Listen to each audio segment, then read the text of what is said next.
After 8 years of traversing realms, Lu Ran has diligently signed in every day, accumulating a treasure trove of extraordinary rewards buried throughout the mountain. Yet, he possesses not a trace of cultivation. Until one fateful day, this seemingly useless figure began to accept disciples. As his students diligently honed their skills, Lu Ran, as their master, witnessed his own cultivation soar to unprecedented heights. "Master, you mustn't. Not there." The imperial-grade manual affixed to the toilet wall was torn by Lu Ran, crumpled, and without hesitation, he used it to wipe himself clean. One sheet at a time, without folding. Ignoring the anguished cries of the shattered artifact spirit, he mused, "What else could I do? Am I meant to use my hands? Or stones? What material is this? Quite uncomfortable. System, would it be too much to reward me with a roll of toilet paper?" He adjusted his trousers and glanced back before exiting the restroom. "If memory serves, today marks my 8th anniversary of traversing realms. 8 years. You have no idea what I have endured during this time. But I digress." Gazing skyward, he noticed celestial cranes chasing the winds, delicate clouds shrouded in gauze, all rather mundane. In this vast world of Xian, within the eastern Xian domain and at the Tianjin sect, Lu Ran is merely an unremarkable ordinary person. Yet, this ordinary individual serves as the head of the Zixiao Sword Hall, one of the 9 halls of the Tianjin sect. However, he is the sole inhabitant of the Zixiao Sword Hall. As a traveler from another world, he cannot escape the fate of isolation. His parents have left no trace in his memories. Even his beloved master, the old man who brought him to the Zixiao Sword Hall, has departed this world for over 3 years. In his final moments, after single-handedly battling demons and returning to the Tianjin sect gravely injured, he left behind these unfinished words, "Sect Master, Lu Ran is my only." Before the sentence could be completed, the old man passed away, leaving everyone in mystery about his true intentions. Due to his immense contributions to the sect and his founding of the Zixiao Sword Hall, the sect master promised that Lu Ran, the hall's only disciple with no cultivation, would inherit the position of hall master upon his master's death, with a plan to reconsider his future if no progress was made within 3 years. As an ordinary person amidst a sea of experts at the Tianjin sect, Lu Ran was indistinguishable from a waste. Thus, even though the sect master personally visited him multiple times over the past 3 years to teach him cultivation and allowed him the freedom to accept disciples in hopes of revitalizing the Zixiao Sword Hall, he remained futilely stagnant. Consequently, the Tianjin sect has almost entirely forgotten the Zixiao Sword Hall, which is viewed as a mere repository for a useless individual. Fortunately, 3 years ago, Lu Ran awakened a system, a rather unremarkable sign-in system. As long as he signed in, he would receive random rewards. From king-level to emperor-level cultivation techniques, he amassed a plethora of celestial weapons and sacred artifacts filling his storage, with divine herbs and spiritual grasses overflowing the mountainside. Yet, these treasures, capable of inciting bloodshed, were rendered useless in the hands of Lu Ran, who lacked any cultivation. Without cultivation, all treasures become mere trinkets. Whom could he turn to for accountability? Of course, it cannot be said that he was entirely without resources. At least the emperor-grade battle swords served well for slicing vegetables, effortlessly severing hair with a mere breath. The sacred artifact, a heavenly net, functioned splendidly as a chicken coop, preventing even a fly from entering. The divine whip proved useful for herding sheep. However, as time passed, the rewards accumulated, leaving little room atop the Zixiao Sword Hall's mountain, with 3 emperor-grade weapons underfoot. Lu Ran was not foolish enough to give these items away. Such altruism would only invite trouble upon himself. Instead, he sought ways to utilize them, wiping with martial arts manuals, one after another. Divine herbs were fed to pigs and fish, while the exquisite elixirs were consumed as water, with any excess poured into the toilet. Yet, the daily rewards continued to flow, an unending deluge that could not be squandered. Alas, fortunately, it had been over a year since anyone had visited this mountain. Even the sect master, who once devoted himself to teaching Lu Ran, had given up hope and departed a year ago, seemingly never to return. This was for the best. At least his secret would remain undiscovered. Come, it's time to eat. If you don't finish, I'll have you boiled for lard." Lu Ran tossed a bundle of celestial grass into the pig pen, scattered a handful of golden spirit pills into the chicken coop, and tossed a supreme bone to a dog named Xiaotian. After washing his hands, he began preparing breakfast. On this anniversary of his traversal, he must make a cake to celebrate the occasion with a sense of ritual. The chickens he raised were free-range, never having tasted artificial feed, emphasizing health. Thus, their eggshells were exceedingly hard, requiring a sacred artifact to crack open. He poured the prepared egg mixture over a large steamed bun, creating a grand cake. Lighting 8 fragrant dragonwood sticks as candles to symbolize his 8th anniversary, He savored the bun cake until it was gone, and the incense burned out, filling the mountainside with a delightful aroma that intoxicated the gentle breeze. Suddenly, a series of melodious chimes rang from the main peak, crisp and enchanting, resonating in the air. 6 chimes. It seems the triannual disciple recruitment ceremony is about to commence. But, alas, it has nothing to do with me. After years of hardship, he had long since adopted a laid-back attitude. In this celestial mountain, within the Tianjin sect, he could peacefully enjoy a modest life, uninterested in entangling himself in sect affairs. Of course, the primary reason was that he was not invited to participate. Once the 3-year term as Home Master concluded, he was uncertain of his future, and his heart ached. As for accepting disciples, his master had once taken on 3 exceptionally gifted students. However, a love triangle among the 2 boys and a girl led to chaos, and despite his teachings on proper romantic values, they ambushed him at a critical moment in his cultivation. Had he not been powerful, he might have been doomed by those 3 excellent disciples. Ultimately, he dealt with them and disposed of their bodies at the cliff's edge, erecting a toilet on the precipice, and for many years thereafter, he had no desire to take on any disciples.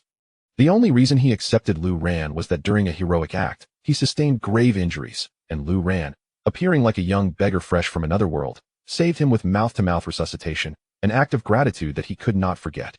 Even though Lu Ran was completely clueless about cultivation, his master did not care. He had no expectations of Lu Ran becoming a great talent, only seeking to repay the favor. After his master departed, the sect master had already permitted Lu Ran to accept disciples under the name of the Zixiao Sword Hall, hoping to elevate his hall. However, Lu Ran refrained from doing so. With so many treasures awarded by the system, if discovered by his disciples, his fate would surely be worse than that of his master. But just then, the system, which had merely dispensed rewards for 3 years, underwent a transformation. 3 years of sign-in complete, new task issued. Please proceed to the Tianjin sect's disciple recruitment ceremony. Upon receiving specified disciples, the system will activate a random 10,000-fold return program, along with a mysterious gift package. Lu Ran's brow furrowed. 10,000-fold return? What does that entail? Rewards given to disciples, such as weapons and techniques, as well as the cultivation increase under your guidance, will be randomly returned to you at 10,000-fold. Upon hearing this, Lu Ran's eyes sparkled.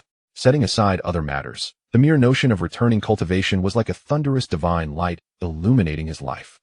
Though he may lack talent, others do not. As long as he accepts disciples, their cultivation will be returned to him 10,000-fold. Wouldn't this mean he could effortlessly become a master? Once he possesses cultivation, with an abundance of extraordinary resources at his disposal, he would undoubtedly soar to greatness. What a splendid system. I am going to recruit disciples immediately. Lu Ran was exhilarated, swiftly preparing some of the most basic techniques, weapons, and elixirs, stuffing them into a worn canvas bag resembling a chaotic sack. He must prepare ample gifts. Otherwise, who would be willing to accept a useless person as their master? Naturally, these treasures must not be overly ostentatious. If he were to present imperial-grade artifacts for recruitment, it would surely incite turmoil. Even the most inferior items have attained the esteemed level of the Heavenly Sword sect's treasured possessions. They will suffice for now, for nothing more worthless exists. He slung the bag of the universe over his shoulder and traversed the mountains and valleys. Chapter 2. They all think I'm fooling around though belonging to the same sect. The journey from the peak of the Zixiao Sword Hall to the Tianjin Square was indeed a considerable distance for Lu Ran. While others could soar through the skies on their swords, he had to traverse mountains and valleys. It was not until the following day, nearing noon, that he finally arrived. Weary and dust-laden at the scene. In the heart of Tianjin Square stood a colossal sword, piercing the heavens, its imposing aura showcasing the supreme authority of the Tianjin sect. Below, disciples of the sect gathered, accompanied by a multitude of wandering cultivators for miles around, their numbers swelling to tens of thousands, creating a throng as vibrant as the tide. Fortunately, Lu Ran arrived just as the aptitude tests for new disciples had concluded and before the recruitment phase for the 8 major halls commenced. He maneuvered through the crowd, burdened with a sack, and made his way directly to his designated position as the hall master. The seat of the 9 hall masters loomed high above, conspicuous and commanding attention. Thus, upon his arrival, he instantly attracted countless gazes from the assembly. Goodness, isn't that the notorious waste of a hall master from Zixiao Sword Hall? He actually showed up. Is he here to recruit disciples? How absurd. Who would want him as a mentor? To learn how to be useless? The murmurs of the disciples were rife with disdain, devoid of any respect for Lu Ran. Not only the disciples of the Tianjin sect, but even the myriad of cultivators present, cast scornful glances his way. The infamous hall master, known for his ineptitude, had long been a subject of ridicule, and witnessing him in person was considered a peculiar amusement. Humph! Even the most insignificant creatures dare to gather here and cause a ruckus. No sooner had Lu Ran taken his seat than a voice of disdain pierced through the air, laced with evident anger. Paying no heed to the jeers, Lu Ran turned his gaze towards the foremost figure clad in a black robe, the Sect Master, Wanlong Hall Master Lu Ran of Zixiao Sword Hall. I pay my respects to the Sect Master. Lu Ran bowed respectfully, recognizing the kindness the Sect Master had shown him. His survival thus far had been entirely reliant on Wanlong's support. Wanlong was taken aback by Lu Ran's appearance. Previously, when he had invited Lu Ran to recruit disciples, he had declined.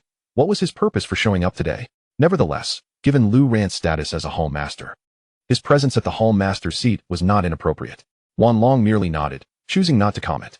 After all, the 3-year deadline he had promised was fast approaching, and soon the Zixiao Sword Hall would be revitalized under new leadership. For Lu Ran, participating in such an event as a Hall Master during his final days in this role would indeed be a cherished memory. Master, do you truly permit this fool to sit here? Thousands of wandering cultivators below are watching our Tianjin sect's disgrace. The Hall Master of Qishao Hall, Zhu Taijian, who had just mocked Lu Ran, felt indignation swell within him as Lu Ran ignored him completely. He spoke coldly, his eyes glinting with disdain. Hall Master of Qishao, do you reside by the sea? Lu Ran retorted playfully. What do you mean by that? Zhu Taijian frowned, his face twisted in disgust. Sharing the same platform with a waste like Lu Ran was a source of great embarrassment for him.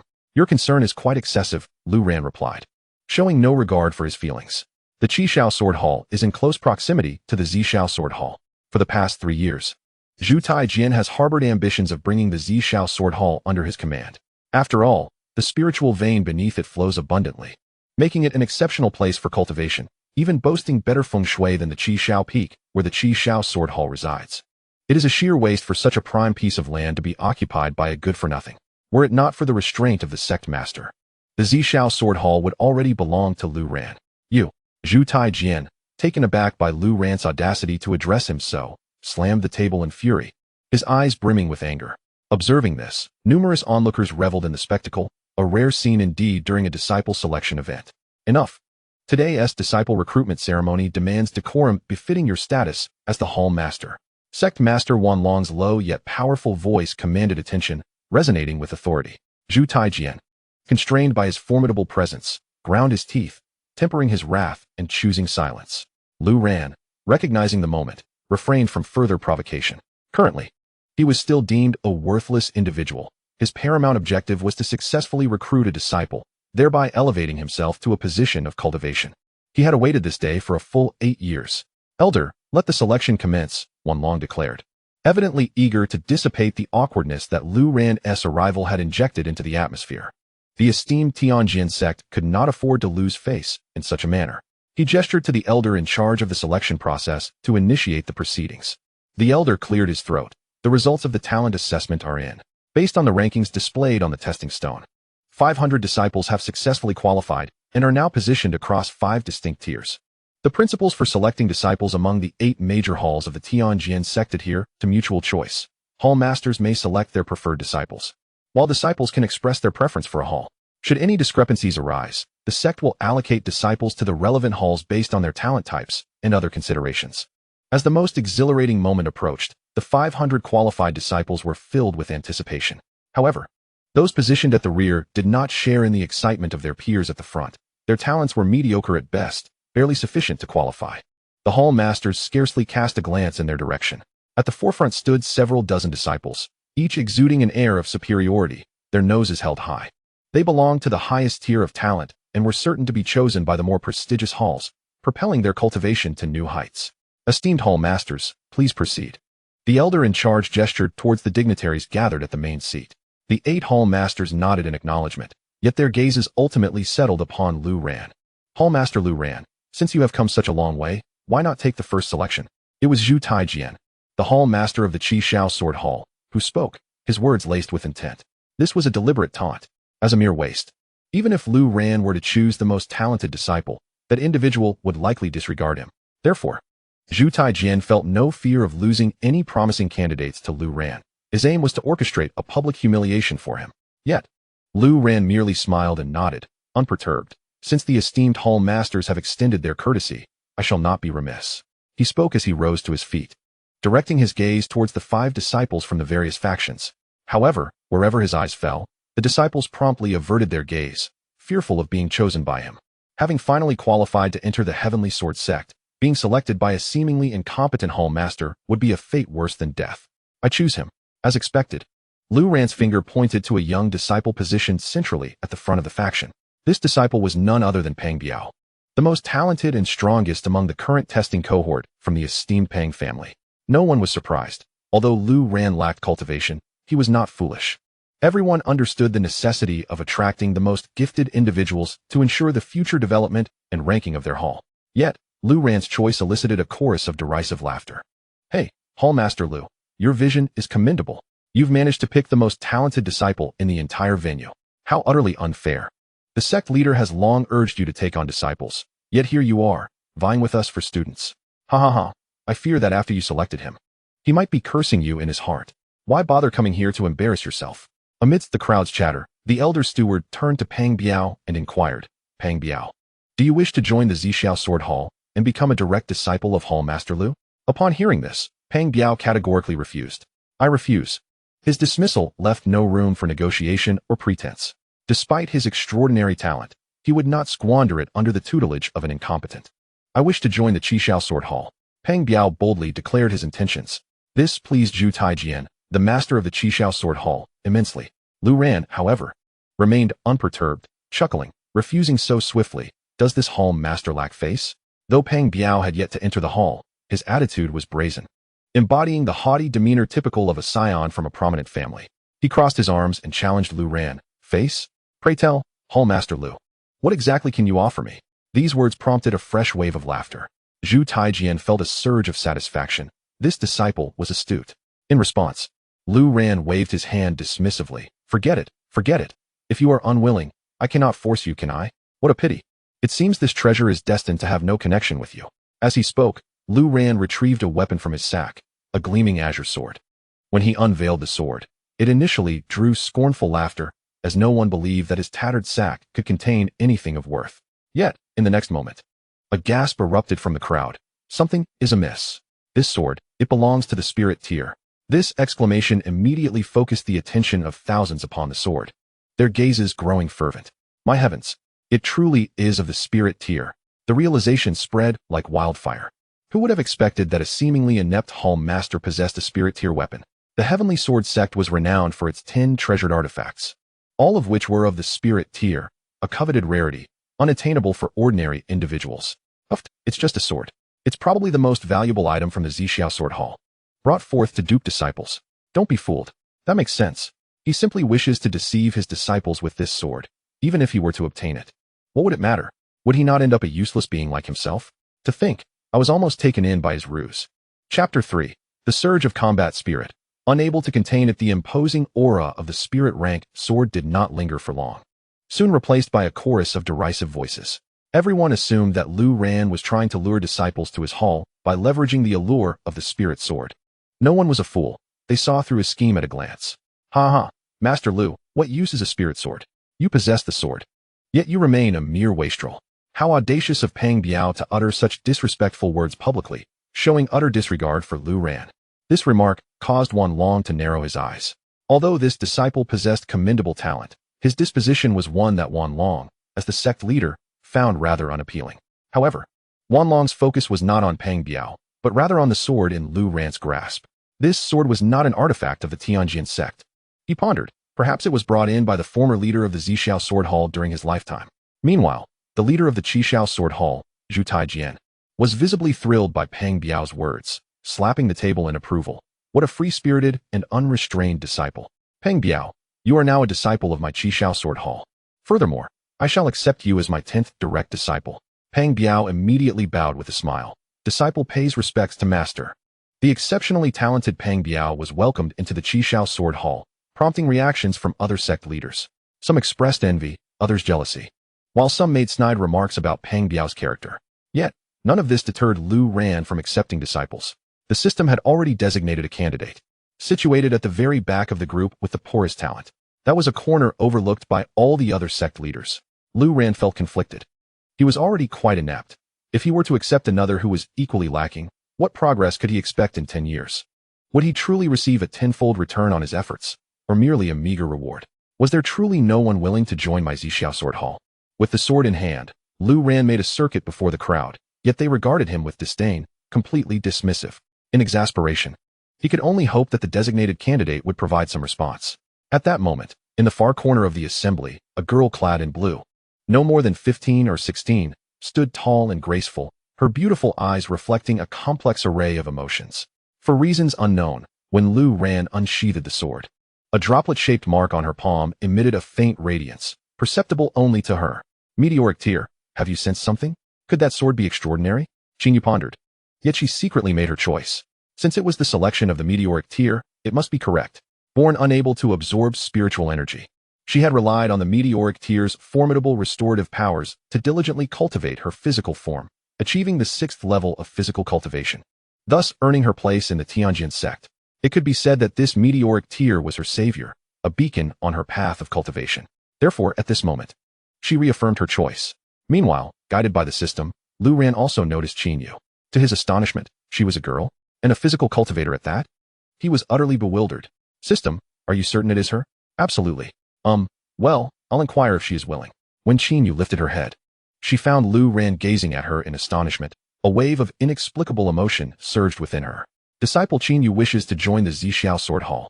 The surprise was so sudden that Lu Ran was momentarily taken aback. Then he smiled and said, I had intended just that. Here, take these items, they are all yours. And this bag as well.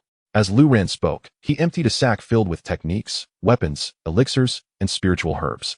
Those observing from a distance could not suppress their laughter. Ha ha ha, who would have thought? There truly is a fool willing to join this worthless hall. Lu Ran must have stepped in something unpleasant today, otherwise, he wouldn't be so fortunate. Has the Zixiao sword hall's flame been rekindled? But why do I sense something amiss with that young lady? Is she a physical cultivator? A physical cultivator? It is quite remarkable for one of such caliber to join the Heavenly Sword sect, yet alas, the potential of physical cultivators is ultimately limited. Soon her path of cultivation will reach its end, and the Zixiao sword hall will still be unable to rise. One must admit, the girl is quite lovely. The discussions around Lu Ran were lost to him, as he was enveloped in extraordinary excitement, for the system rewards had arrived. Congratulations, host, for successfully accepting a disciple. The novice gift pack has been activated. Congratulations, host, you have ascended to the 9-star spirit sect. 10,000-fold return reward has been issued. 10,000 supreme-grade battle blades, 10,000 supreme-grade immortal swords, 10,000 supreme-grade martial arts techniques, and 10,000 items. This voice was unlike any he had ever heard, so melodious. 8 years. At last, he had attained cultivation. And what on earth is the 9-star spirit sect? The levels of cultivation are divided into spirit disciple, spirit master, spirit sect, spirit sovereign, and spirit emperor, with each level encompassing 9 realms.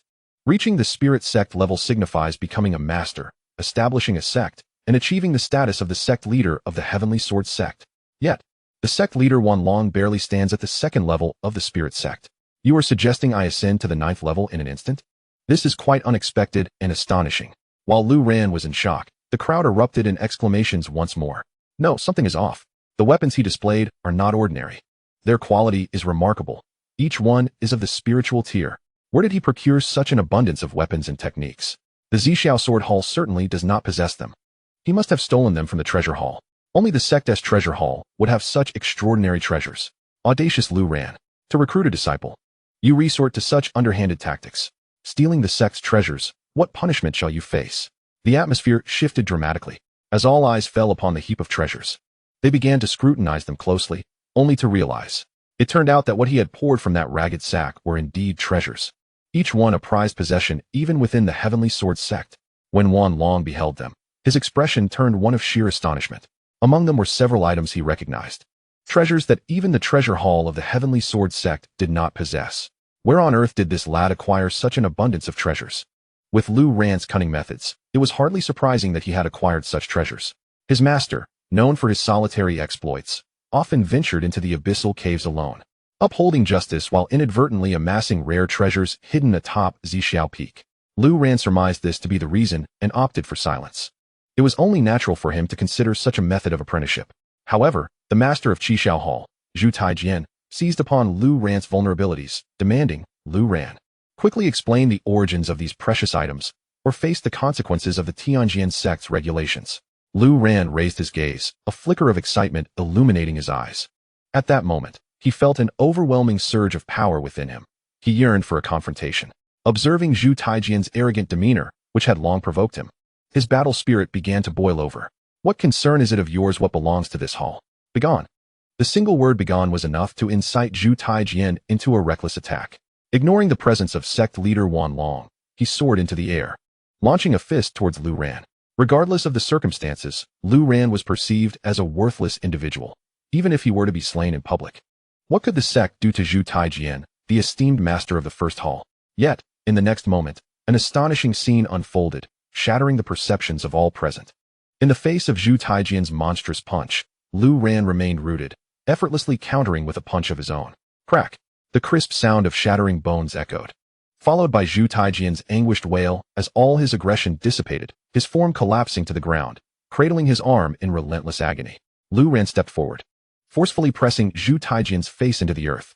Chapter 4. A stunning display of power. This sudden turn of events left the onlookers in stunned silence.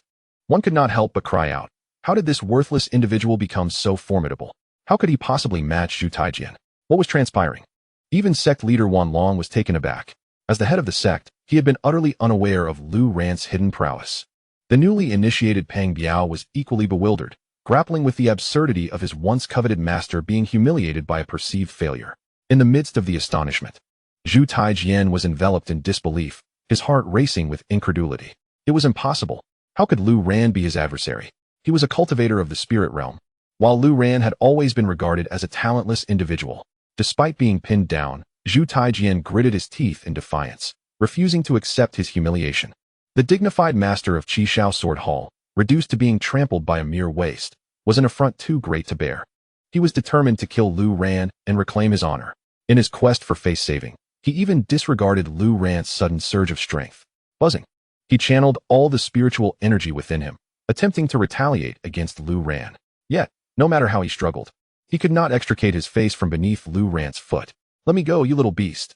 Zhu Taijian roared in desperation, his voice a haunting wail that stirred a complex mix of emotions among the witnesses. This scene was too bizarre, too surreal. Lu Ran, release Hall Master Zhu. Lu Ran, do not act recklessly. Do you comprehend the gravity of your actions? Several Hall Masters, who usually maintained a cordial relationship with Zhu Taijian, sternly reprimanded Lu Ran. With a mere glance, Lu Ran rendered them speechless, their hearts quaking in fear at the intensity of his gaze. It is not your place to meddle in my affairs, he stated coldly, exerting pressure that caused Zhu Taijian's mouth to twist in distress. Save me. Feeling the murderous intent radiating from Lu Ran, Zhu Taijian's scalp prickled, his heart racing as he cried out for help. In that moment, he finally comprehended the grim reality that Lu Ran could effortlessly end his life with a single kick. In response to Zhu Taijian's plea, the Hall Masters who had just stepped forward to chastise Lu Ran fell silent, daunted by his overwhelming presence. Akin to a fearsome beast that instilled terror in all, the crowd's gaze shifted towards the sect leader, Wan Long, as only he could possibly intervene in this dire situation. You need not impose moral constraints or shift the burden onto the sect leader, Wan Long thought, fully aware of Lu Ran's circumstances. With a subtle smile towards Wan Long, he chose not to elaborate further, and with a decisive stomp, he unleashed a thunderous blow. With a sickening crunch, the head beneath his foot was obliterated, sending a plume of blood into the air. Gasps of shock erupted from the onlookers, as if a thunderclap had reverberated through their minds. The master of the Zixiao Sword Hall, a formidable spiritual realm expert second only to the sect leader, had been slain by Lu Ran's foot, leaving nothing but carnage in its wake. The spectacle was utterly explosive, rendering the gathered crowd speechless, their expressions frozen in disbelief. Thousands exchanged incredulous glances, their eyes darting between Lu Ran and the higher-ups of the Tianjin sect, occasionally landing on Peng Biao. At that moment, Peng Biao was filled with regret, lamenting his naivety regarding the Zixiao Sword Hall's master, who had ever suggested that he was a worthless figure. The rumors were indeed unfounded. His newly acquired master was now gone. In stark contrast to Peng Biao's dismay, the envy directed towards Qin Yu was palpable. How fortunate she was to have found an extraordinarily powerful and resourceful master. Yet, beneath that envy lay a tinge of apprehension. For Lu Ran had just murdered the Hall Master, and it was certain that the sect leader would not let him off lightly. Curiously, Wan Long appeared remarkably composed. even nodding slightly at Lu Ran. What could that possibly imply? Truthfully, Wanlong himself could not discern his own emotions at this moment. Lu Ran had utterly astonished him. Was this truly the same individual who had struggled to comprehend the art of spirit manipulation? Sect leader. Lu Ran must be possessed by a demon to commit such heinous acts against his own brethren. He cannot be forgiven. I implore you to activate the protective formation of the sect and swiftly apprehend this rogue. Several hall masters drew their blades, ready to rend Lu Ran into pieces. However, Lu Ran merely smiled faintly at them. Given his current prowess, he knew that not only could these masters not contend with him, but even the ancient recluses within the Tianjin sect, despite the support of the protective formation, would find themselves powerless against him.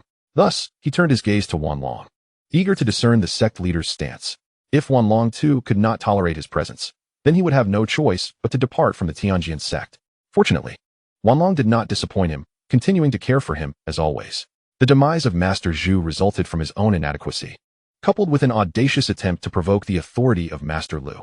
His fate was self-inflicted. Let this matter rest. Upon Wanlong's declaration, even Lu Ran felt taken aback. What a splendid decision. Such an admirable leader, I, Lu Ran, shall acknowledge. Yet, upon hearing this, many gasped in disbelief. The death of the master of the Zixiao Sword Hall was indeed a grave matter. How could the sect leader simply let it go? Sect leader. This issue must not be dismissed lightly. Lu Ran suddenly sensed an unusual surge in strength. It was undoubtedly the work of demonic possession. If left unchecked, it would inevitably lead to disaster. If we do not uncover the truth about this individual today, who would dare to practice at our Heavenly Sword sect in the future? Where would our sect's authority lie? The three hall masters pressed in relentlessly, adopting a stance of no retreat. They had no choice. Their respective halls were aligned with the Zixiao Sword Hall, and the 9 halls of the Heavenly Sword sect had secretly divided into 3 factions. Now that Zhu Taijian had been eliminated, they certainly would not let it go easily. On the surface, Wanlong maintained his composure, but it was merely a facade. He was uncertain of what to say. The strength that Lu Ran had just exhibited was evident to him. This young man's prowess was undoubtedly on par with his own. Thus, what was the point of the 3 hall masters' bravado? While their arguments held merit, could they truly defeat him? To pretend otherwise was sheer folly. Yet, such thoughts could not be openly expressed with thousands of eyes upon them. Consequently, Wanlong feigned calmness, remaining silent as if deep in contemplation. Lu Ran recognized his inner turmoil and smiled at the 3 hall masters. Since you harbor suspicions about me, why not come forth and investigate? However, you must first defeat me. Lu Ran pointed at the 3, causing their brows to furrow tightly, their teeth grinding in anger. They noticed that he had raised his middle finger. Shuel Yoli, the female hall master of the illusory butterfly sword hall, was incensed, feeling utterly insulted. With a fierce shout, she declared, "Behold my sword." With a swift motion, she lunged at Lu Ran, her spirit sword in hand. The other 2 hall masters flanked her, and together they launched an assault on Lu Ran. Given the astonishing prowess Lu Ran had displayed against Zhu Taijian, they understood that they must collaborate, lest they meet the same fate as Zhu Taijian. Yet, they were clearly overestimating themselves. Even united, they stood no chance. Bang, bang, bang. With 3 muffled thuds, the 3 figures were sent flying backward, skidding across the ground for several paces before coming to a halt in disarray. Under Lu Ran's seemingly effortless counterattack, their assault collapsed instantaneously. The 3 felt their internal blood surge backward, and they nearly spewed blood from their mouths. With a single move, Lu Ran had vanquished all 3, leaving the audience in shock. My heavens, what has happened to Master Lu today? It turns out he is a hidden master, having feigned weakness all along. The 3 hall masters are indeed the pinnacle of strength within the Heavenly Sword sect, yet even united, they were no match for Master Lu. To what extraordinary heights has he ascended? This revelation was utterly unexpected. Who would have thought that the master of the Zixiao Sword Hall of the Heavenly Sword sect could be so formidable? Not only were we taken aback, but even the members of the Heavenly Sword sect were astonished. Observe how composed the sect master appears. Could it be that he is aware of Master Lu's exceptional prowess? The crowd buzzed with speculation, their astonishment swelling like a tide. With a single strike that repelled 3 adversaries, Lu Ran casually shook his finger, revealing his disdain. You are all too feeble. Perhaps it is best for you to withdraw. As the 3, being hall masters, faced the humiliation before their disciples and various factions, they were naturally reluctant to concede defeat. However, Lu Ran's strength was overwhelming, prompting them to fervently implore the sect master, "Master, we beseech you to activate the sect's grand formation to apprehend this scoundrel. His sudden acquisition of sinister powers is alarming. The Heavenly Sword sect must unite to eliminate him." Upon witnessing their furious indignation, Lu Ran interjected. I spared you for the sect master's sake. Should you continue in your stubbornness, you will share the same fate. Chapter 5. A little demon-like meteor tear. With that, Lu Ran unleashed a punch. A resounding explosion followed. Zhu Taijian's headless corpse erupted into a mist of crimson. The three were momentarily struck with dread. Not a trace of him remained. The aura of death emanating from Lu Ran, coupled with his piercing gaze, instilled fear within everyone, rendering them immobile. Master is so domineering. A voice filled with reverence broke the silence, spoken by his newly accepted disciple, Qin Yu. Upon hearing this, Lu Ran chuckled. Domineering? Huh. This is merely the beginning. Such situations will arise frequently. He approached the visibly apprehensive Qin Yu, patted her shoulder, and added, Disciple, it is not that the master is overbearing, but rather that vengeance must be met with vengeance, and grievances with retribution. Besides, I have endured this for too long, back when I lacked cultivation. This scoundrel attempted to seize our Zia Peak, secretly sending bloodthirsty little beasts to bite me. Were it not for my 40-meter-long blade's remote control, you would not have a master today. Lu Ran's words caused the sect master Wanlong to furrow his brow. Is this true? Qin Yu, enlightened, clasped her fists. Master, you distinguish between enmity and kindness, and your decisiveness in matters of life and death is commendable. I have learned much. Lu Ran nodded in acknowledgement. Seizing the opportunity, Sect Master Wanlong spoke. I have already decreed that Lu Ran is the sole disciple of the previous Hall Master of the Zixiao Sword Hall, with a tenure of 3 years. During this period, no one is permitted to interfere with the Zixiao Sword Hall. Yet, Zhu Taijian, the Hall Master of the Zixiao Sword Hall, acted recklessly and has met his demise. This is indeed self-inflicted. Turning his gaze to Lu Ran, he continued, Now that your cultivation has greatly advanced, the position of Hall Master of the Zixiao Sword Hall shall be yours. The 3-year term is hereby nullified. Upon hearing this, Lu Ran smiled and nodded. Thank you, Sect Master. Wanlong, reassured by Lu Ran's demeanor, felt a sense of relief. He had feared Lu Ran's wrath, worried that today's events would spiral out of control. As for the sudden emergence of Lu Ran's astonishing strength, it was not a topic for discussion in the presence of thousands. Lu Ran, you may continue to select disciples and expand the Zixiao Sword Hall's roster. This statement left the other Hall Masters speechless. Lu Ran's extraordinary prowess, along with high-tier spiritual treasures that would undoubtedly attract all disciples to the Zixiao Sword Hall, would surely lead to the decline of their own halls. Yet what could they say?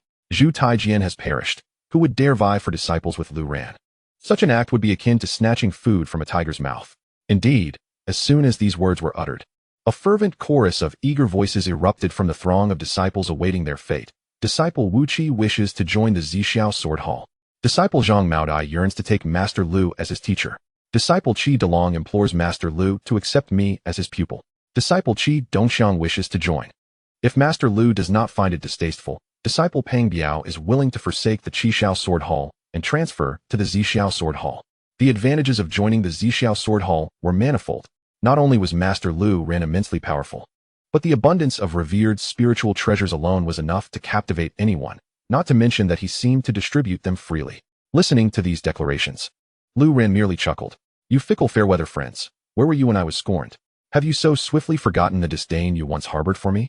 His disdainful gaze swept over the group of disciples, growing increasingly nauseated by their insincerity. Finally, his eyes settled on Qin Yu.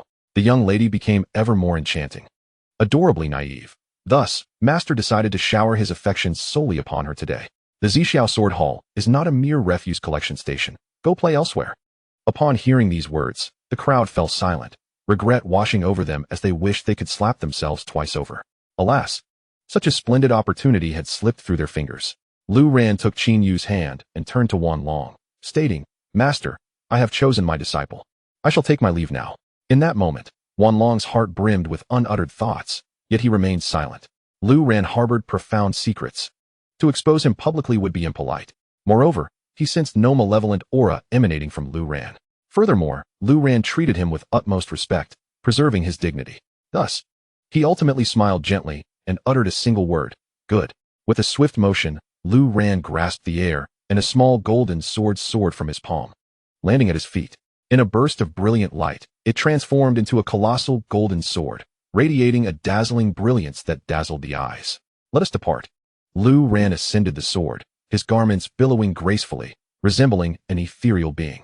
Behind him, Qin Yu, awestruck yet anxious, followed closely onto the sword's surface. The next moment, the golden sword shot upwards into the heavens, swiftly vanishing from sight. leaving a bewildered crowd gaping in astonishment. He had arrived on foot, yet departed in flight. His performance of feigned humility masterfully executed. Moreover, the quality of that golden sword was so elevated that even Wanlong could not discern its rank. Master. He has slain Master Zhu. Shall we simply allow that young man to go unpunished? They gritted their teeth, their anger palpable. Enough. No further discussion is necessary. Wanlong interrupted them sharply. Today, as events were provoked by Master Zhu himself, he was outmatched, and it is not to be blamed on others. Let us turn the page on this matter and continue selecting disciples. 1 month hence, we shall hold a grand examination for the newly inducted disciples and see what you are truly capable of. Furthermore, the Vice Master of the Zixiao Sword Hall shall temporarily assume the position of Master of the Zixiao Sword Hall. Having spoken, Wanlong mounted his six-winged eagle and departed. As the leader of a sect, he understood well the principle of seizing the moment. Under the vast heavens, there are not a few individuals who, by mere happenstance, find themselves transformed into masters overnight. Even after achieving such prowess, Lu Ran remains humble and respectful towards himself, exhibiting no rebellious tendencies, a fact that brings him considerable satisfaction. Were he to behave like certain hall masters, incessantly boasting in the face of opponents he cannot defeat, it would undoubtedly be a foolhardy path to self-destruction. As for the sudden elevation of Lu Ran's abilities, he believes that when the time is right, he will reveal the truth. Upon returning to Zia Peak with Qin Yu, she was struck by an overwhelming sense of disbelief. The entire mountain did not resemble a sect of immortal cultivators in the least. It appeared more like a rustic farmhouse. Nevertheless, one must admit that the chickens, ducks, geese, and dogs tended by the master were quite plump. At least, there was no worry about meals.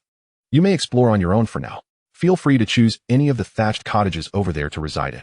We adhere to a philosophy of naturalness and spontaneity, so do as you please. I shall attend to my chickens and pigs. They must be famished after being neglected for the past couple of days, Lu Ran stated as he headed towards the coop and pigsty. He had filled their food yesterday before departing, yet now there was not a morsel left. Qin Yu paid little mind to the animals.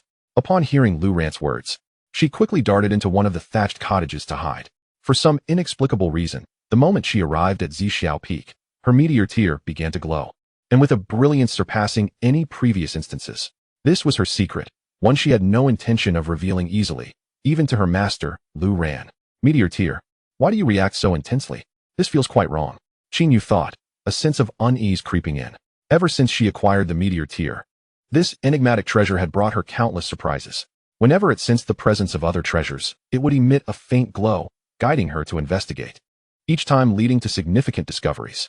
Moreover, more astonishingly, the meteor tear possessed the unique ability to devour spiritual treasures. Any item imbued with spiritual energy would be swiftly consumed, converting its essence into energy that nourished her. Though she could not absorb spiritual energy to enhance her martial prowess, she had become a body cultivator entirely thanks to the meteor tear. Yet, at this very moment, the gentle glow emanating from the tear in her palm intensified alarmingly. Fortunately, she had retreated into the thatched cottage. Otherwise, Lu Ran would have surely noticed. Nonetheless, the radiance continued to escalate, and Qin Yu's delicate hand struggled to maintain its grip, illuminating the entire cottage. Goodness, could it be that this humble abode is filled with extraordinary treasures? The restless meteor tear left Qin Yu in a state of confusion. I can't hold on any longer. Master, I shall devour a bit first, then accept any punishment. As soon as she uttered these words, the meteor tear shot forth from her palm, akin to a mischievous sprite, landing atop a rolling pin and beginning to gnaw at it. Chapter 6. A Waste of Heavenly Treasures. At that moment, Qin Yu felt a surge of anxiety, yet she remained helpless. The meteor tear had never exhibited such a ravenous appetite before. After consuming the rolling pin, it moved on to the door frame, and upon finishing that, it even gnawed at the garlic mortar and one of the table legs. It was utterly unstoppable. It devoured a dozen items before finally ceasing its relentless feast. You are like a glutton reborn. Qin Yu rolled her eyes throughout the entire spectacle. Although she was now a disciple of the Zixiao Sword Hall, such behavior without her master's consent was undeniably disrespectful. However, since she had already taken the plunge, she embraced a reckless attitude, accepting whatever punishment her master might impose. Moreover, the sensations coursing through her were exhilarating. After the meteor tears entered her palm, a continuous flow of spiritual energy was released, radiating from her hands and enveloping her body, cleansing it thoroughly. With each cycle of refinement, she could distinctly feel her flesh and blood strengthening at an astonishing pace. This was an unprecedented acceleration, far more rapid than any previous experience. What sort of exquisite spiritual treasure had her master bestowed upon her? Never mind. She decided to focus on her cultivation first. Qin Yu could no longer concern herself with trivial matters. She settled herself cross-legged in the center of the thatched cottage and entered a state of meditation. Lu Ran scattered a bag of spiritual pills into the chicken coop and threw 8 bundles of spiritual herbs into the pigsty, feeding all the poultry and livestock before glancing toward Qin Yu's cottage. This girl was taking her time, wasn't she? Yet, what was with the flickering lights inside during the day? Never mind, she was just a young woman. As a grown man, he ought not to meddle in her affairs. Shaking his head, Lu Ran suppressed the urge to peek inside. After all, she was his female disciple, and some matters were indeed inappropriate to intrude upon. Time to celebrate with a chicken. With that thought, Lu Ran headed toward the chicken coop. After taking only a few steps, he suddenly felt a surge of warmth within him, flowing toward his dantian, a sensation akin to rivers converging into the sea, a most mysterious feeling. Lu Ran paused for a moment, then could not help but turn back to glance at Qin Yu's room. Was she cultivating? Had the tenfold return taken effect? Marvelous. Simply marvelous. While my disciple cultivates, my own power increases at an astonishing rate. It was utterly absurd. With an excited rhythm in his stride, Lu Ran grabbed the chicken with newfound finesse. An hour later, when the fragrant spicy chicken was served on the table, Qin Yu emerged from her meditative state. The meteor tears lay quietly in her palm, occasionally emitting a sound reminiscent of a satisfied burp. She was full, an unprecedented occurrence. Rising to her feet, her face beamed with excitement. Surely, her cultivation level could now rival that of a 7th-tier spiritual apprentice? This was astonishingly swift. And it seemed the energy within the meteor tears was still saturated. She had only absorbed a minuscule fraction of it. Feeling the overwhelming spiritual energy within the meteor tears, Qin Yu took a deep breath. It felt wonderful, but soon she would have to face her master's reprimand. A mistake is a mistake. She would not shy away from the consequences. Child, it's time to eat. Come and taste the signature spicy chicken from my hometown. Lu Ran's voice called out. And Qin Yu responded eagerly before stepping outside. Master, Qin Yu lowered her head, resembling a contrite schoolgirl. Seeing her like this, Lu Ran felt a twinge of embarrassment. Well, our living conditions may be a bit humble, but rest assured, I will compensate you in other ways. You can stay in this thatched cottage for now, and we shall move to a larger house later. Upon hearing this, Qin Yu was taken aback. Humble? Master, everything in your room is a spiritual treasure, and they are all superlative treasures of which I cannot even discern the rank. Each item placed outside would incite chaos and bloodshed. You call this humble? Humble indeed. Master, she began. I meant to say that the items in the room have been utilized by me. Lu Ran chuckled in response. Well, those items are precisely meant for use. Feel free to indulge, and it would be splendid if you could savor every last morsel. Come, sit down and enjoy a drink. Welcome to the Zixiao Sword Hall. Let us toast to the bond between master and disciple. Try my hometown spicy chicken. It's the best in the universe. Once you are finished, I shall take you to the warehouse. Choose any weapons you desire without hesitation. Qin Yu, realizing she had no opportunity to interject, watched as her master poured another cup for her. Deciding not to dwell on it, she resolved to feast first. However, the moment she brought the cup to her lips, an overwhelming aura surged through her, sending a tremor through her entire being. Is this alcohol? This is clearly divine nectar, far surpassing the finest spiritual elixirs I have ever witnessed. Just this single cup was worth a fortune, perhaps even beyond monetary value. And before her master, there were still 2 entire bottles. Observing the change in Qin Yu's expression, Lu Ran inquired, What is it? Are you unaccustomed to drinking? Qin Yu replied, I have never had this before. Lu Ran responded, If you find it unpalatable, we can switch. Drink whatever flavor pleases you. The key is to enjoy yourself. With a flourish of his sleeve, a row of wine bottles appeared on the table, all rewards from the system. Qin Yu was taken aback. Such extravagance. Had she not come to Zia Peak, she would have never encountered such an abundance of extraordinary elixirs in her lifetime. Her gaze fixated on the array of bottles, and she found herself in a daze. Each bottle was remarkable. One contained a golden liquid with a small golden dragon swimming within. Another held a crimson liquid brimming with the esteemed spiritual herb, red sun goji. There was even a dark object, several inches long, emanating a palpable aura of intimidation through its crystal vial. Regrettably, her mortal eyes could not discern the profound levels of these extraordinary elixirs. Meanwhile, Lu Ran held a spiraled artifact and began to uncork all the bottles. She intended to caution her master against such wastefulness, but was rendered speechless by the spectacle before her. As Lu Ran opened the bottles, ethereal shapes began to soar from within. The golden dragon soared skyward, piercing the heavens. A colossal seven-colored divine deer leapt, surrounded by celestial mist, reveling in freedom. A pitch-black, fierce tiger ascended, roaring with a power that shook the very fabric of the universe. The sight before Qin Yu was utterly astonishing. These were divine beings. Who exactly was her master? How could he possess such otherworldly treasures? Choose for yourself, but I believe some of these flavors are too intense. Perhaps we should use them for the restroom later, Lu Ran remarked, tossing several bottles beneath the table. Simultaneously, the ethereal apparitions dissipated into the air, regaining her composure. Qin Yu widened her eyes at Lu Ran. Master, did you just say you would use them for the restroom?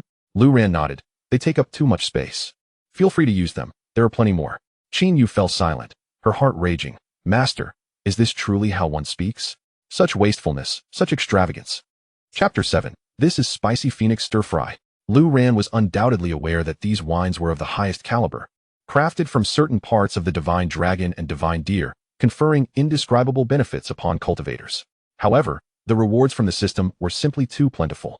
There was no need to mention flushing them away. Even the vegetable garden could not accommodate them. Moreover, with daily sign-ins, these treasures continued to arrive in abundance, compounded by a 10,000-fold return, which only exacerbated his headaches. Not wanting to waste them, he pondered their purpose. Gulp. Qin Yu, with a heart full of complexity, nervously swallowed a mouthful of wine. In an instant, a surge of immense spiritual energy erupted within her. The cultivation she had just elevated solidified and strengthened at that moment, and she felt an energy once again flooding into her dantian from the meteor tear in her palm, bringing her internal spiritual energy to a state of saturation.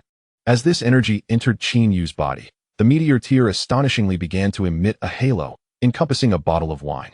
The meteor tear, already at saturation, provided her with a portion of energy, and it resumed its ravenous consumption. What? Qin Yu was taken aback. This was her cherished secret, yet it was now glowing as it devoured the wine bottle.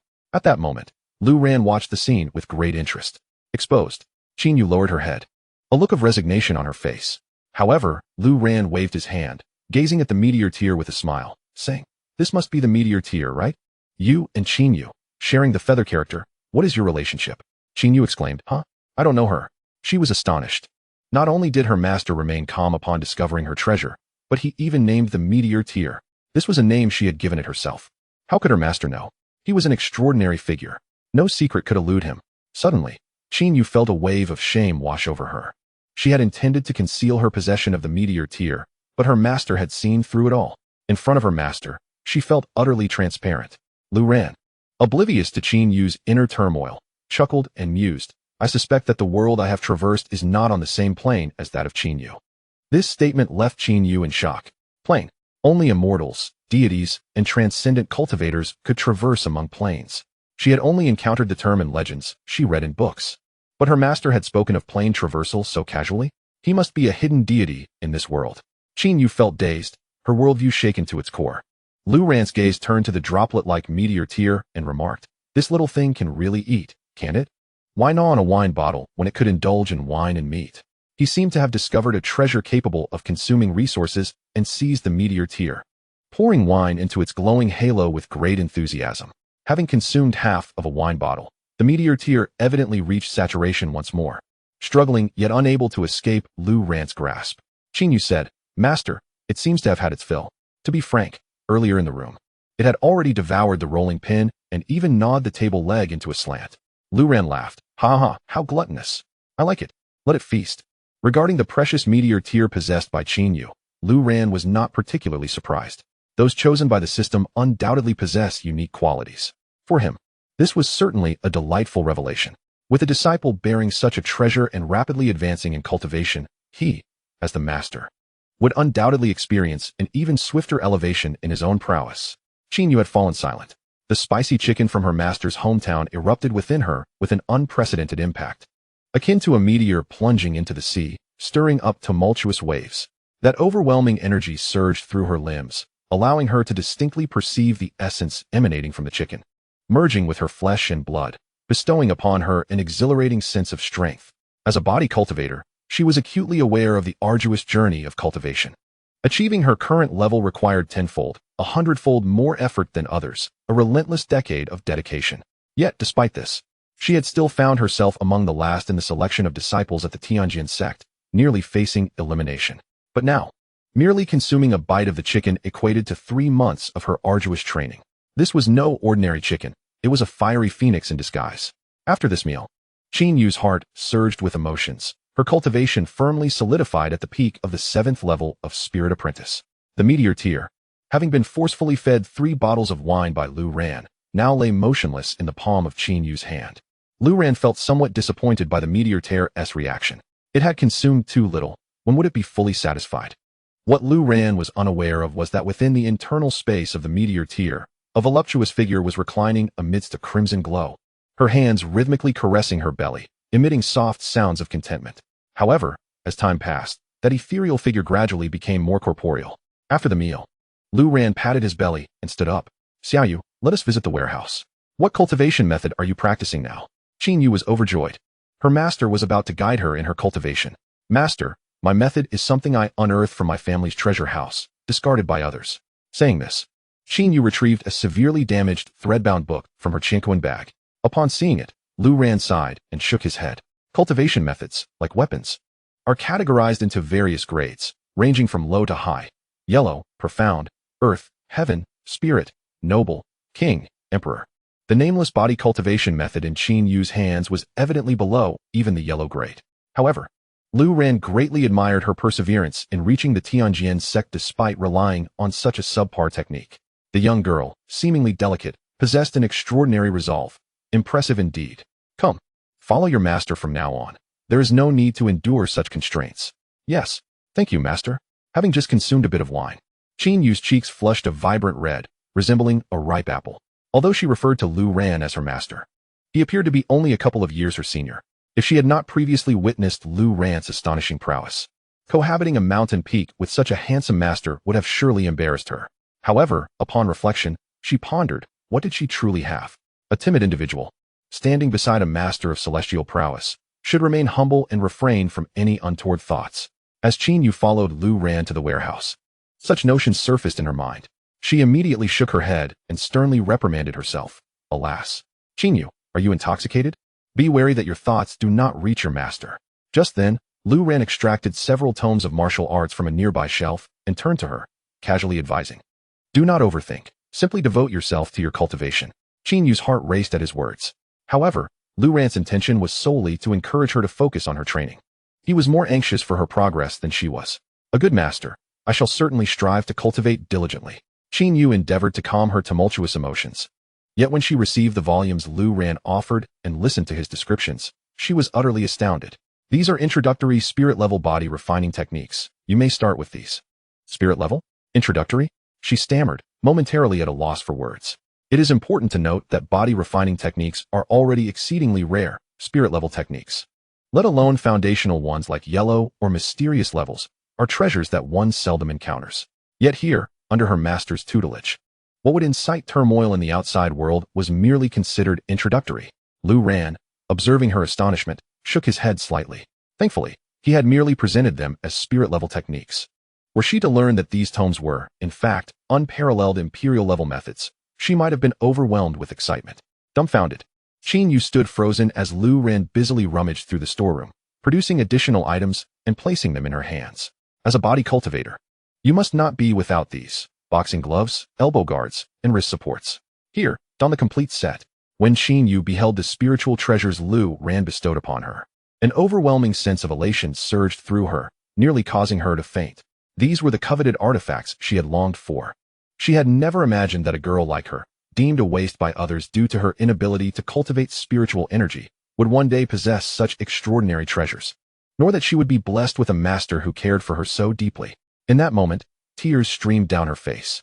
Why are you crying? Is it displeasure with these? Lu Ran was taken aback. No, master, thank you. No one has ever treated me so kindly. I will certainly work diligently to live up to your expectations. Qin Yu exclaimed, unable to contain her emotions as she impulsively embraced Lu Ran. Lu Ran was momentarily stunned, his hands suspended in midair, unsure of how to respond. Fortunately, Qin Yu quickly released him, wiping her tears on his sleeve. Lu Ran feigned composure and nodded. Yes. Go forth. The new Disciples' Grand Competition is a month away. I hope you will stand out and bring glory to our Zixiao Sword Hall. I will. With that, Qin Yu clutched her treasures and hurried back to her humble abode. Chapter 8. The helplessly inept Lu Li, although the addition of Qin Yu as a disciple brought a new dynamic to the mountain. Lu Ran's days remained as tranquil as ever. Qin Yu, in preparation for the forthcoming competition at the Heavenly Sword Gate, immersed herself in arduous training, neglecting sleep and sustenance, leaving little room for conversation. As for guidance in her cultivation, that was simply non-existent. He is not a practitioner by nature. His entire cultivation relies solely on system rewards and the returns from his disciples. To suggest that he could guide others in their training would indeed be a gross misrepresentation. Fortunately, Qin Yu possesses an exceptionally high level of comprehension, complemented by the assistance of meteor tears, as well as the imperial-level techniques and numerous extraordinary spiritual treasures she has acquired. Her cultivation has progressed smoothly and steadily. After a fortnight, Qin Yu's strength has become sufficient to rival that of an 8th-level spiritual disciple, surpassing the majority of newly initiated disciples. Had it not been for the limitations imposed by her physical constitution, her advancement in cultivation would have been even more rapid. Meanwhile, Lu Ran's prowess has inadvertently transcended the 9th-star spirit sect, successfully entering the realm of the Spirit Sovereign. The Spirit Sovereign is a being that even Wan Long, the esteemed leader of the Heavenly Sword sect, must regard with reverence. Such formidable figures are only found among the top-tier immortal sects within the Fengyun dynasty, one of the many kingdoms on the eastern continent of the Xiantian realm. Despite the formidable strength of the Heavenly Sword sect, it is merely considered a second-tier power within the Fengyun dynasty. Lu Ran is quite content with this level of improvement. He holds modest aspirations. As long as he can eliminate anyone who seeks to harm him, he is satisfied. During Qin Yu's seclusion for cultivation, Lu Ran continues to lead his leisurely lifestyle, tending to flowers, caring for birds, feeding pigs, and walking dogs. The only difference is that the neighboring Zixiao Sword Hall is no longer sending any lackeys to intimidate him. Zhu Tai Jian, whom he had vanquished, seems to have instilled fear in others who covet the Zixiao Sword Hall. However, the absence of any activity over the past fortnight is indeed peculiar. After all, given his sudden surge in power and its formidable nature, one would expect the sect leader to at least come and take a look, wouldn't he one? Yet, there has been no sign of the esteemed leader, who continues to remain elusive. However, on that fateful afternoon, a direct disciple of the leader unexpectedly arrived at Zia Peak. Disciple Lu Li, greetings to Home Master Lu. This disciple was strikingly handsome, and as a personal disciple of the sect leader, his cultivation was formidable, having reached the 6th level of the Spirit Master realm. Within the Heavenly Sword sect, the most powerful new disciple, Pang Biao, stands at the 9th level of the spiritual disciple realm. Above the spiritual disciples lies the Spirit Masters. The hierarchy among Spirit Masters is distinctly categorized within the Heavenly Sword sect. The 1st and 2nd levels belong to the outer disciples, while the 3rd and 4th levels are designated for the inner disciples. Those at the 5th level and above are considered elite disciples of the Heavenly Sword sect, with Lu Li being one of the elite disciples under the leader's direct tutelage. Noticing Lu Li's utmost respect towards him, Lu Ran, holding a dog leash, nodded and inquired, "What brings you here?" Lu Li clasped his hands in salute and said, "I come at the behest of the esteemed sect leader to inform Hall Master Lu of a significant matter. A secret realm has opened on the Isle of Leisure, located 300 miles to the east of the Heavenly Sword sect. The other 8 halls are preparing to enter this secret realm for cultivation.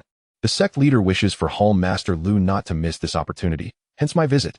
Upon hearing this, Lu Ran asked, "A secret realm? Are there any treasures within?" Lu Li replied, "It is said that there may be treasures of the sovereign grade. Moreover, this time, other powerful factions will also be entering, so the competition is expected to be quite fierce." Upon hearing this, Lu Ran shook his head slightly. "Sovereign grade treasures? Never mind, there's south no place to discard it." Lu Li remarked, "Esteemed treasures are not to be tossed aside lightly. In the realm of masters, whether one can seize them remains uncertain. By the way, what has the sect leader been up to lately?" Upon hearing this, Lu Li sighed. "In response to your inquiry, Master, the sect leader, is under immense pressure. I have heard that the leader of the demonic melody sect has already broken through to the 3-star spiritual sect. As our sworn enemy, the sect leader has entered the sword tomb for seclusion 10 days ago to prevent our Tianjin sect from being bullied. Unfortunately, he was wounded by a sword spirit and is now recuperating. With the opening of the Shio Island secret realm, it seems he cannot attend." Upon hearing this, Lu Ran furrowed his brow in surprise. Lu Li continued, "Master Lu, the reason my master sent me here to inform you is that he has high hopes for you. He wishes for you to obtain the esteemed treasures within the Shio Island secret realm. With powerful warriors at our disposal, we could stand against the leader of the demonic melody sect."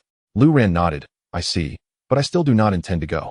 Lu Li grew anxious. "Master Lu, Currently, within Tianjin's sect, apart from my master, you possess the highest cultivation.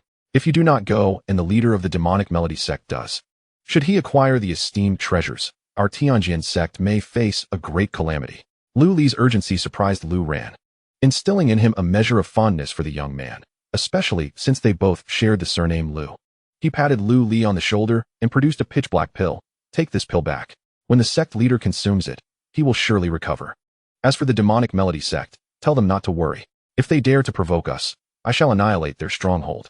Though spoken with apparent nonchalance, his words exuded an undeniable authority, leaving Lu Li momentarily speechless. He could only accept the pill with respect and express his gratitude on behalf of the sect leader. However, when he inadvertently caught sight of a cluster of sheep dung on the ground that bore an uncanny resemblance to the pill in his hand, he was utterly taken aback. The scent, too, seemed eerily similar. Unbeknownst to Lu Ran, who was oblivious to Lu Li's inner turmoil, he casually handed over a dog leash. My dog has wandered off somewhere. I'll go find him. You can use this leash as a weapon. It should serve you well. As he spoke, he tossed the leash onto a nearby stone pedestal before venturing into the adjacent grove. Lu Li rolled his eyes. Master Lu, you can't seriously be considering giving this sheep dung to my master as a pill, can you? And this dog leash as a weapon? Suddenly, he exclaimed, what? Why can't I lift it? When the conflicted Lu Li reached for the dog leash, he found it utterly immovable, as if it had taken root on the stone pedestal. He was astounded. Despite exerting all his strength, even utilizing his cultivation at the 6th level spiritual master, the leash remained obstinately in place. Could it possibly be a divine weapon? Drenched in sweat, Lu Li suddenly recalled the astounding scene from the new disciple selection day, when Lu Ran had poured forth a treasure trove of extraordinary artifacts from a tattered sack. In that fleeting moment, he gazed at the pitch-black elixir, then at the dog collar, and his eyes suddenly ignited with fervor. Blood. If this truly is a remarkable treasure, the only means to claim it is through blood recognition. Chapter 9. It unmistakably resembles a celestial wolf that devours the heavens and swallows the moon. Within the grand hall of the sword sect, Wan Long scrutinized the elixir presented by Lu Li, his brow furrowed. Its shape and aroma conjured memories of his childhood, reminiscent of the sheep droppings scattered around while tending to the flock. Lu Li, are you certain this is the elixir Master Lu provided for me?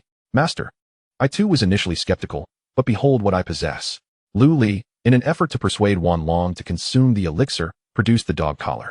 On Zia Peak, he had ultimately claimed this collar through the ritual of blood recognition, although he was unaware of its specific rank, after effortlessly cleaving a formidable earth-shattering bear. Rivaling an 8-star spiritual master, he was overwhelmed with gratitude toward Lu Ran. The collar is an extraordinary weapon. How could this droppings be anything mundane? Furthermore, how could the esteemed Master Lu use something so trivial to deceive the sect leader? Is this truly a dog collar? Wan Long mused, perplexed. No, Master, please observe. Buzz. Lu Li immediately infused the collar with a surge of spiritual energy.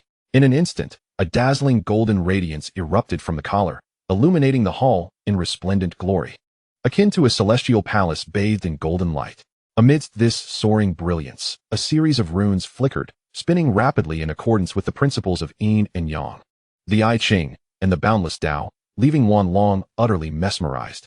In a heartbeat, all the runes converged, leaving a solitary chain quietly suspended in the air, yet suddenly, a cacophony of heart-wrenching roars erupted from the chain. The sound, akin to a demon's howl, was piercing and jarring, accompanied by flickering phantoms of malevolent beings, leaving Wan Long completely petrified. Seize it. As Lu Li observed his master's shock, even fear, he hastily retracted the collar, expressing concern. Master, are you all right? Wan Long offered no reply, his entire focus captivated by the recent spectacle, his gaze fixed on the collar, his voice trembling. This is the binding demon lock. Disciple, this is the legendary binding demon lock. It is far from a mere dog collar. Well played, Lu Ran. You have concealed this so profoundly. And you even gifted away such an extraordinary spiritual treasure. Speaking of which, where's my elixir? Quickly, I must consume it. Master, you are holding it in your hand. Right. Gulp. Wan Long eagerly swallowed the elixir. What sheep droppings? This is a divine pill. Even before consuming it, he had completely placed his faith in Lu Ran. However, after ingesting the elixir, his expression turned somewhat complicated. Why is nothing happening? Could it be after waiting for a while without any response, Wan Long's previously unwavering trust in Lu Ran plummeted to freezing point? He even felt the urge to retch. Boom. Suddenly, just as his confidence was on the verge of collapse, the ingested elixir erupted into myriad streams of spiritual essence. surging through his limbs and bones. Wanlong felt a profound numbness envelop him. He felt as though he were enveloped in a tempest of thunder. Yet the onslaught invigorated him immensely. Each surge of lightning coursed through his being, mending the grievous injuries inflicted by the sword's spirit within him. Even the external wounds were visibly healing at an astonishing pace. Luli was taken aback, relieved that he had not discarded the elixir as mere refuse during his time at Zia Peak. Boom! A thunderous rumble emanated from Wanlong's body once more. A formidable aura erupted forth, sending Luli, who stood nearby, hurtling backward, crashing heavily against the wall. "Master!" Luli exclaimed, clambering awkwardly to his feet, utterly bewildered. Yet, Wanlong did not wish for this chaos. As his master, Luli was his most cherished disciple. How could he possibly harm him? But the overwhelming power of the elixir surged within him, beyond his control. At the moment the elixir's potency fully unleashed, not only did his injuries completely heal, but his cultivation also ascended 3 ranks. From the initial stage of a 2-star spirit realm, he now soared to the pinnacle of the mid to late stage, achieving the status of a 3-star spirit realm, equating him with the master of the Demon Sound Sect. The elixir's efficacy did not dissipate. It delved into his dantian, lying dormant. What? Wanlong was momentarily dazed, experiencing an overwhelming surge of strength, as if he were lost in a dream. "Master, your cultivation has risen to the 3-star spirit realm," Luli exclaimed in delight. Indeed, a sudden elevation to the 3-star realm. This elixir must surely surpass the royal grade. All thanks to Lord Lu. "Luli, your dog leash," Wanlong remarked, eyeing the leash in Li's hand with palpable desire. The leash, or rather, the demon-binding chain, undoubtedly surpassed the esteemed rank. Thus, there seemed little need to venture into the secret realm of Xiaoyao Island to contend for esteemed spiritual treasures. Observing Wanlong's fervent gaze, Luli fell silent, instinctively clutching the leash closer to himself. "Cough, cough. I do not covet your possessions, you little miser," Wanlong retorted. "Luli, perhaps you should accompany me to Zia Peak. Lord Lu possesses many treasures. If you were to procure a suitable weapon, it would certainly fortify our position against the Demon Sound Sect. As the sect leader, am I to beg a mere hallmaster for gifts? Do I lack dignity?" Wanlong waved his hands dismissively, then added, "Nevertheless, I must express my gratitude to Lord Lu for the generous gift of the elixir." Without delay, now that his injuries were healed and his cultivation significantly enhanced, Wanlong resolved to visit Zixiao Peak to uncover the truth. The events surrounding Lu Ran were too extraordinary. He had harbored doubts for far too long. Had it not been for the Demon Sound Sect's leaders' ascension and their audacious intent to vie for esteemed spiritual treasures in the Xiaoyao Island's secret realm, posing a threat to the Heavenly Sword Sect, he would have investigated sooner. As twilight fell, Wanlong transformed into a shadow, silently descending upon Zixiao Peak. He had no intention of revealing himself directly, as that would obscure the true essence of Lu Ran. Yet, suddenly, barking echoed through the air. As soon as he set foot on the summit, a cacophony of barking erupted at his feet, the sound reverberating like thunder, sending Wanlong into a shiver of fright. However, when he caught sight of the creature that burst forth, his heart nearly leapt out of his throat. What appeared before him was no mere dog. It was a wolf, a celestial wolf. It was unmistakably a heavenly beast capable of devouring the heavens and swallowing the moon. Its body, spanning dozens of zhang, loomed like a mountain, bearing down upon him. Wanlong fled in panic, but his legs felt weak, rendering him incapable of swift escape. Before him appeared a thatched cottage. He had no time to ponder, seeking refuge within. Yet, despite the short distance of merely 100 meters to the cottage, he found himself running endlessly, unable to reach it. In his line of sight, the cottage remained perpetually about 100 meters away. What was happening? Was he dreaming? How could a moon-devouring wolf exist atop Zixiao Peak? He recalled that Zixiao Peak was home only to a dog named Xiaotian, cared for by Lu Ran. This was it, he was doomed. The shadow of this unparalleled demon loomed ever closer, and as he glanced up, he beheld its massive fangs glinting ominously above him, poised to devour him whole. Chapter 10. I am the glutton. Wanlong was consumed by anxiety, his legs trembling, leaving him utterly paralyzed. For the first time in his life, he felt death was so close at hand. Yet, in the next moment, the formidable fangs of the moon-devouring wolf suddenly vanished. As its colossal form, akin to a mountain, darted like lightning into a dense thicket ahead. Bang, bang, bang. Overwhelmed by terror, Wanlong could distinctly hear the frantic beating of his own heart. In the next instant, he realized the reason the great beast had not attacked him. It was in pursuit of a massive python. Before him, in the tall grass, a gigantic python slithered with astonishing speed, its length spanning dozens of zhang, its robust body resembling a colossal trunk, scales shimmering brilliantly, leaving a path of devastation in its wake. The python exuded a menacing aura, and though Wanlong could not discern its combat prowess, he understood that. Under the relentless chase of the moon-devouring wolf, it was gravely injured, with pools of crimson blood staining the grass beneath. Soon, the two titanic beasts vanished from his sight. The once familiar tall grass transformed into an endless expanse of prairie. A sense of bewilderment filled his heart after the initial shock, and Wanlong found himself uncertain of which direction to take. The thatched cottage, illuminated by a faint light, now seemed an unreachable destination. It felt as though he had plunged into a profound dream from which he could not awaken. What was this place? Was it an illusion? Lu ran. What on earth has transpired with you to conjure such a vivid mirage? Wanlong sat cross-legged, striving to calm the tumult within him. Upon reopening his eyes, everything remained unchanged. Lu ran, release me. As time advanced, night fell, and the sky filled with stars. Wanlong's anxiety intensified. He feared he might perish here, lost in the boundless darkness.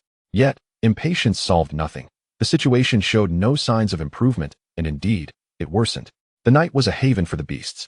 The pools of blood left by the python had become a catalyst for the ferociousness of the monsters. As darkness enveloped the sky, and the stars faded behind the clouds, an array of eyes emerged from the tall grass surrounding. Their crimson glimmers resembled lanterns, while their eerie green hues evoked ghostly flames. Some gathered in clusters, while others ventured alone, all converging towards the location of the blood-soaked ground. Wanlong's heart raced, rising to his throat. Surrounded by peril, he lacked the strength of a conqueror. Each beast's aura surpassed his own, rendering him akin to a lamb awaiting slaughter, powerless before a host of ravenous tigers. The shadow of death loomed once more. Suddenly, the pitch-black canopy of night was rent asunder by a burst of light. In an instant, the gaze of countless beasts vanished, scattering in all directions, transforming the vast pool of blood into droplets of dew, indistinguishable and ephemeral, dissipating into nothingness. Xiaotian, where has that little dog gone? A familiar voice echoed, plunging Wanlong into further confusion. Lu ran. It was Lu Ran's voice. He trembled all over. As the surreal world around him shifted back to reality, Lu ran, holding a lantern, called out for Xiaotian among the grass. Wanlong knew that Xiaotian was a dog raised by Lu ran. But what on earth had just transpired? Bewildered, Wanlong suddenly heard an unexpected voice. Oh, master? Damn, I couldn't find my dog, and instead found you. Wanlong's unexpected appearance at Zia Peak indeed surprised Lu ran. Wanlong swallowed hard, gritting his teeth to steady his nerves, and replied earnestly, Lu Hall master, I just arrived. What were you looking for? Xiaotian, that rascal has vanished. It's truly concerning. By the way, master, you must have come for a reason at this late hour. Come, let us talk in my room. The master had always treated him well. And naturally, Lu ran was courteous in return. Wanlong followed Lu ran into the room. Though he appeared calm on the surface, turmoil still roiled within him. Reminiscent of a tempestuous sea, I have come to personally thank you for the elixirs you sent. As he spoke, Wanlong retrieved several items from his spatial ring, instantly illuminating the dim room. This is a small token of my appreciation. I hope Hall Master Lu will accept it. Upon seeing the items, Lu Ran's expression turned serious. Is this the heaven-slaying sword? Master, you are gifting me the treasured weapon of the heavenly sword sect? This is far too precious. I appreciate your kindness, but I cannot accept it. Lu Ran outright declined. The heaven-slaying sword was the paramount treasure of the heavenly sword sect. Furthermore, there was the Dragon Chi Celestial Pearl and the Demon-slaying Sword Manual. These were 3 of the 10 most revered treasures of the heavenly sword sect, wielded only by the most esteemed disciples, elders, or hall masters. Yet now, the master intended to bestow them upon him. Of course, while courtesy was important, another reason for his refusal was the sheer lack of space to accommodate such items. Moreover, if he were to accept them, the Zixiao Sword Hall would inevitably attract the attention of many, and an influx of interest was hardly a favorable situation. If Hall Master doesn't he accept, it would mean looking down upon me. Wanlong was resolute in his decision. He had come prepared, having made a significant determination to repay Lu Ran with these 3 invaluable treasures. Naturally, Lu Ran had already discerned his intentions. Lu Li must have taken the dog leash back, perhaps to coax the master to seek treasures. Otherwise, why would he come here in the dead of night? Lu Ran understood all too well. Since the master had said so, he would graciously accept. Reluctantly, Lu Ran accepted and then said, Esteemed master, if there is nothing else, I shall take my leave to rest. It's truly exhausting to search for a dog at such an hour. Wanlong was taken aback. Huh, shouldn't you offer a return gift? Lu Ran was also surprised. Is there something else, master? Wanlong replied, No, nothing. I'm leaving. Is that not permissible? The expression on Wanlong's face made Lu Ran chuckle. Please take care, master. It's dark now. Here, take this lantern to light your way. With a swift motion, Lu Ran tossed the lantern over.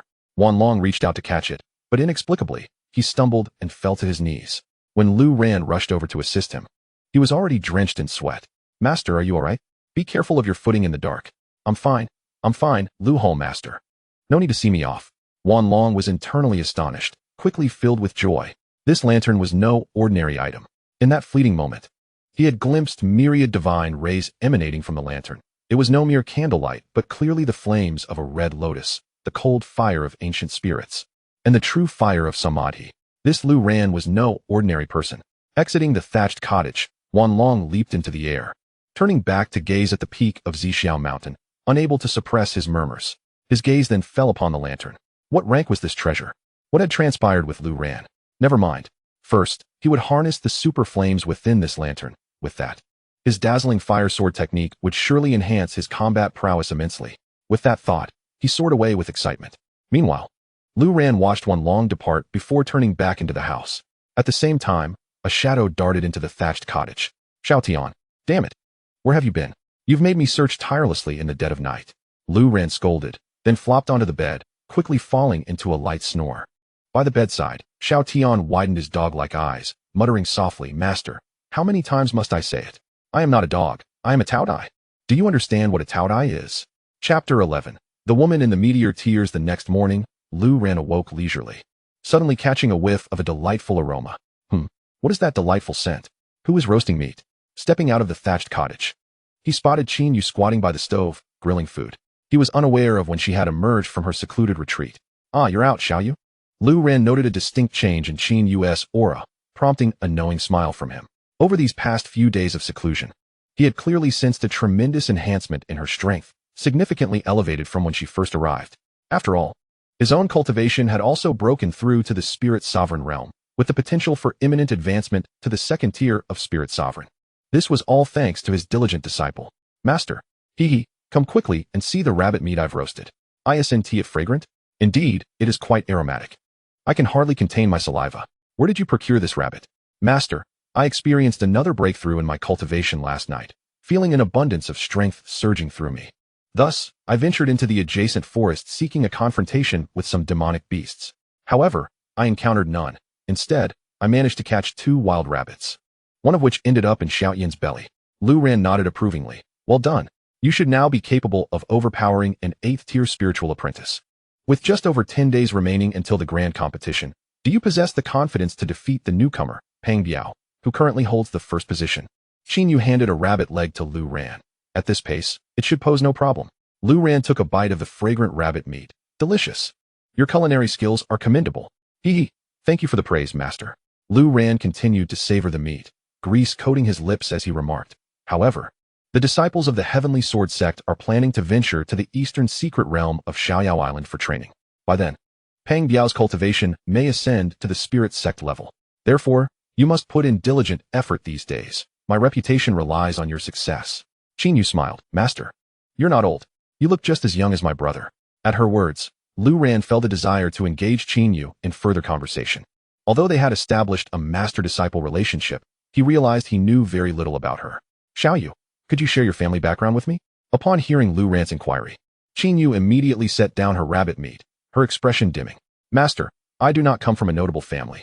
When I was young, I accompanied my grandfather to gather herbs in the mountains, and upon our return, our village had been annihilated. Everyone was killed, including my family. As she recounted her tale, her voice trembled. Later, my grandfather passed away, and I wandered alone. In a place called Luoxua City, a member of the Wang family took pity on me and brought me into their home, claiming I could serve as a maid to their young lady, ensuring I would have food. Little did I know they deceived me. They intended to bury me alive as a ghost bride for their deceased young master.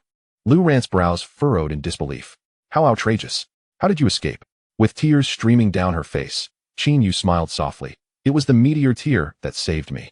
It fell from the sky unexpectedly and exploded far from the burial site, creating a massive pit.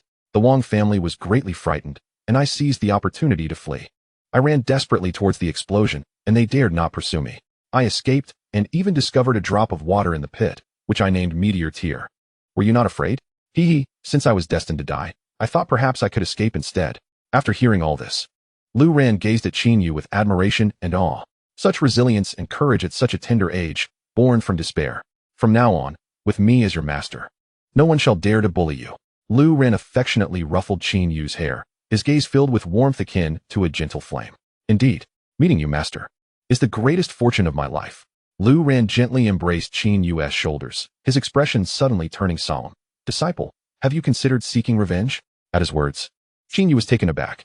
Master, shall we seek revenge? I have heard that within the Snowfall City, the Wang family has produced an exceptional disciple, who has been accepted as a student by the esteemed Tanyong battle sect, a first-rate force of the Fengyun dynasty. In recent years, their power has undoubtedly surged. And with my current abilities, Qin Yu gently closed her eyes, a bitter smile playing on her lips as she shook her head. The Tanyong battle sect is a transcendent power far superior to the Heavenly Sword sect. To be accepted as a disciple there is a distinction reserved for the truly elite. Lu Ran nodded thoughtfully before inquiring further. And who is the fiend responsible for the massacre of your village? Qin Yu's eyes widened as she gazed at the ethereal peaks shrouded in mist before her, her gaze now resolute. According to my grandfather, it was a general named by Qi from the Fengyun dynasty. The emperor of the Fengyun dynasty had been assassinated by a group known as the Heavenly Remnants. In a bid to eradicate this threat, the emperor commanded the notorious general Bai Qi, known as the Killing Demon General, to hunt them down relentlessly. For every member of the Heavenly Remnants he eliminated, he was promised an abundance of cultivation resources. However, since the Heavenly Remnants had long since blended into the populace, to secure the vast rewards, Bai Qi resorted to slaughtering innocents to impersonate them. My village, along with several other towns and cities, bore the brunt of this tragedy. Lu Ran's brow furrowed once more, troubled by the depths of this calamity. Even such atrocities are committed? It seems the emperor of the Fengyun dynasty is indeed a foolish ruler. Suppressing his shock, Lu Ran endeavored to soothe Qin Yu's spirit. Worry not. No matter how formidable the enemy may be, I have faith that my disciple shall one day exact vengeance upon them. Yes, with you by my side, master, I can overcome anything. I fear nothing. Let us continue our meal. Once we are finished, I shall take you to explore the spiritual veins of Zia Peak. Spiritual veins? But master, aside from relying on meteor tears, I cannot absorb spiritual energy at all. That is of no concern. Let us dine first. After their meal and tending to the chickens, ducks, geese, dogs, and cats, Lu Ran led Qin Yu deeper into Zixiao Peak. The other sects had cast envious eyes upon Zixiao Peak entirely because it possessed a heavenly grade spiritual vein, second only to the main peak of the Heavenly Sword sect. Spiritual veins are categorized into 4 ranks: yellow, mysterious, earth, and heaven. A single yellow grade vein can elevate a family to prosperity. A mysterious grade vein can establish a sect, standing proud for centuries. Should one achieve an earth grade vein, it is sufficient to nurture a sect for 500 years. The Heavenly Sword sect has endured for a millennium, relying on the formidable foundation of its 9 heavenly grade spiritual veins. These 9 veins support the 9 major halls of the Heavenly Sword sect. The peak where the sect leader resides, Tanyong Peak, is the nexus where all 9 veins converge, serving as the eye of the 9 dragons formation. Even among the same rank, distinctions exist. After a millennium of development, the spiritual veins have been significantly depleted. Should the spiritual spring within a vein run dry, it signifies the gradual decline of that vein. The reason the spiritual vein of Zixiao Peak remains rich in resources is due to the historically low number of disciples in the Zixiao Sword Hall. The first hall master of Zixiao Sword Hall established an unwritten rule 1,000 years ago. Only the elite are accepted, no refuse.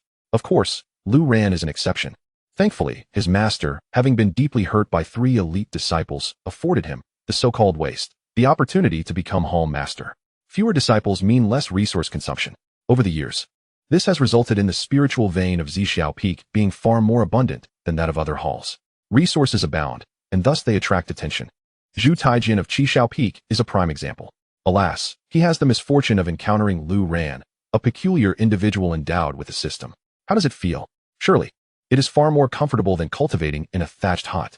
Upon reaching the location of the spiritual vein and gazing at the swirling, abundant spiritual energy, Lu Ran inquired. Indeed, I never knew such a vast spiritual vein existed in this world. Master, how wonderful it would be if I could cultivate as a spirit practitioner. Lamented Qin Yu, who, as a body cultivator incapable of absorbing spiritual energy, felt a pang of regret and wanted to stomp her feet. Is that your desire to become a spirit practitioner? Lu Ran chuckled at Qin Yu's expression of longing. Today, I shall guide you onto the path of spirit cultivation. Upon hearing this, before Qin Yu could respond. The meteor tear in his palm trembled suddenly. The woman within, who had been sprawled out, stuffed to the brim, immediately sat up with her brows furrowed. What is this? I couldn't even help her become a spirit practitioner, yet you can? Having just spoken, she seemed to realize something and nodded vigorously to herself. Yes, you can. You certainly can. If one day you feel inclined, could you also help me reshape my golden body? Since the day Lu Ran uttered the name meteor tear, the woman had confirmed that he had discovered her. Yet, she could not simply rush out and ask him to mold her a golden body, as she was merely a limited spirit, unable even to exit the space of the meteor tear. Thus, she had to place her hopes on Lu Ran hearing her silent plea. However, Lu Ran remained blissfully unaware of the woman hidden within the meteor tear. Observing Qin Yu's astonished expression, he smiled and said, "Isn't it merely a matter of reconstructing a body? Quite simple." Before Qin Yu could respond, the woman was taken aback. The implications of his words were unmistakable. Did this mean he had agreed to her request? If you truly can craft a golden body for me, I would willingly offer myself without hesitation. Chapter 12. The Five Dragons Capturing the Heavens. At this moment, Qin Yu gazed at Lu Ran with wide, incredulous eyes. For over a decade, she had believed herself to be worthless, unable to absorb even a trace of spiritual energy. Without the meteor tear, she would not have even embarked on the path of body cultivation. Yet now, her master was telling her she could step into the realm of spirit cultivation. Spirit cultivation. This signified that, upon reaching a certain level, one could ascend to immortality and divinity. Though the hope seemed faint, throughout history, countless individuals had ventured forth along this irreversible path in pursuit of eternal life and ascension. Conversely, as a body cultivator, there had never been a recorded instance of anyone achieving immortality. With a thud, Qin Yu was overwhelmed with emotion and nearly choked up. Dropping to her knees before Lu Ran, "Master," she uttered this single word with profound reverence, causing Lu Ran's heart to sink momentarily. "Get up. There is no need for such formalities with your master." He continued, "I possess a flask of immortal elixir known as the Spirit Forging Elixir. After you consume it, you will activate the grand array of cultivation within this spiritual vein, and I shall protect you. Remember, the process will be arduous. Your resolve must be as solid as a rock to undergo this metamorphosis and fulfill your potential." Qin Yu nodded deeply, remaining silent as she grasped a jade-green vial and descended into the spiritual vein below. Following Lu Ran's guidance, she consumed the Spirit Forging Elixir and sat cross-legged within the vein. With a flick of his finger, Lu Ran summoned a magnificent cultivation array that cascaded down from above, enveloping Qin Yu like a protective cocoon. However, this was no mere cage. It was a grand imperial array. As the formation erupted in brilliant radiance, the entire underground spiritual vein trembled violently. The surrounding swirling spiritual energy seemed to be drawn by an invisible force, rushing toward the array. As the formation activated and the talismans danced, Qin Yu naturally entered a state of profound enlightenment. The Spirit Forging Elixir, a supreme celestial potion, began to transform her body. Forging spirit means creating a spiritual vein. From a flesh and blood body devoid of a spiritual vein, a new vein was being forged. One can only imagine the exalted nature of this elixir and the immense suffering Qin Yu would endure. Lu Ran's decision to forge a spiritual vein for Qin Yu stemmed from his recognition of her indomitable spirit. Moreover, he possessed plenty of life-saving pills, so her life was not in jeopardy. The only challenge she would face was the excruciating pain of bodily transformation, which she would have to endure. As time elapsed, the previously expressionless Qin Yu began to display signs of agony. Eventually, her entire being trembled, and the heart-wrenching pain raged within her, as if the creation of her spiritual vein was akin to being cut 1,000 times. Yet, surprisingly, Qin Yu did not utter a single sound throughout the ordeal. The beads of sweat on her forehead and her grim expression, intensified by her clenched jaw, tugged at Lu Ran's heartstrings. Fortunately, this process lasted for 2 hours and was nearing its conclusion. Qin Yu was drenched in sweat, resembling someone who had just emerged from a deluge. When the entire process concluded, she collapsed into Lu Ran's arms, as if finally liberated. She was utterly drained, having expended every ounce of her strength, akin to a parched riverbed. Even with the pure spiritual veins flooding into her body and Lu Ran administering the finest elixirs, it would be impossible to fully saturate the dry riverbed in a short span of time. The elixirs Lu Ran employed were all gentle and slow-acting. Hastening the process could have adverse effects. Thus, he was unconcerned, knowing that with a brief respite, Qin Yu would recover. Once rejuvenated, with her new spiritual vein, her cultivation would soar to remarkable heights in no time. With a swift motion, Lu Ran lifted Qin Yu from the spiritual vein and soon landed at her humble abode. placing her gently on the bed before departing. He was confident that nothing untoward would befall her. Everything was under control. At this moment, however, Qin Yu, holding the meteor tears in her palm, could not calm her racing heart. Indeed, she had acquired a spiritual vein. From this day forth, little Yu would embark on the path of spiritual cultivation, the spirit-forging elixir, the grand cultivation array, the spiritual vein, and the heart protector pill and life-saving pill. These were all divine elixirs. Little Yu, you have stumbled upon extraordinary fortune by encountering such a master. I hope that Lord Luran will soon fulfill my desires, allowing me to reshape my golden body, ascend to the pinnacle of martial arts, and vanquish that nefarious heartless scoundrel. However, what astonished Qin Yu in the crafting of spiritual veins was not solely the crimson-clad lady. Upon Luran returning with Qin Yu to the humble abode, beneath the spiritual veins of Zia Peak, the silhouette of an elderly man in a black robe materialized, his aged eyes brimming with disbelief. The crafting of spiritual veins? Is there truly such a miraculous elixir in this world that can forge a complete set of spiritual veins in merely 2 short hours? It is utterly unfathomable. The young girl must have ingested a supreme-grade spiritual medicine. If it can even reshape spiritual veins, what then of healing damaged ones? I must acquire that supreme-grade elixir. I shall return to my zenith. As this thought crossed his mind, a glimmer of greed flickered in the old man's eyes, turning them a shade of crimson. With a swift motion, he soared from the underground spiritual veins, a torrent of dark spiritual energy swirling around him, enveloping his figure like a cloud, drifting towards Zixiao Peak. At that moment, after placing Qin Yu in the room, Luran reclined on a lounge chair in the courtyard, retrieving a tome of martial arts from his dimensional bag. Though he had ascended to the rank of spirit master, he still lacked experience in the execution of techniques and practical combat. With some free time on his hands, he began to study a royal-grade martial art. The 5 dragons capturing heaven palm, when executed, allows the 5 fingers to transform into colossal dragons of spiritual energy, creating a cage in the palm capable of imprisoning all living beings beneath the weight of its unparalleled might. Alas, this is a royal-grade technique. Only a spirit emperor can fully manifest its formidable power to capture heaven and earth, yet I can still play around with it. Luran diligently practiced according to the prescribed methods, and soon he gleaned some insights. Suddenly, a dark cloud appeared in the air before him, and Luran, eager to test his newfound understanding, gathered all his spiritual energy. In the blink of an eye, the energy surged into his palm, and with a decisive motion, it erupted forth, transforming into 5 gigantic white dragons that surged towards the ominous cloud. Forget capturing heaven for now. Let us test my skills on a mere cloud. Luran squinted, executing the palm technique with fluidity. At that moment, the old man within the dark cloud was struck with sudden fear. What kind of technique is this? Such a formidable aura. The 5 white dragon apparitions swiftly closed in, threatening to crush him. In his shock, the elder unleashed a punch towards one of the white dragon apparitions. Boom!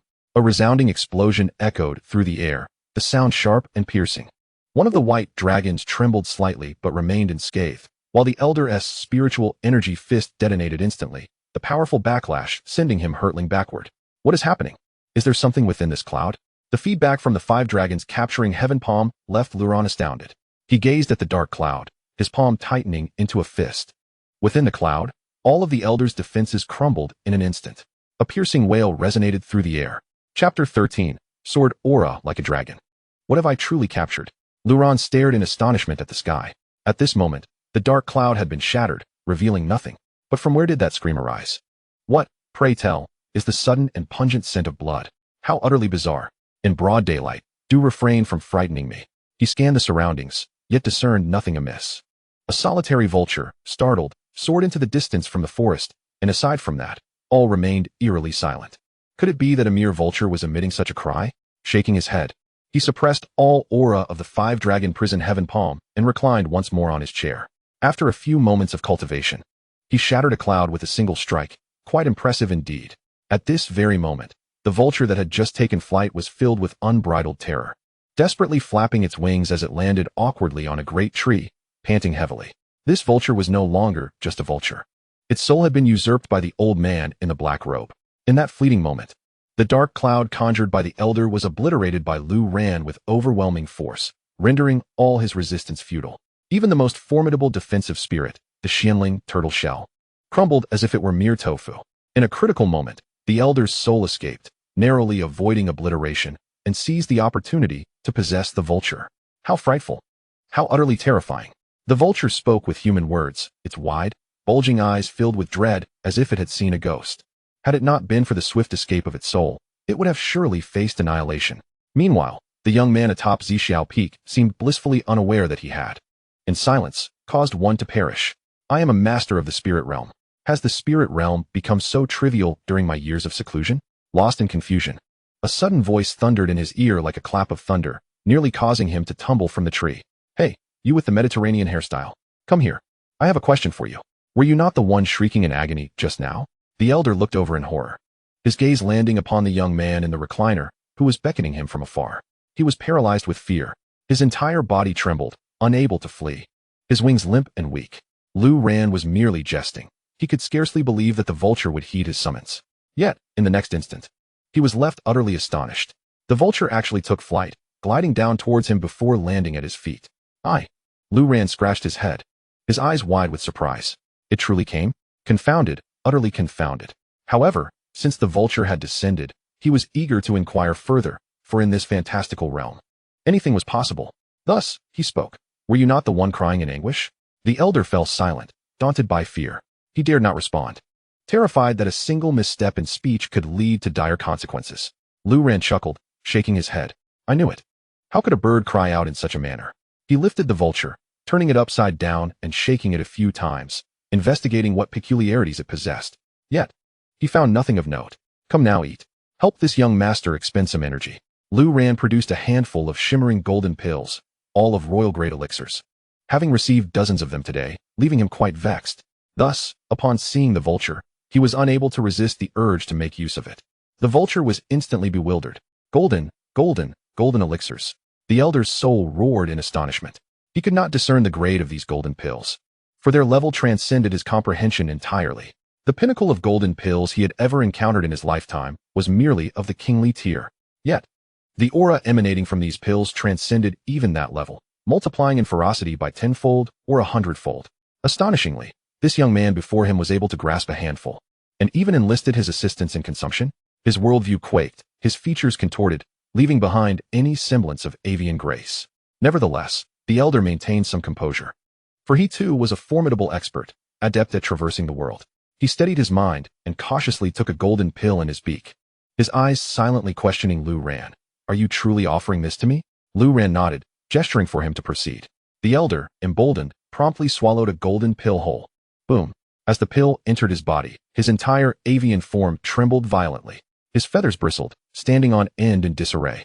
An overwhelming surge of energy coursed through him repeatedly, the immense force nearly tearing his birdly frame asunder, causing such agony that his recently entered soul yearned to flee. Yet, it was too late. With a kick of his legs and a closing of his eyes, he succumbed to unconsciousness.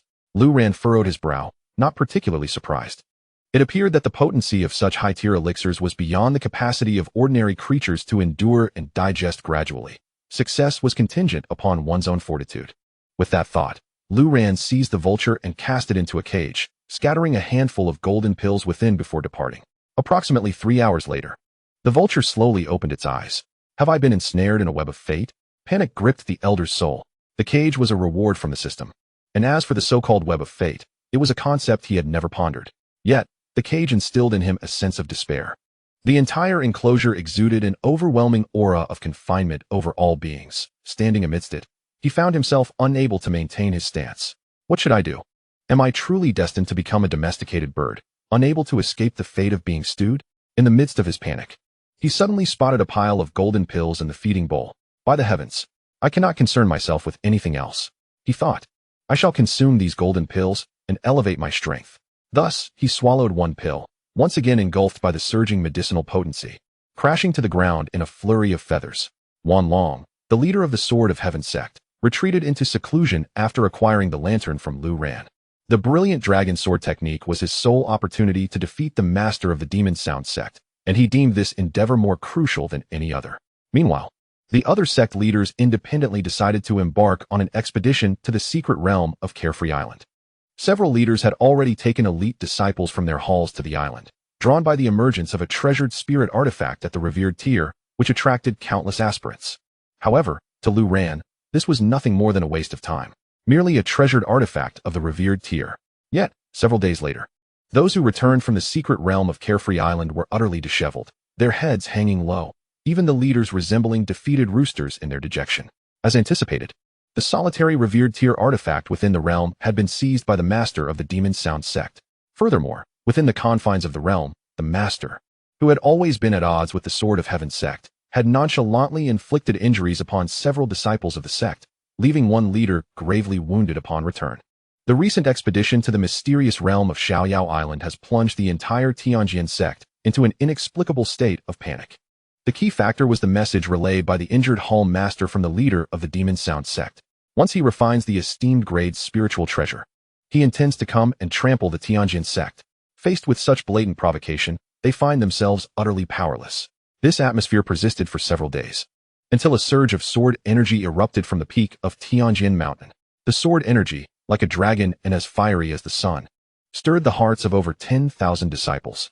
Chapter 14. In the abyss, gods, demons, and fairies danced together. A terrifying and fervent aura emanated from Tianjin Mountain, and a figure, as if reborn from flames, emerged from the blazing tide of spiritual energy.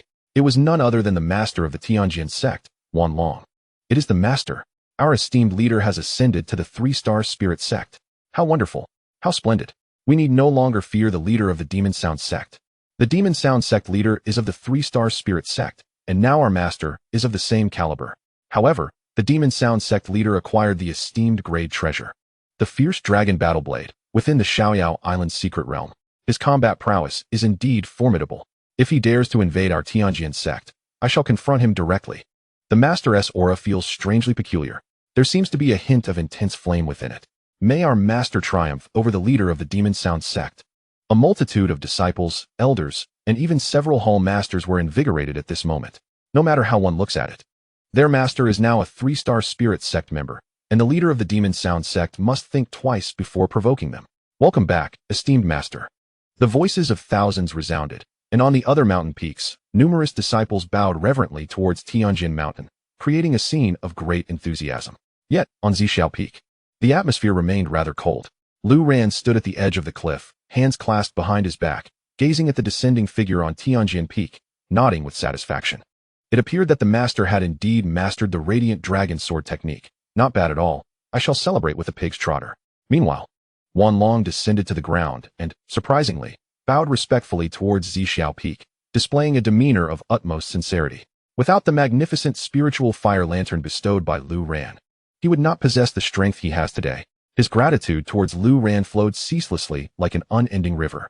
This scene left many disciples utterly astonished. However, they soon seemed to grasp the underlying meaning, and their expressions grew more complex. Wanlong withdrew his gaze and turned to see a hall master wrapped in bandages, looking rather disheveled, and immediately furrowed his brow, asking, "Hall Master Feng Feng, what has happened to you?"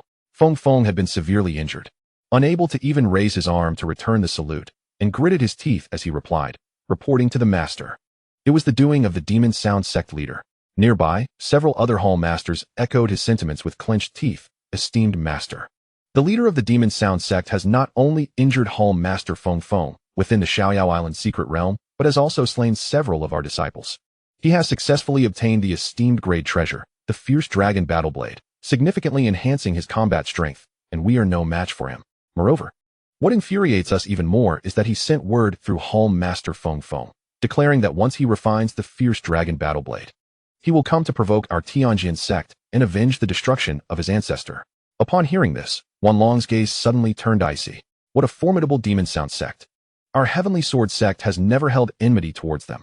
However, an elder of the Devil Sound sect mysteriously vanished within our territory, prompting them to provoke us repeatedly and even threaten to annihilate our sect. Master, I believe that the so-called disappearance of the elder is merely a ruse.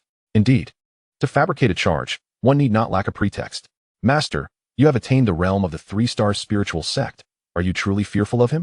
The strength of our disciples far surpasses that of the Devil Sound sect. Relying solely on him, he is not worthy to threaten our Heavenly Sword sect. The hall was filled with murmurs of approval from the various hall masters and elders. Yet, Wanlong took a deep breath, his gaze once more directed towards the Zixiao Peak. One might say that a revered grade battle weapon, such as the Mad Dragon Battle Blade, would be deemed worthless in the eyes of Hall Master Lu Ran. Even the dog leash he casually gifted his disciple, Lu Li, was of superior grade.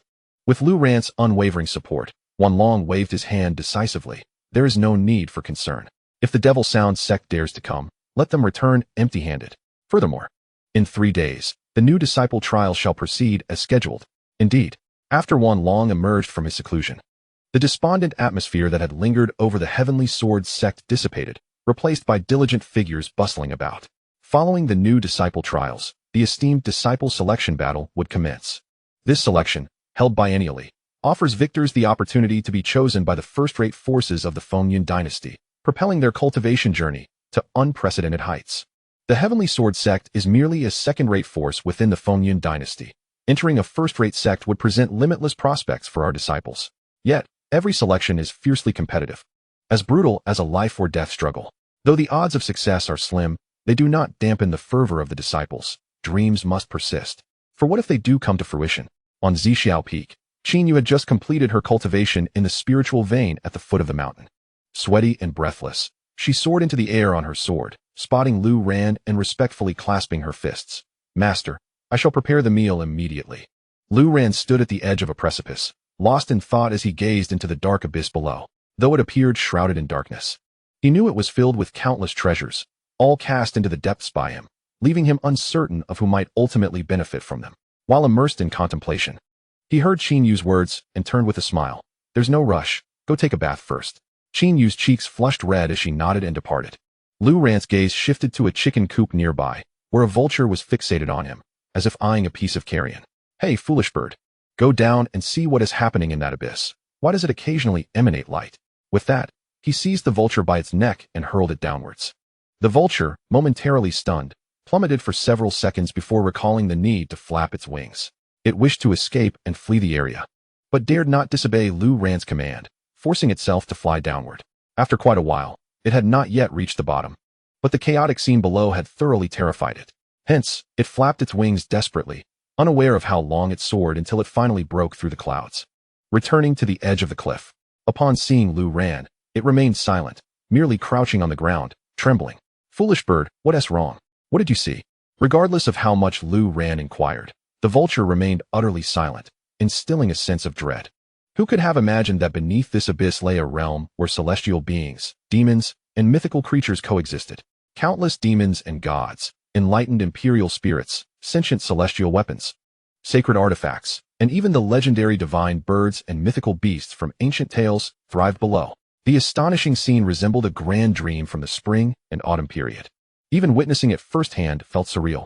Lu Ran, taken aback, gazed at the vulture in disbelief, ultimately shrugging his shoulders in resignation and casually tossing a few golden rods into the depths. Within the vulture's essence, the old man in the black robe pondered his future. This young man before him was undoubtedly extraordinary. Consequently, he endeavored to communicate with Lu Ran, not through spoken words, but by embracing the human fascination and affection for animals to establish a bond. Boldly, he perched upon Lu Ran's shoulder and attempted to nuzzle closer. Hey, silly bird, keep your distance. I don't want your bald head to infect me.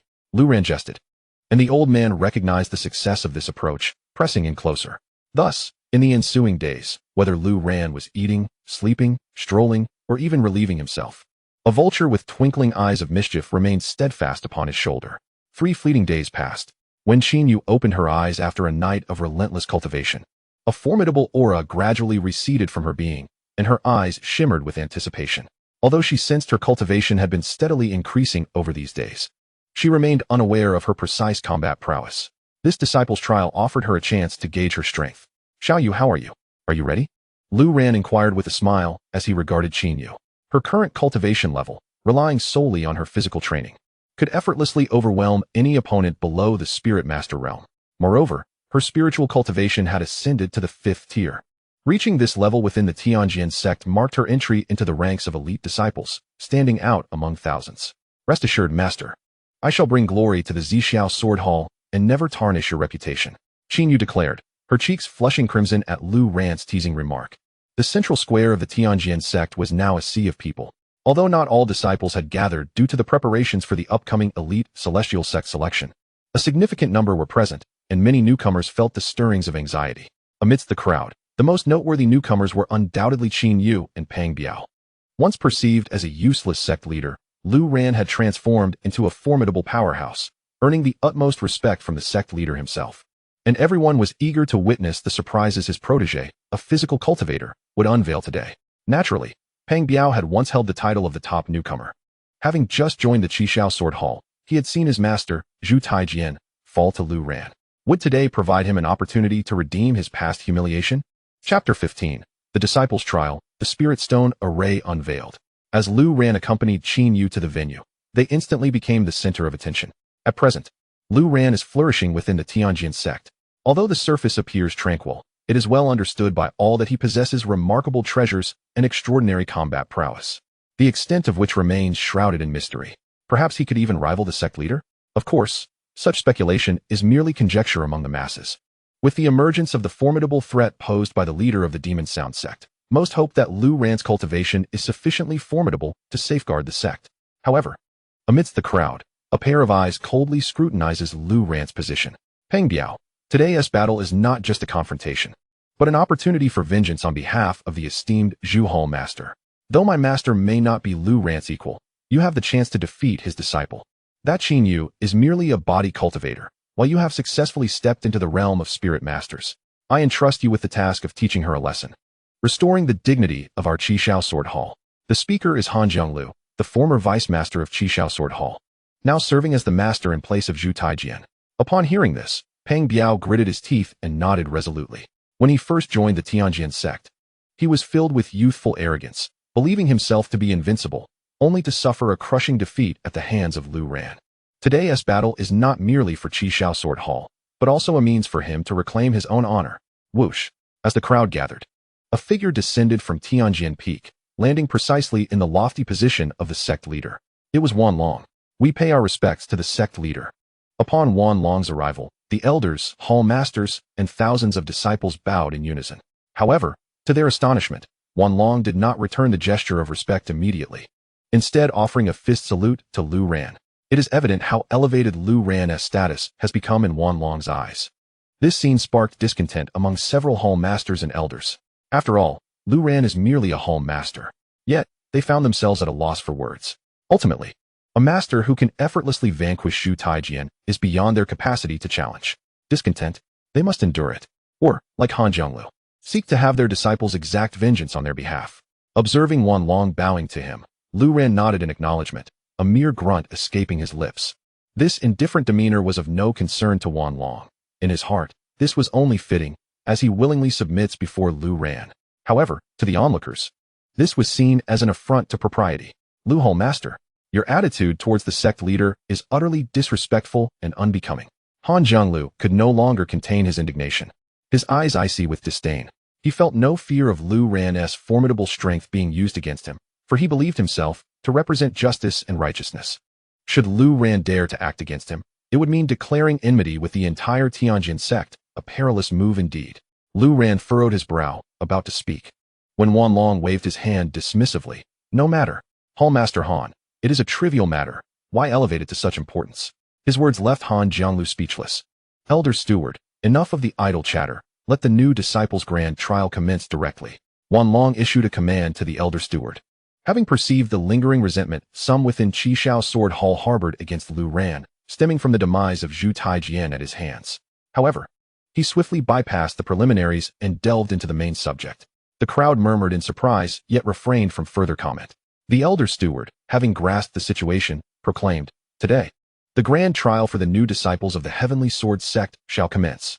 This trial is divided into two segments. The first part, the elimination battle within the Spirit Stone Array. The second part, the Disciples Contest. The Spirit Stone Array is now activated, and all new disciples are to prepare to receive their jade tokens and enter the formation. Within the array, those unable to withstand its force may shatter their tokens to be teleported out. Disciples may engage in combat within the array, but the use of any weaponry is strictly forbidden. Any violators will be disqualified. Successfully traversing the Spirit Stone Array will grant access to the next round of competition." After the Elder Steward's introduction, all disciples gathered together, making ample preparations. "Qin Yu, may you endure this trial." As Qin Yu approached the formation's threshold, a cold voice interrupted her thoughts. It was Peng Biao, sneering at her with a gaze tinged with malice. Of course, Qin Yu responded with a calm smile. Choosing not to elaborate further, she appeared composed, though her master had assured her that her current strength surpassed that of Pang Biao. Uncertainty lingered in her heart regarding the extent of her combat prowess. Having never engaged in a fight, she possessed no experience whatsoever. Suddenly, a deafening roar reverberated through the heavens and the earth. In the vast expanse of the previously empty square, a surge of intense spiritual light erupted, intertwining hues revealing a colossal stone array. The stones varied greatly in size, some towering several dozen feet, while others were no larger than a head. Yet all were meticulously arranged according to the array's design, resembling a massive stone cage. The Spirit Stone Array has been activated. The first round of trials begins now. With the Elder Steward's announcement, 500 disciples surged forward, rushing into the Spirit Stone Array. The moment they entered, the previously dormant array sprang to life with a thunderous crash. The sound of collapsing stones sent shivers down the spines of the disciples. It was a terrifying noise, akin to a beast crunching on bones. The ensuing scene within the array was even more astonishing. All the stones, manipulated by the array's power, soared into the air, hurling fragments unexpectedly at the bodies of the disciples. By the heavens, take cover. The stones are falling. Panic ensued as disciples exclaimed in terror. How can such massive stones be airborne? Focus and concentration were paramount. One must avoid being crushed. Boom. Bang. The Spirit Stone Array, now operational, was filled with the anguished cries of the disciples. The chaos escalated rapidly. Some with lower cultivation levels could not even withstand the smallest stone's assault and were directly struck, with the severely injured spitting blood in desperation as they shattered their jade tokens to escape. After being teleported out, the embarrassment of the situation paled in comparison to the urgency of healing. Some disciples who had been struck in the mouth scrambled to recover their teeth, while others suffered broken limbs, their injuries gruesome and distressing to behold.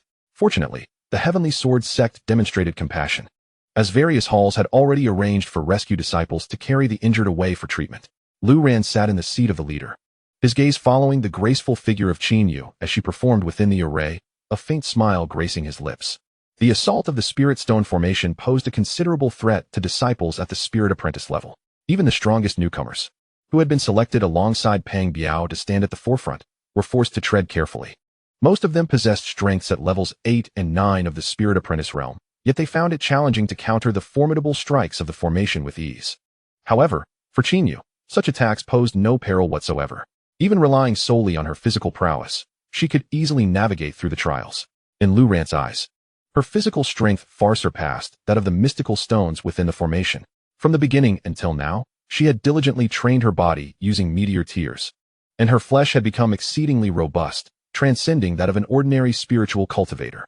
Even without employing spiritual energy, a single punch from her could shatter the defenses of a level 9 Spirit Apprentice. Moreover, with her possession of the super boxing gloves and protective gear, entering the Spirit Stone Formation presented no challenge at all. Yet, Qin Yu remained oblivious to this fact, which only heightened her anxiety. Humph, Qin Yu. If you do not swiftly crush the Jade token, even if you reach the second round, it shall merely be a desperate struggle.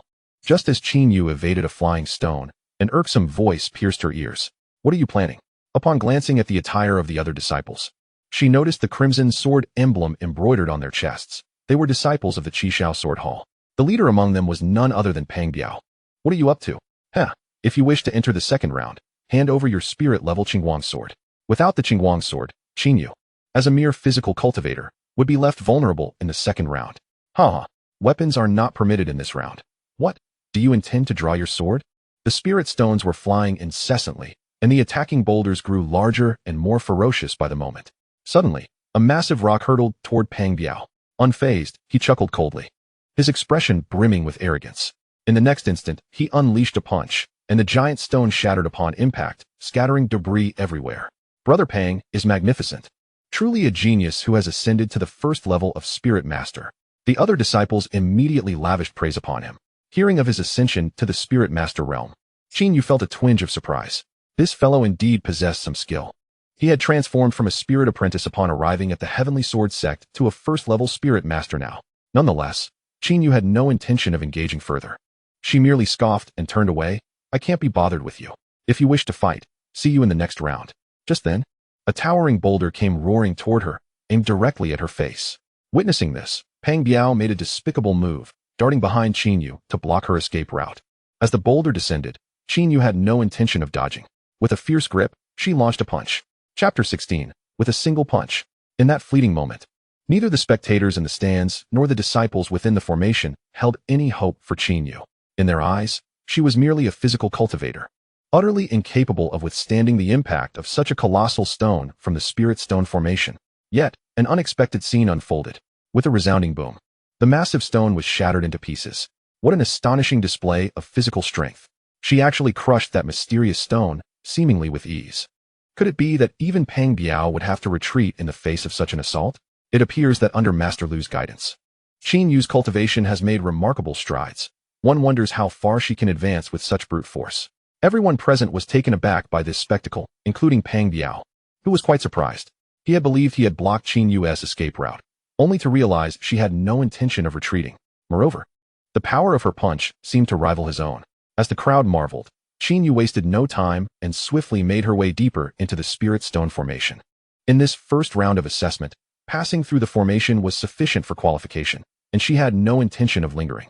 However, as she maneuvered rapidly through the formation, Pang Biao attempted to pursue her, only to be obstructed by the flying pieces of the mysterious stone, forcing him to relent. Clearly, his plan to seize Qin Yu's azure sword in this round was futile. In the subsequent round of competition, the use of all spiritual treasures would be permitted, aimed at showcasing the strongest combat capabilities. At that time, possessing the revered azure sword would undoubtedly place pressure on Pang Biao.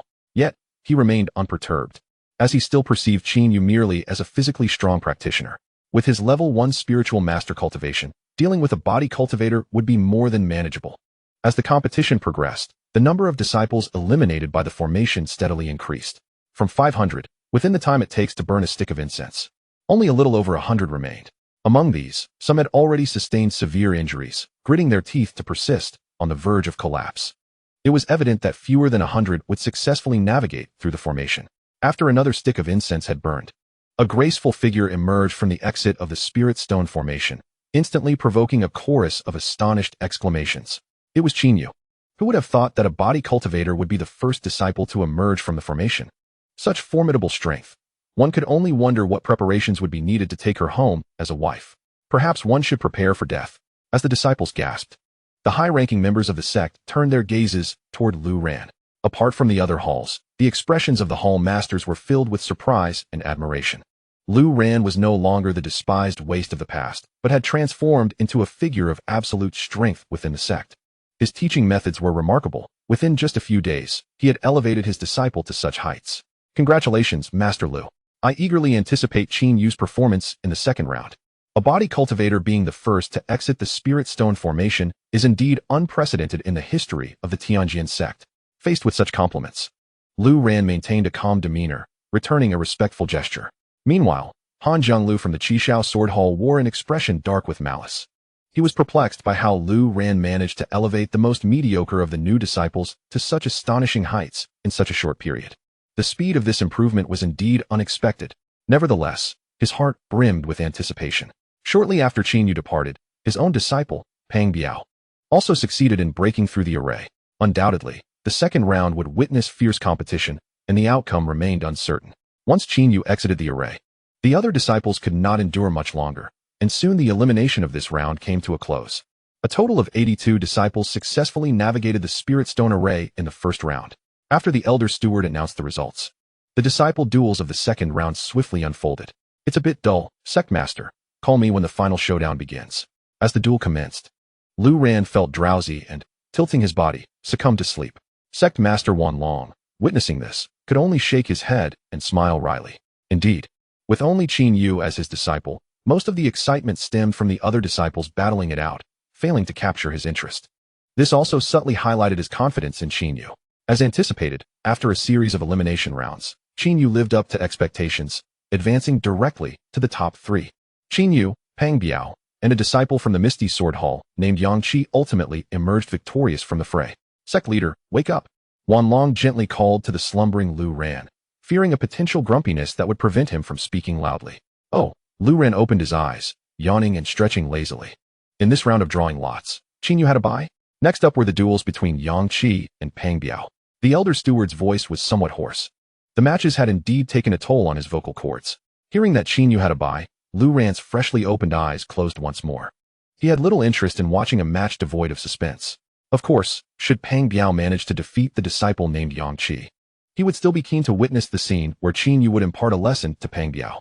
After all, Peng Biao had targeted Qin Yu from the very beginning, and he was curious how his disciple would handle this adversary. Yang Qi, you are no match for me. Concede now to spare yourself from bodily harm. In the arena, Peng Biao looked disdainfully at Yang Qi, standing with his hands clasped behind his back, feigning nonchalance. Yet, Yang Qi shook his head with a smile. Brother Peng Biao, retreating without a fight is not the way of a man. Come on. With those words, Yang Qi summoned an imposing crescent-shaped blade, his aura surging forth, almost reaching the realm of a spirit master. Haha, you are still quite far from the spirit master realm. Peng Biao dismissed Yang Qi's grand display of intent to battle. He recognized that Yang Qi was merely a step away from the spirit master realm. Yet this distance was not comparable to being a true spirit master. Boom. As he spoke, Peng Biao's entire being trembled, a torrent of spiritual energy erupting from him, revealing that he was indeed a level 1 spirit master. Wow, so powerful. Brother Peng Biao has advanced far too quickly, hasn't he? He was only a 9th level spirit apprentice when he arrived, and now he is a spirit master. The foundation of the Zixiao Sword Hall was profound, and with Master Han personally guiding him, the training conditions were truly enviable. Yang Qi, though commendable, still falls slightly short. What piques my interest now is how Qin Yu will perform against a 1st level spirit master. All eyes are eagerly fixed upon her. In the arena, Yang Qi took the initiative, wielding his crescent blade with a swift slash that seemed to pierce the air, arriving before Peng Biao in the blink of an eye. However, to everyone's astonishment, Peng Biao did not evade Yang Qi's assault. Instead, he raised his hand to block the blade. The curved sword struck his hand, not only failing to wound him, but producing a resounding clash of metal. In the next moment, Peng Biao twisted his wrist, and the crescent blade was contorted into a twisted shape. With a resounding thud, Peng Biao delivered a powerful kick to Yang Qi's chest, sending him and his weapon flying. At that instant, the crowd erupted in astonishment. Thunderous applause and cheers followed. Peng Biao's prowess was remarkable, rivaling that of certain inner disciples. Furthermore, upon his hands rested the illustrious purple gold silk gloves, one of the 8 treasures of the Zixiao Sword Hall. What a formidable figure. Brother Peng Biao truly astonishes. Even employing the purple gold silk gloves, Master Han is evidently biased. These gloves, crafted from a millennia-old golden silk, are one of the 8 paramount treasures of the Zixiao Sword Hall, typically beyond the reach of ordinary disciples. Yet, Brother Peng Biao is no ordinary disciple. He is a genius who ascended to the Spirit Master realm upon entering the Tianjin sect, a talent unmatched. I surmise that Master Han wishes for Brother Peng Biao to seek vengeance for the Zixiao Sword Hall and for Master Zhu in this arena. Silence may veil the truth. Yet life must go on. Peng Biao's display left many hall masters astonished. His dominance was unabated, and with that single kick, he had severely injured Yang Qi, a 9th level spirit apprentice, leaving him incapacitated and ultimately carried away by his peers. This undoubtedly humiliated the Wuxiao Sword Hall. Consequently, the gaze of the Wuxiao Sword Hall's master shifted toward Lu Ran, then to Qin Yu. The implication was clear. Peng Biao had triumphed. The final championship battle would see Peng Biao of the Zixiao Sword Hall face off against Qin Yu of the Zixiao Sword Hall. Thus commenced a highly anticipated showdown. In the arena, Peng Biao retained his haughty demeanor, arms crossed defiantly. Today, I shall reclaim the humiliation I once endured. He glared at Qin Yu, stating coldly. Qin Yu, unwilling to engage in further dialogue, responded with equal iciness. I shall not hold back. With that, she stepped forward, her crimson flame gauntlets igniting with a brilliant blaze. And to Peng Biao's astonishment, she shattered his purple gold silk gloves with ease, delivering a powerful blow directly to his chest. The impact resonated. In the stunned gaze of the onlookers, Peng Biao was propelled backward, his chest collapsing inward, a spray of blood erupting into the air. And when he fell to the ground, he lay motionless like a lifeless creature. The crowd gasped in disbelief. Everyone stood in unison, craning their necks to behold Peng Biao's plight, their eyes wide with shock. With such a blow, Peng Biao's fate seemed dire. Qin Yu withdrew her fist, staring in astonishment at her own hand, a flicker of regret crossing her features. Master, I didn't mean to. She cast a pitiful glance at Lu Ran, as if her recent strike had claimed Peng Biao's life. Lu Ran smiled calmly, gesturing for her to remain untroubled. The elder steward approached nervously to investigate. However, after withdrawing his hand from beneath Peng Biao's nose, he solemnly shook his head at the assembled crowd. Chapter 17. Even in death, you still bully him? Upon witnessing this, a collective gasp echoed throughout the hall. Dead.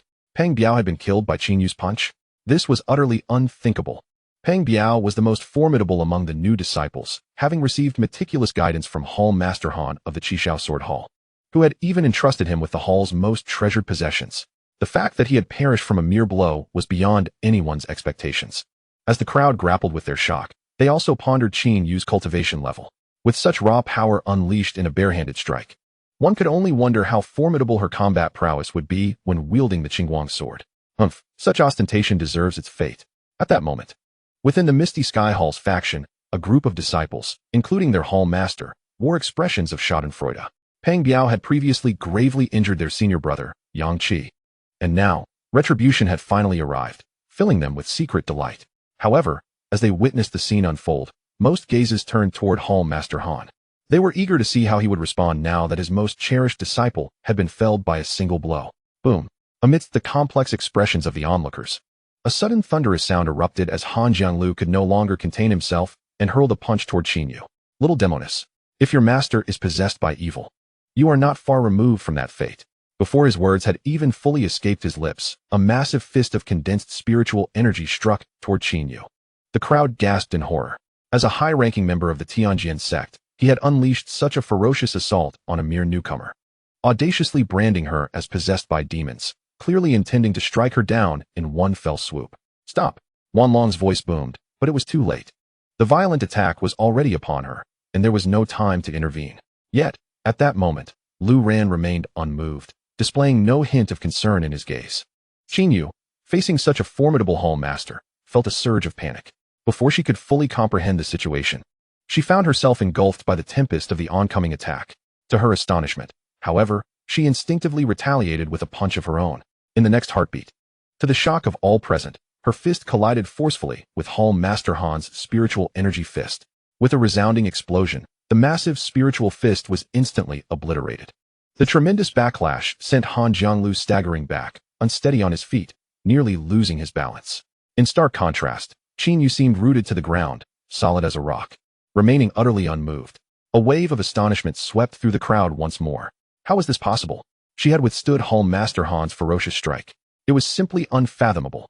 Qin Yu had not even utilized her spiritual energy, relying solely on her bare fists. Something was amiss. Have you noticed what adorns her hands? It appears to be a pair of flame attribute gauntlets. So that's the reason. This explains her ability to swiftly defeat Senior Peng Biao. The crowd finally discerned the truth. While Master Han was astonished, he also noticed the flame gauntlets on Qin Yu's hands, which allowed him to breathe a sigh of relief. During their brief confrontation, he had sensed the immense strength of Qin Yu's physical form. Had it been her innate power, he would undoubtedly have found himself in a most embarrassing predicament today. However, upon seeing the gauntlets, he felt slightly reassured. Relying on a spiritual treasure does not constitute true skill. With a cold snort, he surprisingly attempted to strike again. Stop!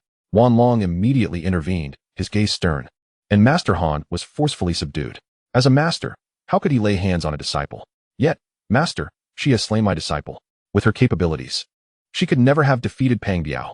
She must be possessed by a demon, just like her master. If she is not dealt with today, she will surely become a great threat. Master Han shouted, nearly hoarse. Observing his fervor, Wanlong lowered his voice. Master Han, do not forget how Master Zhu met his end. At these words, Master Han fell silent. At that moment, Lu Ran, who had remained quiet until now, spoke up. Master Han, how imposing you are to lay hands on a disciple. Quite impressive. He even gave Master Han a thumbs up. Han Jianglu gritted his teeth, his gaze icy, yet he restrained his anger, unwilling to unleash it. The master was evidently favoring Lu Ran. A wise person knows when to yield, and he did not wish to follow in Master Zhu's footsteps. Wanlong then turned to Lu Ran, a broad smile on his face. Master Lu, let us consider this matter settled. Upon hearing this, the crowd felt a mix of emotions. The master was exceedingly courteous to Lu Ran. After all, Qin Yu had killed Peng Biao. Would she truly be let off so easily? Yet, Master Han dared not speak out, and many among them, despite their dissatisfaction, could only endure. Silent suffering is the most bitter of all. However, to everyone's surprise, Lu Ran had no intention of letting the matter rest. Settle? That simply would not do. The crowd murmured. Wanlong. Master Han glared at Lu Ran, seething. Lu Ran, what more do you want? Lu Ran replied leisurely with a smile. Master Han, skirmishes among disciples inevitably lead to injury or worse, yet you insist on intervening, wielding your power over the weak. Were it not for Qin Yu's foresight in donning those gauntlets, would you not have killed her today? Master Han retorted. Qin Yu has harmed her fellow disciples, violating the Sect's rules. Since you, as her master, choose to turn a blind eye, I shall step in to discipline her. Lu Ran coldly countered. Master Han, you repeatedly accused my disciple of killing yours, yet do you possess any evidence? No one anticipated Lu Ran would utter such words. In broad daylight, before all eyes, Qin Yu had indeed struck down Peng Biao with a single blow. How could there be any doubt? Han Zhonglu was nearly reduced to laughter from frustration. Lu Ran, Peng Biao's body is still warm, and you dare to argue so shamelessly before everyone? Truly brazen. Lu Ran, however, was not angry. Instead, he asked with a cheerful demeanor, if I can prove that you have falsely accused my disciple, Master Han, would you kneel and apologize to him? Upon hearing this, Han Zhonglu felt a twinge of inner conflict. Lu Ran's confident demeanor almost made him question his own righteousness. Nevertheless, he quickly donned a different facade. Humph, Lu Ran. Peng Biao is dead. Can he possibly be resurrected? He even leapt to Peng Biao's side to inspect him once more, and after confirming his demise, he felt emboldened. As you say, if you can prove that I have wronged your disciple, I shall kneel and apologize. However, should you fail to provide evidence, both you and your disciple shall forfeit your cultivation and be expelled from the Heavenly Sword Sect. Such a demand seemed excessive. The truth was evident. Was there really a need for proof? Amidst their dialogue, no one stepped forward to speak, not even Wan Long, who felt a flicker of anticipation. Lu Ran's display of confidence was perplexing. Did it conceal some deeper truth? Under the watchful eyes of the crowd, Lu Ran soared from his seat and descended beside Peng Biao, his fingertips glimmering momentarily before he delivered a sharp slap across Peng Biao's face. Wake up! Wake up! Stop sleeping! The resounding sound of the slap echoed throughout the venue, leaving everyone in stunned silence. How could one bully a dead man? Yet, in the next moment, an astonishing scene unfolded. Chapter 18. Taking the old beggar as a disciple? To the astonishment of all, the seemingly lifeless Peng Biao suddenly revived. What is happening? Peng Biao rubbed his eyes and sat up, bewildered. Good heavens! I'm alive. Peng Biao has actually come back to life. It was utterly inconceivable. Could a mere slap bring someone back from the dead? Master Lu's profundity was akin to that of a deity. The crowd stared in disbelief, their shock palpable. Kneel. Master Han, Lu Ran said with a serene smile, glancing at Han Zhonglu before pulling Qin Yu beside him. Han Zhonglu was dumbfounded. As he grappled with confusion, Peng Biao, having heard something from the other disciples, unexpectedly knelt before Lu Ran. Thank you, Master Lu, for saving my life. Seeing this, Lu Ran could not help but smile. His intention in reviving Peng Biao was to humiliate Han Zhonglu. He had originally planned to dispose of him afterward, but given Peng Biao's current attitude, it seemed unnecessary. To recognize one's faults and amend them is the mark of a good disciple. Yes, that was a splendid kneel, Master Han. Your disciple has set an example for you. Simply follow suit without overthinking it. At that moment, all eyes in the hall were fixed upon Han Zhonglu. His words could not simply be dismissed. Yet, for the esteemed leader of the Zixiao Sword Hall to kneel before a novice disciple was indeed a tremendous embarrassment. He turned to Wan Long for support, but Wan Long had already turned his head away, refusing to look at him. Gritting his teeth, Han Zhonglu finally knelt before Qin Yu. Qin Yu, taken aback, felt as though her emotions were on a roller coaster ride today.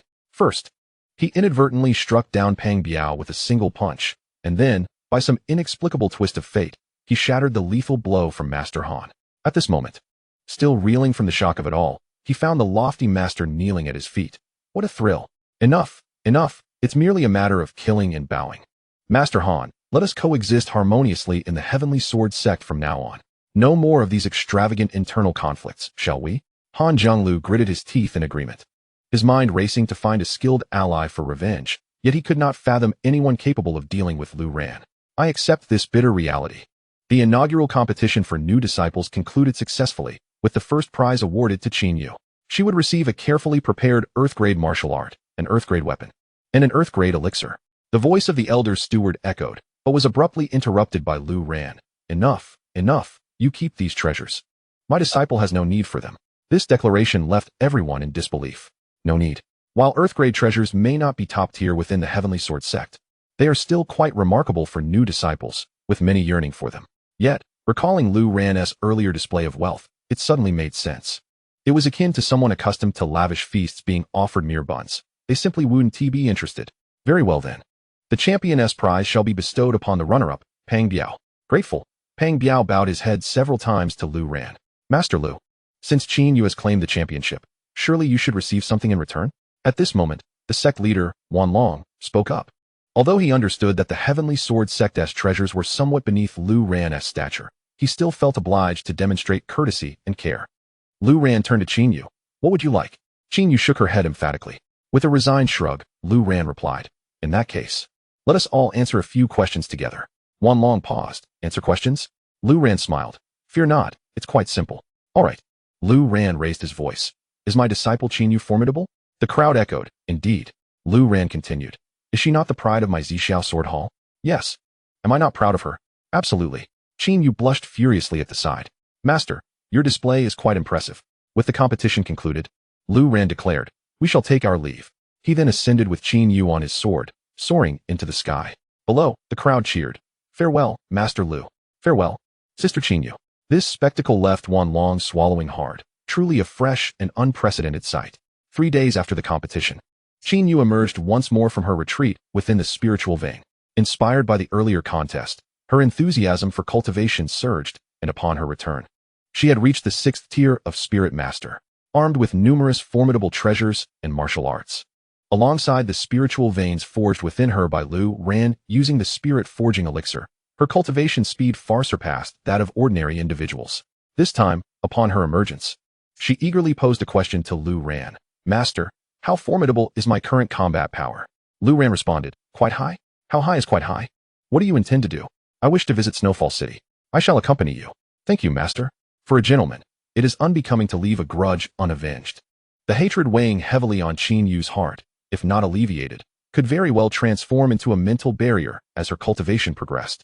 Such psychological hindrances should be removed as early as possible. Thus, Lu Ran readily agreed.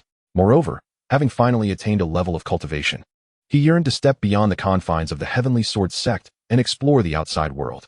He had no desire to live his life as a hen confined to a chicken coop, never experiencing the vastness of the world.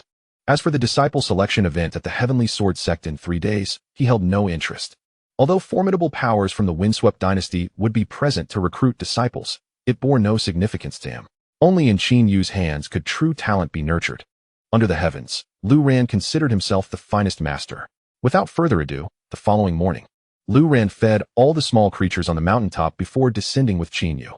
The vulture did not accompany them. After several days of training, Lu Ran discovered that the vulture possessed a remarkable understanding of human nature. Thus, he appointed it as the chief steward of Zia Peak. However, the life of this steward was not without challenges.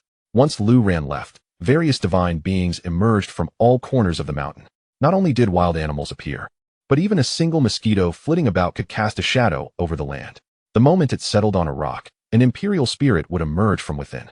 Consequently, the avian steward could only tremble in fear, curled up in the chicken coop, nervously enduring the fate of having its feathers pecked away by the old hen as it laid eggs. After descending the mountain, Lu Ran felt an unparalleled sense of liberation. Although the Heavenly Sword Sect was grand and majestic, it lacked the vibrant allure of the secular world. Having traversed this realm for some time, he had not ventured down since ascending with his master, and now, witnessing the bustling marketplace and throngs of people, he was overwhelmed with emotion. Particularly, the young women strolling through the streets, each possessing exquisite figures and captivating smiles, drew his undivided attention. Of course, aside from the charming ladies, one would occasionally encounter a beggar or two on the streets, often accompanied by the frantic barking of dogs. As the two passed a street corner, they spotted 5 ferocious dogs barking menacingly at a disheveled old beggar who stood frozen in fear. Master, let me help him, Qin Yu said. Her eyes filled with compassion as she approached and drove away the pack of vicious dogs with a flurry of strikes. At that moment, the system's voice echoed in Lu Ran's mind once more. New task issued. Take this old beggar as your disciple. Lu Ran gazed at the ragged figure before him, a disheveled old beggar with unkempt hair, tattered clothes, missing teeth, lifeless eyes, and a frail body. For a moment, he found himself at a loss for words. Chapter 19. The former city lord Lu Ran had often imagined what his next disciple might be like. Perhaps a regal woman, a cute girl, or a handsome young man. He would have even welcomed a woman. Yet, he never anticipated that it would be such a scruffy old beggar. Being scruffy was one thing. He could wash up and don decent clothing. However, at such an advanced age, could he still expect the beggar to make significant progress in cultivation and help him regain his strength? System, are you certain? Lu Ran was apprehensive that the system might misidentify the person, even contemplating approaching the old beggar to gently push aside the hair obscuring his face.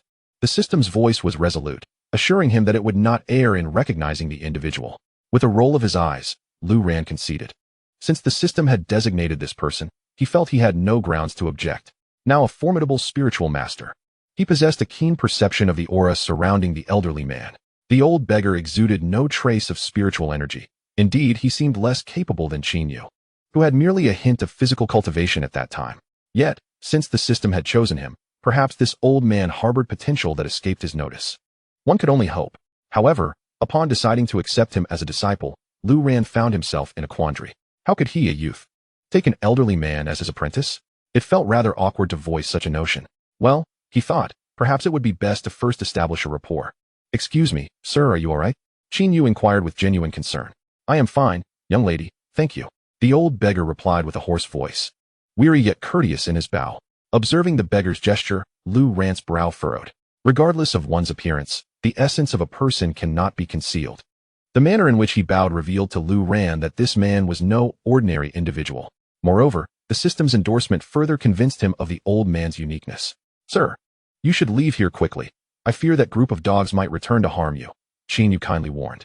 The old beggar, brushing aside his filthy hair, caught sight of the garments worn by Qin Yu and Lu Ran, and a flicker of light ignited in his murky eyes. Are you esteemed members of the Tianjin sect? Qin Yu nodded proudly. Yes, I am a disciple, and this is my master, the esteemed leader of the Zixiao sword hall. Lu Ran had intended to remind Qin Yu to maintain a low profile while out and about, but to his surprise, the old man shook his head and sighed. What do you mean by that? I thought I had found a savior, but it seems you are merely the leader of the Zixiao sword hall. There was no disdain in his tone, only a profound sense of resignation. Lu Ran furrowed his brow, but remained silent. Qin Yu glanced at him before turning back to the old beggar. Sir, do you have some troubles weighing on you? The beggar shook his head with a bitter smile. Indeed, I do, but you would not be able to resolve them. Forget I mentioned it, I do not wish to involve you. Yet, the more he downplayed his situation, the more curious Lu Ran and Qin Yu became. Finally, Lu Ran spoke up. Sir, as the leader of the Zixiao sword hall, I assume I am regarded as a worthless individual in this Snowfall City? Upon hearing this, the old beggar raised his gaze through his unkempt hair, eventually nodding in affirmation. Yes, to the common folk within an 800-mile radius, the leader of the Zixiao sword hall, Lu Ran, is indeed viewed as a failure. Lu Ran pursed his lips. This reputation needed to be rectified. Naturally, he was indifferent to the opinions of others, but he was concerned with the old man's perception, as earning his respect was crucial if he were to take him as a disciple. Fortunately, with his strength at hand, such matters were trivial to him. Lu Ran turned to Qin Yu and said, Xiao Yu, I intend to reveal my true strength. You should convey this to him. Qin Yu was taken aback, perplexed as to why Lu Ran would choose to unveil his abilities in front of an old beggar. If it was to vindicate himself, there were countless common folk within an 800-mile radius. Such a display seemed rather superfluous. Nevertheless, she nodded and spoke to the old beggar. Elder, the rumors are merely fabrications. My master has been concealing his prowess. You may not be aware, but the master of the Zixiao sword hall was vanquished by my master with a single strike. A month ago, when I first entered the Zixiao sword hall of the Tianjin sect, I was but a novice. Yet look at me now. I have already ascended to the 6th tier of spiritual mastery. Upon hearing this, the old beggar lifted the curtain and gazed at Lu Ran with skepticism, still unconvinced. Without hesitation, Lu Ran showcased his strength. With a swift motion, he grasped the air. And suddenly, a massive tree 100 meters away exploded without warning, sending the crowd scattering in terror. Did you see that? This is the true power of my master. Qin Yu exclaimed proudly. Witnessing this spectacle, the old beggar's eyes widened in astonishment, and he trembled before promptly kneeling before Lu Ran. Master, I implore you, take me as your disciple. As long as you accept me, this life of mine is yours. At your command, I would traverse mountains of blades and seas of flames without a moment's hesitation. This turn of events is rather unexpected, Lu Ran thought, his surprise quickly transforming into delight. It was evident to him that the old man harbored secrets unknown to others, for he would not have acted in such a manner otherwise. Seeing the old man bowing to his master left Qin Yu in shock. However, when she glanced at Lu Ran, she discovered he was smiling. Ahem, elder, you wish to become my disciple? Very well, I accept you as my apprentice. From this day forth, this young lady, Qin Yu, shall be your senior sister. What do I need such a young junior brother for? Qin Yu queried, bewildered. The old beggar, Wei Wanjing, responded, thank you, master. I pay my respects to my senior sister. Wei Wanjing had not anticipated Lu Ran's swift acquiescence. Yet, now that he had been accepted, hope illuminated his life. The possibility of avenging his deep-seated grievances finally emerged. Furthermore, as his senior sister mentioned, she too was once considered a waste, akin to himself, yet she had now reached the 6th tier of spiritual mastery, further igniting his hope. Thus, he bowed fervently. Meanwhile, the common folks, who had taken refuge in the corners after the explosion of the tree, witnessed this scene unfold. An old beggar was kneeling before a young man, sparking a flurry of discussions among them. Alas, the poor former city lord. Anyone can trample upon him. Were it not for the oppression of the Wang family, how could he have fallen to such a tragic state? The Wang family slaughtered his entire family, crippled his cultivation, and seized his lordly estate. How pitiful. Shoo. Do not utter the words former city lord. If the Wang family hears you, you shall be doomed. A prodigious talent has emerged from the Wang family, having entered the esteemed Tanyong battle sect of the Wind and Cloud dynasty. Anyone daring to oppose the Wang family is courting death. Although the murmurs around him were faint, Lu Ran heard them distinctly. It turns out that this old beggar was the former lord of Snowfall City. Moreover, is it not the Wang family that Qin Yu mentioned? He glanced at Qin Yu, only to find her fists clenched, her gaze icy. Chapter 20. The Great River's Cultivation. A disciple of the Tianyong battle sect has arisen from the family. Which other family could it possibly be but the Wang family? Unexpectedly, my enemy is also yours. Qin Yu's gaze turned to Wei Wanjian, the coldness in her eyes gradually transforming into a fiery rage of vengeance. Your senior sister, your enemy? Wei Wanjian was equally astonished. Yet he could discern that the Wang family must have inflicted some profound harm upon Qin Yu, transforming this charming girl into someone so frigid. Oh, you were once the city lord.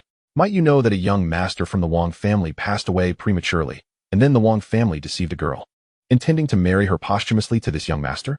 Wei Wanjian's brow furrowed as a realization struck him. Indeed, I later discovered that the Wang family committed such atrocious acts unworthy of any beast. I heard that the girl escaped, senior sister. That girl. He turned to Qin Yu, who nodded in affirmation. It was I. This Wang family is utterly intolerable. They are nothing but tyrants, bullies who abuse their power. Wei Wanjian was filled with indignation, but as soon as the words left his mouth, he suddenly coughed up a mouthful of old blood. Elder. You. Qin Yu's face was filled with concern. Wei Wanjian waved his hand, shaking his head with a bitter smile. My cultivation has been destroyed by the Wang family. My internal injuries have persisted for years and cannot be healed. Senior sister, you may refer to me as junior brother from now on. Since I have become your disciple, I must adhere to the rules. Please, do not call me elder any longer. Qin Yu sighed and nodded, then turned to Lu Ran. Master, what do you think? She understood that her master possessed formidable abilities, capable of forging a spiritual vein even for someone like her, who was born without one. Thus, restoring Wei Wanjian's spiritual vein should pose no challenge. All of this had already been noted by Lu Ran. He smiled and said, since you have become my disciple, this body of yours is unacceptable. Here, take this, and then we shall attend to matters.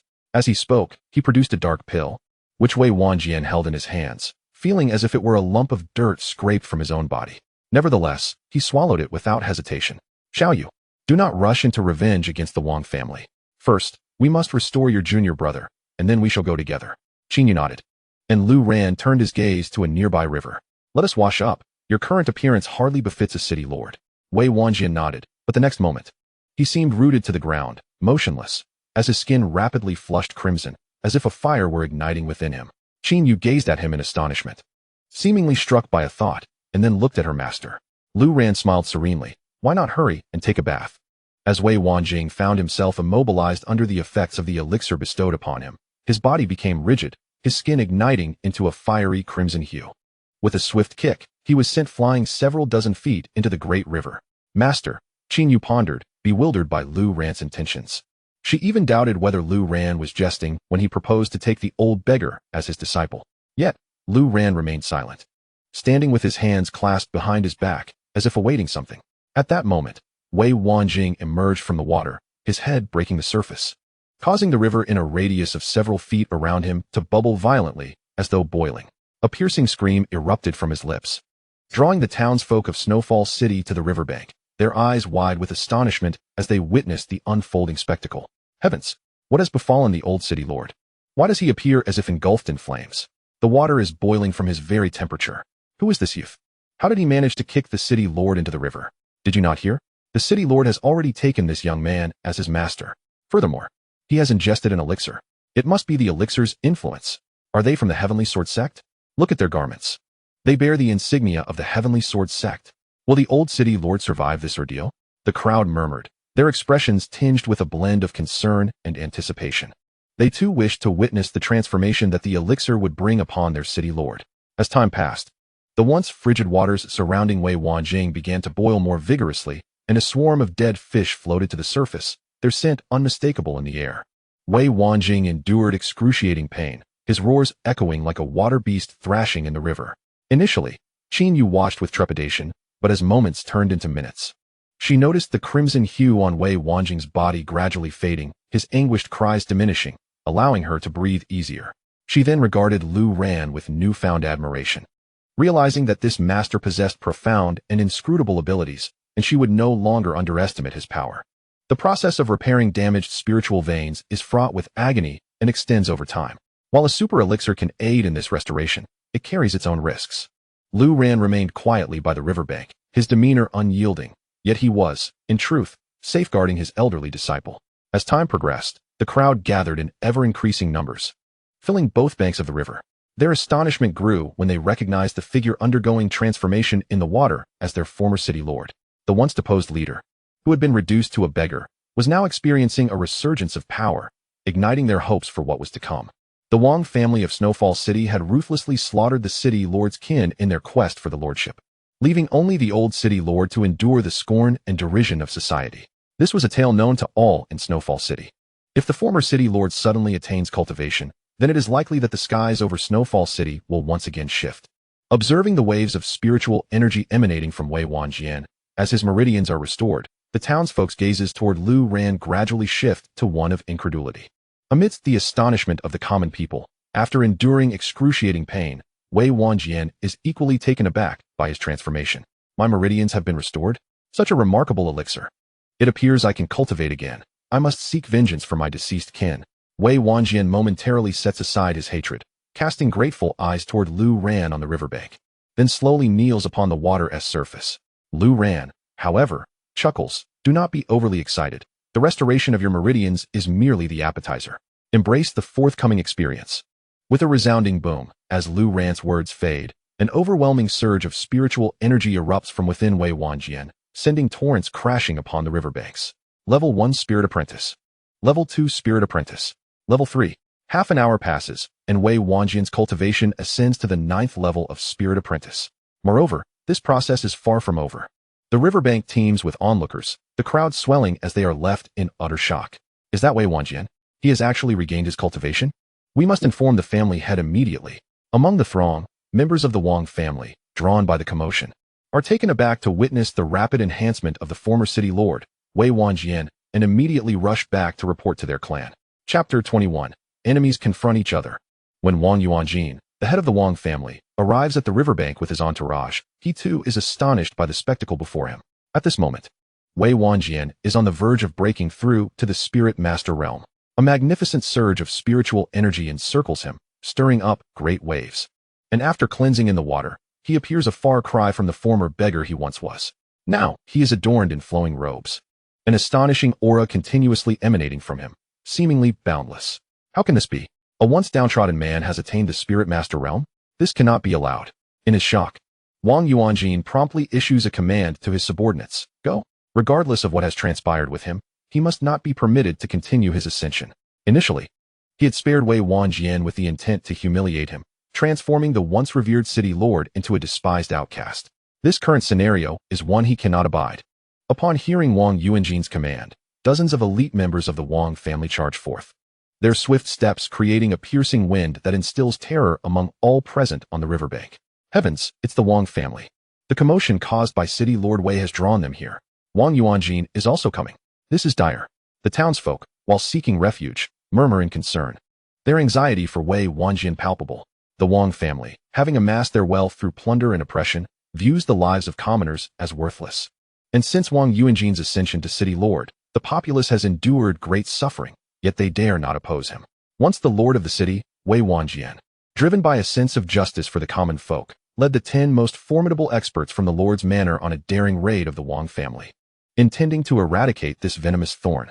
However, unbeknownst to him, the Wang family's prodigious disciple, Wang Yan, returned from the Tanyong battle sect accompanied by an extraordinary demon that fiercely guarded the Wang household. The 10 experts were swiftly devoured by this formidable creature, leaving Wei Wanjian gravely injured.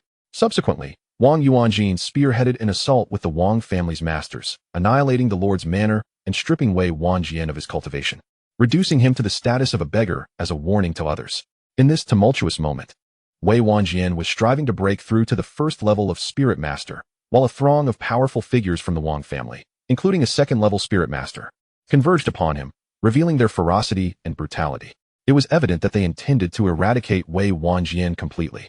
Nevertheless, they were oblivious to the presence of Lu Ran and Qin Yu. Had they known that formidable experts far surpassing their own prowess were present, they would undoubtedly have exercised greater caution.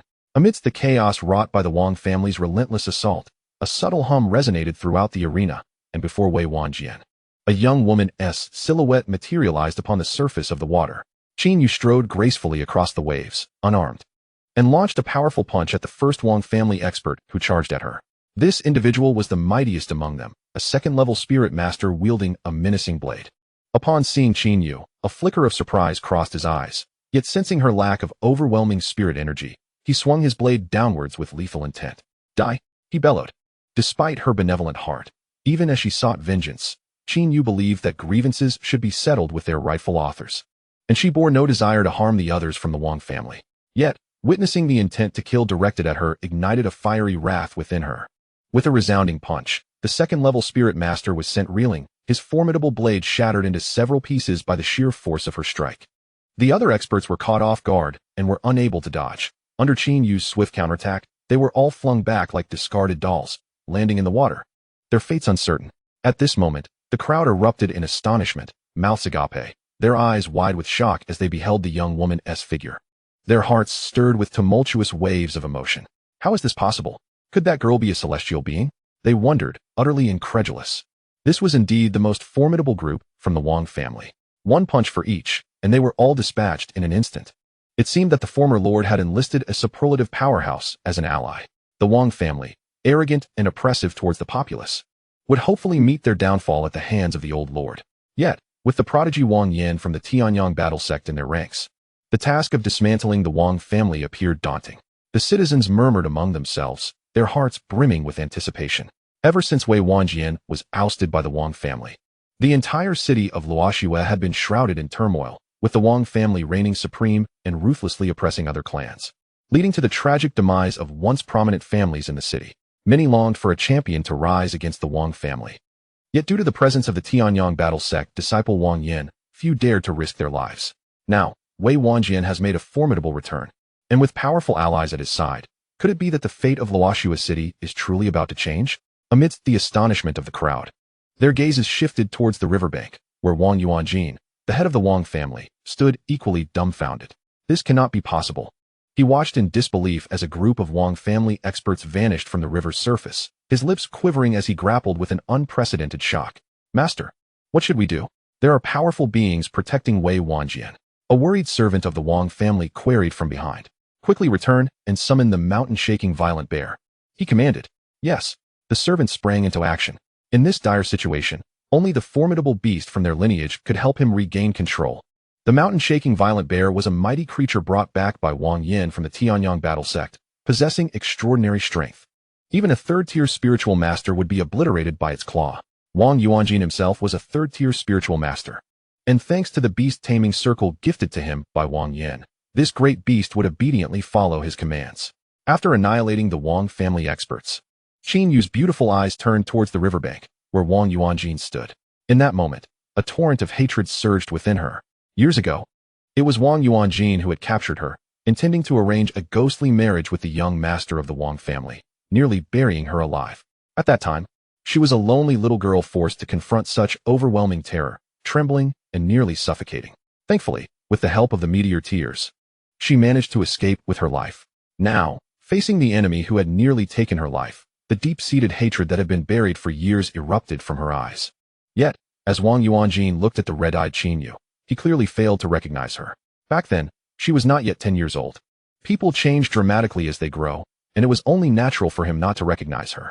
However, the intensity of her gaze still made his heart tremble. Wang Yuanjin, today, I shall send you on your way. Qin Yu's eyes blazed crimson as she issued a fierce declaration. Even Lu Ran was taken aback. The usually delicate girl had transformed into a powerful avenger, even referring to herself in the first person for the first time. Who are you? I bear you no grudge. Why do you target me? Wang Yuanjin stammered, terrified by Qin Yu's imposing presence. She could effortlessly annihilate a second-tier spiritual master, and he doubted he could withstand her for long. Yet, he still did not know who she was. No grudge, no enmity. Humph. Wang Yuanjin.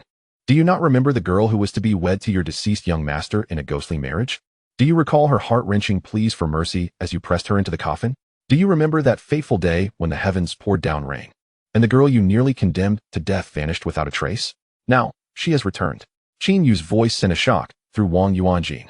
He suddenly recalled that he had sent people to search for her, but ultimately could only find another little girl to bury alongside the deceased young master. He had never imagined that the girl who could not cultivate was still alive and had attained such formidable prowess. Is it you? Wang Yuanjin gasped in shock. And the thousands of onlookers in Luoxua City were equally astonished. The deeds of the Wang family were utterly despicable. The girl has not perished. It must be the will of heaven that she returns to exact vengeance upon the Wang family. It is truly unfathomable that the Wang family once committed such a horrifying act. To wed a living person in a ghost marriage? Such disregard for human life is appalling.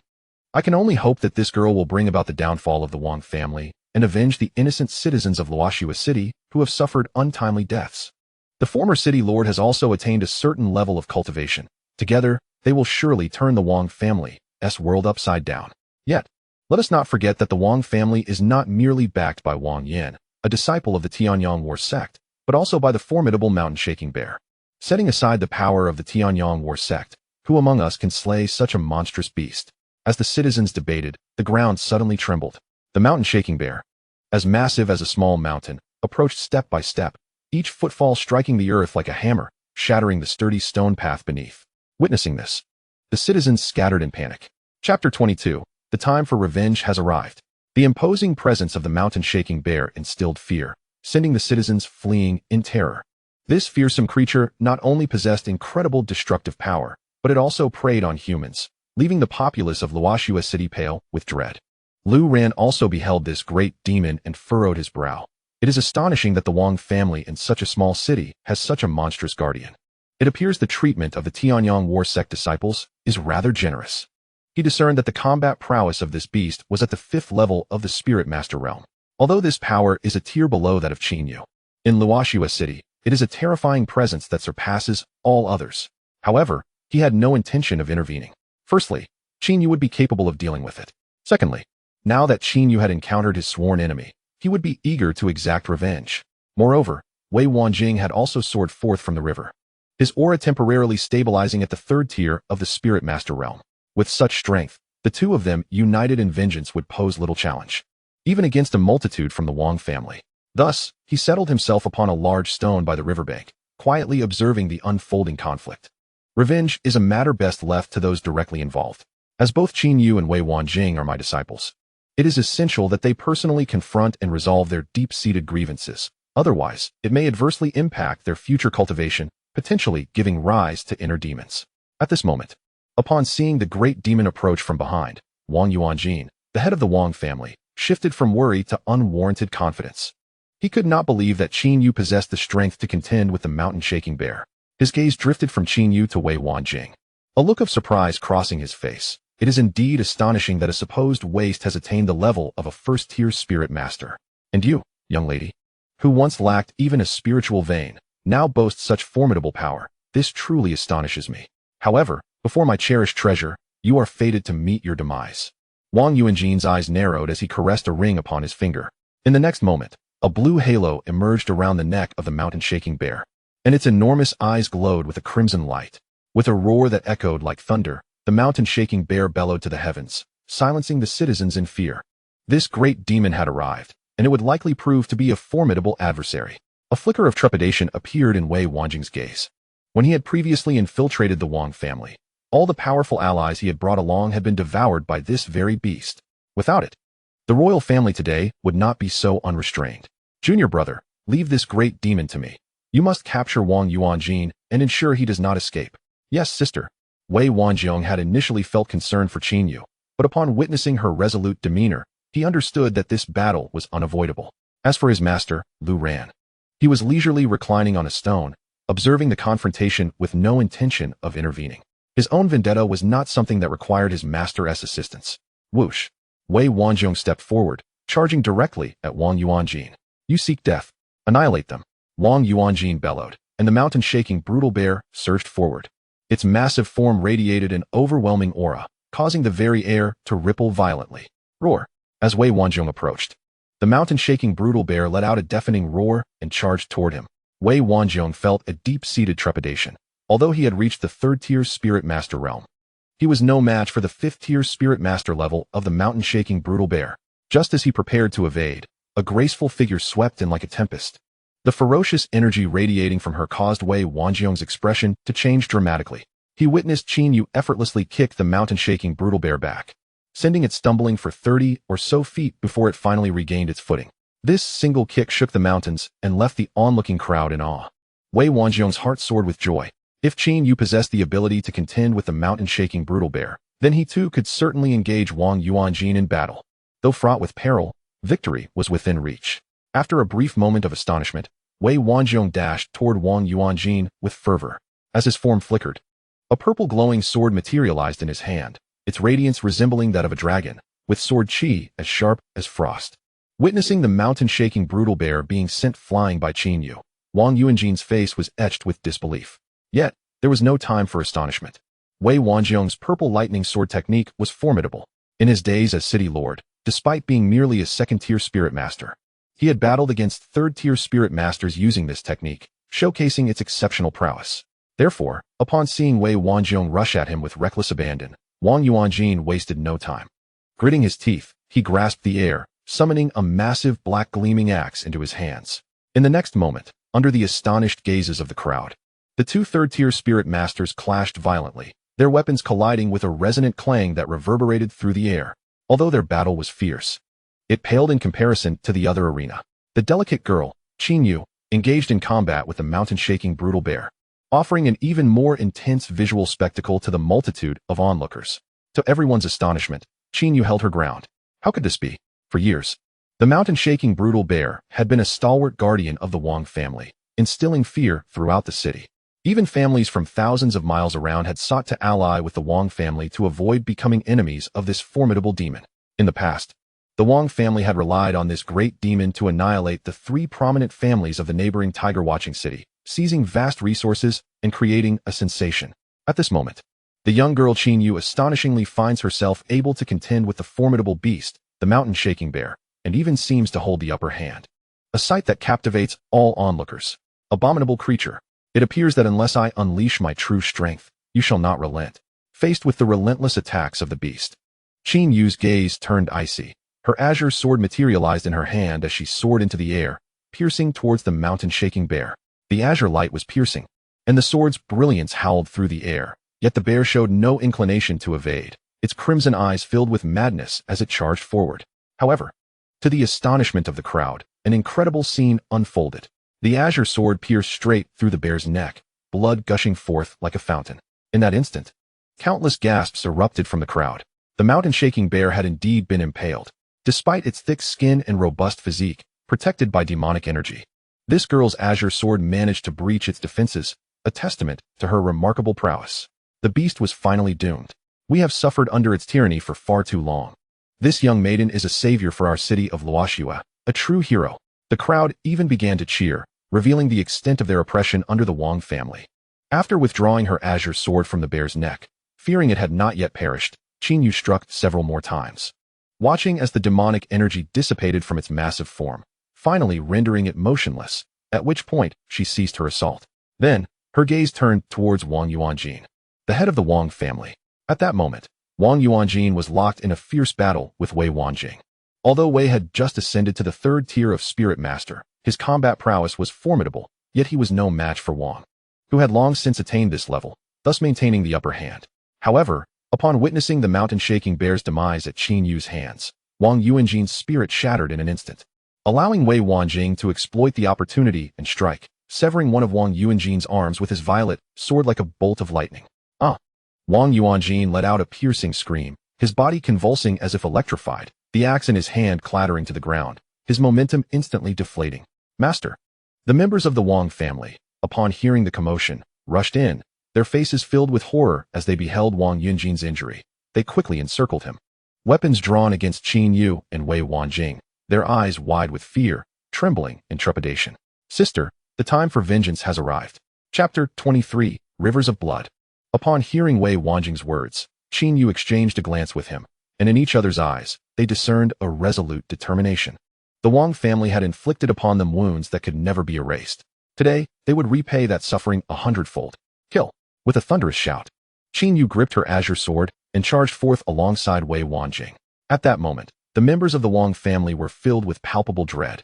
If Qin Yu could easily vanquish the mountain-shaking bear, annihilating them would be as effortless as breathing. Even without the wrath of this avenging angel, they could not hope to defeat Wei Wanjing. He had suddenly become a master of the third tier of spirit masters. Such a formidable adversary could only be contested by Wang Yuanjin, but now, with one arm severed, his combat capability had plummeted, rendering him little more than a target. In that moment, the experts of the Wang family even contemplated kneeling.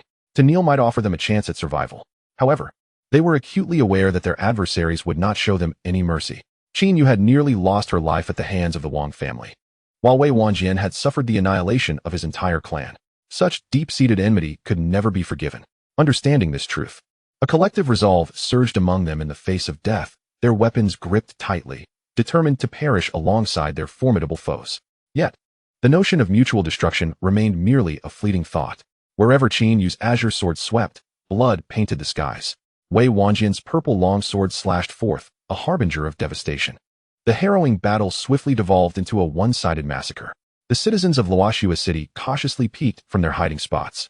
In that moment, though their hearts were shaken, fear had dissipated, especially when Wang Yuanjin was simultaneously pierced through the chest by the twin swords of Qin Yu and Wei Wanjian. They yearned to cheer in exhilaration. However, no cheers escaped their lips. After all, the most formidable figure of the Wang family was Wang Yin of the Tanyong battle sect.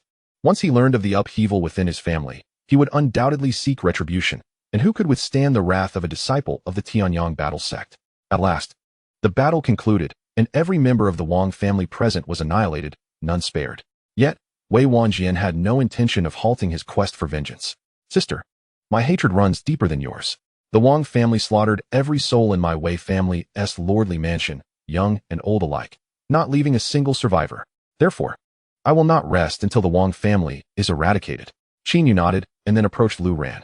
Lu Ran smiled at the two of them, descending from the stone, and calmly stated, "Let us proceed. Our task is not yet complete." At that moment, Wei Wanjian felt a twinge of anxiety. With the head of the Wang family deceased, he feared that Lu Ran would disapprove of his obstinacy. To his surprise, there was no hint of opposition from Lu Ran. Given this, he found no reason to hesitate any longer. Whoosh!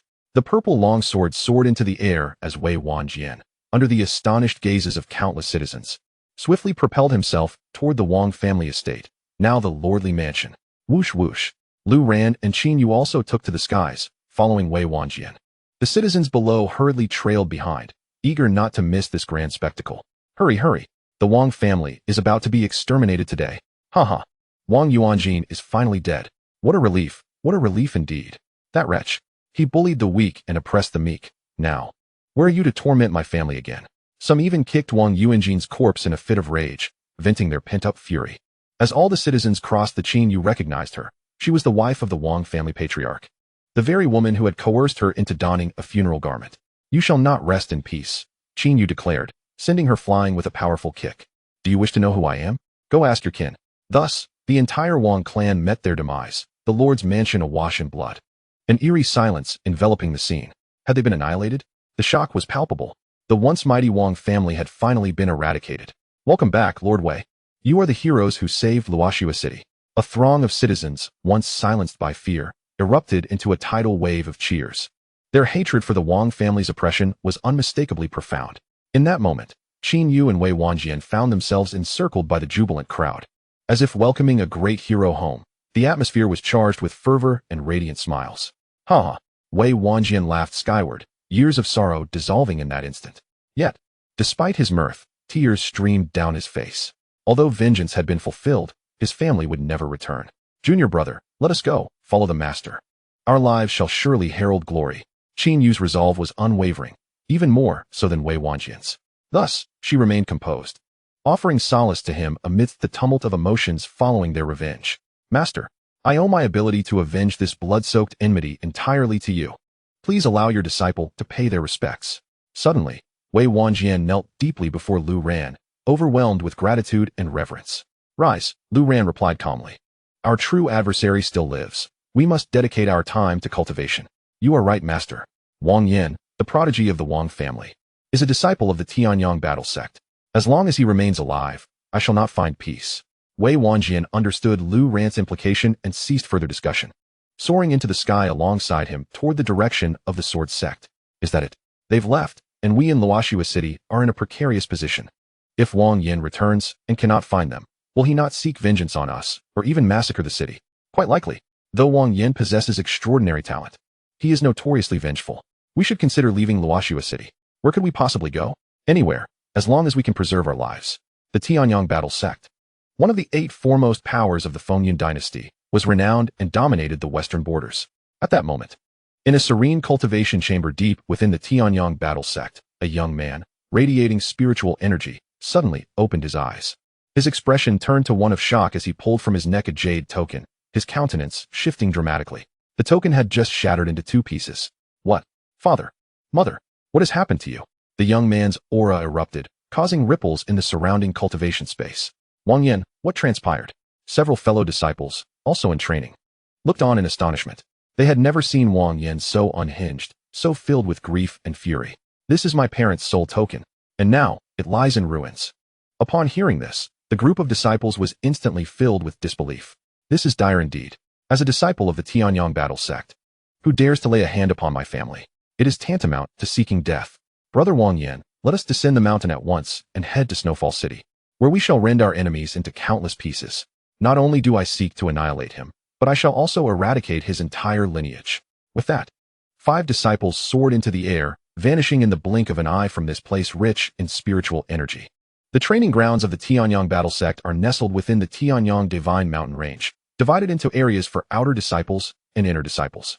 The outer disciples enjoy the freedom to come and go, while access to the inner sanctum is restricted. Thus, as outer disciples, Wang Yin and his companions faced no limitations in their departure.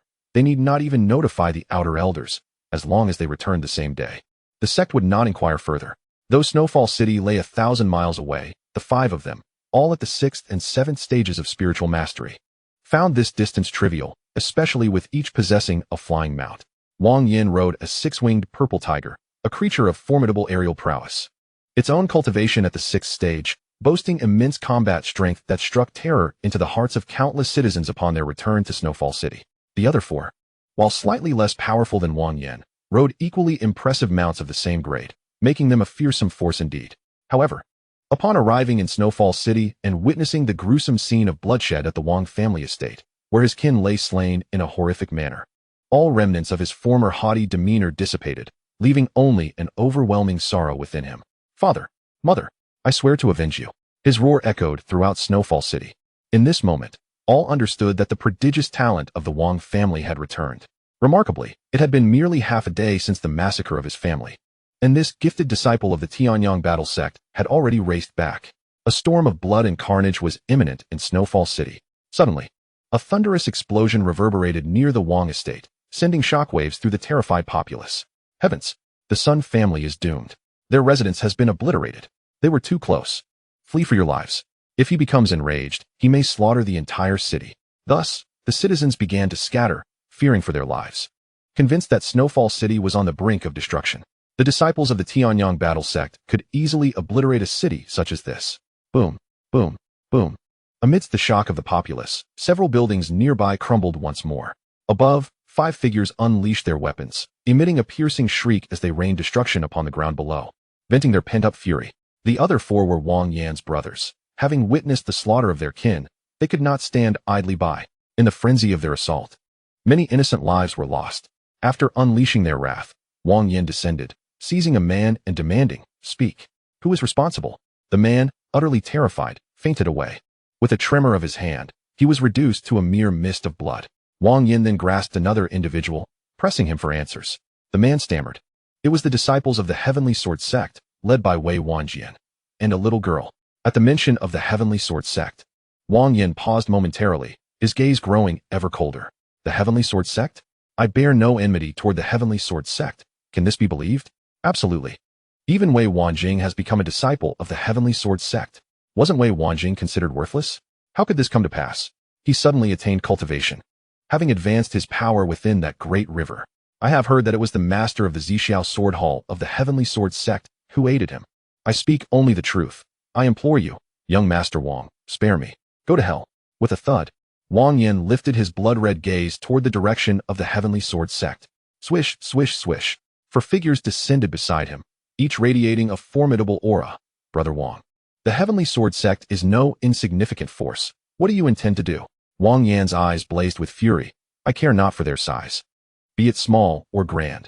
Today, this grievance shall be avenged.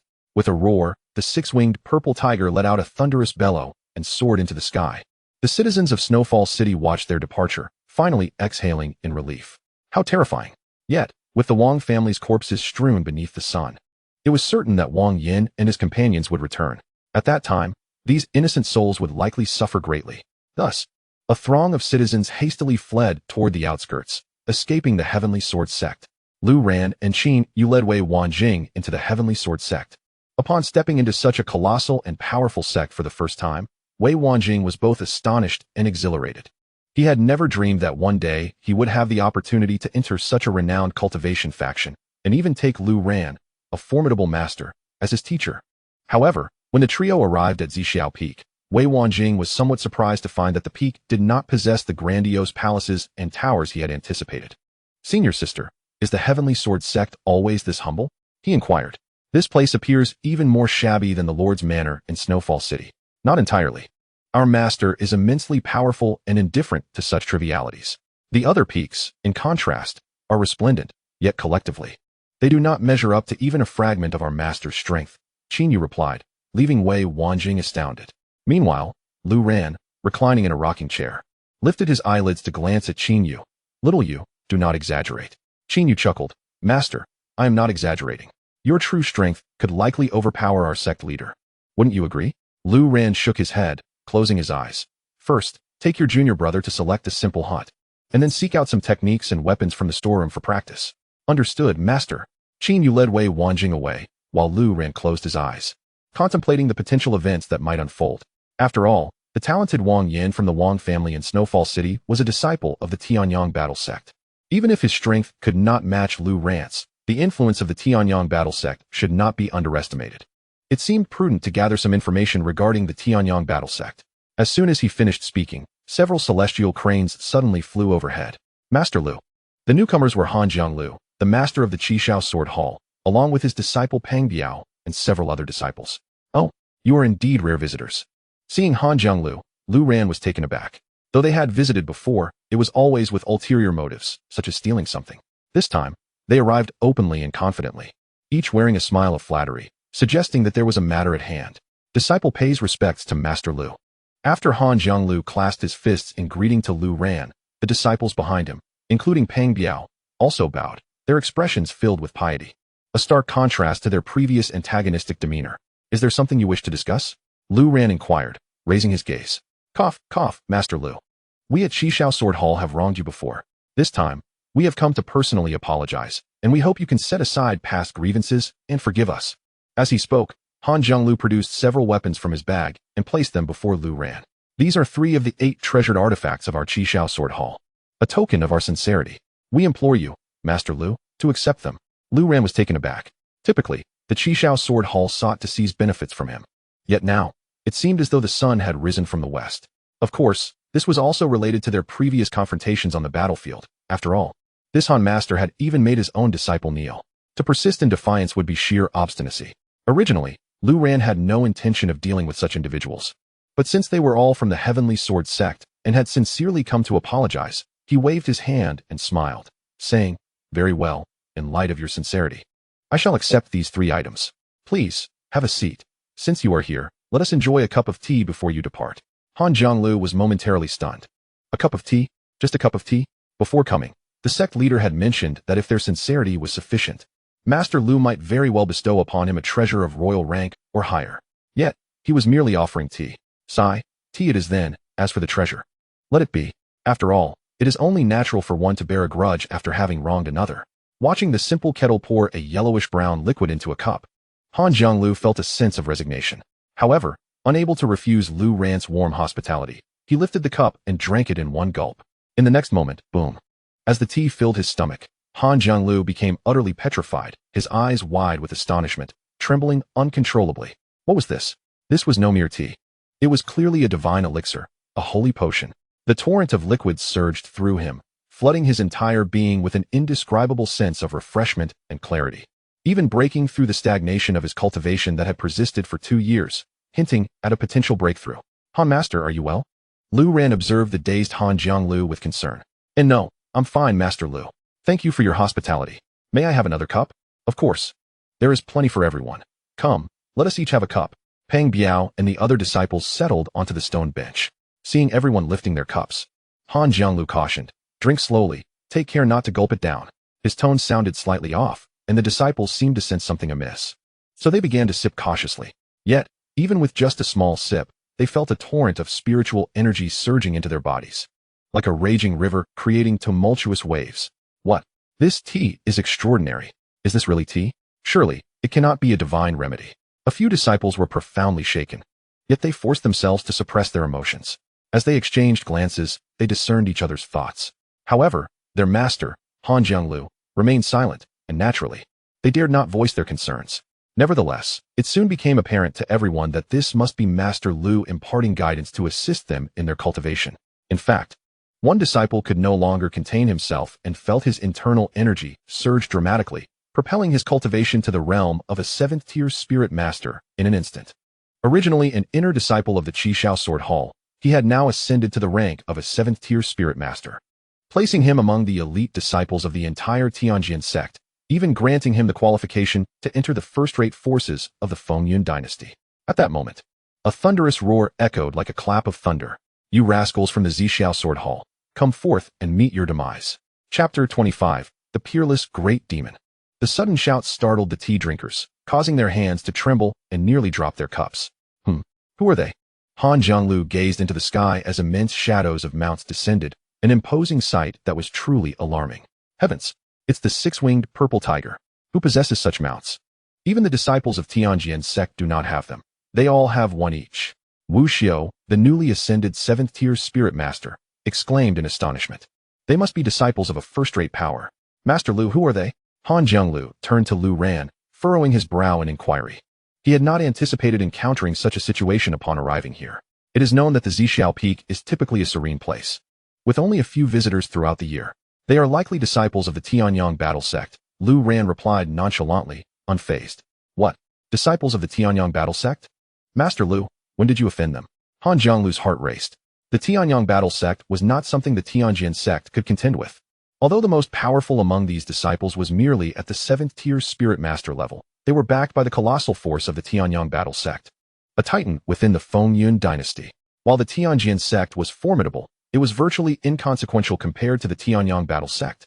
It's Wang Yan. Amidst their astonishment, Qin Yu and Wei Wanjing were also startled by the thunderous shout. Upon seeing that figure, Wei Wanjing's expression turned icy cold. Wei Wanjing, it truly is you. You wretch. How could you possibly regain your strength? As Wei Wanjing laid eyes on Wang Yan, too, was taken aback. Initially, he had deeply doubted the words spoken by someone from Luoxua City, but now it seemed undeniable. Wang Yan, your timing is impeccable. Today, I shall ensure you do not return. Wei Wanjing showed no fear. Although his current cultivation was utterly insufficient to contend with Wang Yan, he was prepared to annihilate the Wang family for the sake of vengeance, already having cast aside any fear of life or death. An ant dares to challenge me. Wang Yan, you know nothing of the heavens and the earth. Whoosh. Next to Wang Yan, a disciple sneered, summoning a beam of spiritual light that descended like a golden whip, ready to claim a life. Bang.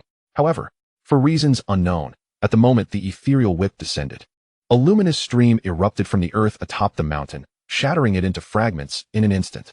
What is this? Could it be that this unremarkable hill harbors a concealed formation? The disciple stood in astonishment, clearly taken aback by the existence of an array in what appeared to be an ordinary desolate mountain. Furthermore, the formation that could instantaneously counter his attack was evidently of considerable rank. There's no need for you to intervene. Today, I shall personally bring his life to an end. Wang Yan's cold gaze locked onto Wei Wanjing, and if looks could kill, he would have reduced him to ashes 100 times over. Humph. It is I who shall annihilate your Wang family. At that moment, witnessing the formidable prowess of Wang Yin and his companions, which even surpassed her own, Qin Yu stepped forth, placing herself protectively behind Wei Wanjing. Since Lu Ran had taken Wei Wanjing under her wing and insisted he call her senior sister, though she initially struggled to accept such an aged junior, she had already embraced the role in her heart. As a senior sister, it was her duty to safeguard her junior. Moreover, it was they who had jointly eradicated the Wang family. Now that their enemies had come to seek retribution, she would not retreat. Indeed, there is a woman. Wang Yin recalled what had been said by the inhabitants of Snowfall City, that Wei Wanjing and a little girl had annihilated the Wang family.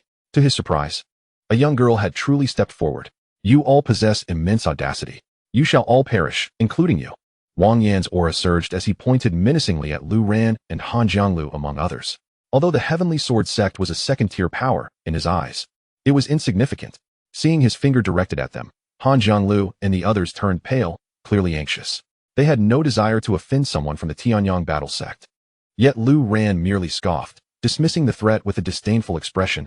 I had no intention of intervening, but since you insist on challenging my authority, I cannot allow you to wreak havoc on my Zixiao Peak. As Lu Ran spoke, Qin Yu interjected, Master, let us handle this. Wei Wanjing also nodded in agreement. This was their vendetta, and they had no desire to involve their master. However, Lu Ran waved his hand dismissively. What are you pretending to be, a mighty wolf? You cannot defeat them.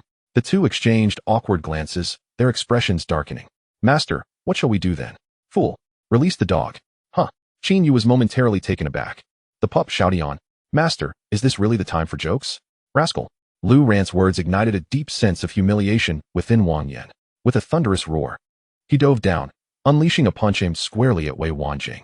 The force of this spiritual, energy-infused punch was immense, and a mere strike could obliterate the third-tier spirit master Wei Wanjing into dust. Woof! Just at that critical juncture, a bark echoed through the air, and the dog charged forward, shattering Wang Yan's spiritual energy punch, before effortlessly sinking its teeth into his arm, refusing to let go. A heart-wrenching scream, filled with sheer terror, resonated throughout the mountaintop. Xiaodian, observing the dog recklessly charging ahead, Qin Yu was instantly filled with concern. In the eyes of the onlookers, the dog appeared remarkably ferocious, while it was Wang Yin who was truly terrified. Wang Yin dissipated all his energy, his demeanor a picture of panic and disarray. Desperately trying to shake off the bites of the dog, Xiaotian, a piece of flesh tore from his arm, blood gushing forth. After managing to dislodge Xiaotian, he did not take flight. Instead, he fled in a state of frantic disarray across the rocky, overgrown hillside. Especially striking was the expression in his eyes, a reflection of unbridled terror, as if he had encountered the most dreadful of creatures. What has happened to senior brother Wang Yan? Can a mere dog instill such fear? It was perplexing that he was running rather than soaring through the air. It was as if he had been rendered senseless. The other disciples looked on in bewilderment, struggling to comprehend the scene before them. This was not the audacious Wang Yan they knew. At that moment, in Wang Yan's eyes, Xiaodian was no ordinary dog. It was a transcendent beast of unfathomable power. Its entire being radiated an overwhelming aura of malevolence, casting a shadow that obscured the sun. Just a single breath from it stifled the flow of his spiritual energy, rendering him incapable of flight or even the simplest of spiritual attacks. Help me! Save me! Suddenly, Wang Yan's piercing cries for help echoed from the thicket, a haunting wail that left all in shock. Xiaodian, do not kill him. Let my disciple deal with him personally. Woof woof. Xiaotian's bark was adorably innocent. Hurry. If we do not intervene, senior brother Wang Yan may very well meet his demise at the jaws of that dog. With a flurry of movement, the other 4 disciples of the Tanyong battle sect, though puzzled by Wang Yan's distress, recognized the urgency in his cries. They could not afford to hesitate. Their lives were at stake. Thus, they soared into action, each wielding a weapon of exceptional quality, launching a frenzied assault on Xiaotian. Yet, as they charged forward, they failed to notice that their 5 mounts had all knelt before Xiaotian, trembling in an act of profound reverence. Help! This is a legendary beast. How could it be here? We were mistaken. Spare us, please. As the 4 rushed in, the chaotic underbrush abruptly vanished, revealing a primeval wilderness imbued with an ancient essence. At the center of this expanse loomed the formidable Xiaotian, exuding a pressure that seemed to transcend time itself. In its presence, their spiritual energies were crushed, rendering them incapable of wielding their weapons, leaving them in a state of utter despair akin to Wang Yan's. With a resounding thud, Xiaotian swatted one aside, and soon all 5 were sent crashing against the towering rocks of Zia Peak, bloodied and battered, yet clinging to life. Well done, Xiaotian. Here, have a great big bone. After incapacitating the disciples, Xiaotian trotted over to Lu Ran, panting happily, before seizing a bone and retreating to its den. Throughout this spectacle, Qin Yu, Wei Wan, and others from the Qishao Sword Hall, including Han Jiang and Lu Pongbiao, remained transfixed, their minds struggling to comprehend the astounding events that had unfolded. It was beyond belief, an ordinary dog exhibiting such prowess, effortlessly dispatching a genius disciple at the 7th tier of spiritual mastery. How formidable is his master, Lu Ran? Han Jianglu felt as though he were trapped in an unreal dream, while Pang Biao lamented deeply his earlier decision not to join the Zixiao Sword Hall. Lu Ran, however, remained utterly unfazed, casually gesturing to Qin Yu and Wan Jiang. Now you possess the capability to contend with them. Feel free to proceed. I shall pretend not to witness this. With that, he closed his eyes, leisurely swaying in his chair, a stark contrast to the atmosphere of impending conflict around him. Han Jianglu and the others were left in a state of bewilderment, rendered speechless. Senior sister, let us join forces. Despite their shock at Xiaotian's prowess, Wan Jiang and Qin Yu recognized that their immediate concern lay with Wang Yin and his cohorts. Qin Yu nodded in agreement. Let not a single one escape, lest we invite future troubles. Indeed, with a swift motion, Wan Jiang brandished a dragon-headed warblade, a choice he had made from the storeroom, the quality of which was beyond his comprehension. Wang Yin, from this day forth, your family shall be utterly extinguished. With a flourish, the dragon-headed blade unleashed a dazzling aura, descending upon Wang Yin with lethal intent. Simultaneously, Qin Yu's azure sword danced through the air like a serpent, swiftly piercing through Wang Yan's neck. His eyes widened in terror, yet he uttered not a sound, departing this world with unclosed eyes. The prodigy of the Wang family, who had not emerged in centuries, met his demise in such a manner. The remaining 4, paralyzed by the horrifying spectacle, trembled uncontrollably, some even losing control of their bladders. What manner of place was this mountain? Not only did it harbor an unparalleled great demon, but the combatants wielded an aura that rendered them utterly powerless. It was sheer terror, so profound that they could not even muster a plea for mercy. With a series of dull thuds, the group was pierced through the chest, their vitality extinguished. Gulp! Han Jianglu and his disciples stood frozen, their throats constricting as they struggled to swallow. They had never witnessed such a scene. Only moments prior, Han Jianglu had contemplated dissuading them, fearing that if the disciples of the Tanyong War sect were to perish here, the Tiandao sect would undoubtedly face repercussions. Yet, upon recalling Xiaotian's ferocity and witnessing the immense dragon energy emanating from Wan Zhang's blade, he found himself at a loss for words. Throughout the ordeal, Lu Ran remained calm and composed, even humming a little tune with his eyes slightly squinted, as if such occurrences were merely commonplace. Chapter 26. Bird Pets. This Lu Ran is truly terrifying. He is profoundly inscrutable. Previously, the sect leader had advised him to tread carefully, even imploring him to apologize to Lu Ran, a suggestion he had vehemently resisted. Now, it seemed the leader had indeed saved his life. To oppose such a being would be nothing short of courting death. With a decisive action, Qin Yu and Wan Jiang plunged their weapons into the earth at the cliff's edge, discarding the lifeless bodies below. Wan Jiang knelt towards the direction of Snowfall City, murmuring a prayer. Father, Mother, all members of the Wei family, I have avenged your grievances. May you rest in peace. Afterward, he approached Lu Ran with the intention to bow, but Lu Ran waved his hand dismissively. There's no need for such formality. My disciple need not be so courteous. Moreover, I did not engage in the fray. If gratitude is to be expressed, direct it toward Xiaotian. Upon hearing these words, Wei Wanjian was momentarily taken aback, but he soon laughed and said, Master, do you have another large bone to lend me? With a flick of his hand, Lu Ran produced a piece of dragon bone from his spatial ring, which Wei Wanjian eagerly seized before heading towards the doghouse.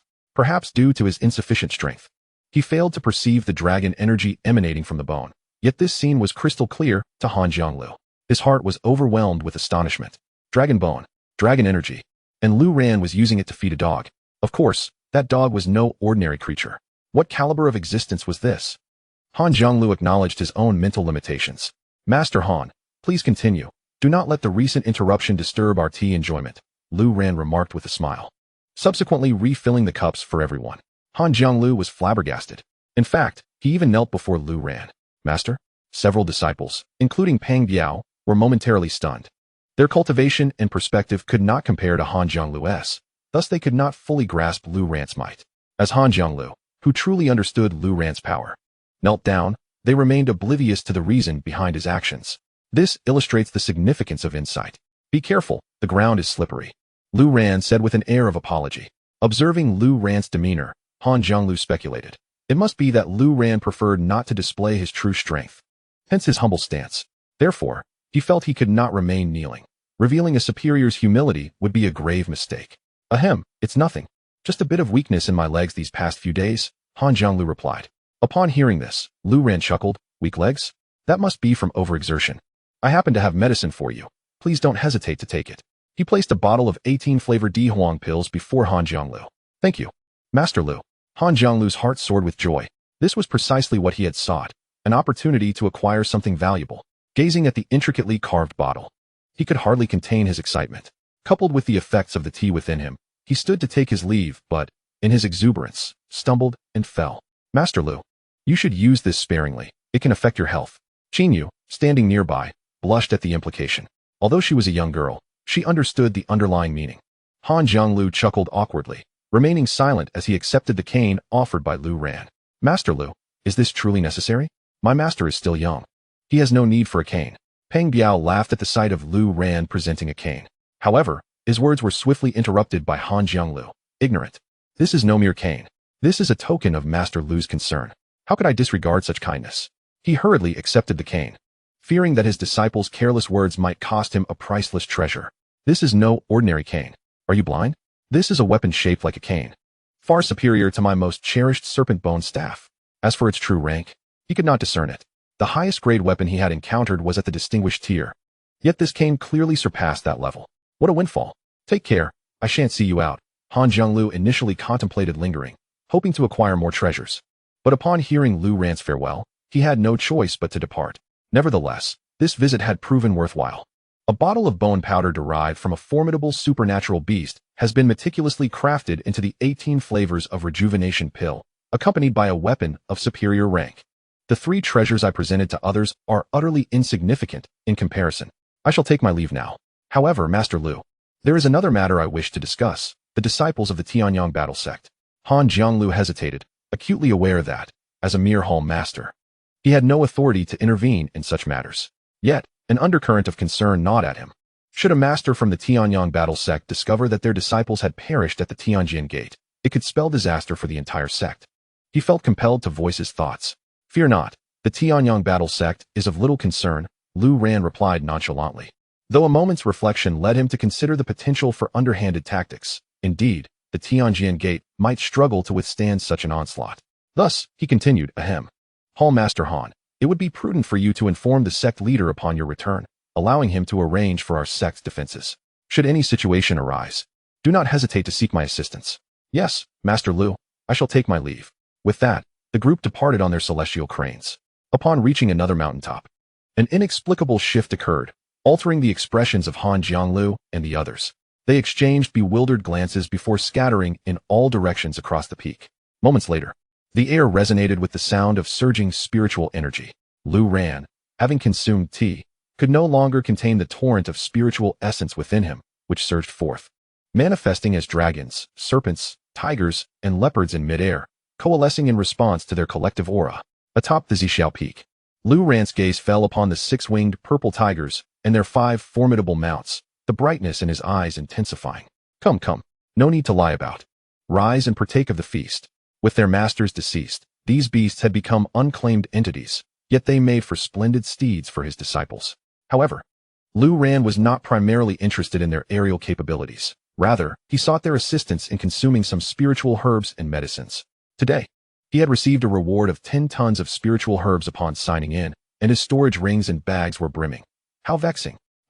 The 5 beasts, sensing no aura of malice from Lu Ran, cautiously approached the offered spiritual herbs. When they did not devour them immediately, he playfully prodded their mouths with a sprig, leaving them momentarily confused. Tentatively, they began to eat.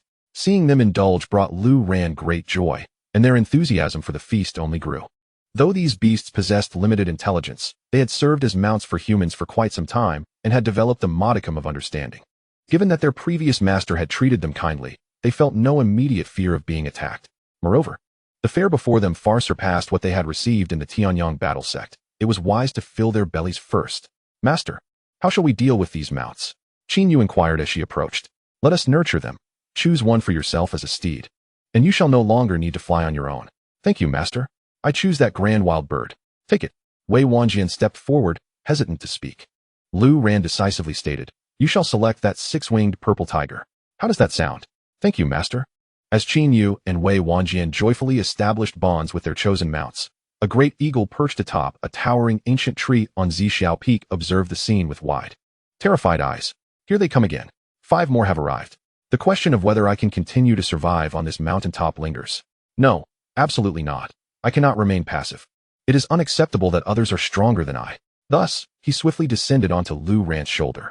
Having become quite familiar with Lu Ran, he was treated like a cherished pet.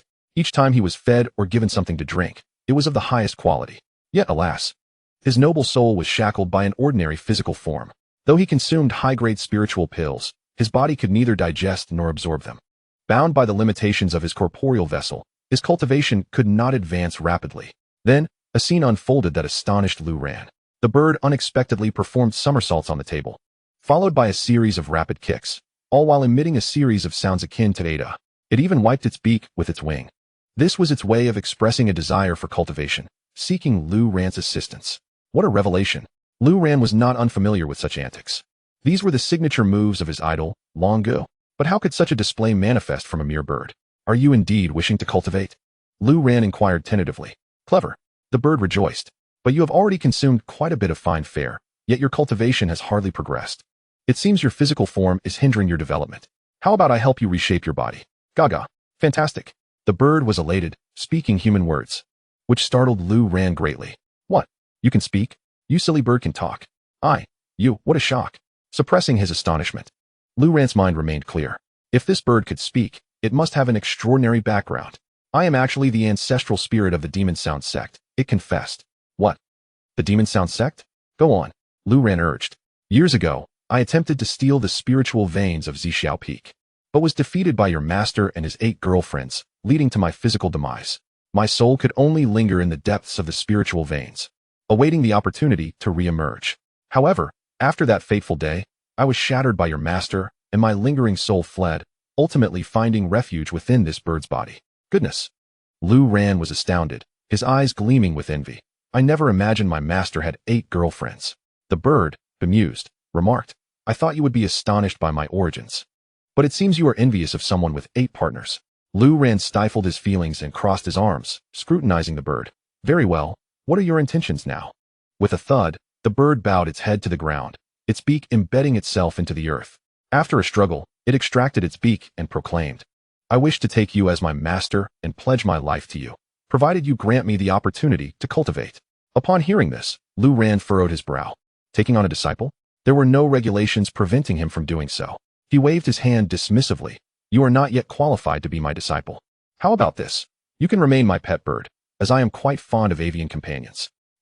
That sounds good. If you swallow this golden elixir, it will surely transform you. Thank you, master. The following day, when Han Jiang and his disciples soared into the sky once more from the mountaintop, each of them had experienced a surge in their aura of at least 2 realms. Han Jianglu has suddenly ascended to the realm of a 2-star spirit sect expert, becoming the most formidable hall master after the sect leader, Wan Long. Whoosh! He directly descended into the main hall of the sect leader. Sect leader, I have urgent matters to report. Upon seeing Han Jianglu return from Zixiao Peak and sensing the change in his aura, Wan Long was astonished. You have been promoted to 2-star spirit sect? Congratulations. Han Jianglu waved his hand. Sect leader, let us set aside my cultivation for now. Hall Master Lu has eliminated 5 disciples of the Tanyong battle sect on Zixiao Peak, a matter of great significance. I urge you to prepare accordingly. Wan Long was taken aback. Chapter 27. The Unprecedented Evil God? How could this happen? Wan Long inquired with disbelief. The Tanyong battle sect, a first-rate power, was not someone the Tianjin sect could afford to offend. Even the most insignificant outer sect disciple from the Tanyong battle sect would be greeted with a smile by him as the sect leader. Otherwise, there were countless examples of powerful factions wiping out others due to a careless misstep. Yet now, Lu Ran had actually killed disciples of the Tanyong battle sect, 5 of them. It involved Qin Yu, along with a newly accepted disciple of his, an old man, seemingly with a deep-seated grudge against a disciple named Wang Yan. When Wang Yan brought his men over, they were annihilated. Wan Long ground his teeth. Lu Ran did this. Han Zhenglu replied, not quite. It was a dog named Xiao Dian that injured them, and then Qin Yu and the others sent them off for their final journey. Wan Long exclaimed, a dog? He was at a loss for words. This was indeed a grave matter. Sect leader, what should we do now? You ask me? Who should I ask? The threat of the Mayan sect had yet to emerge, and now the Tanyong battle sect had appeared. My head aches. Leave me be. I wish to be alone. Sect leader, should the disciples' competition of the Tianjin sect proceed as scheduled tomorrow? Let it proceed. I will first seek out Lu Ran to clarify the situation. It is imperative not to inform the other disciples to prevent panic. Understood, sect leader. Wan Long could no longer remain seated and soared away to Zia Peak.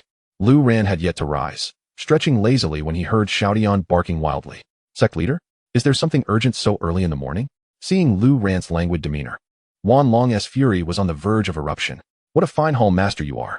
You managed to sleep soundly even after creating such a mess. Wan Long entered the thatched hut with a bitter smile. He did not intend to blame Lu Ran. He felt utterly powerless regarding the matter of offending the Tianyong battle sect. What is the matter? Lu Ran racked his brain to recall if he had done anything to offend Wan Long. Nothing came to mind.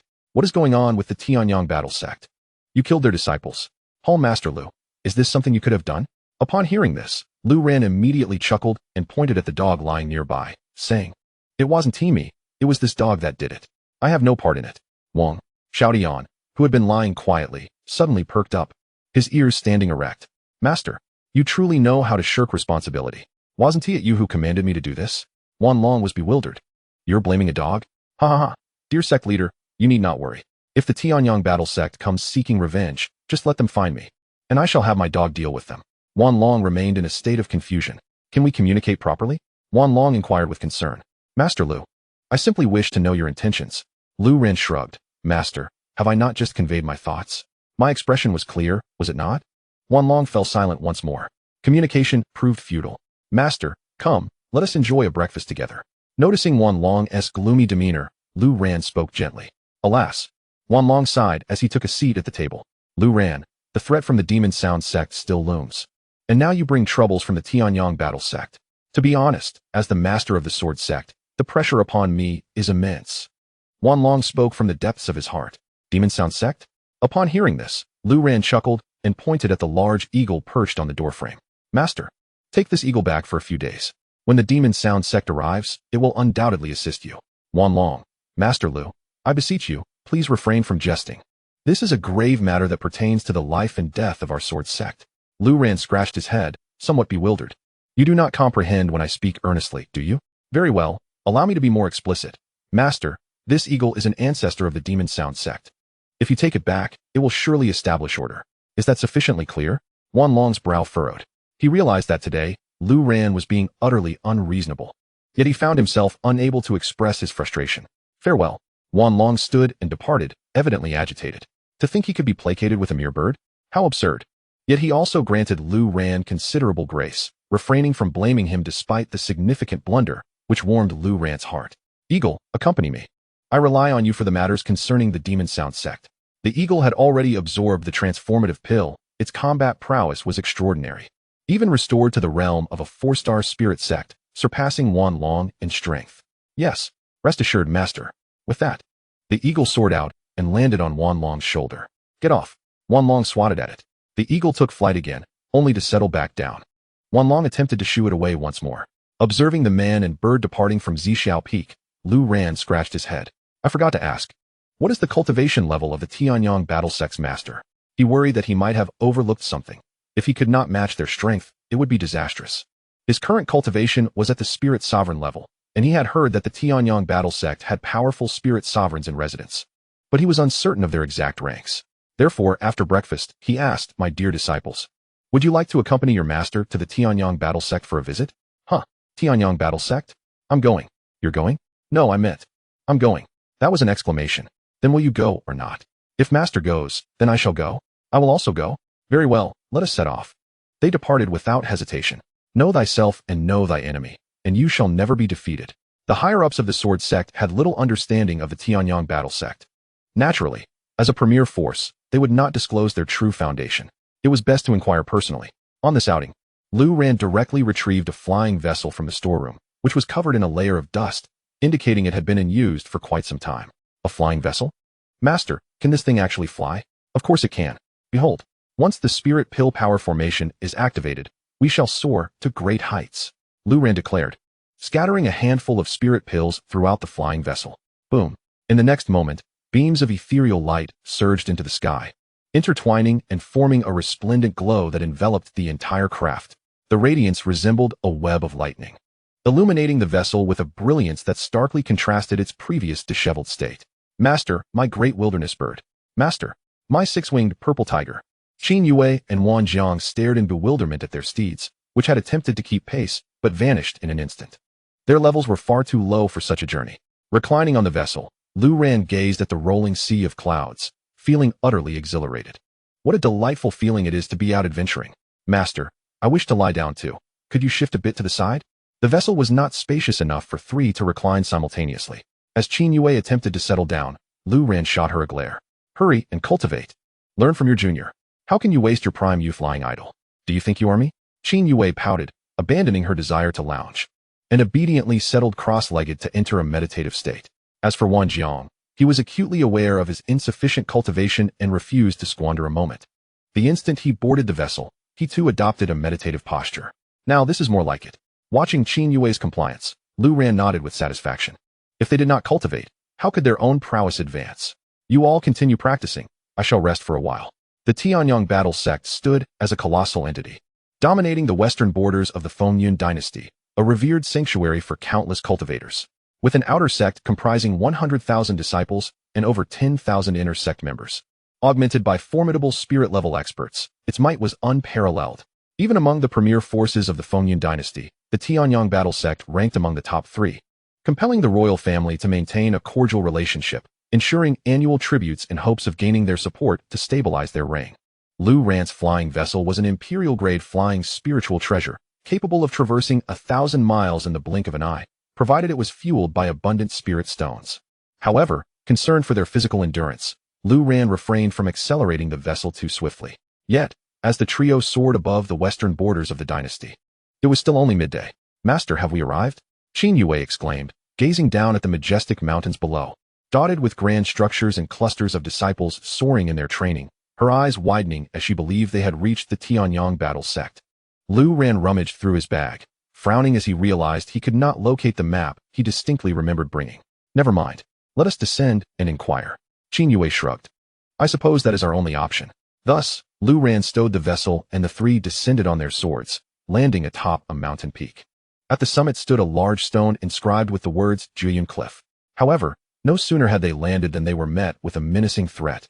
Yunche, you have run out of options. Surrender the heavenly poison pearl. Hand it over. We might consider sparing your life. You are unworthy of possessing such a defiant treasure. Lu Ran and his companions were taken aback. At the edge of a precipice, a group of formidable figures clad in flowing robes was coercing a young man to surrender an item known as the heavenly poison pearl. The young man, bloodied and weary, stood resolutely at the cliff's edge, unwavering in his defiance. I despise you. I loathe the fact that I could not eradicate all of you hypocrites, he roared.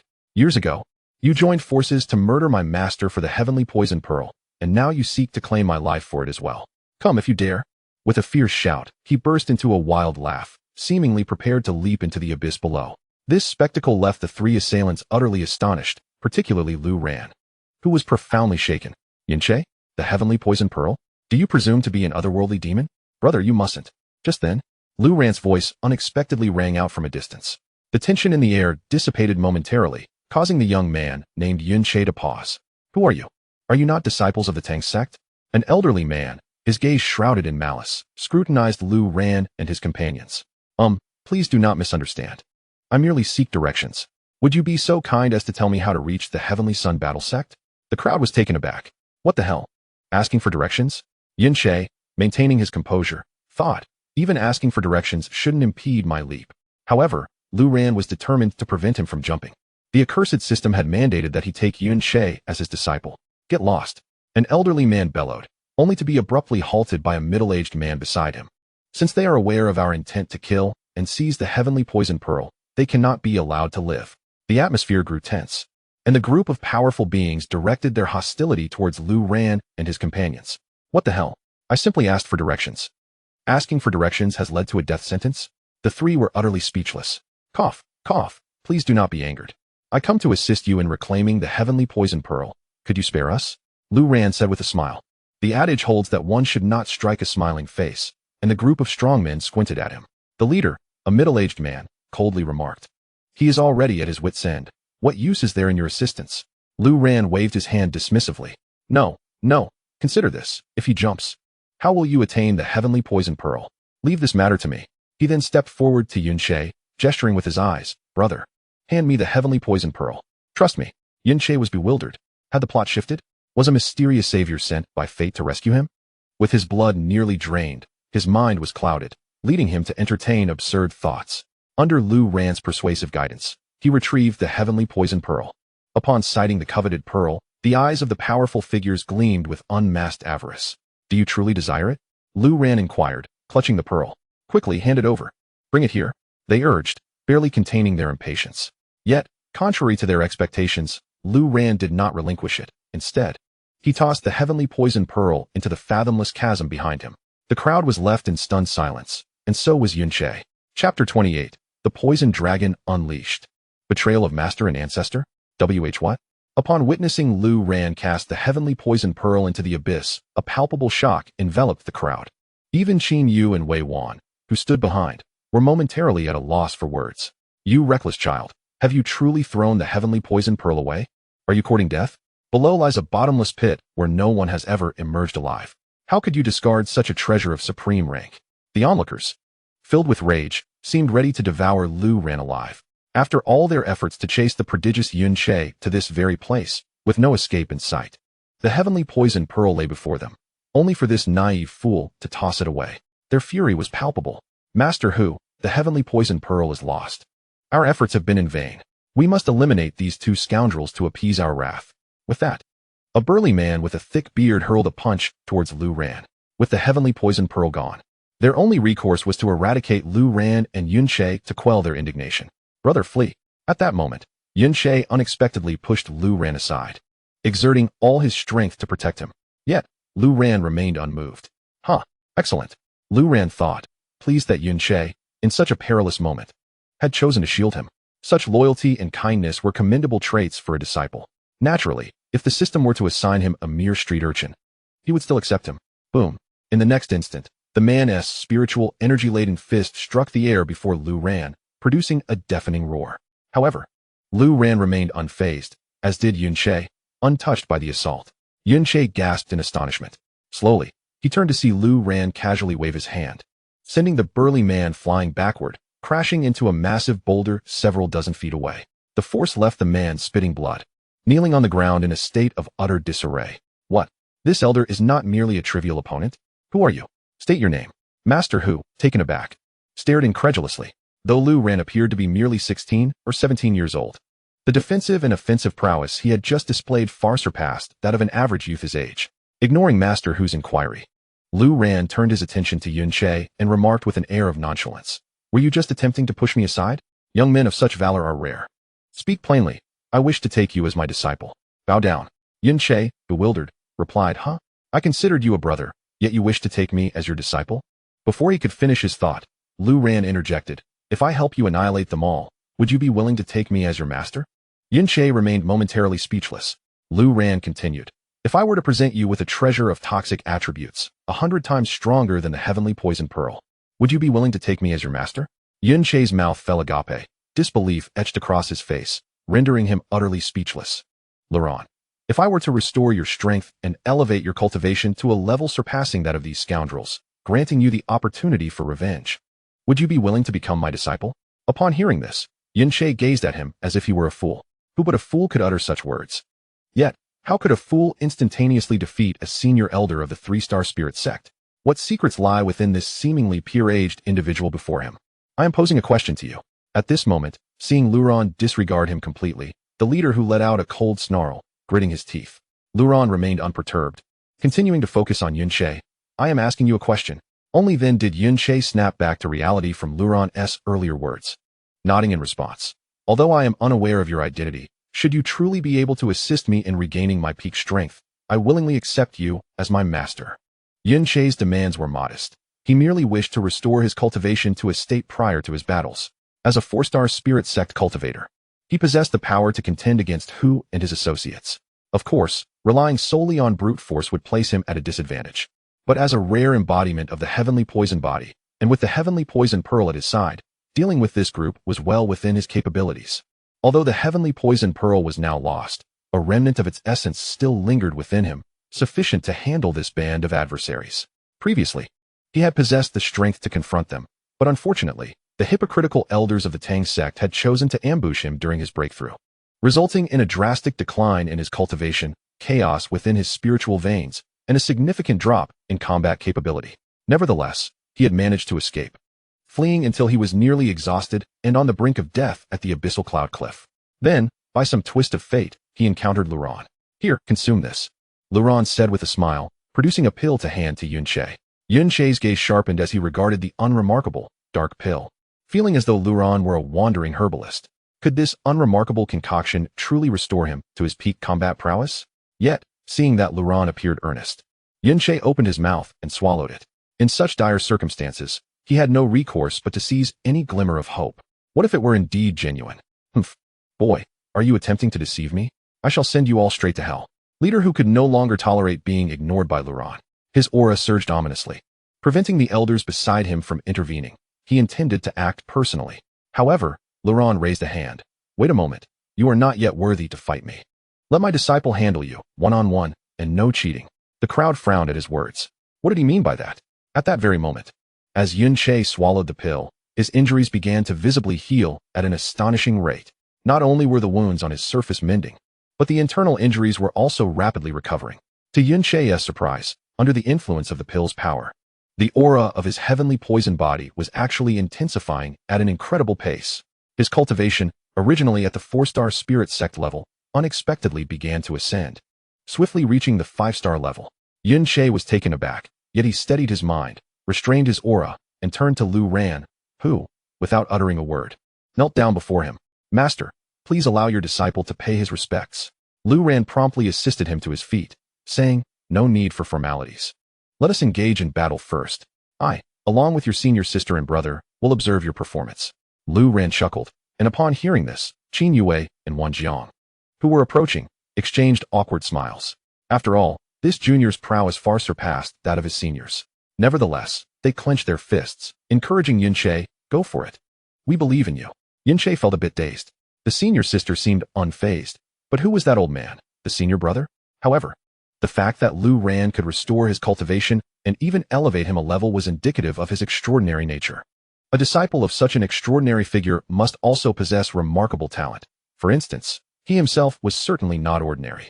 At this moment, the leader of the Tang sect, Hu Jialong, along with a group of elders behind him, were equally bewildered, unable to adapt to this sudden turn of events. "Who exactly are you?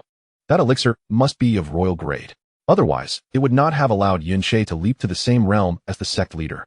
Caution filled the air as Hu Jialong, previously intent on attacking Lu Ran, now harbored trepidation, fully aware that this young man was anything but ordinary. Yet, Lu Ran chose not to respond. Instead, he leisurely seated himself on a nearby stone alongside Qin Yu and Wang Jiang, casually gesturing toward Yunche, "Engage him in combat." Yunche temporarily suppressed his astonishment towards Lu Ran. His immediate concern was the group of roguish individuals before him. With a roar, he exclaimed, "You beasts! Perish!" With a thunderous force, spiritual energy surged forth from his body, creating a tempest within a 100-foot radius, where the energy swirled violently, sending sand and stones flying, as if doomsday had descended upon Juyin Cliff. Yet, this was not the most terrifying aspect, as this overwhelming spiritual energy enveloped the area. It transformed into a sinister crimson hue, a poisonous aura spreading wildly, morphing into illusory dragons of venom that charged fiercely at the formidable adversaries. Not good. It's the Shirya poison dragon. Form a coalition, set up the array. Eliminate him. Tang Sect seal. Condense. Boom. Faced with Yunche's formidable assault, the group of strong opponents tensed instantly, yet their response was remarkably swift. Under Hu Jialong's command, they nearly instantaneously released their spiritual energy to conjure a massive umbrella-shaped defensive seal. As the Shirya poison dragon struck down, It collided heavily against this barrier, resulting in a deafening explosion. What a display, my junior. Qin Yu and Wang Jiang watched this scene with astonished envy. Do your utmost as well. Strive to surpass your junior brother, Lu Ran remarked with a calm smile. Yes, we will certainly put in the effort. Yet, we possess no poison, it is inherent. And even with great effort, we may struggle to catch up. The grand formation rapidly coalesced, and Hu Jialong and the others were not to be underestimated. Even as Yunche's heavenly calamity poison body erupted in full force, unleashing the most ferocious of toxic assaults. Their defenses were capable of mitigating the lethal poison to the greatest extent possible. However, this defense is merely temporary. Yunche, now at the 5th rank of the spirit realm, possesses an offensive power that no elder can withstand. Let us see how long you can endure. As Yunche grows increasingly fierce in battle, the hatred within him erupts entirely in this moment. Alas, the defensive formation is on the verge of collapse. The toxic aura of the heavenly poison body has escalated to an insurmountable level, emitting hissing sounds as it erodes the defenses of the group. The moment a fissure appears, the deadly poison surges in, invading the bodies of the experts stationed within the formation. Even Hu Jialong, of the same realm, is powerless to resist. The poison entering their bodies is far beyond what an ordinary person can endure, no matter how high one's cultivation. Fate cannot be altered in the face of such toxic harm. It's over. At this moment, Hu Jialong's eyes widen in terror. The spirit poison dragon expands rapidly within his pupils, while the poison within him surges violently, causing his spiritual veins to stagnate and drastically diminishing his combat prowess. He is no match for Yunche at this moment. Stop. Yunche, do you wish to betray your master and destroy your ancestors? Chapter 29. The demonic sound sect's army approaches. Betray my master and destroy my ancestors. With bloodshot eyes, Yunche's murderous intent boils. You beasts in human clothing. Having slain my master and deceived my youthful self into becoming your disciple, all your actions were aimed at coveting the heavenly poison pearl within me. Upon discovering the fusion of my heavenly poison body with the heavenly poison pearl, you sought to kill me and seize it by force, even resorting to schemes and pursuing me relentlessly. I hate you, Hu Jialong, as the leader of the Tang sect. How can you be so wicked? Along with your group of elders? Today, I shall take your lives here to avenge my former master. Kill. In this moment, Yunche is consumed by a frenzied desire for slaughter. He intends to eradicate every single one of those who have pursued him. Boom. Without the protective power of the formation, under the overwhelming might of the 5th rank of the spirit realm, a body of a 3rd rank elder from the spirit realm is obliterated. This astonishing scene sends terror through their ranks, and they immediately flee in all directions. In such circumstances, only escape offers a chance at survival. Not a single one shall escape. Yunche, blinded by rage, unleashes crimson energy, and like a storm of dragons and serpents, he charges at all the Tang sect experts. Bang, bang, bang, bang. A series of explosive sounds reverberate as those experts simultaneously burst apart into clouds of blood mist, vanishing into the swirling winds atop the mountains, including the leader of the Tang sect, Hu Jialong. Plop. In this moment of vengeance fulfilled, Yunche suppresses his aura and kneels atop the mountain, gazing longingly towards a distant direction. That is the place where he once lived with his master. He then bows deeply 3 times. Finally, he rises, wiping the tears from his face, taking a deep breath, his demeanor seeming to transform as if he were a different person. Disciple Yunche, I am eternally grateful for Master's grace. Yunche bows to his senior brother and senior sister. Seeing his respectful demeanor, Wei Wanjiang chuckles. Ahem. You should first bow to your senior sister. Do not be deceived by my senior brother's age. I am actually the 2nd oldest, haha. Yunche laughs and asks, ha. Aside from my senior sister and senior brother, are there any other siblings? The 2 individuals turned their gaze towards Lu Ran, who was looking into the distance. There will be more, and certainly quite a few, he mused. As for the number of disciples he would take in the future, he was uncertain. It all depended on the system's arrangements. However, at this moment, he was particularly interested in Yunche's innate poison body. This was a natural gift, and the system had an eye for talent. Quite impressive. As your master, I promise to provide you with something 100 times more powerful than the heavenly poison pearl. Here, give this a try. Lu Ren extracted a pitch-black sphere, the size of a fist, from his spatial ring and handed it to Yunche. Qin Yu and Wei Wan were unable to discern its significance, having had no prior exposure to poison cultivators, and thus were utterly oblivious. Yet, Yunche's expression transformed in an instant. My heavens! This. He intended to exclaim that this black orb was a treasure of toxic essence 100 or even 1,000 times more potent than the heavenly poison pearl. but he was utterly unprepared for the terrifying level of its power. Consequently, his words trailed off, leaving him speechless. The heavenly poison pearl was a pinnacle treasure of royal rank, renowned for being the most potent poison artifact within a 10,000-mile radius. Countless individuals had perished in pursuit of this gem, leading to their demise in the underworld. Yet this young, seemingly unassuming master had revealed an artifact that completely shattered his previous understanding. He had thought the toxicity of the heavenly poison pearl was unrivaled, only to discover that there existed an even more formidable treasure. The heavenly poison pearl, a relic that had claimed countless lives, now seemed trivial in comparison. His perspective had expanded dramatically. Master, this. Yunche found himself at a loss for words. Don't ask. Consider it a gift, Lu Ran replied. Thank you. Master. Yunche once again knelt before Lu Ran, expressing his profound gratitude. Previously, he had regarded Lu Ran merely as a peer passing through, unremarkable in every way. From this moment onward, he felt he had gained a master of extraordinary caliber, one who far surpassed his own talents as a poison cultivator. He felt a sense of belonging. As for the Tang clan, from this point forward, their paths would not cross. Observing Yunche's earnest demeanor, Lu Ran chuckled. As my disciple, there's no need for such formality. We're of the same age. Being overly polite will only make me shy. Ha ha ha. Thank you, master. Lu Ran nodded. Speaking of which, I noticed you didn't use any weapons during your recent skirmish. Choose one for yourself. With a flourish, Lu Ran opened the weapon vault within his spatial ring, causing an array of weaponry to cascade forth for Yunche to select from.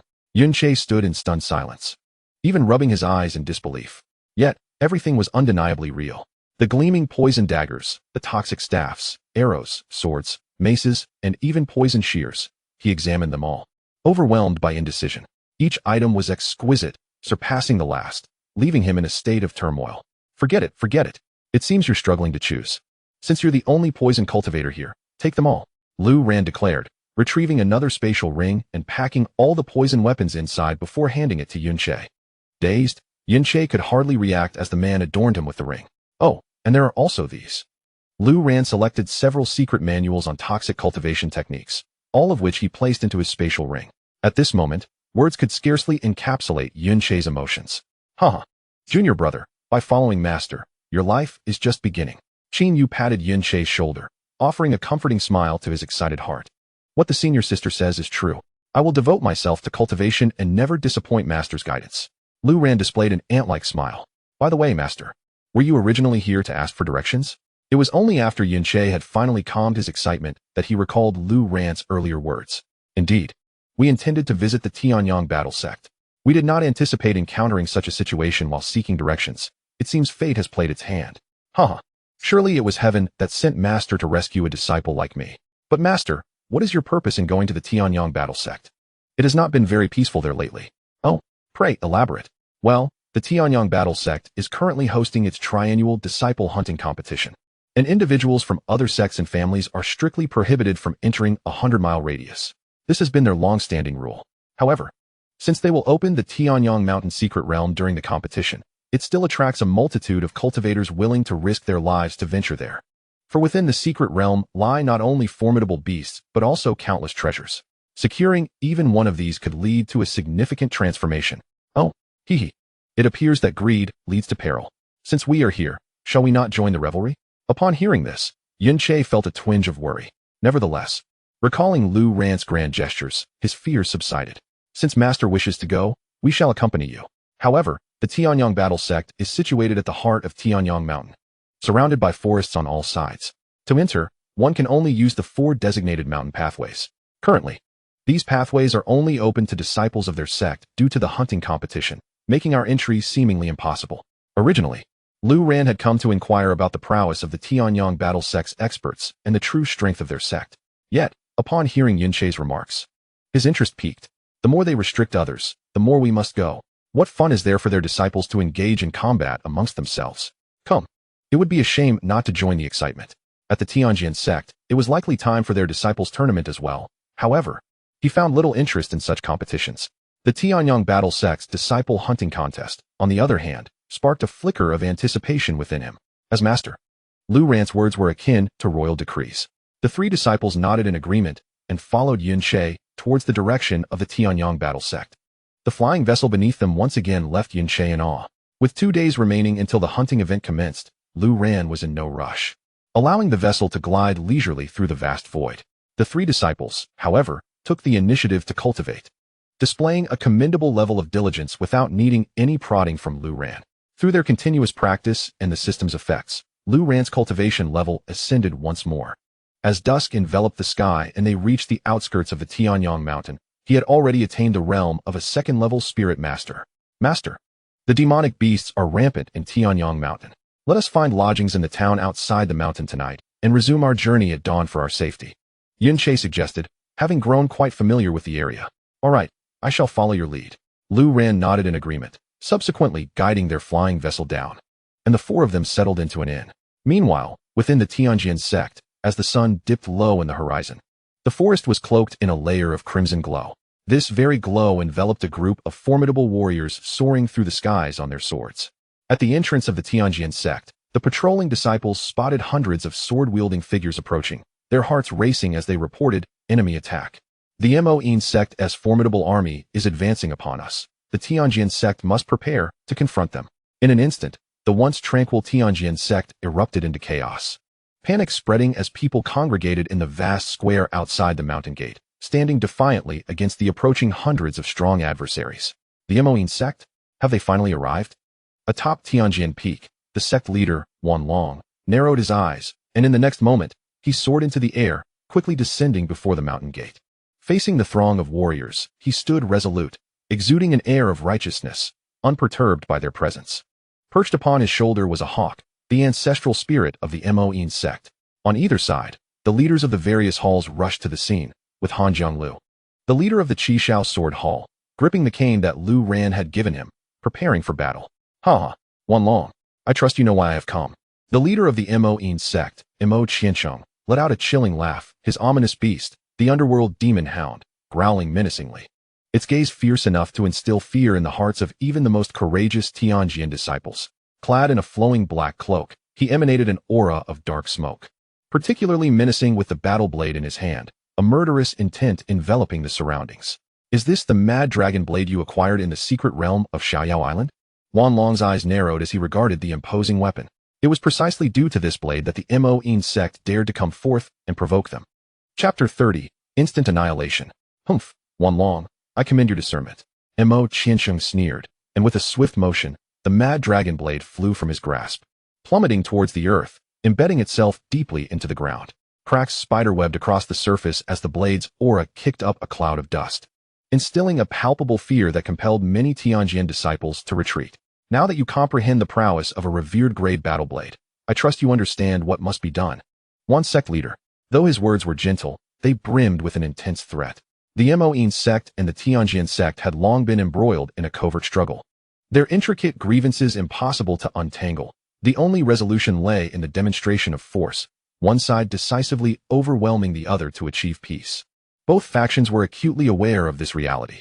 Faced with the revered grade mad dragon blade and the imposing army of hundreds behind Mo Qiansheng, the tension among the Tianjin sect was palpable, especially with the knowledge that Lu Ran, the leader of the Zixiao sword hall, had already departed. Yet, Wanlong remained unfazed. After acquiring the mystical lantern from Lu Ran, he devoted himself to relentless training day and night, successfully refining the true fire of samadhi from within it. He also cultivated the ninefold radiant dragon sword technique to the 3rd level, stabilizing his cultivation at the mid-stage of the 3-star spirit sect. In terms of cultivation alone, he had already surpassed Mo Qiansheng. Mo Qiansheng had only just advanced to the early stage of the 3-star spirit sect and had ventured to the secret realm of Xiaoyao Island, driven by the desire for the mad dragon battle blade.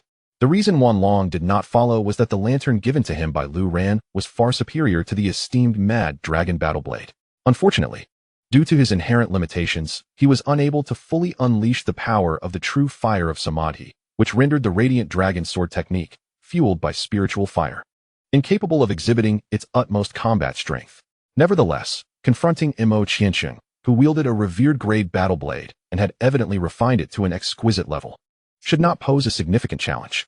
As for who would ultimately prevail, only a confrontation would reveal the truth. It would be splendid if Leader Lu were present. Noticing Wanlong's silence, a female hall master, worried, remarked that Wanlong seemed apprehensive. Upon hearing this, Wanlong smiled. No need for concern. Such an opponent does not warrant the personal intervention of Leader Lu. The The female hall master was taken aback. The confidence in Wanlong's gaze surprised her. However, it was understandable, as she was unaware of Wanlong's possession of the true fire of samadhi. Compared to others, Wanlong's disciple, Lu Li, and hall master Hanjiang were also unconcerned. In fact, they even looked down upon the revered grade Mad Dragon Battle Blade. A mere cane or a dog leash in Leader Lu's hands would far surpass your battle blade by countless magnitudes. The only reason we currently regard you with caution is that we cannot fully manifest the power of our formidable treasures. Wanlong's eyes glinted coldly as he regarded Mo Qiansheng, sneering. Mo Sect Master, your grandiose display suggests you intend to obliterate my Sky Sword sect. Alas, I fear you may find this endeavor will lead you to a one-way trip. Unfazed, Wanlong suddenly raised his palm, and a surge of spiritual fire erupted, enveloping the air. The intense aura caused the onlookers' expressions to shift. What? This is spiritual fire? The sect master has actually refined spiritual fire? His combat strength is bound to soar. The peculiar energy of the flames piqued curiosity among the disciples of the Sky Sword sect. Even the experts from the Demon Sound sect could not help but furrow their brows. Spiritual fire is a rare treasure in the world. Mastering it could very well lead to becoming an alchemist. Alchemists are highly esteemed guests in every sect, receiving adulation and favor from numerous factions, their status exceedingly noble. Mo Qiansheng narrowed his eyes, but then chuckled coldly. Humph, one sect master, while it is indeed commendable that you have managed to refine spiritual fire, regrettably, you cannot fully harness its current potency. Thus, your combat strength holds little significance to me. Do you think to intimidate the experts of my Demon Sound sect with such a mere orb of fire? You jest. His disdain was palpable as he spoke. Combat prowess can only be truly assessed through trial. Wanlong's aura surged, his gaze icy. Allow me to demonstrate. At that moment, a sudden and unfamiliar voice pierced the air. Wanlong was taken aback and turned to gaze at the annoying eagle perched upon his shoulder. Are you the one speaking? Little eagle? Wanlong was astonished, and those around him wore expressions of disbelief. The eagle could talk? What was happening? Get lost. You're just a bird. Not even enough to be a meal for someone. However, Wanlong did not hold much faith in this eagle, even if it could speak. Could mere words frighten someone away? The eagle fell silent, deeply perturbed, and inwardly cursed. Foolish human. Fine, if you think you're so clever, I won't bother asking again. With that, it spread its wings and flew to the top of the tall gate, eager to watch the commotion. At that moment, seeing Wanlong's imposing demeanor, Mo Qiansheng sneered, Master Wan, you must have noticed that I have attained the realm of a 3-star spirit sect, with my prestigious battle blade in hand. You and all your companions are no match for me. Surrender the Heavenly Sword sect, and perhaps I will consider allowing you to leave with your lives. Those who recognize the situation are truly wise. The path is laid before you. Make your choice.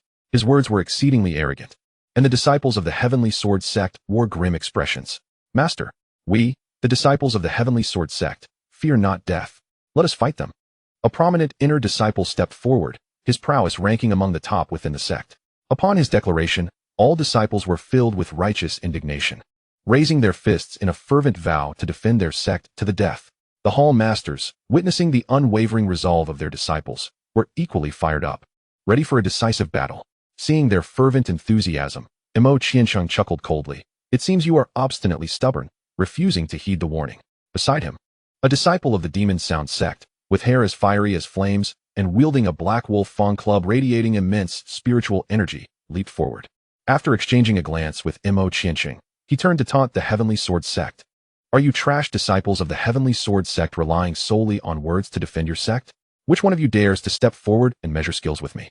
As his disciples rallied before battle, Mo Qiansheng remained seated on his steed, the infernal demon hound. He was in no rush to swiftly conquer the Heavenly Sword sect. This method of provocation was far superior in shattering their psychological defenses than a direct assault. After all, the Heavenly Sword sect was protected by a formidable array, and a desperate counterattack could lead to significant losses for both sides, which would not bode well for them. Upon hearing the taunts of the red-haired disciple, the hearts of the Heavenly Sword sect's disciples began to tremble, though the red-haired individual appeared lean and frail. His aura had already reached the terrifying level of a 7-level spirit master. Within the Heavenly Sword sect, the most powerful disciple was merely a 6-level spirit master. The crowd was tense, fists clenched yet hesitant to engage. Ha ha ha, since my fellow brothers are unwilling to deal with this red-haired freak, let me, the most useless disciple, take him on. Whoosh. A figure shot forth from the ranks of disciples, landing steadily in the vacant space before the formation. In his grasp, he clutched a dog leash. It was none other than Lu Li. Is that senior brother Lu Li? He is only a 6th-level spirit master. He is no match for him. As Lu Li stepped forward to confront his opponent, the expressions of the Tianjin sect members were a complex mix of apprehension and concern. Despite his prowess at the 6th level, which positioned him among the most elite disciples of the sect, he remained vulnerable against an adversary at the 7th level of spiritual mastery, easily susceptible to being overwhelmed. Brother Lu Li, you are no match for him. Retreat at once. One of the disciples implored, unable to contain his anxiety. In their eyes, none among the Tianjin disciples could rival the strength of the red-haired disciple. Yet, Lu Li merely smiled with serene confidence, waving his hand dismissively. Do not worry, leave this to me. The red-haired disciple, upon noticing Lu Li wielding a dog leash, erupted into laughter. You've come out with a mere dog leash. Does Tianjin sect not provide you with a proper weapon? How utterly disgraceful. The contempt in the red-haired disciple's voice sparked fury among the Tianjin members. However, Wan Long, observing from the sidelines, felt a flicker of anticipation. This dog leash, gifted by Lu Ran, was of exceptional quality. He wondered how effectively Lu Li could wield it in battle. A weapon? None is needed. To fight a dog, one must use a dog leash. Lu Li retorted sharply, causing the red-haired disciple's expression to darken ominously. Humph, then perish. With a fierce roar, the red-haired disciple charged forward, his spiked club radiating a chilling aura, a dark shadow surging toward Lu Li's head. Faced with such an overwhelming attack, Lu Li understood the gravity of the situation, knowing the opponent's cultivation surpassed his own. Thus, he summoned every ounce of energy into the dog leash, initiating a ferocious counterattack. With a resounding whoosh, the dog leash, aptly named the Binding Demon Chain by Wan Long, unleashed a brilliant surge of golden light as Lu Li infused it, while the disciples of the Heavenly Sword sect gazed in astonishment at the lifeless body of the 7th-tier spirit master from the Demon Sound sect, his crimson-haired disciple, and then turned their eyes upon Lu Li. Amidst their shock, they were greatly inspired. As one disciple shouted to defend the Heavenly Sword sect, the chorus of voices erupted like thunder, resonating throughout the air. The formidable presence left the powerful members of the Demon Sound sect momentarily bewildered. This disciple, whom they had deemed the weakest of the Heavenly Sword sect, had effortlessly dispatched their most formidable disciple. Something felt amiss. Even the carved eyes on the gate's plaque betrayed surprise. The master's leash was so powerful, yet here was the Demon Sound sect. The sect leader of the 3-star spirit sect was resorting to invasion tactics like others? A little hardship might serve as a lesson. He sighed deeply, yet showed no intention of descending from his perch. After all, the master of 10,000 sects had previously looked down upon him, and in his foul mood, he had no desire to meddle in affairs. What kind of spiritual treasure was that? It had obliterated my disciple. Within the ranks of the Demon Sound sect, an elder seethed with rage as he fixed his gaze upon Lu Li and suddenly charged forward. Die. As the mentor of the crimson-haired disciple, he would not let Lu Li escape unscathed after the demise of his pride and joy. With a thunderous roar, he closed the distance to within 3 yards of Lu Li, unleashing a massive fist of condensed spiritual energy aimed at him. Be careful, senior brother Lu Li. In that fleeting moment, the disciples of the Heavenly Sword sect were thrown into panic. This elder was the Grand Elder of the Demon Sound sect. Wielding the power of the 2-star spirit sect, Lu Li was no match for him. Get lost. Just as the situation became critical, a booming voice pierced the air, and a gust of wind swept through the arena. A curved staff sliced through the air, striking directly at the Grand Elder's spiritual fist. Boom. With a thunderous explosion, the spiritual fist disintegrated into chaotic energy, vanishing into nothingness. The Grand Elder of the Demon Sound sect was propelled backward for dozens of yards before he could regain his footing. Swish. Han Jianglu, the master of the Red Sky Sword Hall, descended into the fray, extending his hand to grasp the staff that had flown into his possession. As an elder, you take advantage of the young. How shameless. Han Jianglu scoffed. The Grand Elder of the Demon Sound sect was left in shock. You, what about me? Han Jianglu retorted. You don't recognize the master of the Red Sky Sword Hall. I've never been bested by you, but today, I shall reclaim all that is owed. Come. I shall strike you down with my dog-beating stick. With that proclamation, Han Jianglu planted his foot firmly on the ground, brandishing the staff as he charged forward. The blow he had landed on the opponent's spiritual fist had bestowed upon him immense confidence.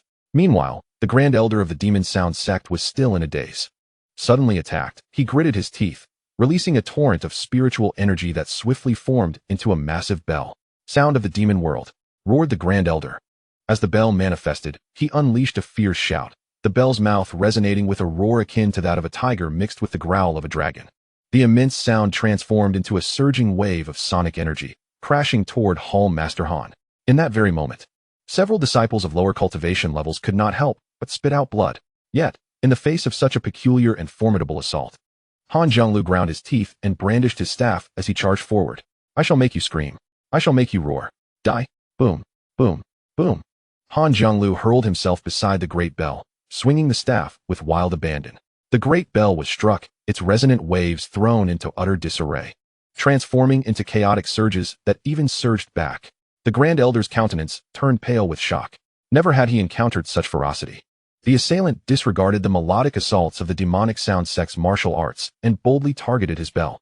It was known that previously, no adversary could even approach the bell. He swiftly altered his trajectory, intent on launching another strike. If such an assault failed to vanquish his foe, he had no more formidable techniques to rely upon. Meanwhile, the members of the demonic sound sect were equally bewildered. Mo Qiansheng felt a foreboding sensation creeping into his heart. The issue lay with the staff. He discerned the clue and promptly commanded the two elders by his side to charge forth. Whoosh!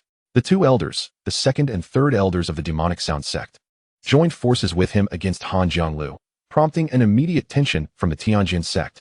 Such shamelessness! To overwhelm the few with the many. Wanlong bellowed, ready to charge in. However, Mo Qiansheng coldly laughed. I have come to obliterate your Tianjin sect. Do you think I would engage in civilized combat with you? Wanlong and several nearby hall masters were infuriated, their energies flaring as they prepared to rush forward, only to be met with 3 resounding thuds, accompanied by anguished cries that suddenly echoed across the land. Bang! Bang! Bang! The Grand Elder, Second Elder, and Third Elder of the demonic sound sect were unexpectedly sent flying by Han Jianglu's staff, all of them crashing backward, blood spewing from their mouths. Unable to rise after hitting the ground. How could this be possible? Everyone was stunned. The most astonished was Mo Qiansheng.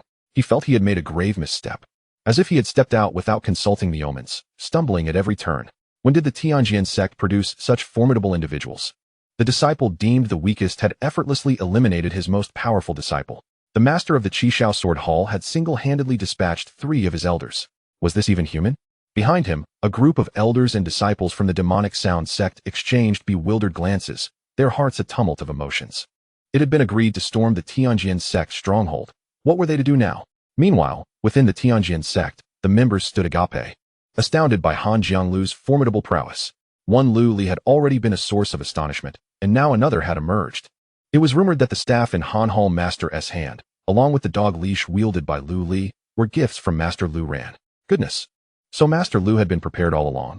Although he was absent from the sect, he had anticipated the demonic sound sect's arrival. Incredible! I am utterly exhilarated. The members of the demonic sound sect appeared utterly befuddled. It turned out that Hall Master Han and senior brother Lu Li had suddenly become so formidable, all under Master Lu Ran's meticulous planning. Whispers of admiration rippled through the ranks of the Tianjin sect. They could perceive the surprises brought forth by the dog leash and the staff, and upon learning they were gifts from Lu Ran, their admiration for him soared even higher. Though absent, he could sway the tides of battle. At this moment, witnessing Han Jianglu's audacity, Wanlong laughed heartily. Mo sect leader, with 3 victories out of 5. Do you believe there is any necessity to continue? His words dripped with palpable disdain, while Mo Qiansheng gritted his teeth, his heart plagued with doubt. If the disciples and hall masters possessed such powerful spiritual treasures, surely the sect leader, Wanlong, must possess something equally formidable. However, they arrived with great fanfare. They could hardly retreat in such a disheveled manner. Otherwise, how could the demon sound sect maintain its dignity beneath the heavens? Furthermore, the esteemed rank dragon battle blade has yet to taste blood and unleash its edge. With a firm bite of his teeth, Mo Qiansheng soared into the air, reaching out toward the dragon battle blade embedded in the earth. Whoosh! The blade erupted with a melodious hum, and in the blink of an eye, it ascended skyward, conjuring a myriad of blade shadows above Mo Qiansheng's head, dazzling the eyes of all as they surged toward the sect leader, Wanlong. At that moment, an overwhelming aura erupted, and even Han Jianglu in the arena felt an intense pressure, although merely at the initial stage of the 3-star spirit sect. Who was he to act so arrogantly? Upon seeing Mo Qiansheng directly attacking him, Wanlong let out a cold smile and unleashed his mid-stage 3-star spirit sect cultivation. In that instant, the spectators finally understood the source of Wanlong's composure. As a fellow 3-star spirit sect cultivator, Wanlong possessed a slight edge in realm over Mo Qiansheng. This minor elevation should compensate for the disparity of the dragon battle blade. Moreover, it was likely that Lord Lu Ran had bestowed some fine treasures upon the sect leader. Boom! Wanlong launched a punch. releasing a wave of samadhi true fire that transformed into a colossal fireball in midair, hurtling toward the dragon battle blade.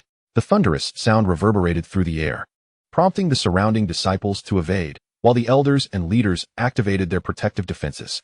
The clash between three-star spirit sect powerhouses was such that even a residual wave could threaten their lives. As the battle escalated to a fervent intensity, the disparity in strength between the two sides became glaringly apparent. Although Wanlong's samadhi true fire was formidable, as Mo Qiansheng had pointed out, due to his own limitations, he could hardly unleash even 1% of its power.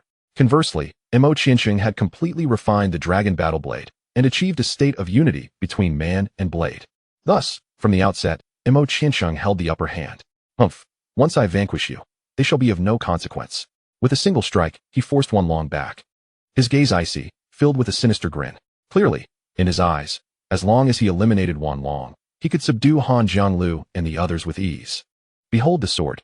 Wanlong also sensed the terrifying combat prowess of Mo Qiansheng after achieving the unity of man and blade. Indeed, a revered ranked battle weapon was immensely powerful. It was a pity that he was hampered by his own limitations, unable to fully refine the samadhi true fire. And the power of the pill given by Lu Ran had only been absorbed to a mere fraction. Were its energy to fully unleash, not just one Mo Qiansheng, but even 100 would not stand a chance against him. With a thunderous roar, Wanlong unleashed his most formidable ultimate technique, the Shining Dragon Sword technique. Driven by the samadhi true fire, the sword energy surged forth like a dragon, a fiery dragon ascending to the skies. Sensing Wanlong's aura rising steadily, Mo Qiansheng felt a surge of caution. After all, Wanlong had not ranked up to the 3-star spirit sect before, but now, having surpassed him, had become a mid-stage powerhouse. Both sides possessed hidden cards, and this battle must not be taken lightly. With blood to serve the dragon blade cleaves the heavens. Mo Qiansheng spat forth a drop of essence blood, which directly seeped into the dragon battle blade. At this moment, the entire Mad Dragon War blade trembled violently, as the mighty blade energy fused instantaneously with spiritual essence, ultimately transforming in midair into a colossal dragon blade, charging fiercely towards Wanlong's fire dragon longsword. In that fleeting instant, countless onlookers were struck with astonishment, their eyes fixated on the battleground, eager to discern the outcome of this fierce contest between dragon and tiger. Meanwhile, the intricately carved figure atop the mountain gate was in turmoil. He had already discerned the unfolding events of this battle. Mo Qiansheng stood no chance against Wanlong. Although Wanlong initially appeared to be at a disadvantage, the longer the fight persisted, the more intense his internal spiritual energy became, not only showing no signs of depletion, but rather surging exponentially. This was also a result of the elixir provided by Lu Ran, whose medicinal properties were continuously released during combat, supplying battle energy, while simultaneously cleansing Wanlong's body, even allowing him to enhance his cultivation in the process. In this ebb and flow of combat prowess, for Mo Qiansheng to emerge victorious, such a notion was but a folly. Yet, as the patriarch of the Moin sect, he could not simply stand by and watch his disciples be vanquished. Thus, with a resounding cry, he surged towards the fray. Chapter 32, The Ancestor of Demonic Shadows. Boom. At this juncture, terrifying energies intertwined wildly, as a tempest erupted from the point of collision. The blood-red Mad Dragon Warblade and the Radiant Dragon Sword technique unleashed energies potent enough to threaten the very foundations of the mountain gate. Thud. Both Wanlong and Mo Qiansheng staggered back from the force of their clash. However, it was evident to all that despite Wanlong being pushed back by the ferocious gusts, his momentum remained unwavering. Conversely, Mo Qiansheng not only retreated several dozen paces, but also found his breath in disarray, necessitating the covert consumption of an elixir to alleviate the internal turmoil of his spiritual energy. Crack! As Wanlong's flickering spirit sword launched another assault, Mo Qiansheng gritted his teeth, unleashing a torrent of violent spiritual energy from within, recklessly channeling it into the Mad Dragon Warblade. He understood that success hinged upon this decisive moment. He could not afford to hold anything back. Just then, a powerful shout resonated throughout the arena. A grand eagle descended onto the battlefield, its wings stirring a tempest that captivated the attention of all. Retreat for the Elder Eagle. Boom. Accompanied by this proclamation, a wave of energy surged towards Mo Qiansheng, who, upon sensing this aura, instantly froze in place. Such a familiar presence. What was the origin of this eagle? The intensity of this recognition left him momentarily dazed, causing him to be toppled to the ground, rolling helplessly several times before coming to a halt. Everyone was taken aback by this sudden turn of events, including Wanlong, who had been poised to strike. now restraining his aura and turning his gaze towards the eagle. At that moment, he recalled Lu Ran previously mentioning that this eagle was the ancestor of the Moin sect. Could this truly be the case? A wave of profound doubt surged within Wanlong, and as his gaze fell upon the eagle, he was astonished to find that, unbeknownst to him, its cultivation had ascended to the spirit sovereign realm. He could not even discern the specific level of its prowess within the spirit sovereign stage. On the side of the Moin sect, the crowd was equally astounded. They too sensed the familiar aura emanating from this eagle. The sect of magical sound specializes in the transformation of spiritual energy into magical sound, wielding sound as their medium. The most accomplished among them can even utilize sound waves to upheave the very world. The aura emanating from this eagle embodies the distinctive magical resonance of the sect of magical sound. Such an essence can only be found within the ancestral hall. Mo Qianqing's eyes widened in astonishment, yet he was also consumed by fury at his own predicament. Sect Master of Magical Sound, do you truly believe your cultivation is profound enough? How dare you come here to create chaos? Return and diligently practice your craft, and do not stray into nefarious paths. Suddenly, the eagle spoke. The entire assembly was left in bewilderment. The fact that an eagle could articulate words was astonishing enough. But what was even more remarkable was the tone, which unmistakably belonged to a human reprimanding them. What nonsense is this? It is merely a bird. Sect Master, eliminate this creature. The disciples of the sect of magical sound, witnessing Mo Qianqing being overturned by a mere bird, disregarded everything else and surged forward in a unified frenzy. Yet, a surge of dark energy suddenly welled up in the eagle's eyes, and its voice resonated once more, sharp and soul-stirring. You shall see who I truly am. With a booming cry, a phantom emerged step by step from within the eagle, each stride spanning 10 yards, ultimately hovering before the ranks of the sect of magical sound. Gazing down upon the panicked crowd, it was the ancestral spirit of the demon suppression. The ancestral spirit? How can it be the demon suppression ancestral spirit? This figure bore an uncanny resemblance to the statue of the demon suppression ancestor within the ancestral hall of the sect of magical sound. But had not the ancestor vanished many years ago? How could he have transformed into an eagle? The members of the sect of magical sound were utterly befuddled. Even Mo Qianqing found himself momentarily incapacitated by confusion. Who are you truly? Mo Qianqing's voice was frigid as he confronted the phantom, demanding answers. You dare question your own ancestor?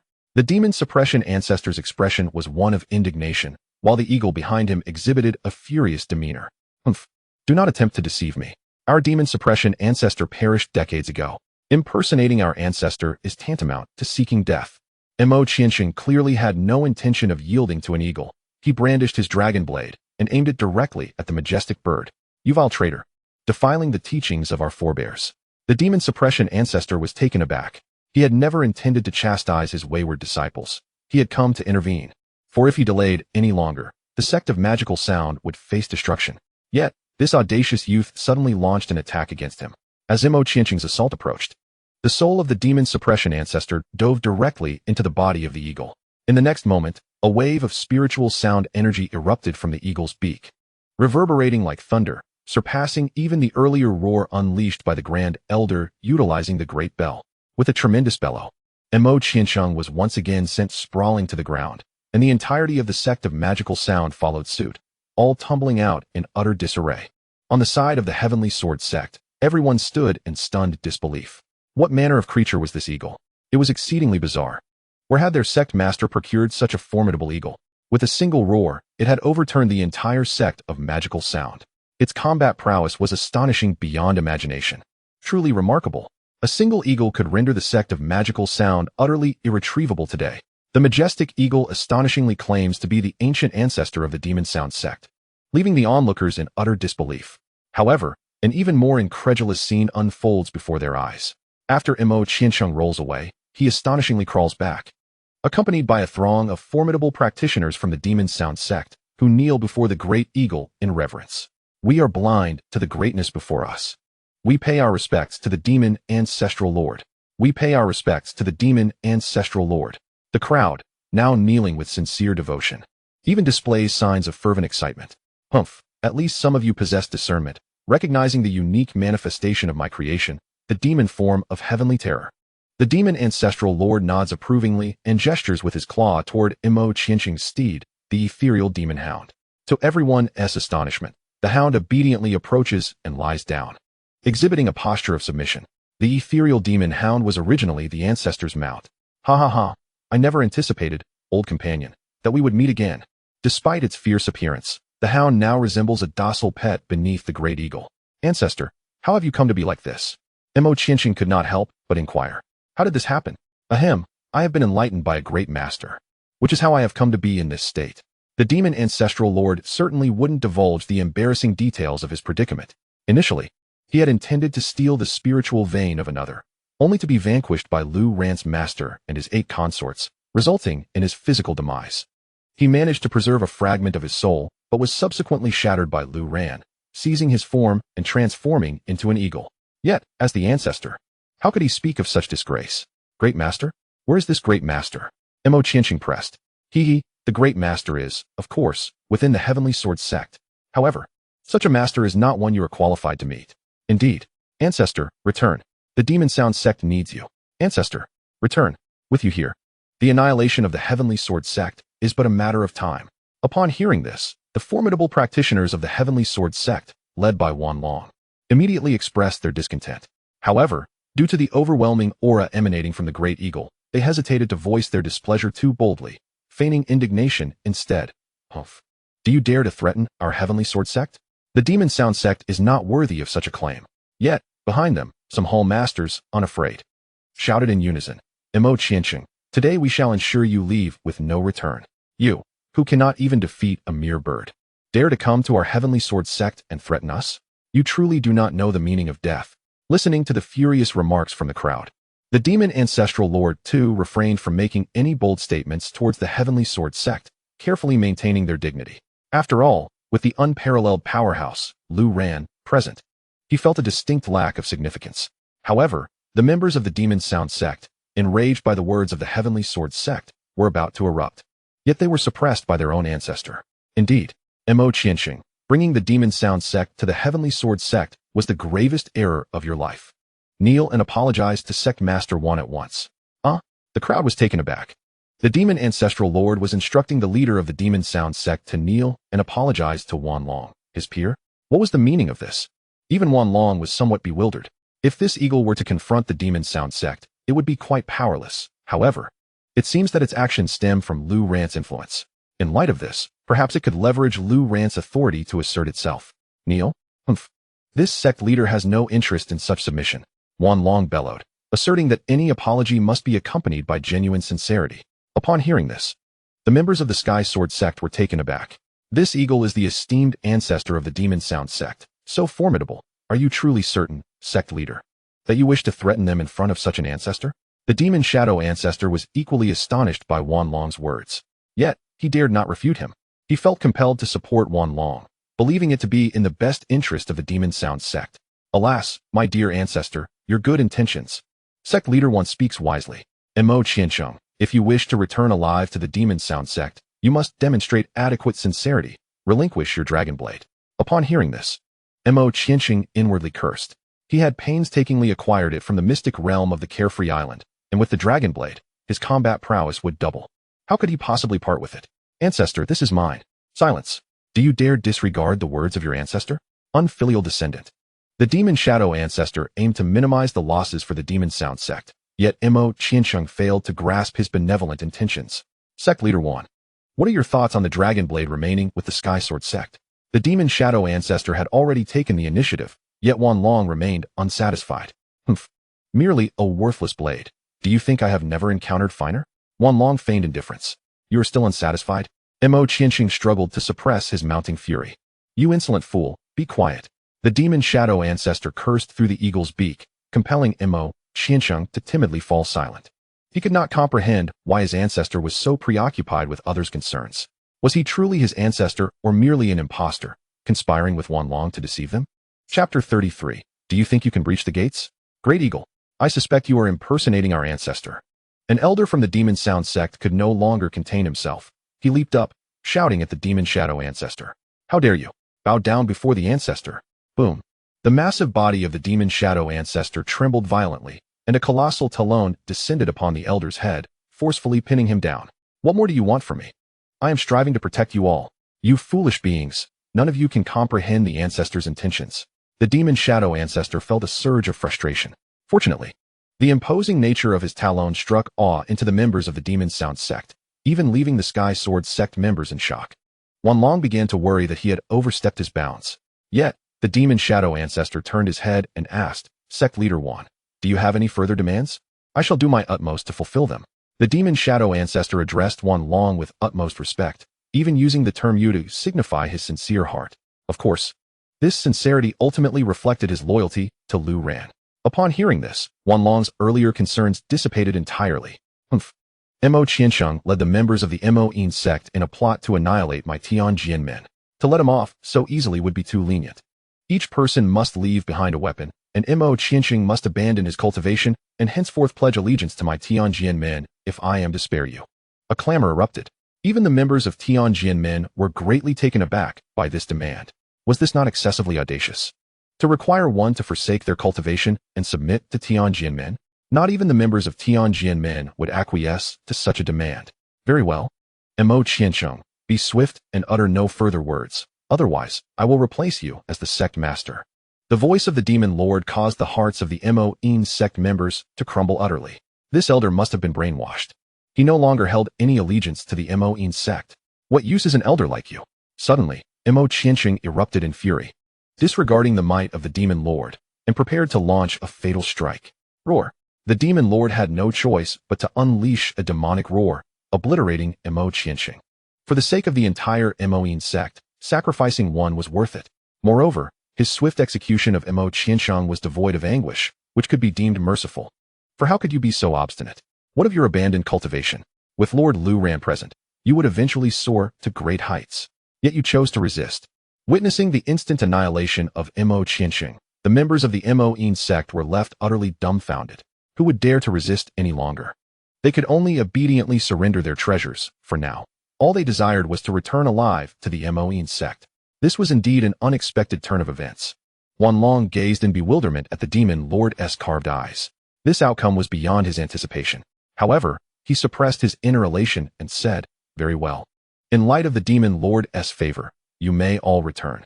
Remember to pay tribute to Tianjian men annually, and when asked, declare yourselves as disciples of the Mo Yin sect under Tianjian men, understood?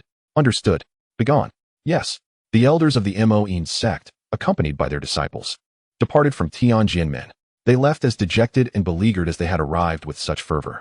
"Thank you for your cooperation, Demon Lord." Once the Mo Yin sect members had left, Wanlong bowed in gratitude to the great sculpture. The Demon Lord graciously replied, "It was my duty. Do not forget to speak well of me in front of Lord Lu Ran. I would appreciate it." Haha, indeed. With that, the Demon Lord mounted the infernal demonic hound and returned to Zixiao Peak. Meanwhile, Wanlong led a group of Tianjian men disciples to construct a statue of Lu Ran, a magnificent figure, towering and formidable, to present him with a grand surprise upon his return. Of course, this also revealed a hint of Wanlong's selfishness. He understood that Lu Ran was a peerless powerhouse. A humble Tianjian man could not retain such an extraordinary figure indefinitely. He would eventually depart. Yet, if they could leave an imprint of Lu Ran at Tianjian men, it would be a glory for the sect. And when Lu Ran's name echoed across the world, Tianjian men would surely bask in his radiance, becoming a sacred site for countless pilgrims and practitioners. The following day, outside Tanyong Mountain, in the city beyond the mountains, as Lu Ran and his 3 disciples emerged from the inn, the sun had already risen high in the sky. Lu Ran enjoyed a comfortable slumber, finding his rest in the inn to be more sound than that on Zixiao Peak, which was indeed a pleasant surprise. Upon inspecting his body, he discovered that overnight, his cultivation had ascended to the 3rd tier of the Spirit Master realm. Undoubtedly, his 3 disciples had been clandestinely practicing their cultivation during the night. After probing their auras, Lu Ran nodded in satisfaction. His eldest disciple, Qin Yu, was now at the mid-stage of the 7th tier Spirit Master realm. His second brother, Wei Wanjian, had reached the late stage of the 5th tier Spirit Master realm. The youngest, Yin Che, was at the mid-stage of the 5-star Spirit Sect. The disparity was considerable, yet their enthusiasm for cultivation was remarkably high. This pleased Lu Ran immensely. For the more diligently they practiced, the faster his own cultivation would grow. "Have you 3 been cultivating all night?" he inquired, presenting each of them with a handful of royal-grade spirit pills as a reward for their hard work. Qin Yu and Wei Wanjian had already adjusted to such gifts. But Yin Che was utterly astonished. "Wow, master, are these royal-grade spirit pills?" Yin Che asked tentatively, though he had never seen a royal-grade spirit pill before. He had encountered those of the respected tier, and the aura emanating from this generous handful was undoubtedly above that level. He surmised it must indeed be royal grade. Lu Ran merely smiled, remaining silent, while Qin Yu patted Yun Che on the shoulder, chuckling. Haha, third junior brother, our master would never be so stingy, to him. Royal grade pills are akin to refuse. Wei Wanjian interjected, such worthless items are forbidden for our use by master. Yun Che mused. It seems I still need some time to adapt before I can keep pace with my seniors. Despite his elevated cultivation, he was still lacking in experience. Let us proceed to Tanyong Mountain to witness the excitement, Lu Ran declared with a grin. And he steered the flying vessel deeper into the heart of Tanyong Mountain with the three of them in tow. Tanyong Mountain was a vast expanse of untamed ancient forest, radiating an aura of primal wilderness. The air was thick with a pervasive malevolence, and toxic miasmas swirled densely, alongside treacherous regions that even the fiercest beasts dared not enter, a domain of immense scale, teeming with abundant resources. This vast territory solely belonged to the Tanyong battle sect. For outsiders wishing to enter, the obstacles were formidable. One must first offer a considerable number of spirit pills, in addition to meeting stringent cultivation requirements.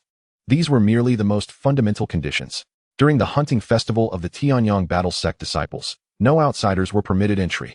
The four main mountain entrances, north, south, east, and west, were vigilantly guarded, allowing only those who met all the exacting criteria to gain entry and obtain viewing privileges. The route that Yun Che guided Lu Ran and the others along led directly to the eastern mountain entrance of Tanyong Mountain, which served as the grand entrance to the Tanyong battle sect. Nestled between two towering peaks, the passageway lay ahead, yet it was fortified with immense seals, forming an impenetrable gateway. Master, below is the entrance. Elsewhere, the skies are laden with formations, and even airborne beasts are stationed within the array. Should any outsiders be detected, the beasts will launch an attack, and the spatial formations will activate, Yun Che remarked, eliciting a hint of surprise from Lu Ran. Very well, let us proceed. I find myself quite curious about the requirements of the Tanyong battle sect. However, Master, I fear that the three of us may not qualify for entry. Fear? Remember, in my master's lexicon, there exists no such word.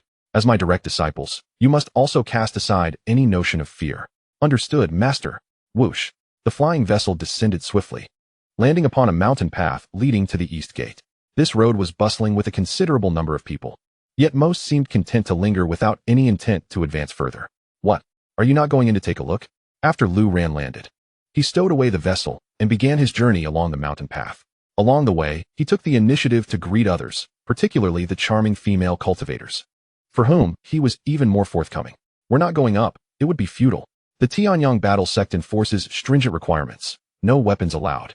A cultivation level no lower than the 8th rank spirit master, and most importantly, a hefty fee of 10,000 yellow-grade spirit pills, certainly not a trifling amount. Listening to their words, Lu Ran noticed the displeasure etched on Wei Wanjian and Qin Yu's faces. Hey miss, may I inquire if there are any alternative means to gain entry aside from meeting the Tanyong battle sect's requirements?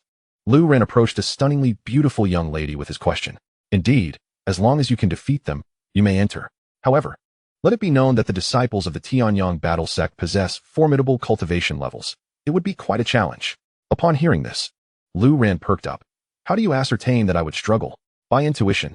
Haha, your intuition seems rather flawed. How about this? If I manage to defeat them, would you consider being my girlfriend? Get lost. Even a child could best you. My apologies, ma'am. Ma'am, you. Prepare to face my blade. Whoosh. After inciting trouble, Lu Ran fled with remarkable speed, leaving the onlookers in astonishment. Before long, they arrived at a checkpoint before the mountain gate. Master, this is the checkpoint of the Tanyong battle sect. Only upon passing through the passage between these two mountains can one truly enter the realm of the Tanyong battle sect, Yun Che remarked. Beside them, Qin Yu and Wei Wanjian exchanged resigned glances. What a pity, we lack the qualifications to enter. Fear not. Master may enter to unwind while we await his return. Hearing their exchange, Lu Ran laughed. Why not go together? It would be rather dull for Master to venture alone. With that, he approached the checkpoint, where a crowd of hopeful entrants had gathered. Bang! At that moment, a figure descended from the heavens, crashing heavily to the ground. A rough voice echoed forth. Do you dare attempt to breach the checkpoint? One punch will send you flying. You are nothing.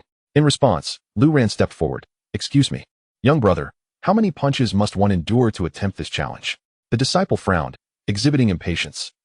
Another fool who does not know their limits. This disciple was used to being arrogant and overbearing. Upon seeing Lu Ran, He wore an expression of disdain, even regarding Wei Wanjian with less contempt, clearly in his eyes. Wei Wanjian was an elder whose cultivation undoubtedly exceeded that of Lu Ran. Upon hearing this, Lu Ran chuckled. What is this? Do you look down upon others? Even the elder of the Tanyong battle sect dared to kill, let alone a mere disciple like him. Youngster, on the territory of the Tanyong battle sect. Even if you are a dragon, you must coil up. Do you wish to enter? Do you possess a yellow-grade spirit pill? Do you have the cultivation of an 8th-level spirit master? The disciple asked disdainfully. Lu Ran crossed his arms. No, no, then get lost. With a harsh reprimand. The disciple turned away, ignoring him. The powerful figure who had just been sent flying by that disciple finally struggled to rise from the ground. Gritting his teeth, but not daring to advance. He looked at Lu Ran and forced a smile. Little brother, they are far too powerful. The disciples of the Tanyong battle sect live up to their reputation. Without a spirit pill, it's better not to venture inside. I am a cautionary tale. Lu Ran smiled back at him. Thank you, brother. No need for thanks. Let us hurry. I want to leave. This guy looks down on me. I must regain my dignity. As Lu Ran spoke, he strode directly toward the group of Tanyong battle sect disciples. Just moments ago, one disciple had been sneering at him. And now he boldly stood among them, pointing directly at the disciple. I challenge you all. Come on, let us skip the pleasantries. If I defeat you, can I enter? His words instantly drew the attention of many. There were indeed hundreds of loose cultivators present, all of whom turned to watch, filled with trepidation for Lu Ran. Those who had arrived earlier were acutely aware of the formidable skills of these disciples, who had already driven away numerous overconfident loose cultivators.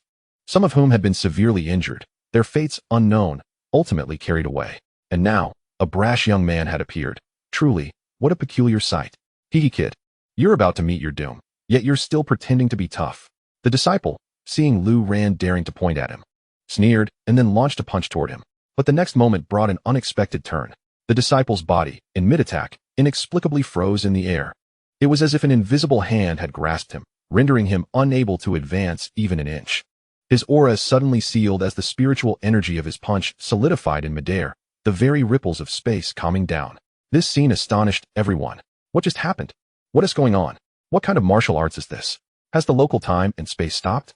Could it be that a master has appeared?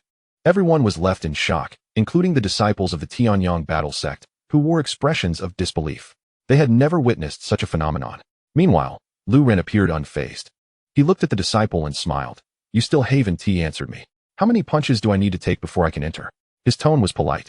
Yet the smile appeared terrifying in the eyes of that disciple. He was utterly frightened. His spiritual energy was stagnated, as if controlled by an invisible force. His body feeling as if it no longer belonged to him. He had never experienced such a sensation. He could not even control his own life or death, as it lay in the hands of this young man. Stop! How dare you act recklessly as a disciple of the Tanyong battle sect? Before the disciple could utter a word, the others surged forward, their faces flushed with rage, once again assailing Lu Ran with fervor, converging upon him like a tidal wave. Master, be cautious. Observing Lu Ran besieged by a throng of disciples, Qin Yu and her companions were poised to intervene. However, just as they were about to act, they discovered that the multitude of disciples had all inexplicably frozen mid-air. It was as if time itself had come to a standstill within that minuscule fragment of space. With all the disciples of the Tanyong battle sect suspended in their attacking stances, utterly motionless. This bewildering spectacle left the onlookers astounded. The reclusive cultivator who had previously urged Lu Ran to depart now gaped at him, his eyes wide with disbelief, as if he had encountered a ghost. Goodness! This is the presence of a master. This fellow is no ordinary person. The disciples of the Tanyong battle sect are under his control. What manner of martial art is this? I have never witnessed anything like it. Today, my eyes have been opened. Who is he? I just heard those three call him master. Is that elder also his disciple? He must be an extraordinary individual. Wow. Isn't that the person who just asked me to be his girlfriend? He is so handsome. Junior sister. Didn't you tell him that your child could already run errands? Hee. I plan to confess my feelings to him. And what about me?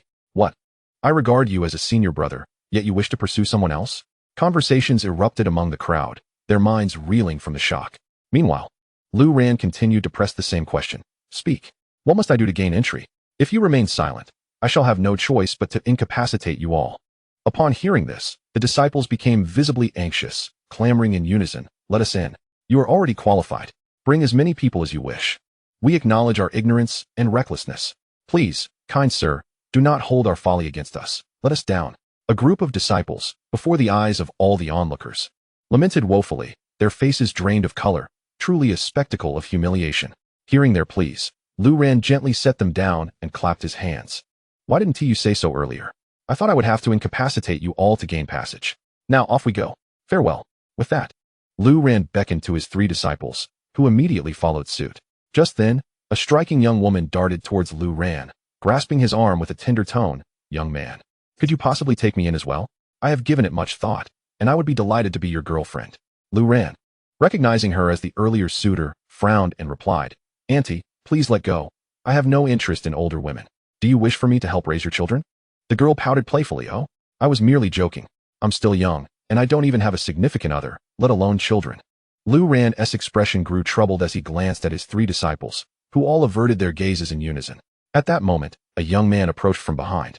Looking earnestly at the girl, junior sister, I believe it is time for me to express my true feelings for you. I have liked you for a long time. Ever since you were brought into the sect by our master at the age of 3. I have harbored these feelings for 40 years. Promise me. I will take good care of you for a lifetime, the next life, and the life after that. Upon hearing these words, the onlookers were taken aback. Lu Ran swiftly brushed off the hand of the woman who had grasped him. Having entered the sect at the tender age of 3 and being admired for 40 years. He was at least 43 now. Auntie, have you taken a fancy to me, a mere youth? He exclaimed. Disciples, flee. Lu Ran suddenly shouted, and in the next moment, he stepped into the void, vanishing into the depths of the forest. Qin Yu and the others promptly followed suit, quickly disappearing from sight. The young woman, witnessing Lu Ran's hasty retreat, turned to her senior brother, her beautiful eyes filled with rage. With a fierce kick, she struck him where it hurt, causing him to grimace in pain. Am I 43? I'm only 18. You have ruined such a wonderful destiny for me. Just wait, when I return, I will certainly tell Master, and he will punish you for 3 days and nights. Junior sister, I have feelings for you. Do you not feel anything for me? An unripe fruit is not sweet. If you continue like this, I shall leave the sect and wander the world, never to see you again. Do not treat me this way. Master, why do you not accept the young lady's affections? Her senior brother was intentionally saying such things. She is indeed still a girl. Qin Yu smiled as she questioned Lu Ran, causing him to blush deeply. In matters of romantic relationships, he truly lacked experience, and thus, any mention of it rendered him crimson. Ha ha ha, Master is actually blushing. It is my first time seeing Master with such a hue. Qin Yu exclaimed in astonishment.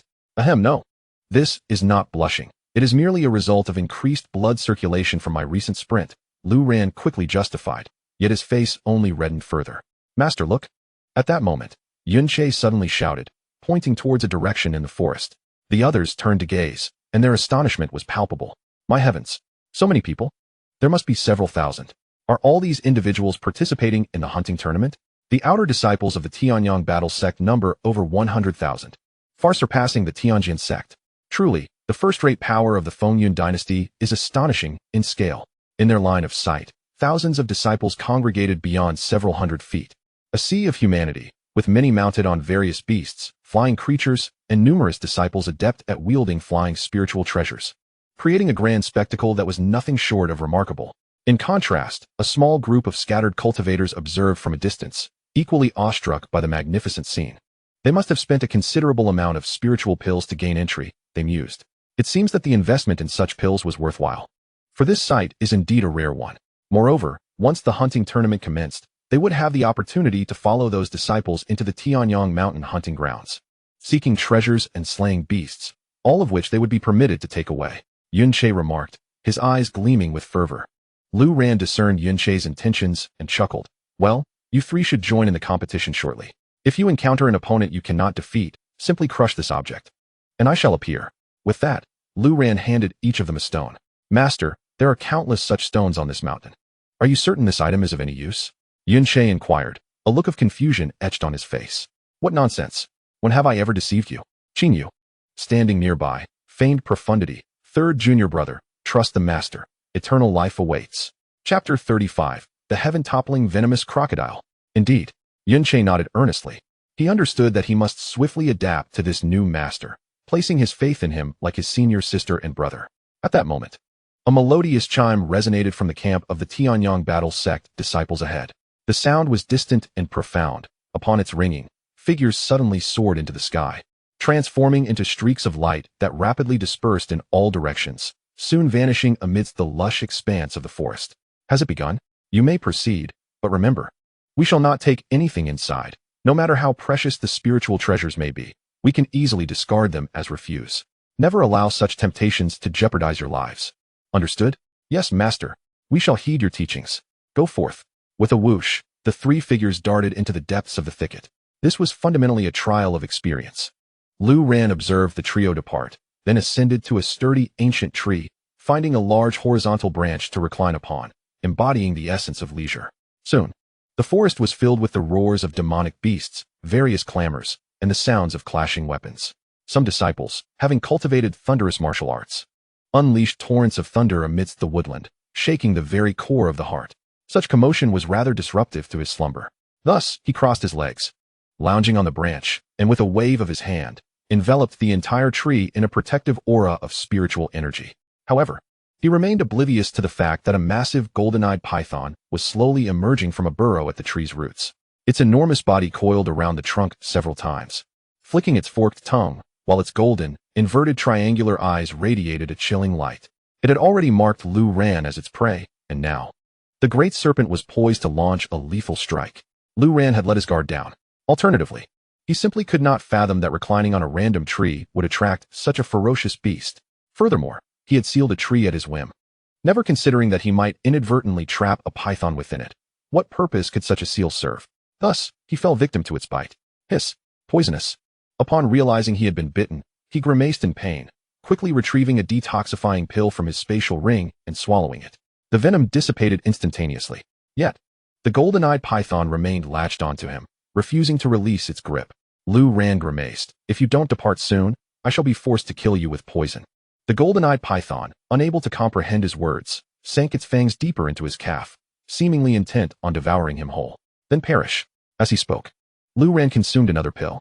The royal poison dragon pill allows one to instantaneously transform their body into a vessel of toxins, imbuing their spiritual energy with lethal offensive capabilities. However, once this energy is unleashed, the body reverts to its normal state, and the venom does not linger within. This is a strategy of counteracting poison with poison. Gradually, the golden-eyed forest python released its grip, and within its golden triangular eyes, an incredible radiance emanated. Soon, dark smoke billowed from the python's body, which began to dissolve rapidly, akin to snow melting away, ultimately leaving behind nothing but a puddle of putrid flesh and bone scattered beneath the tree. Thus, a gigantic python, several zhang in length, vanished entirely. Subsequently, Lu Ran consumed a healing pill, witnessing the wounds on his calf mend, before collapsing once more. At this moment, Yunche soared into the air, suddenly descending into a shadowy expanse within Tanyong Mountain.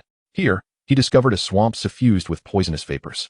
Being a natural poison body and a practitioner of toxic arts, he was particularly intrigued by such a locale.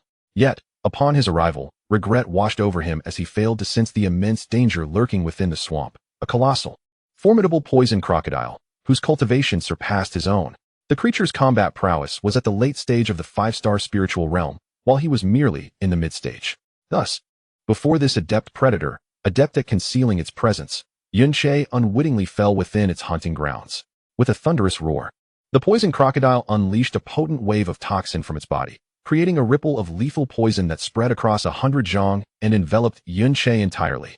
For an ordinary cultivator, such a torrent of poison would swiftly erode their strength, rendering them powerless.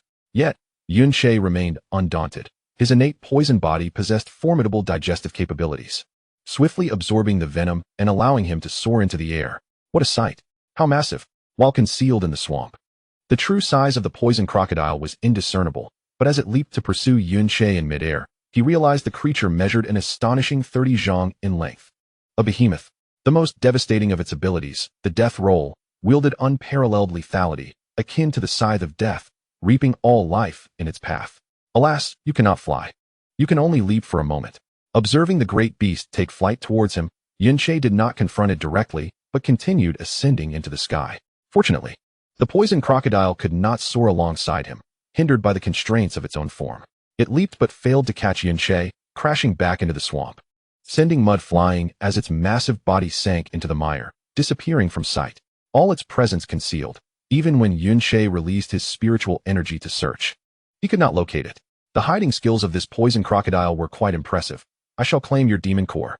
Yunche's control over the toxic spiritual energy within him has never been particularly formidable. This remains his Achilles heel. Thus, upon witnessing the gargantuan beast effortlessly commanding its aura, he felt an irresistible desire for the demon core of the revolving poison crocodile. Despite recalling Lu Ran's admonition, he found himself tempted to take a risk. After all, not only could this endeavor yield rewards, but it would also serve as a valuable exercise for his combat prowess. Consequently, Yun Che unleashed a barrage of toxic spiritual energy from the sky, delivering relentless punches into the mire of the swamp, aiming to provoke the beast into revealing itself. This tactic proved effective, as the revolving poison crocodile, known for its volatile temper, surged forth in a fit of rage. However, instead of confronting it head-on or soaring into the sky, Yun Che plunged downward. In the next moment, he darted toward the creature's abdomen, where a weapon appeared in his grasp, the poison scissors bestowed by Lu Ran. With a resounding snap, the scissors were imbued with a tremendous surge of spiritual energy, and he aimed them at the creature's belly. To Yun Che's astonishment, what he had feared would be a laborious task turned out to be effortlessly accomplished as the scissors cleaved the beast in two with remarkable ease. Momentarily taken aback by the simplicity of the feat, which far exceeded his expectations, Yun Che quickly sprang into action, reaching into the carcass of the revolving poison crocodile to extract a demon core. The core exuded a potent miasma, which hissed as it met the air. Yet, upon contact with Yun Che's palm, it transformed into a soothing warmth, its essence flowing into him and settling in his dantian. He nodded in satisfaction, feeling a profound sense of comfort. After securing the demon core, his gaze shifted back to the scissors. How extraordinary! Could it be that everything gifted by my master possesses such remarkable capabilities? His senior brothers and sisters seem to have adapted, yet I find myself struggling to keep pace. Despite the revolving poison crocodile's superior cultivation, this single pair of scissors had dispatched it effortlessly, leaving him in awe of the weapon's power. Yun Che's astonishment was mirrored by several disciples of the Tanyong battle sect, who had been covertly observing from a distance. Incredible! Who would have thought such a high-caliber weapon could be hidden among the scattered cultivators? One remarked. Wei Chong, that pair of scissors must be at the esteemed level, if not higher. Are you suggesting it could be royal grade? That is astonishing. Our Tanyong battle sect possesses only a handful of royal grade weapons. Another exclaimed, laughter echoing among them. Now we have one more. Surely, the sect leader will grant us a lavish reward. Indeed, let us go claim it. As they spoke, they swiftly closed the distance of 1,000 feet. One disciple, sporting a handlebar mustache, stood with arms crossed, looking down at Yun Che with an air of superiority. That young man, hastily relinquish the scissors in your possession, or you shall find it impossible to leave this forest alive. The threat in his words caused Yun Che's gaze to turn icy, as he felt the aura emanating from Yun Che up close. The disciple named Wei Chong furrowed his brow and remarked, "Oh, so you are a practitioner of poison? No wonder you are unafraid of the venom of the twisting poison crocodile and have managed to slay it. Yet, you are merely a loose cultivator. It would be prudent to hand over that pair of scissors in your possession. Lacking the strength to protect yourself may invite calamity." Upon hearing this, Yun Che let out a cold laugh. A robbery is a robbery. Why cloister such actions in grandiloquent terms? I do not require your guidance on matters of protection. With that declaration, the atmosphere shifted dramatically. So you are determined to oppose my Heavenly Sun battle sect? The disciple narrowed his eyes, his aura surging ominously, clearly intending to intimidate Lu Ran. However, Yun Che merely chuckled. I am not opposing the Heavenly Sun battle sect. I stand against you wretches. Do not inflate your significance. You insignificant fish cannot represent the sect. Once a prodigious genius of the Tang clan, Yun Che's cultivation was formidable and his mindset equally resilient. He faced formidable foes without trepidation. His words ignited fury among the disciples of the Heavenly Sun battle sect, who were evidently resolved not to let him escape unscathed. Kid, since you seek death, then perish. Wei Chong was the first to launch an assault on Yun Che, boasting an initial cultivation at the 6th-star spirit realm, a level far surpassing that of the previous twisting poison crocodile. I shall sever your lifeline. Chapter 36. Display of skills. Disciples at the 6th-star spirit realm are already formidable beings, akin to leaders within second-rate sects. Even the master of the Heavenly Sword sect, Wan Long, has not reached such heights. Yet, such powerful figures are merely disciples of the Heavenly Sun battle sect, underscoring the sect's might. And notably, such disciples are numerous. As Wei Chong's overwhelming attack approached, Yun Che remained undaunted. He wielded his poisoned scissors with finesse, launching intricate assaults at Wei Chong from challenging angles. However, the speed of the 6th-star spirit realm cultivator was far superior. Realizing he could not contend without employing his toxic spiritual energy, Yun Che quickly understood that he was outmatched. Yet, as Wei Chong's ferocious onslaught surged toward him, evasion was futile. he could only brace for impact. In the next instant, Yunche's entire being trembled, and the poisoned scissors in his grasp seemed to unleash a tremendous gravitational pull, firmly affixing his hands to them. To his astonishment, the scissors soared skyward, moving at an incomprehensible speed, evading Wei Chong's strike altogether. What astonishing speed! Wei Chong was taken aback. He had anticipated delivering a crippling blow to Yunche, yet it had not landed. Yunche was equally bewildered. What just transpired? In that moment, he realized the poisoned scissors had lifted him into the air. As he soared in a loop, he saw Wei Chong charging again, and the scissors propelled him headlong into the fray. Yunche could not help but swallow hard, his eyes wide with astonishment. In a state of sheer panic, he found himself unable to control the venomous scissors, yet astonishingly, they seemed to comprehend his thoughts. With a swift and decisive snap, they lunged towards Wei Chong's lower body. The speed was akin to lightning. In an instant, he was lifted into the air, suspended and facing Wei Chong. At that moment, a chill ran down Wei Chong's spine. The battle abruptly ceased. Drip, drip, drip, blood cascaded down Wei Chong's pant leg, the sound transforming from a mere drip to a torrent, quickly saturating his trousers. Ah, my younger brother. Oh, the pain is unbearable. Wei Chong, who had been hovering in midair, suddenly collapsed to the ground, clutching his lower body, writhing and wailing, his voice filled with agony, a heart-wrenching lament. Brother Wei. The other disciples were left utterly bewildered, frozen in shock. What a cruel individual. He had truly severed Brother Wei's vital essence. What shall we do now? Brother Wei is a disciple of the inner sect of the Tanyong battle sect, tasked with leading our group of outer disciples. And he has met with such a tragic fate. This is intolerable. Quickly send a sound transmission talisman. Inform the elders. But what good would that do? The sect rules were crystal clear. Once one entered the Tianyong mountain hunting grounds, one bore responsibility for life and death. What are we to do now? A wave of panic engulfed the disciples, leaving them at a loss. They were all outer disciples of the Tianyong battle sect, while Wei Chong, the sole disciple at the 6th level of the spirit realm, belonged to the inner sect. The reason for the inner and outer disciples to act in unison was a rule established for the Tianyong battle sect's hunting tournament, wherein one inner disciple would lead a group of over 10 outer disciples to ensure their safety to the greatest extent possible. After all, in the wilds of Tianyong Mountain, countless formidable beasts roamed. Although inter-disciple conflict was prohibited, the beasts cared not for such rules. In previous hunting tournaments, many outer disciples had been slain by these creatures. Over time, this method of one leading 10 became the norm. Within the entire Tianyong battle sect, the ratio of inner to outer disciples was approximately 1 to 10. Making this arrangement quite practical. Yet now, the strongest among their small group had been incapacitated. As they watched Wei Chong scream in agony, the disciples found themselves utterly at a loss. Meanwhile, Yunche was equally astonished. The scissors bestowed upon me by my master can actually resist on their own? This must be the manifestation of a weapon spirit. My heavenly poison pearl has not yet reached such a level.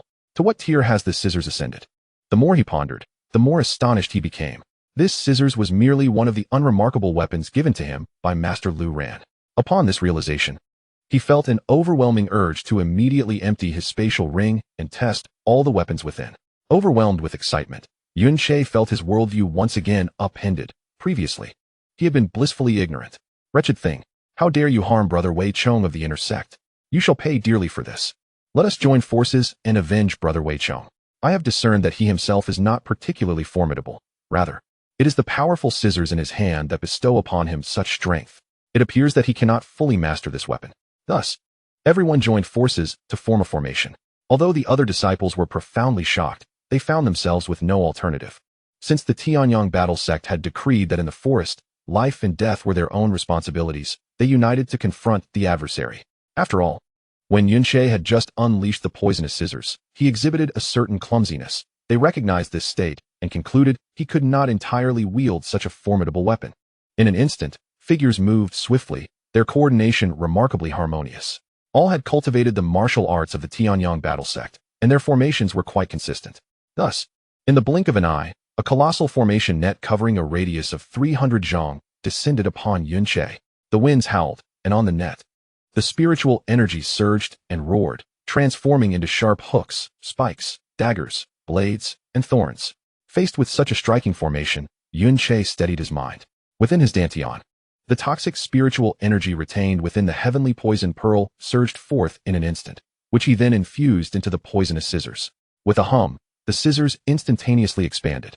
What was once just over a meter in length now transformed into massive scissors stretching Tanyong, emanating a blood-red toxic aura. The surrounding air crackled with a spine-chilling hiss. Such potent poison. This fellow is no ordinary individual. He is a poison cultivator. Quickly activate the formation's attack. We must not allow close contact.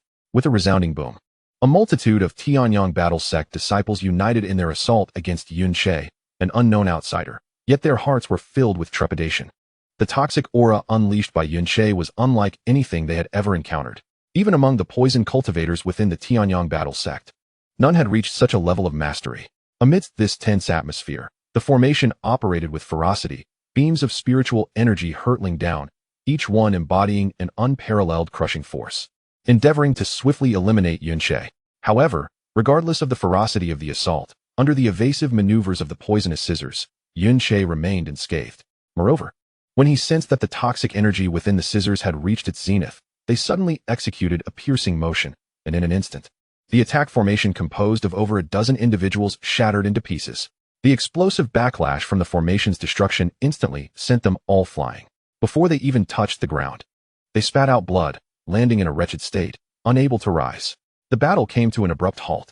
How could this be possible?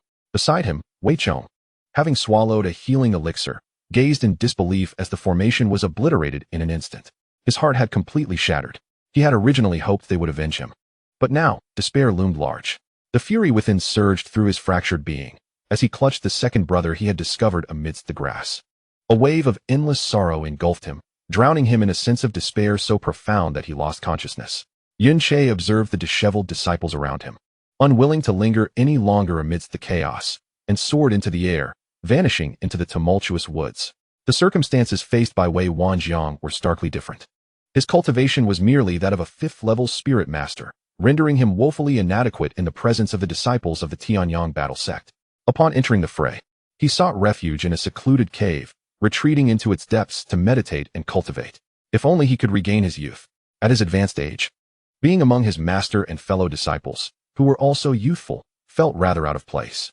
With this thought in mind, he rummaged through the martial arts manuals gifted by Lu Ran and selected one he had been diligently studying. The Grand Rejuvenation Technique. I place my hopes upon you. He then consumed a heavenly yin-yang pill and closed his eyes, entering a state of deep meditation, remaining utterly still. His tranquility persisted, undisturbed by any external forces. For the location he chose was exceptionally concealed. However, solitude did not imply an absence of danger. As various beasts traversed the area, they were irresistibly drawn to the aura emanating from the cave, as if it possessed a fatal allure. Consequently, a multitude of creatures gathered at the cave's entrance, coexisting peacefully as they sought their mates, males searching for females and vice versa, engaging in their primal rituals to ensure the continuation of their lineage. This was the power of the heavenly yin-yang pill. Although Wei Wanjiang remained oblivious to this particular effect, Qin Yu's situation was considerably more intricate. Like Wei Wanjiang, she recognized her insufficient cultivation and sought a quiet place to train. Yet, the meteor, since entering the forest, had emitted a gentle glow, guiding her relentlessly in a specific direction. Upon the disappearance of that guiding light, she found herself before a vast pool of water. The mist shrouding the surface made it resemble a celestial pond, with the spiritual energy within far denser than that of the surrounding woods. Meteor, why have you brought me here? Qin Yu gazed at the pool in bewilderment. Suddenly, the previously tranquil waters erupted, sending a towering column of water skyward. In an instant, the stillness transformed into a torrent, and from within the massive column, a fearsome black water beast surged forth, its lantern-like eyes fixated on Lu Ran.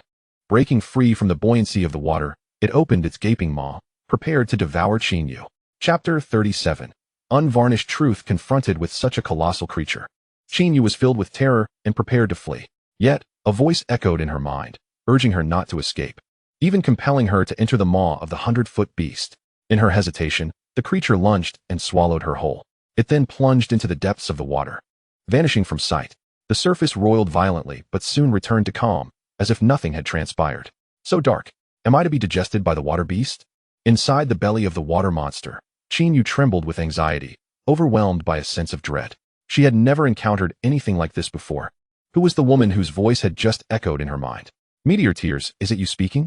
The reason Qin Yu refrained from immediately employing her abilities to escape, such as tearing her way out, was due to her unwavering trust in the guidance of Meteor. It was this very entity that had led her here. Yet the situation had spiraled far beyond her expectations. The most peculiar aspect was that strange voice. Could it be that she had hallucinated due to the sheer terror of facing such a horrifying creature? Just as this thought crossed her mind, that voice resonated again. It emerged from the meteor tears. "It is I who speaks." "What?" Qin Yu gasped in astonishment. The voice carried an immense aura of authority, akin to the ethereal sound of a celestial being, evoking an involuntary desire within Qin Yu to bow in reverence. Such a simple utterance provoked this reaction, leaving even her astounded. Simultaneously, she realized that within the meteor tears resided an extraordinary and formidable presence. "Qin Yu, I have dwelled within the meteor tears for countless years without revealing myself. The reason I appear now is to bestow upon you a fortuitous opportunity. May I ask who you are, esteemed one?" Qin Yu was still reeling from shock. Moreover, she was still inside the belly of this monstrous creature. Cough, cough, Qin Yu. The current circumstances do not permit idle chatter. First, follow this Shui Mengshi as it descends into the depths. There is something hidden beneath this water pool that you must help me find, and in due time, I shall reveal myself. This Shui Mengshi, you say? What a melodious name, yet it is entirely at odds with its fearsome visage. Qin Yu pondered as she laboriously made her way toward the creature's head. Her heart a tumult of emotions.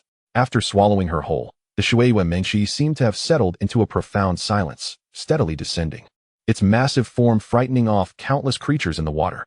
At last, it reached the bottom. "Esteemed one, what should I do?" Qin Yu communicated with the presence within the meteor tears. "Wait until it falls asleep, then climb out." "What?" Qin Yu felt exasperated. Fortunately, a halo emitted by the meteor tears illuminated her surroundings, allowing her to see clearly even within the belly of the Shui Mengshi. A cultivator who had attained the spirit master realm could easily endure 3 days and nights underwater without the need to breathe. Very well. I hope this Shui Mengshi falls asleep soon. Qin Yu resigned herself to quiet waiting. She did not even dare to cultivate, fearing that her movements might disturb the creature's slumber. "Esteemed one, what is the combat prowess of this Shui Mengshi? You cannot contend with it. Can I wreak havoc within its belly? It is best not to do so. If it goes berserk, it will attract others, and my plans will be thwarted. Esteemed one, who exactly are you? Is the meteor tears yours? Let us set this aside for now. I shall take a brief respite." "Very well, esteemed senior, good night." As the minutes and seconds ticked away, Qin Yu gazed at the pulsating organ nestled within the belly of the water monster. Its blood-red veins and an array of luminescent objects, a wave of nausea washing over her. In this profound silence, time seemed to stretch indefinitely until the voice of the woman within the meteor tears echoed once more. "It has already succumbed to slumber, Qin Yu. You may now crawl out."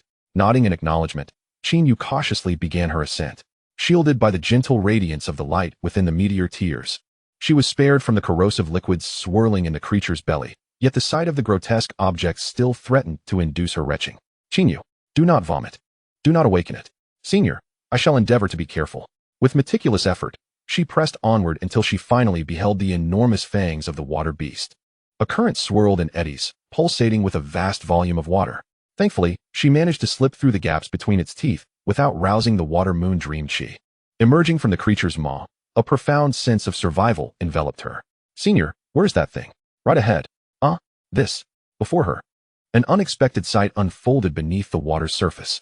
It was a corpse, more accurately, a skeleton, white and lifeless, lying at the bottom, its duration of repose unknown. Yet, fear eluded Qin Yu.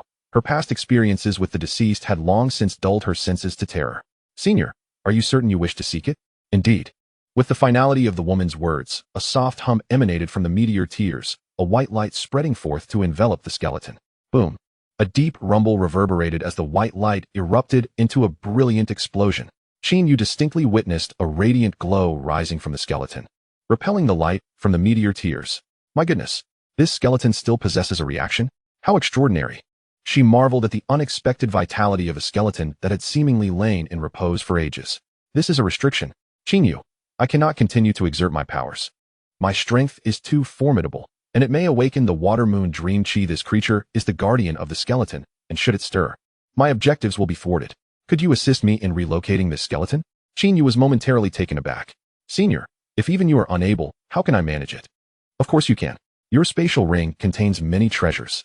For instance, that rope, bind the skeleton with it, and simply pull it away. The suggestion seemed deceptively simple, prompting Qin Yu to question whether she was being led astray. Very well, I shall give it a try.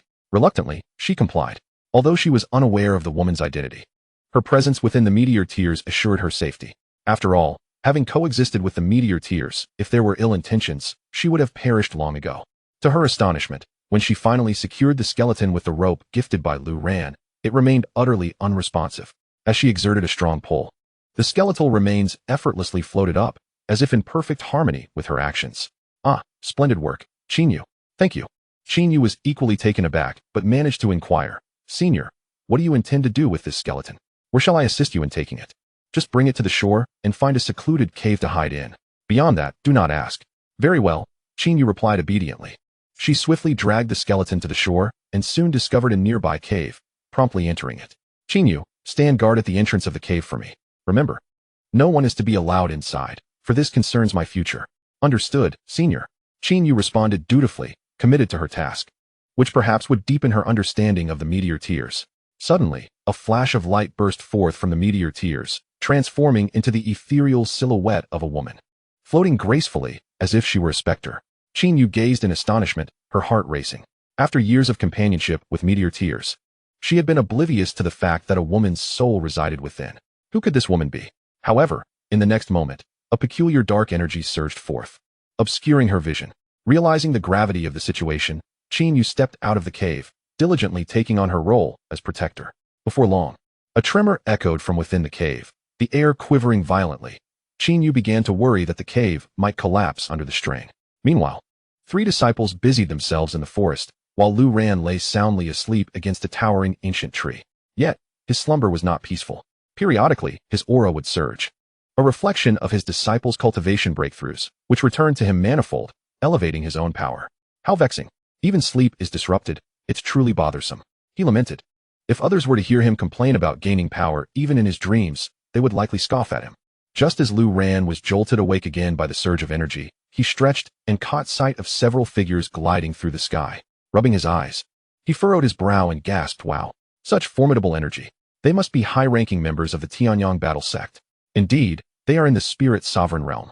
His own cultivation had ascended to the late stage of the 2nd level of spirit sovereign, while those soaring above him were all at the 1st level of spirit sovereign. He could not ascertain if the sect master of Tanyong battle sect was among them. His purpose in coming here was to gauge the strength of the sect's formidable warriors, and he would not squander the opportunity to witness such powerful spirit sovereigns. Thus, he soared into the air, appearing before the 5 imposing figures in an instant, his speed causing them to flinch in surprise. How could this young man appear so swiftly? They had not even noticed when he had arrived. However, upon discreetly assessing Lu Ran's cultivation, which was merely at the 1st level of spirit master, disdain flickered in their eyes. In the realm of cultivation, there are numerous practitioners of mediocre abilities who rely on magical artifacts to enhance their speed. Clearly, in the eyes of these few, Lu Ran is perceived as one who resorts to such opportunistic methods. Greetings, esteemed seniors. May I inquire about the cultivation level of the leader of the Tanyong battle sect? His words were laced with utmost courtesy. However, upon noticing that Lu Ran was not clad in the robes of the Tanyong battle sect, and given his audacity to ask such a question, it was evident that he was not a disciple of their sect. The audacity of one of such feeble prowess daring to address them, high-ranking figures of the Tanyong battle sect, as equals was simply outrageous. Thus, an elderly man scoffed disdainfully. Huh, who might you be, young lad? What business do you have in inquiring about the cultivation level of our esteemed leader? His condescending demeanor prompted a sigh from Lu Ran. Given the attitude presented, there was no need for him to conceal his intentions any longer. The matter is thus. I have eliminated several disciples of your Tanyong battle sect, and I fear retaliation. Hence, I wish to ascertain the strength of your most formidable leader, to gauge whether I might prevail against him. Chapter 38. Unintentionally stirring the storm, Lu Ran's words nearly left the high-ranking members of the Tanyong battle sect utterly flabbergasted. This lad was indeed audacious beyond measure. Yet, despite the arrogance of his proclamation, the elders found themselves not incensed, but rather amused. Ha! Youngster, do you truly believe that with your abilities, you can slay disciples of the Tanyong battle sect? Elder 2 interjected, we must press on. There are pressing matters at hand. The soul lamps of over a dozen disciples have extinguished, and this is no trivial matter. The 5 elders had ventured deep into Tanyong Mountain upon witnessing the extinguishing of those soul lamps, indicating the demise of their bearers at a single location, the Poison Marsh. As they hastened towards that ominous sight, they unexpectedly encountered the peculiar Lu Ran along the way. A mere first-tier spirit master daring to boast before them was indeed the folly of an inexperienced youth. Suddenly, Two figures belonging to the disciples darted towards them with great speed, brandishing large blades adorned with the unique sun symbols of the Tanyong battle sect. Disciples pay their respects to Elder 2. Greetings to all esteemed elders. The two disciples, upon seeing the 5 elders, bowed with urgency etched upon their faces. What is the matter? Elder 2 inquired with a furrowed brow, recognizing the two as gatekeeping disciples. Their presence in the woods signaled that something was amiss. Reporting to Elder 2. We have urgent news, they exclaimed. While stationed at the east gate, we detected a formidable enemy invading. This individual can effortlessly halt all our attacks, and we are unable to discern his cultivation level. Moreover, that person is him, one disciple said, suddenly catching sight of Lu Ran, his expression shifting to one of shock. They had not anticipated that the audacious intruder from earlier was now in the company of the elders. Their emotions became quite complex, leaving them at a loss for words. What if Lu Ran was indeed affiliated with these elders? Their report could inadvertently betray someone in the presence of the elders. The faces of the elders reflected astonishment, and only then did the two of them exhale in relief. Is this matter true? A female elder in a gray robe furrowed her brows, seeking confirmation. Elder Mu. It is indeed him. The two disciples chimed in unison. Upon hearing this, the gaze of several elders shifted back to Lu Ran, and in that moment, their previous disdain significantly diminished. After all, Lu Ran's sudden appearance and astonishing speed had already taken them by surprise, and now, with the disciples' report, this unfamiliar young man was evidently more complex than he initially appeared. Lu Ran tilted his head, as if to say, what are you staring at? Surprised? Who are you? Elder 2 finally asked with a serious tone, the previous contempt in her eyes replaced with earnestness. The ability to easily subdue a group of specially selected disciples from the Tanyong battle sect indicated that this young man was far from ordinary. Moreover, with the disciple assembly having barely commenced, the extinguishing of over 10 soul lamps was alarming. It was highly plausible that this young man had accomplices. Perhaps other formidable adversaries lurking behind him, concocting an unknown plot. The Tanyong battle sect, despite its might, had also made numerous enemies, and there were constant efforts from rival factions to infiltrate their ranks, warranting vigilance. What questions do you have? Lu Ran replied nonchalantly. Questions? What questions? Elder Mu interjected, frowning. Are you inquiring about our esteemed sect leader's cultivation? Lu Ran nodded, indeed. Humph, such a clever boy. Behold my sword. Elder Mu clearly did not believe Lu Ran to be so trivial. She was certain he harbored secrets. Without delay, she summoned her sword, which sliced through the air towards Lu Ran in a fierce thrust. If he truly possessed skill, it would become evident in an instant. However, the anticipated scene did not unfold. In Elder Mu's eyes, Lu Ran, suddenly assailed, would undoubtedly retaliate with all his might. Yet he remained utterly still. To her astonishment, her spirit sword failed to penetrate, hovering ominously above his head, emitting a chaotic resonance. What? At that moment, everyone was astounded. It was utterly unbelievable. Although Elder Mu was not an inner elder of the Tanyong battle sect, she was still among the elite of the outer elders. Having reached the first stage of spiritual sovereignty, any being worthy of the title sovereign was a force to be reckoned with. Yet such a powerful strike had failed to inflict any harm upon Lu Ran, her attack suspended mid-air without so much as a flinch from him. The most powerful Elder 2's eyes widened in shock as she suppressed her astonishment, narrowing her gaze at Lu Ran. Who exactly are you? From which sect do you hail? Lu Ran shrugged and sighed, alas. I have no intention of being your enemy. I merely sought to ask a question. Why do you refuse to answer directly? Instead, fixating on my origins? Speechless, they were truly at a loss for words. The more nonchalant Lu Ran appeared, the more they yearned to uncover his true identity. If indeed there were formidable foes infiltrating the Tanyong battle sect, it would be imperative to eliminate the threat before proceeding with the disciple assembly.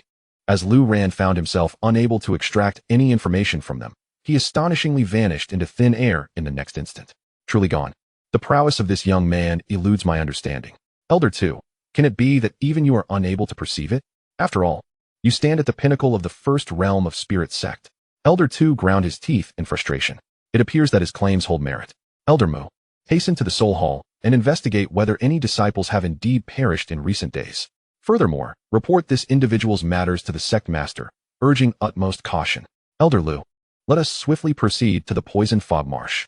This matter is of grave significance, and we cannot afford to squander the opportunity to eliminate our enemies. Indeed, after Elder 2 had orchestrated the plan, he too quickly disappeared into the depths of the forest. Meanwhile, Lu Ran had found his way to the boughs of an ancient tree, reclining comfortably.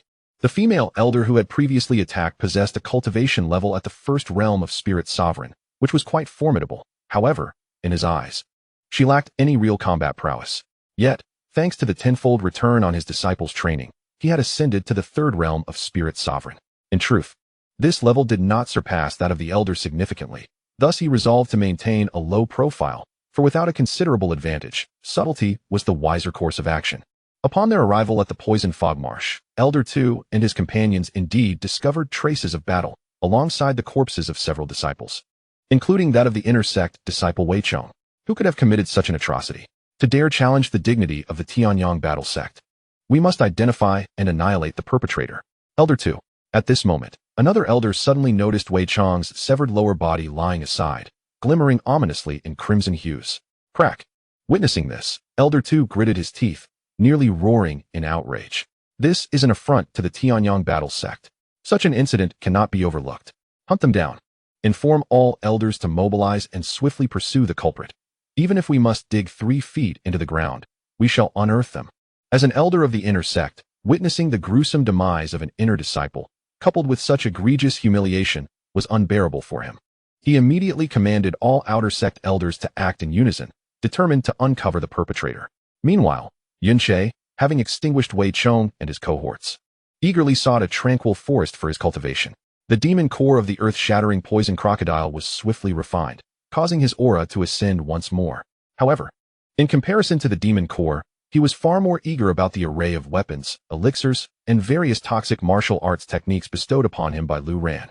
If even a pair of scissors proved so formidable, surely the others must be even more powerful? Yet Yunche understood the necessity of concealing his prowess. In this perilous realm, rife with formidable adversaries, every step must be taken with caution. An innocent man may bear the burden of wealth. Thus, he began by examining the smallest dagger he had retrieved. Boom, boom, boom. Throughout the Tianyong forest, a cacophony of sounds resonated, as numerous disciples engaged in their endeavors. Powerful demon beasts were continuously vanquished, and high-grade spiritual herbs and plants were harvested by over 100,000 disciples, creating a scene of lively excitement. However, while the disciples reveled in their hunting exploits, the higher-ups of the Tianyong battle sect found themselves increasingly restless. They were aware of a formidable presence penetrating the depths of Tianyong Mountain, yet remained oblivious to its exact location. Even though there were some sensing formations within the forest, they were utterly incapable of detecting the aura of such extraordinary experts. Consequently, a group of outer sect elders was mobilized, traversing through the woods, seemingly busier than the disciples themselves. The inner sect elders, on the other hand, utilized the great formations to sense fluctuations from various locations. Whenever a fierce battle erupted in the mountains, they would hastily rush to investigate. However, the vastness of Tianyong Mountain's primeval forests rendered it impossible to probe every corner, leaving them at a loss for leads. Meanwhile, deep within the majestic gates of the Tianyong battle sect, Elder Mu, having completed his investigation, promptly reported to the sect master.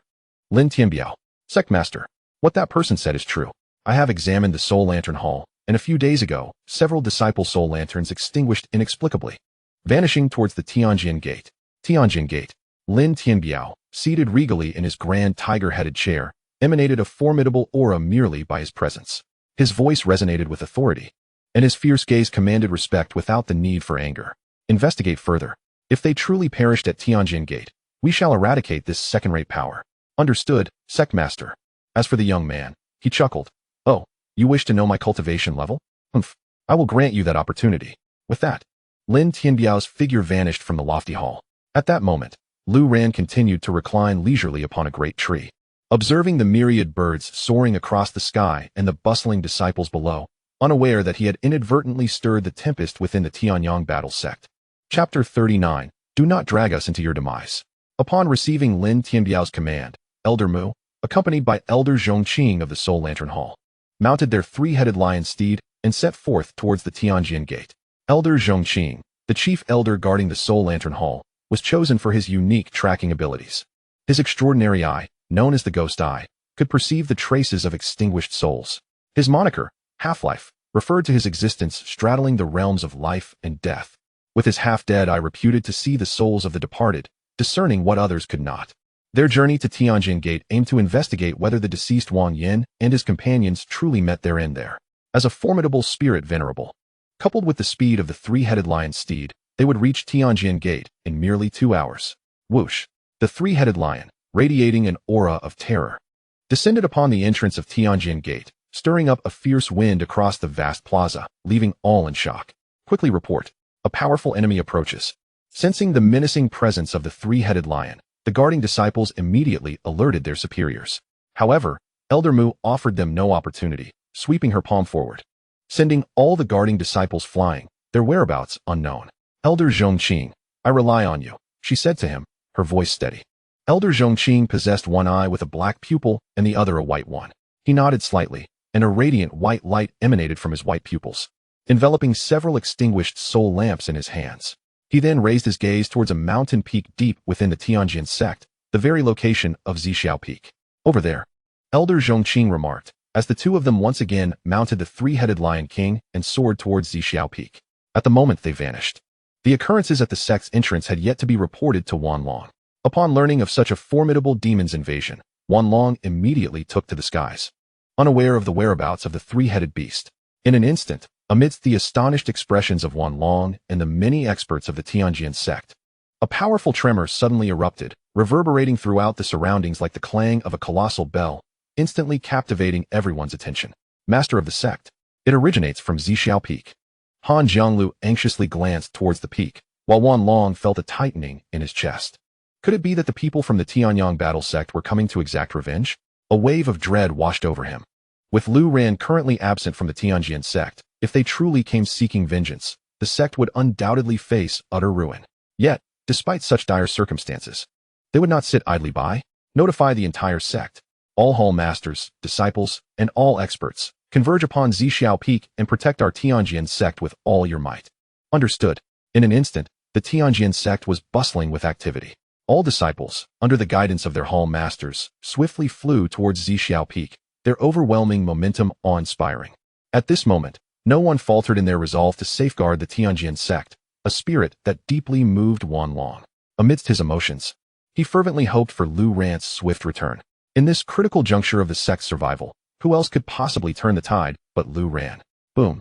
At that moment, with a resounding thud, three figures shot back, crashing heavily onto a cliff, causing massive stones to tumble down and echo thunderously in the abyss below. As they regained their composure, Elder Mu and Elder Zhongqing exchanged bewildered glances, their eyes reflecting profound disbelief. Just moments ago, as they rode the three-headed Lion King towards Zixiao Peak, a surge of spiritual light had burst forth, transforming into a formidable barrier that obstructed their path. Yet, in that instant, not only did they dismiss the insignificant seal atop that dilapidated mountain, but even the three-headed Lion King charged headlong into it. The next moment, an embarrassing scene unfolded, sending them into disarray. Gulp. Elder Mu's eyes widened in astonishment as he swallowed hard, unable to tear his gaze away from the chaotic mountain ahead. Elder Mu, help me. I need you to retrieve the medicine. At that moment, however, Elder Zhongqing found himself in an even more precarious situation. He barely had time to assess the scene ahead before urgently pleading with Elder Mu to fetch him medicine. His life was at stake. Elder Mu was left even more shaken. Who could have anticipated that the esteemed chief elder of the Tianyong battle sect's Soul Lamp Hall would suffer such severe internal injuries from a mere collision, endangering his very life? She was not in a much better state herself, had it not been for her cultivation at the spirit sovereign level. She would likely be in a condition no better than Elder Zhongqing's.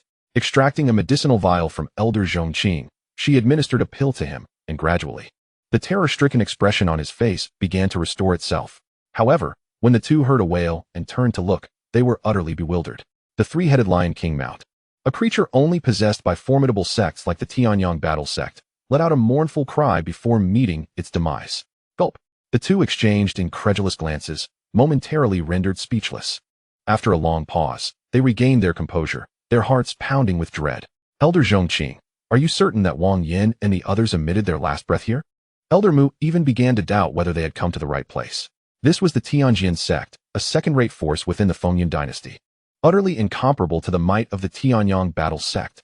Yet, deep within the mountain gates, on a seemingly insignificant dilapidated peak, such a shocking seal capable of slaying the Lion King had emerged. This utterly subverted their understanding of what it meant to be a second-rate power. Indeed, it was here.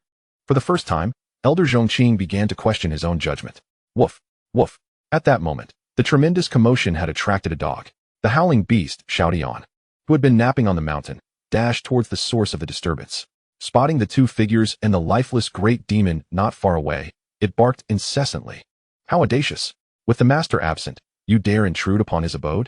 Such ignorance of the peril you invite. As its barking grew increasingly ferocious, it nearly caused Elder Zhongqing and Elder Mu to faint from fright. What they faced was no mere dog. It was evidently a legendary ferocious beast. Its imposing form blotting out the sky, each strand of fur radiating an overwhelming murderous aura, every roar dimming the light of sun and moon. What manner of place was this mountain? Had they inadvertently stumbled into a divine realm? Suddenly, two thuds echoed as they fell to their knees, trembling uncontrollably before Xiaotian, utterly too terrified to raise their heads. At that moment, Wanlong, accompanied by all the members of the Tianjin sect, descended upon the peak with great urgency. They were armed with their most formidable weapons, prepared to confront a powerful foe and defend their mountain gate. Yet, upon their arrival, they were met with an astonishing scene, leaving everyone in a state of disarray. What happened to the fierce battle they had anticipated? Instead, they discovered the two kneeling before a dog. Moreover, the previously awe-inspiring three-headed Lion King had turned into a corpse? How could this be? Was this how the powerful entertained themselves? This was utterly perplexing. Wanlong was equally dumbfounded. However, with all eyes upon him, he steeled himself and asked, "You two, who might you be?" The sudden inquiry left the two in shock. The fright from Xiaotian had nearly caused their souls to flee, and they had failed to notice that the entire Zia Peak was now teeming with people. Hearing this voice, they lifted their heads, only to be utterly astounded by the scene before them. When did such a multitude arrive? There must be at least tens of thousands. How could they remain undetected? Are they divine beings, silently descending upon this place? Otherwise, with their cultivation at the level of spirit sovereigns, how could they possibly remain unaware? The overwhelming panic rendered the judgment of the two individuals significantly impaired. Upon seeing Wanlong and others approach, Xiaotian wagged his tail and promptly resumed his slumber. In the distance, a hawk observed the scene but dared not approach. For guarding the home, a single dog like Xiaotian sufficed. There was no need for any additional assistance. Elder Mu took a deep breath, striving to quell the shock within her heart. In such circumstances, it was imperative to tread carefully and avoid offending anyone. Otherwise, one might not even comprehend the manner of their demise. Once she regained her composure, she realized that the multitude surrounding them consisted of individuals with notably inferior cultivation. Even their leader, the most formidable among them, posed no significant threat. The two of them stood out like cranes among chickens. Elder Zhongqing also discerned this and whispered, "Elder Mu, they seem rather insignificant, don't they?" However, her words were swiftly interrupted by Elder Mu. "What do you know? Are you aware of the individuals we encountered on Tanyong Mountain?" A young man, merely at the first level of Spirit Master. Even Elder Tu was baffled by his sudden appearance before us and his equally abrupt disappearance. Elder Mu recalled Lu Ran, deducing that although this group appeared weak, it was merely a facade they allowed them to perceive. This assembly was undoubtedly concealing their true strength, and a mountain full of concealed cultivators was indeed a terrifying prospect. Cough, esteemed sirs, we mean no offense. We were merely passing through and did not anticipate encountering such a treasured location. It was the three Lion Kings that suddenly went berserk, colliding with the seal upon this mountain, thereby alarming you all. We sincerely apologize. What? Upon hearing this, the crowd was left in utter bewilderment. Is that even possible? If that were the case, they could simply take their leave. Yet, at that very moment, several disciples guarding the mountain gate simultaneously spoke up. "That is not right. You were not merely passing by. You even attacked us at the mountain gate." They demanded, "Speak. What is your true intention in coming to our Tianjin sect?" The naive demeanor of the gatekeeping disciples sent a wave of anxiety through Wanlong and the others. How foolish. They had already offered an explanation. Why not let them go? Were they afraid of a beating? It was reckless to drag the entire sect into this. If they angered the other party, their cultivation at the spirit sovereign level could obliterate the Tianjin sect in an instant. In that moment, Wanlong felt utterly conflicted, wishing he could fly over and deliver a few resounding slaps to those fools. Everyone awaited the response of the gatekeeping disciples, their eyes clearly conveying the message: "If you're seeking death, do not involve us." Chapter 40. Speculations. A group of elders was equally alarmed, not to mention the disciples of inferior cultivation. Before these two individuals, Wanlong was but an insignificant ant, utterly defenseless. Yet, the attitude of the disciples instilled a sense of dread within both Elder Mu and Elder Zhongqing. They were utterly perplexed by the audacity of the disciples from the Tianjin sect. Given their own esteemed status, they would normally be treated as honored guests among any first-rate power, let alone a mere minor sect like Tianjin. Yet, the gatekeeper disciples dared to challenge them. This must stem from some hidden confidence that they had yet to discern. Apologies, everyone, Elder Mu stammered. We were simply flustered by the impending outburst of the three-headed lion kings, which compelled us to act defensively for your safety. His excuse felt feeble. However, Elder Zhongqing beside him fanned the flames. Indeed, as elders of the Tanyong battle sect, it is quite uncharacteristic for us to lay hands on disciples without extraordinary cause. The imminent frenzy of the three-headed lion could have inflicted severe harm upon you, wouldn't you agree? Their fervent explanations only heightened the unease within the Tianjin sect. Was such an explanation truly necessary? Elders from the Tanyong battle sect were here, justifying their actions for sending a few gatekeeper disciples flying? What had spurred them to such lengths? Was it merely the encounter with the seal atop the Zixiao Peak that had unsettled them? Beyond that, they could not fathom a more specific reason. At that moment, Wanlong's thoughts were in tumult. Yet his mind raced with insight. It was highly probable that these two were indeed intimidated by the seal on Luran Mountain. They might even believe that a formidable expert resided on Zixiao Peak, hence their uncharacteristic humility. If it were to be discovered that no such expert existed atop the mountain, the ramifications would be dire. Taking a deep breath, Wanlong declared, "So it is. If this is merely a misunderstanding, let us consider the matter settled." He sincerely hoped these two would depart from Tianjin sect swiftly. Upon hearing Wanlong's words, Elder Mu and his companions secretly exhaled in relief. Their feelings were beyond comprehension. Since the esteemed sect master has spoken, we shall take our leave at once. However, as a token of our apology for our offense against your esteemed disciples and the Tianjin sect, we offer compensation in the form of this spiritual treasure. We hope the sect master will graciously accept it. Elder Mu stated, producing a fist-sized pill from his storage ring. Is that a king-grade pill? Wanlong recognized its extraordinary value at a glance, and the other leaders stood in awe, astonished that Tianjin sect had stumbled upon such fortune. With someone intruding and voluntarily offering such a precious spiritual treasure as an apology. Surely, this is unnecessary. Wanlong hesitated, feeling the weight of acceptance yet unable to outright refuse. We implore you, sect master, to accept it. Elder Mu and Elder Zhongqing insisted with utmost reverence. Well then, if that is the case, it would be impolite to decline. Wanlong conceded, accepting the offering with a slight tremor in his hands. Upon witnessing Wanlong receiving the elixir, the two breathed a sigh of relief. Elder Mu approached the three-headed lion king, which had already perished. It would be inappropriate to leave such a creature behind. So she summoned a radiant light from her storage ring, enveloping the enormous beast, which promptly vanished into the ring. Farewell, farewell. The two clasped their fists in respect to Wanlong and the others before soaring into the sky, vanishing in the blink of an eye. Once they departed, everyone at the Heavenly Sword sect exhaled in unison. Was this truly the conclusion? Hadn't they come prepared for a fierce battle? How could the matter resolve so easily? Surely, they weren't genuinely elders of the Tanyong battle sect, were they? Yet, it seemed that the elders of the Tanyong battle sect held a distinct fear of the Heavenly Sword sect. What was truly happening? The crowd exchanged bewildered glances, ultimately directing their gaze toward Wanlong. Wanlong appeared equally perplexed, shaking his head with a wry smile, before turning his attention to Zixiao Peak. Perhaps this was also due to the influence of leader Lu Ran. Beyond that, he found no other explanation. Nevertheless, their departure was a relief. Soon, Wanlong dismissed everyone and returned to the Great Hall to resume his cultivation. Although Elder Mu and her companion had lost their three-headed lion mount, they maintained a remarkable speed. Upon returning to the Tianyong battle sect, the sky was still bright, and they hurried to pay their respects to Sect Master Lin Tianbiao without delay. Sect Master, an extraordinary event has transpired. The Heavenly Sword sect is formidable. Elder Mu had never been this animated, prompting a look of surprise from Lin Tianbiao. Elder Mu, what has caused you both to display such agitation? It is as follows. Esteemed sect master, under Elder Zhongqing's guidance, we indeed located the mountain where the outer disciples, including Wang Yin, perished.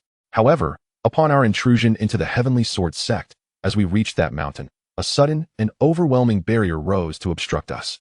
The force was so tremendous that Elder Zhongqing was grievously injured and only managed to recover after consuming a healing pill.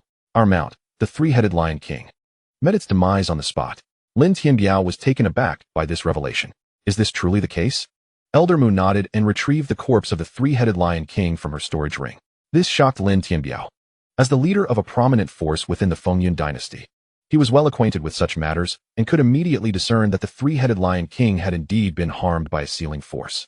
To slay such a powerful beast in an instant with a sealing barrier required an unimaginable level of strength. For a moment, he found himself utterly confounded. The Heavenly Sword sect was merely a second-tier force within the Fengyun dynasty. How could they possess such a potent sealing power? Lin Tianbiao pondered helplessly. Unable to arrive at a conclusion, esteemed sect master Wang Yin and the others likely ventured into the domain of a formidable being. At the Zixiao Peak of the Heavenly Sword Sect, we even encountered a legendary great demon resembling a Taotai, its massive form blocking out the sun. Its roar akin to thunder, Zhongqing remarked, his eyes shimmering with astonishment as he spoke. Lin Tianbiao listened with growing intrigue, his brow furrowed. Clearly, the two elders could not be lying about such a matter. However, how could a presence that even their Tanyong battle sect lacked manifest within the ranks of the second-rate force, the Tianjin sect? After some contemplation, Lin Tianbiao inquired. This matter bears significant weight. May I ask how the two elders ultimately resolved it? Upon hearing this, Elder Mu and his companion recounted their apologies and gifts, which alleviated Lin Tianbiao's concern somewhat. It appeared that the Tianjin sect had produced an extraordinary individual. Perhaps this person, preferring to shun the clamor of the outside world, chose to dwell in seclusion, dedicating themselves to cultivation within the Tianjin sect. Otherwise, how could the dilapidated hill they spoke of harbor such formidable seals and great demons? You speak wisely, yet the emergence of a strong figure within our Tianyong mountain remains a mystery, Elder Mu interjected with lingering apprehension. If such was the case, it was highly likely that this remarkable figure had a disciple or someone closely associated with them. Lin Tianbiao began to conjecture. Albeit he was unaware that the legendary figure he had in mind had already crossed paths with Elder Mu and his companions, though they had failed to recognize the significance of their encounter. Master, what of our disciples' hunting tournament? Elder Zhongqing asked with concern. Proceeding with it, I shall personally venture into the forest to summon the hidden sage among the crowd. Should we encounter the disciple of that sage, it would indeed be an honor for our Tianyong battle sect. Indeed, Master, they replied. After concluding their discussions, Lin Tianbiao ascended into the air, vanishing from the grand hall in the blink of an eye, only to reappear above the Tianyong mountain forest. Meanwhile, Elders Tu and LV continued their investigation into the truth behind the deaths of Wei Chong and the others. However, despite their thorough search of the forest, they found no suspicious individuals.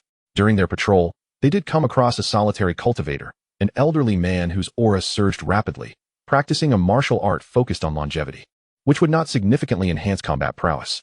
Yet, the yin-yang energy he emitted during his cultivation was quite astonishing, its mingling drawing in certain beasts, prompting them to engage in reproductive activities right then and there. Initially, this peculiar practice caught the attention of Elders Tu and his companions. However, upon discovering that the elders' cultivation level was quite low and lacking the strength to have slain Wei Chong and the others, they promptly departed to delve deeper into the forest. As for Yun Che, the one responsible for the demise of Wei Chong and his companions, he remained concealed within a cave, his presence restrained. Yet, as his cultivation progressed, the small knife he had been studying began to transform within the cave into an extraordinary great sword, with its razor-sharp blade facing the cave wall. Yun Che merely flicked the back of the blade, unleashing a formidable sword aura that cleaved a deep horizontal crevice into the distant stone wall. My goodness, the power is astounding, he exclaimed, taken aback by the sheer might emanating from what was merely the most unassuming weapon among a collection of arms.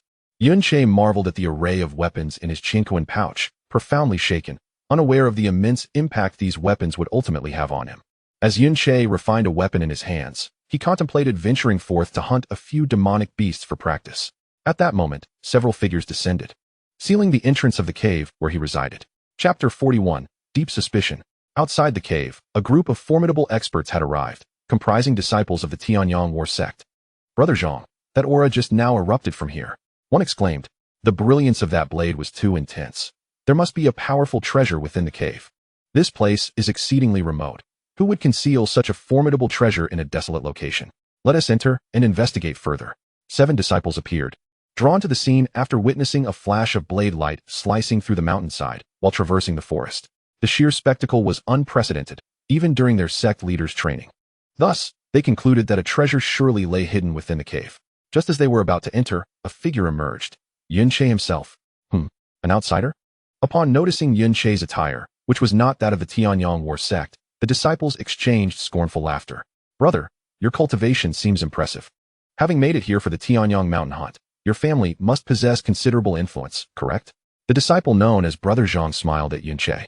Since you hail from a prominent family, it would be unfortunate if you were to perish here due to unforeseen circumstances, thereby leaving your heritage unclaimed. I trust you understand my meaning? His implication was unmistakable, having witnessed the earlier spectacle within the cave, and with Yun Che emerging from it. It was highly probable that the treasure lay in his possession. Yunche regarded the group of disciples with a calm smile. "Oh, what do you mean, gentlemen?" A brash young disciple stepped forward, boldly declaring, "What do we mean? Brother Zhang's intent is clear. Hand over the treasure in your possession, or your life will be forfeit." Such audacity was astonishing, displaying a blatant disregard for the life of an outsider. Yunche's gaze turned icy. "I possess quite a few treasures. I wonder if you have the capability to seize them."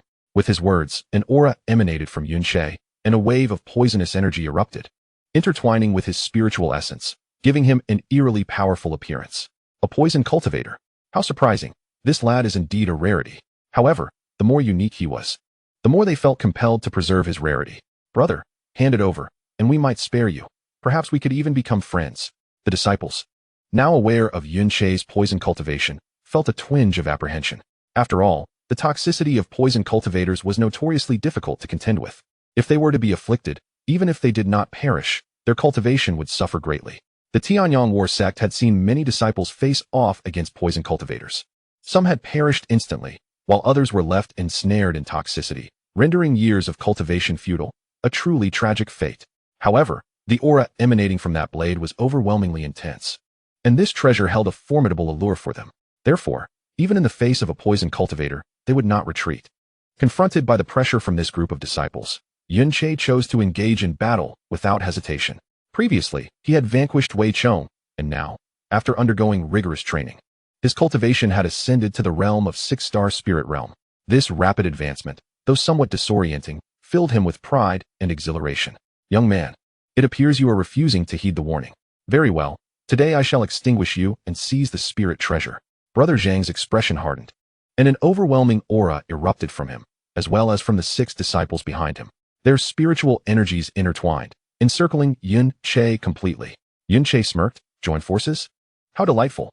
In that case, let your fate be the same as Wei Chong's."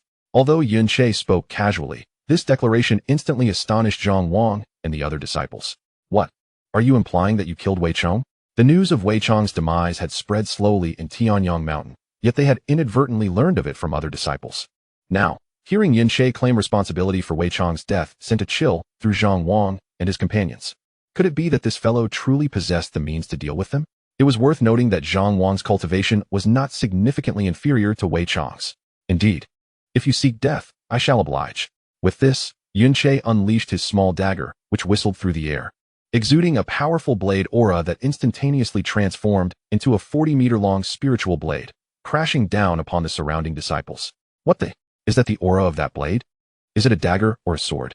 Such ferocity. Oh no, I feel as though I cannot evade it. This blade carries an inherent intimidation, and I seem unable to escape." "Me too. Mom, I don't want to die yet. Please, no." As Yunche executed this maneuver, he instilled fear in all present, including Zhang Wang, rendering them trembling and paralyzed, unable to retaliate, merely awaiting their fate. Yunche himself was astonished by the aura unleashed from the dagger. It was indeed remarkable. Once the blade's radiance emerged, all became mere lambs to the slaughter. Yet, he had no desire to eradicate these individuals outright. After all, they had surrendered, and to slay them would be tantamount to a massacre. Such an occurrence could never transpire for a person of his benevolent nature. Thus, the spiritual blade halted midair, suspended in time. At that very instant, a resonant voice echoed through the Tianyong mountain forest, reverberating with authority. "I am Lin Tianbiao, here to summon the esteemed figures of the Tianjin sect for a meeting." This proclamation swiftly traversed the entire mountain forest, even rousing Lu Ran from his slumber. Yunche's assault came to a standstill, and then, countless individuals heard the voice once more. "Disciples of the Tianyong battle sect are forbidden from drawing blades against the esteemed figures of the Tianjin sect. Remember this." After this declaration, silence ensued, leaving everyone in a state of shock. The disciples of the Tianyong battle sect all comprehended the gravity of the situation.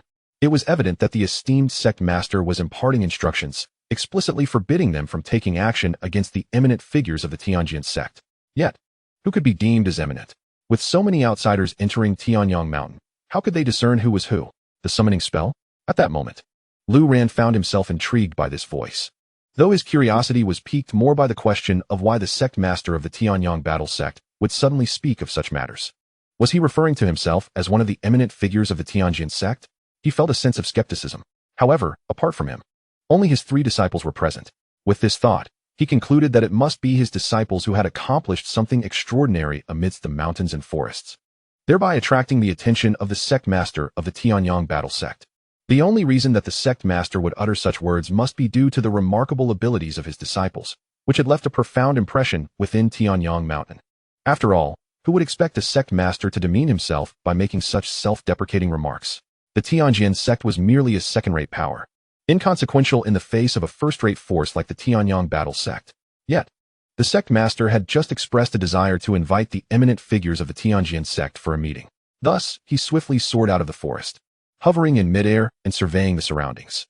10 miles away, a figure stood with hands clasped behind his back, gazing in all directions. This was the very individual who had issued that voice. From his words, Lu Ran recognized that this person was none other than Lin Tianbiao, the sect master of the Tianyong battle sect. However, after his declaration, Lu Ran found himself waiting in vain for his disciples to appear before him. Perhaps they wanted me to go to them? Lu Ran speculated. He harbored doubts regarding the sect master's words, pondering who might be behind this peculiar situation. Observing the prolonged absence of his disciples, he resolved to confront the matter himself. He was determined to discover why the sect master of the Tianyong battle sect had summoned the eminent figures of the Tianjin sect for a meeting. With a swift motion, Lu Ran covered the 10-mile distance in a remarkably short time. Beside Lin Tianbiao stood Elder Mu, Elder Zhongqing, and even Elder Tu, who had been investigating matters within the mountain. All had now taken their positions beside him. Upon seeing Lu Ran again, the expressions of Elder Tu and the others grew increasingly complex. Indeed, it was he, esteemed sect master. The remarkably swift individual we encountered earlier is none other than this young man before us, Elder Tu and Elder Mu remarked, their gazes fixed upon Lu Ran as if attempting to pierce through his very essence. Esteemed sect master, what is the purpose of summoning the eminent figures of the Tianjin sect? Lu Ran clasped his fists and inquired. You are the eminent figure of the Tianjin sect? Lin Tianbiao asked, somewhat taken aback, for Lu Ran appeared far too youthful to embody the essence of an extraordinary master. Nevertheless, he maintained a courteous demeanor. I dare not claim such a title. At best, I can only be considered the foremost of the Tianjin sect. Upon hearing Lu Ran's smooth-talking demeanor, Elder Mu's expression instantly soured. You claim to be an eminent figure of the Tianjin sect? May I inquire if you possess any evidence? Elder Mu pressed. Does an eminent figure truly require evidence? If you harbor doubts regarding my abilities, I invite you to test them for yourself. Lu Ran waved at Elder Mu, clearly indicating a challenge. Meanwhile, Lin Tianbiao cast a sharp glance at Elder Mu. He understood perfectly well that Lu Ran was no ordinary individual. Otherwise, he would not have dared to reveal himself. After all, anyone bold enough to confront him would never impersonate someone else. For the consequences of such an act could be dire, perhaps even singular in nature. What, are you afraid? Lu Ran asked with a calm smile, then turned his gaze away from Elder Mu to address the sect leader, Lin Tianbiao. You must be the sect leader, possessing the cultivation of a second-tier spirit sovereign? Not bad, Lu Ran mused, seemingly to himself. Yet, his words caused Elder Tu and the others to exchange worried glances. Previously, Lu Ran had appeared before them, inquiring about the sect leader's cultivation level, claiming that he had slain a disciple of the Tianyong battle sect, and was concerned about potential retaliation, hence his visit. Now, he casually remarked, not bad, which was quite telling. However, they remained skeptical. Chapter 42, The Skeleton Emerging from the Cave. After all, Lu Ran appeared exceedingly youthful, hardly resembling a peerless master. But what does a peerless master truly look like? The group exchanged glances, while on the other side, those dealing with Yunshe, including Zhang Wang, regarded him with complex emotions. Brother, you wouldn't be the legendary figure our sect leader spoke of, would you? We beg for your mercy. We were blind to your greatness. Brother, if you spare us, we shall relinquish all our treasures to you without hesitation. The desire to survive burned fiercely within Zhang Wang and the others, who even offered their treasures voluntarily. However, Yunshe glanced at the items in their possession with little interest. In comparison to the treasures bestowed upon him by his master Lu Ran, these were nothing but trifles. Since this is merely a misunderstanding, you may all leave, Yunshe said, eager to avoid further delay. As the mention of the Tianjin sect by their leader surely indicated that something had befallen one of his companions. Thus, he soared into the sky, hastening towards the source of the voice. In another secluded location, Wei Wanjing also heard the voice. Having just finished his cultivation and achieved a slight elevation in his realm, he ascended into the air upon hearing the sound, flying towards its origin. Similarly, Qin Yu caught the sound but found the current situation did not permit her departure. The commotion within the cave was escalating, likely to attract more attention. Since she had promised to assist that mysterious entity in guarding, she was determined to fulfill her vow. Nevertheless, she felt a twinge of urgency and rose into the air, scanning for signs of battle. Upon realizing there were none, she felt somewhat reassured, especially with her master present, knowing she need not worry. At that moment, Lu Ran nodded as he spotted two figures approaching from different directions, Wei Wanjing and Yun Che. As the two of them descended upon this place, Lin Tianbiao and the others instinctively fixed their gaze upon Wei Wanjian. After all, he was an elder, and it was highly plausible that he was Lu Ran's master, or perhaps he was that enigmatic immortal. Observing their expressions, Lu Ran immediately grasped their intentions. However, he refrained from providing an explanation right away, for such a scenario was far more intriguing. May I inquire if you are a formidable figure from the Heavenly Sword Sect? Lin Tianbiao respectfully queried as soon as Wei Wanjian and Yun Che arrived. The two did not have the opportunity to address Lu Ran as their master. Instead, nodding toward Lin Tianbiao, we are all members of the Heavenly Sword Sect. May I ask your esteemed identity? Wei Wanjian maintained an air of calmness, which pleased Lu Ran immensely. He even positioned himself beside Wei Wanjian, allowing him to take charge of the situation. It is indeed a privilege for me to host renowned figures from the Heavenly Sword Sect at my Tanyong battle sect. Now that the Disciples' Grand Battle has commenced, the scene in the mountains is rather chaotic. Might I suggest that we convene in the Grand Hall of my Tanyong battle sect to discuss martial arts? Upon hearing these words, Yun Che and Wei Wanjian exchanged bewildered glances, then turned their gaze toward Lu Ran. Lu Ran mirrored their confusion and subtly nodded in affirmation. Very well, since that is the case, we shall respectfully comply. Please, lead the way. Lin Tianbiao and the higher-ups were evidently taken aback by Wei Wanjian's prompt agreement. The more they witnessed, the more convinced they became that these three individuals must be peerless masters, merely suppressing their true prowess for the moment. After all, ordinary folk would never possess such audacity and courage. Who would dare follow the leader of the Tianyong battle sect to discuss martial arts? Please, Lin Tianbiao exclaimed. And to their astonishment, his body trembled as a radiant light beneath his feet transformed into a cloud, soaring into the sky. The elders behind him were unable to keep up. Observing his swift departure, the elders seemed to realize their leader's intent. He was testing the waters. Upon witnessing this, Wei Wanjian's eyes flickered with surprise. Turning to look at Lu Ran, he found him nodding, signaling him to continue the act. Master my strength. Wei Wanjian understood Lu Ran's intentions, but felt conflicted. His abilities hardly allowed for such pretense. However, Lu Ran offered him a reassuring expression, and with a surge of radiant energy, they were instantaneously lifted from their original spot. The speed was astonishing. In an instant, this brilliance surged alongside Lin Tianbiao, matching his pace. Moreover, their speed only seemed to increase. Lin Tianbiao initially intended to gauge their strength, to discern whether these so-called masters from the Heavenly Sword Sect were genuinely formidable. To his astonishment, the unspoken competition of speed left him increasingly breathless. He exerted all his effort to surge forward, yet the three appeared to stroll leisurely, showing no signs of exertion whatsoever. His heart raced, and he was utterly captivated. The sheer velocity exhibited was astonishing. Their combat prowess must indeed be formidable. His peripheral vision cast a glance at Wei Wanjing, attempting to discern any clues from his physique, to fathom his cultivation level. Yet, regardless of how he scrutinized, the old man's cultivation was merely at the late stage of a fifth-rank spirit master. It was utterly inconceivable. Such a meager level of cultivation, paired with such lightning-fast speed, was beyond the realm of ordinary beings. The more he pondered, the more convinced he became. How many true masters could be considered ordinary?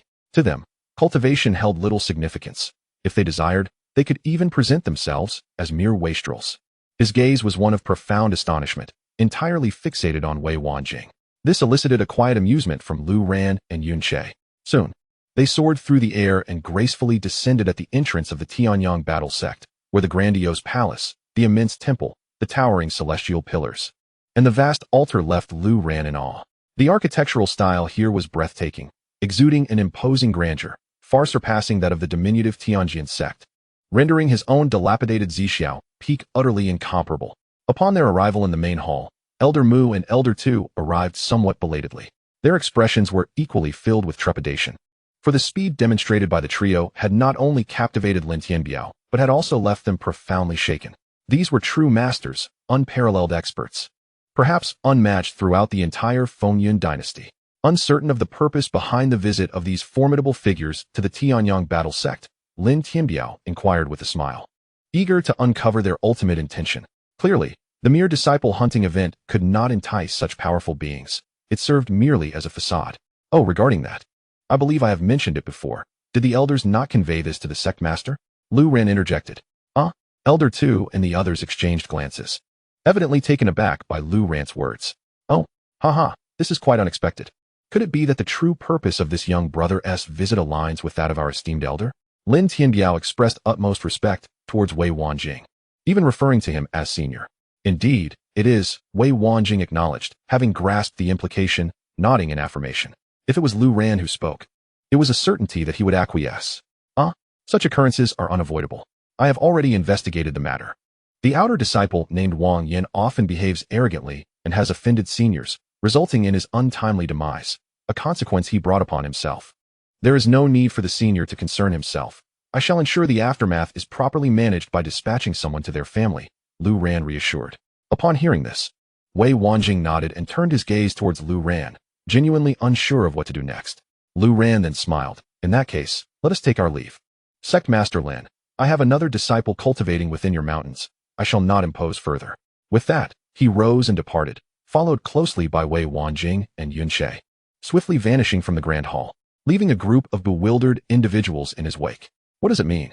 The young man claims to have disciples? It should indeed be the case. The elder is the disciple of the two young men, who possess formidable skills and have also taken on disciples, which is quite normal. However, something feels amiss. I perceive an unusual glint in the elder's eyes. I too have noticed the reverence reflected in his gaze towards the young man. What could this signify?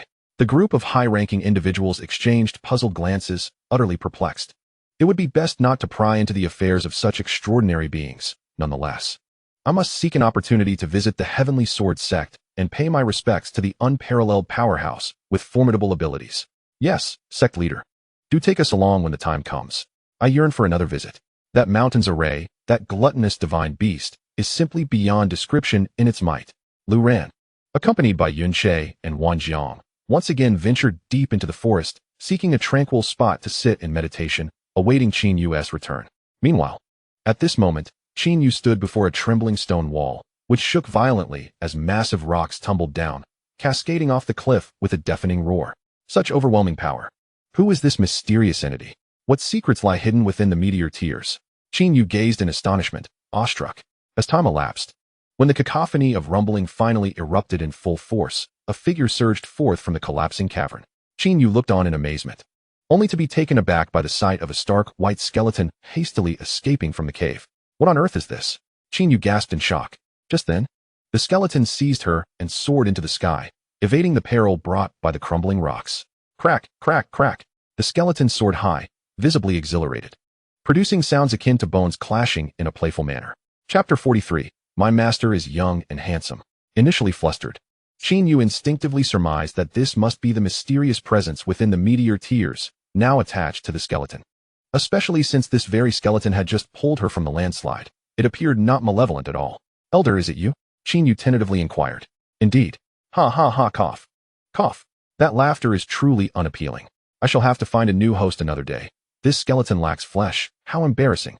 As it spoke, the skeleton even covered its groin with both hands, striking a rather bashful pose. Qin Yu, are you still covering yourself? What is there to hide?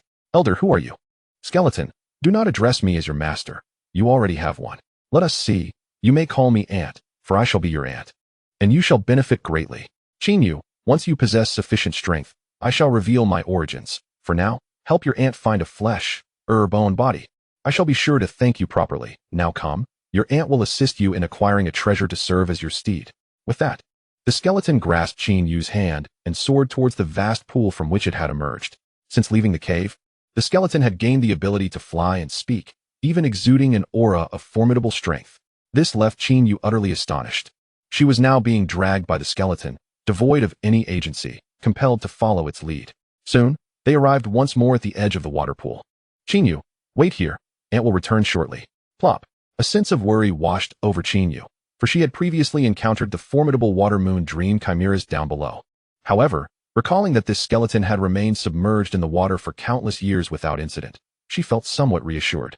The sudden emergence of a skeletal aunt was indeed surreal, imparting a dreamlike quality to her reality, yet she understood it to be true. What would it be like to have such an unconventional aunt?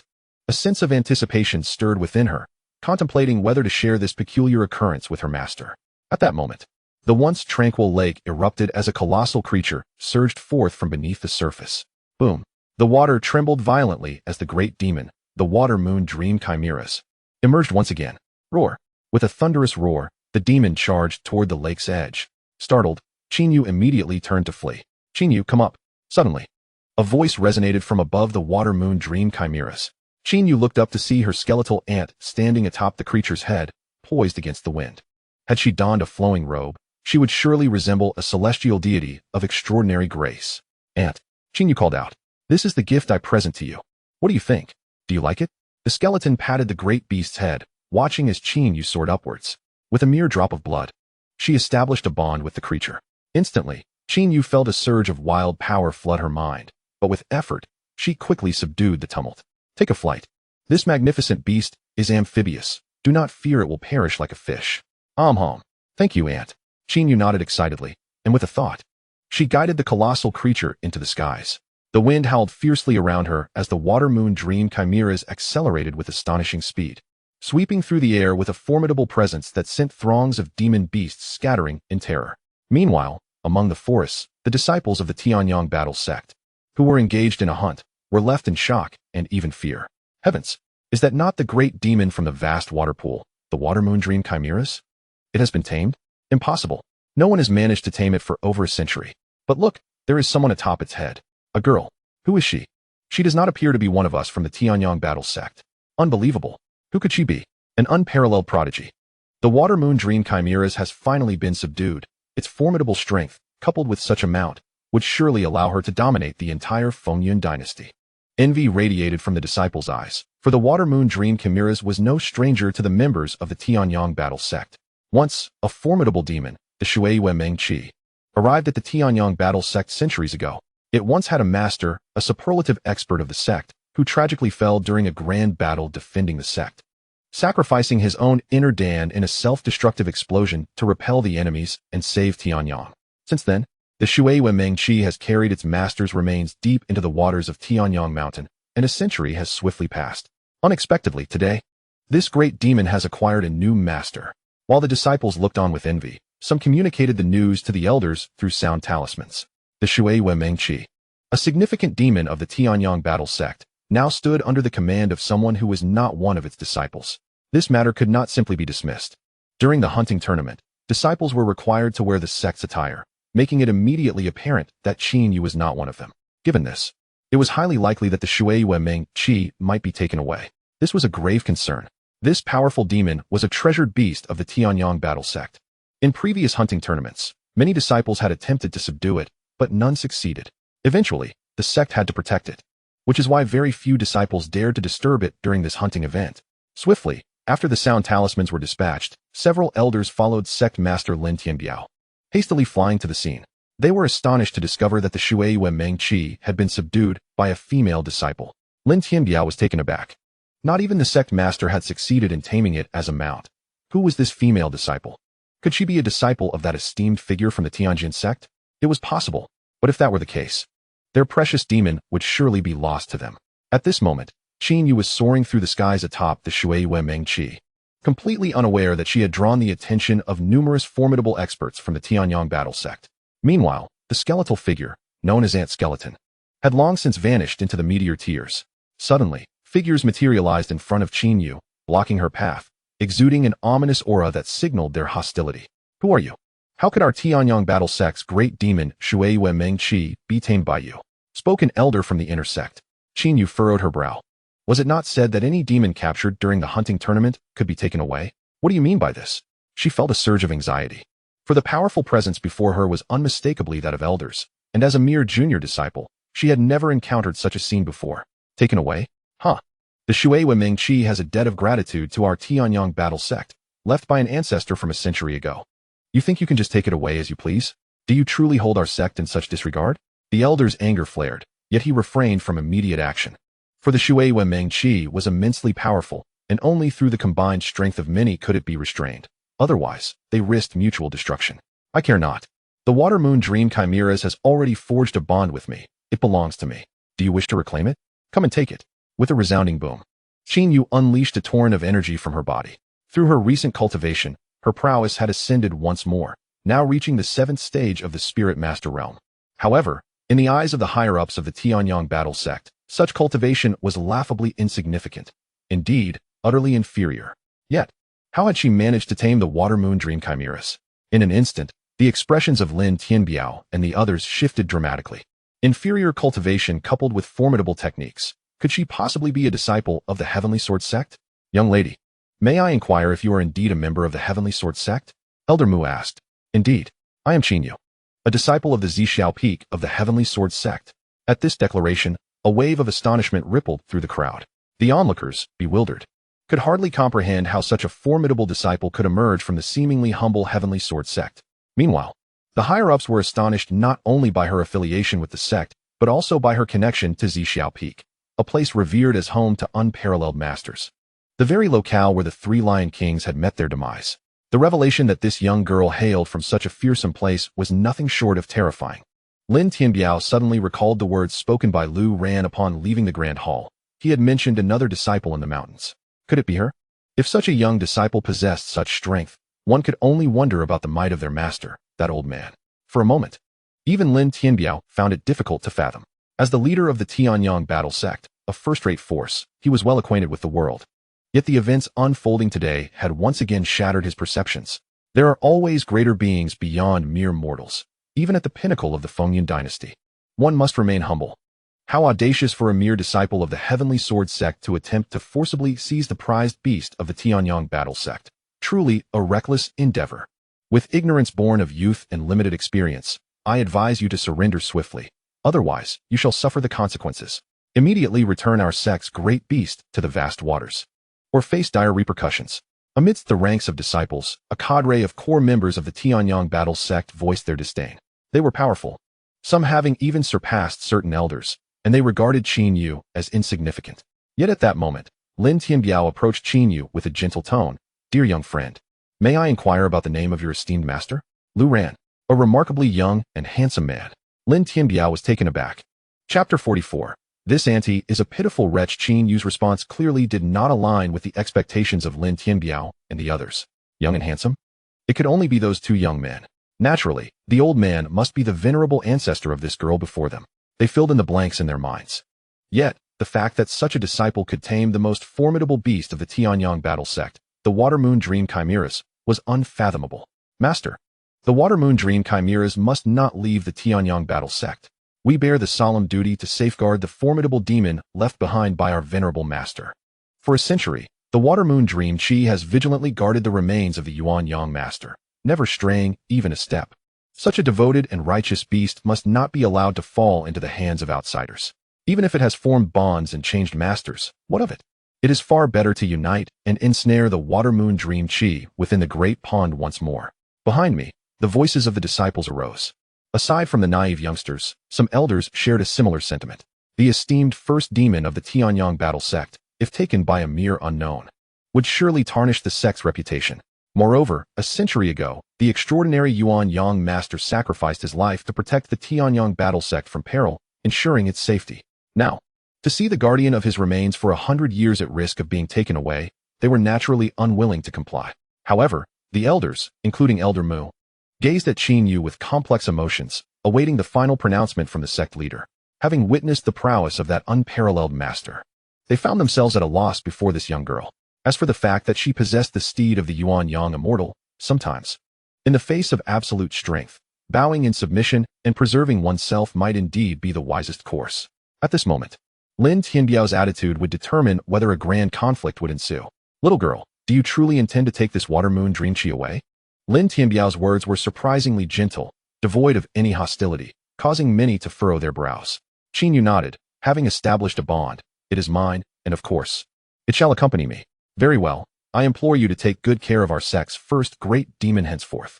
Unexpectedly, Lin Tianbiao uttered words that astonished everyone. Master, this cannot be allowed. An elder beside him spoke with a grave expression, while others raised their arms in protest, seemingly inciting the wrath of the crowd if this great demon were to be taken away. I have made my decision. You shall not speak further.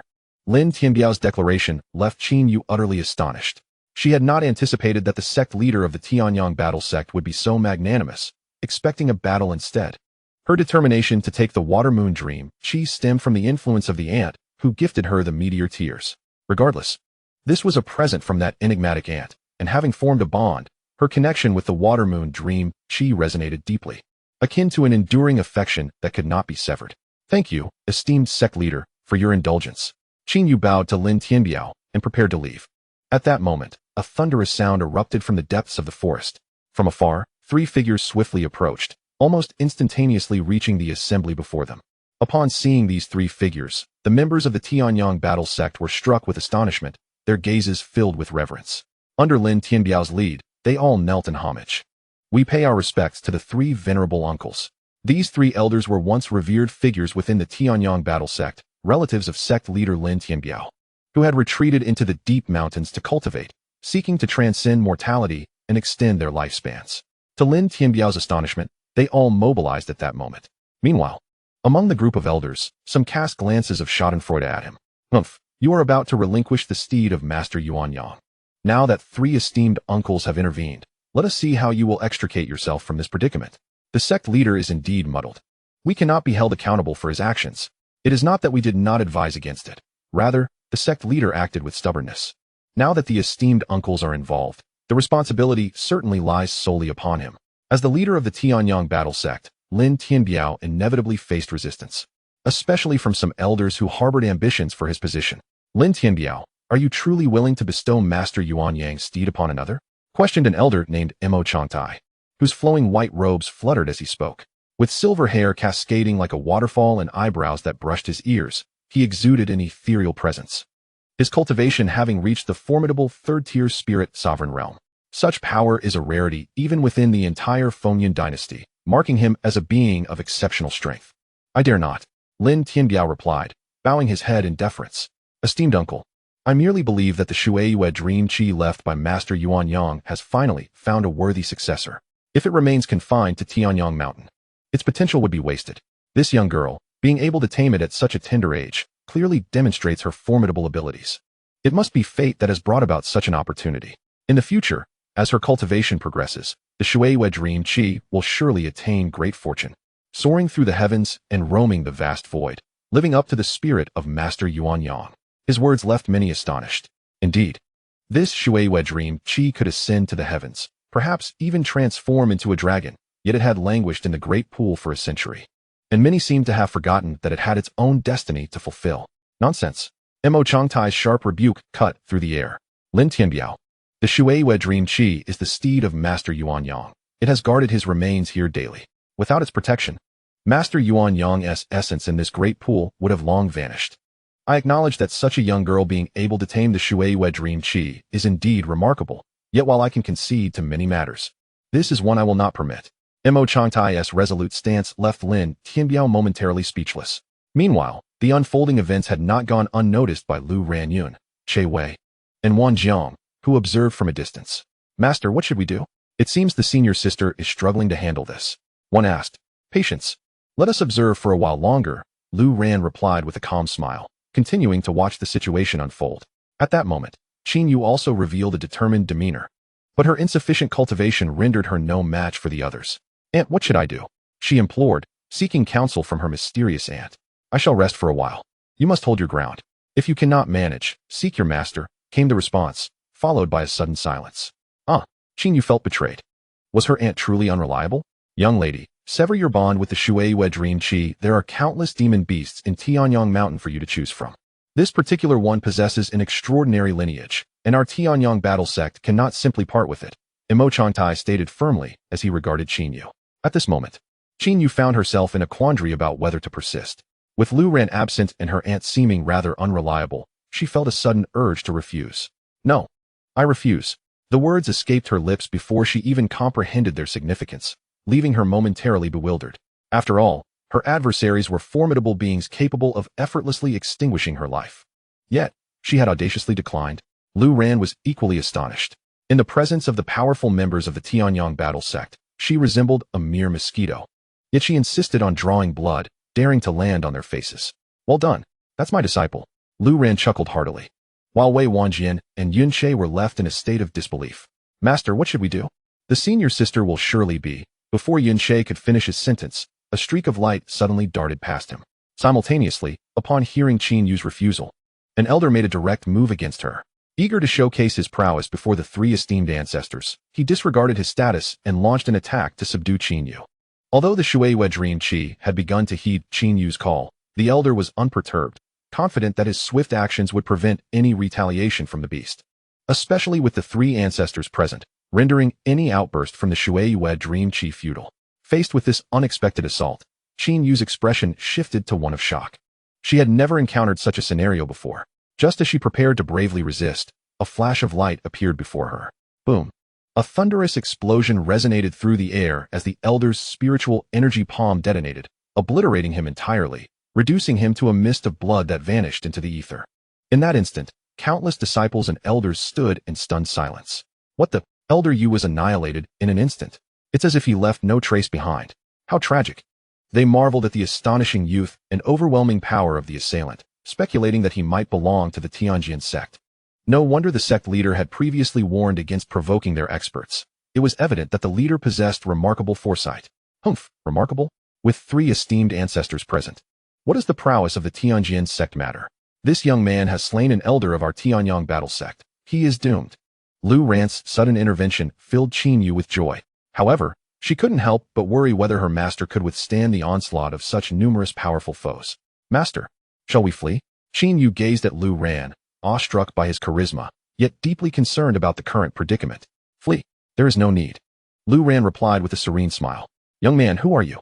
How dare you kill an elder of our sect in the presence of our esteemed ancestors? Are you seeking death? An elder bellowed, his voice booming like thunder, exuding a fierce aura. At that moment, sect leader Lin Tianbiao also caught sight of Lu Ran.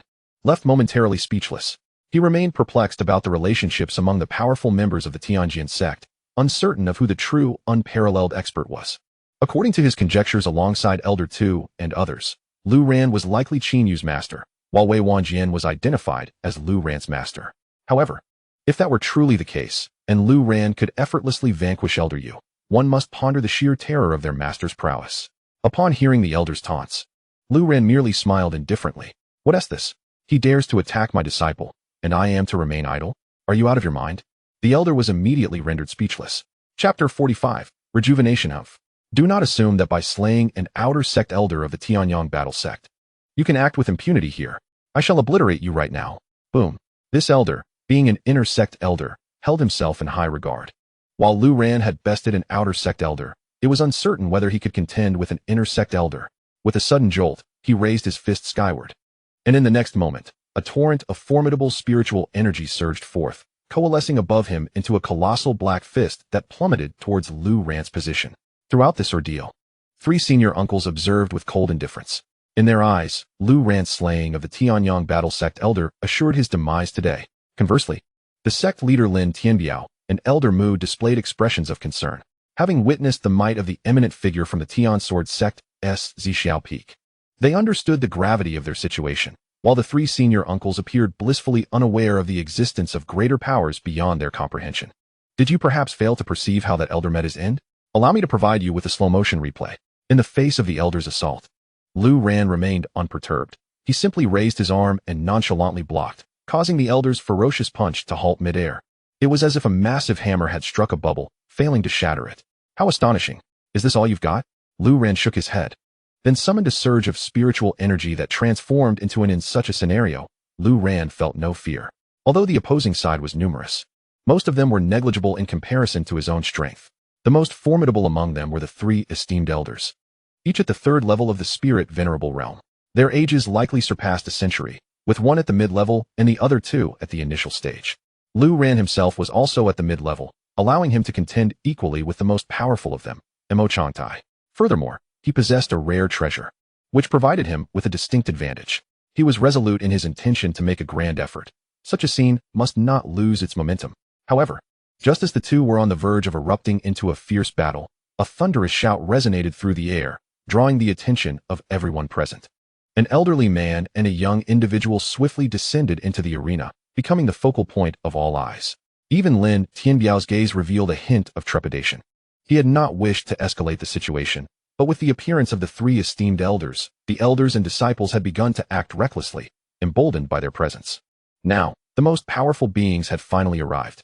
Lin Tianbiao glanced anxiously at Wei Wanjian, realizing he must do everything in his power to prevent the esteemed elder from intervening. Otherwise, should the elder take action, it could very well rewrite the history of the Tanyong battle sect. The esteemed elder must be stopped. With that thought, he soared toward Mo Changtai, whispering urgently in his ear. Mo Changtai's brow furrowed deeper, displaying evident irritation.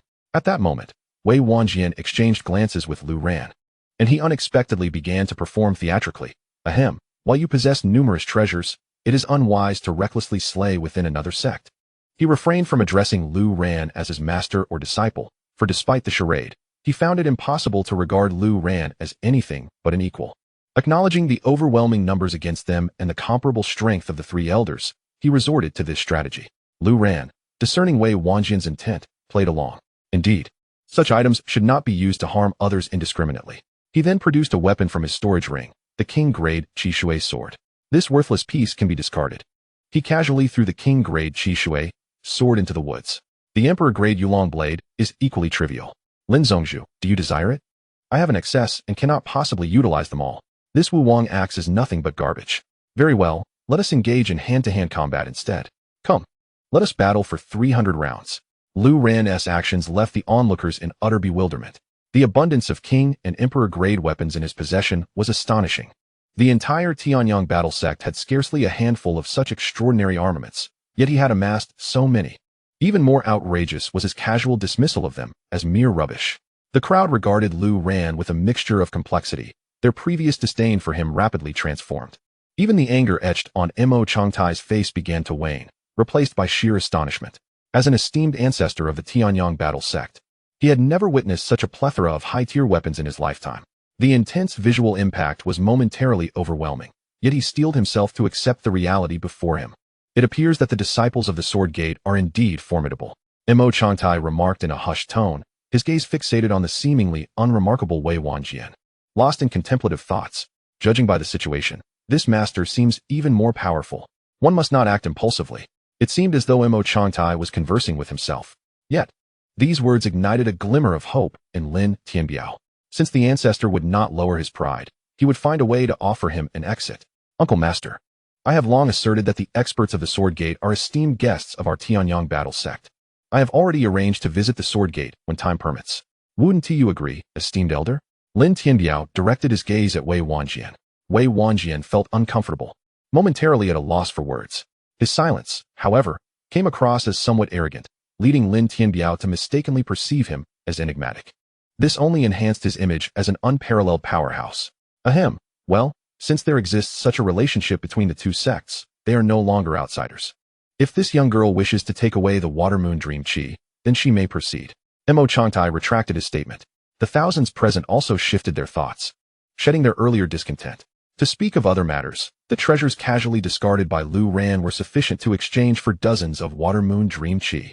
Moreover, since those items were inadvertently left within Tianyong Mountain, their retrieval would become a treasured asset for the Tianyong battle sect. Thus, if you wish to carry away a demon beast, feel free. We are eager to search for treasures. This was also Mo Changtai's intention. Having lived for over a century, he had never possessed a weapon of royal tier, whereas Lu Ran had just carelessly discarded items of imperial tier. What is a Water Moon Dream Chi? What of the Yuan Yang ancestor? What relevance does he hold after a century of demise? Since you have articulated it so, then let us forego the conflict. It holds no intrigue. Lu Ran smiled at Mo Changtai. Mo Changtai's heart was tumultuous with astonishment. He sensed Lu Ran's aura, realizing that despite his youth, he possessed cultivation equal to his own. Moreover, he wielded numerous high-tier weapons. Should a confrontation ensue, he would likely be vanquished by Lu Ran's arsenal. Hence, it was prudent to refrain from combat. He raised both hands in agreement. Shall we take our leave then? Qin Yu gazed at the formidable figures of the Tianyong battle sect, feeling a surge of exhilaration. With Lu Ran's appearance, and without any conflict, the Water Moon Dream Chi would be hers. Safe travels. Lin Tianbiao waved with a smile, relieved at the outcome. They had nearly jeopardized the illustrious legacy of the Tianyong battle sect due to the stubbornness of those three elders. With a roar, the Water Moon Dream Chi let out a cry towards the heavens. Guided by Qin Yu, it soared into the sky, swiftly vanishing beyond the horizon. At that moment, a group of Tanyong battle sect experts exchanged glances, then turned their attention towards Mo Changtai's position. Uncle Master, what shall we do now? Lin Tianbiao inquired. What are you still dawdling for? Hurry and search. Yes, Lin Tianbiao exclaimed with excitement, leading a throng of elders and disciples directly into the forest below, seeking the high-tier weapons that Lu Ran had just discarded. It is truly astonishing that the once second-rate force of the Heavenly Sword Sect has now revealed such formidable presences. That elder, despite exuding an aura only at the Spirit Master realm, possesses a depth of power that even I cannot fathom. Thankfully, Lin Tianbiao intervened. Otherwise, we might have made a grave mistake. Indeed, this time, we must credit Lin Tianbiao for his contribution. Look, the Imperial-grade weapon has been located. Let us descend and inspect it. The weapon, casually discarded by its owner, surpasses even the treasures that guard our gate. Unbelievable. The members of the Tianyong battle sect were overwhelmed with excitement, swiftly gathering all the weapons discarded by Lu Ran and decisively placing them within the treasure tower. The treasure tower is safeguarded by seals bestowed by generations of sect leaders, ensuring the utmost security. Shui Wenmingshi moved with remarkable speed, its massive form gliding through the air with undeniable flair. Second junior brother, how does it feel to impersonate our master? Qin Yu suddenly teased Wei Wanjing. I did not impersonate. I never called master disciple, nor did master call me master. Wei Wanjing retorted. Yet, you certainly played the part rather convincingly. Alas, it is simply due to my age. I have been practicing the art of youth preservation lately, as my age renders my presence among you somewhat discordant. Wei Wanjing sighed. Lu Ran chuckled at this. Wishing to regain your youth? That is quite simple. The rejuvenation pill works wonders. Wei Wanjing was overjoyed and immediately swallowed the pill whole. Lu Ran frowned. What on earth? Why did you consume the entire thing? The three were taken aback. Qin Yu exclaimed, Master, was it not one pill at a time? Yin Che added, Master, what will happen to second senior brother now? Before Lu Ran could respond, a childish voice echoed in their ears.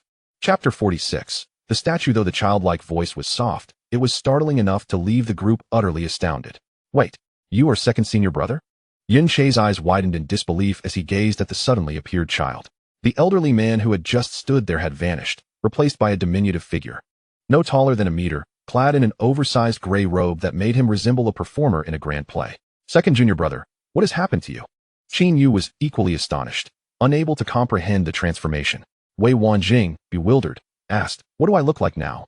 He felt his body, and upon seeing his tiny fists and limbs, he was utterly astounded. The rejuvenation pill is not meant to be consumed this way. If you wish to become the dashing second senior brother, you must control the dosage. Lu Ran lamented, shaking his head in exasperation. Wei Wanjing anxiously inquired, Master, do you have any means to revert me back? This diminutive form is quite disconcerting for an elderly man like myself. The contrast was indeed overwhelming, making it hard to adapt. However, Lu Ran shook his head. There is no remedy for this. Yet, it is not without its merits. You have effectively gained several decades of lifespan. What is there to lament? Upon hearing this, Wei Wanjing felt a mix of resignation. Very well, since my master has said so, I must acquiesce. His physique has transformed into that of a youthful child, with chubby cheeks that render him quite adorable. Especially at this moment when he wears a reluctant expression, prompting Qin Yu to burst into laughter. However, the pressure has now shifted to Yun Che. But master, how can I address my second senior brother as such when he appears so diminutive? Perhaps. Before Yin Che could complete his thought, Wei Wanjing's childish voice interrupted. No way. Second senior brother is second senior brother. How can he become third junior brother? I shall forever remain the second, and you will always be the third. It cannot be changed. Yin Che laughed heartily. All right, second senior brother, you shall forever be my second senior brother. As he spoke, Yin Che scooped Wei Wanjing into his arms and placed him upon his lap. This action kept Qin Yu's laughter resonating in the air. Meanwhile, Lu Ran observed the scene with a smile, though a question lingered in his mind. He gazed at the chuckling Qin Yu and inquired, Qin Yu, are you concealing something from your master? Upon hearing this, Qin Yu immediately furrowed his brows.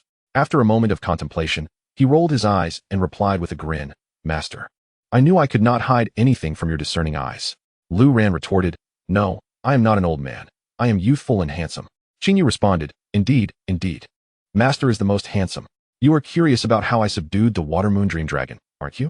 Well, the meteor tears in my possession hold great significance, surely. You have long been aware of this, Master? Lu Ran nodded, acknowledging his understanding.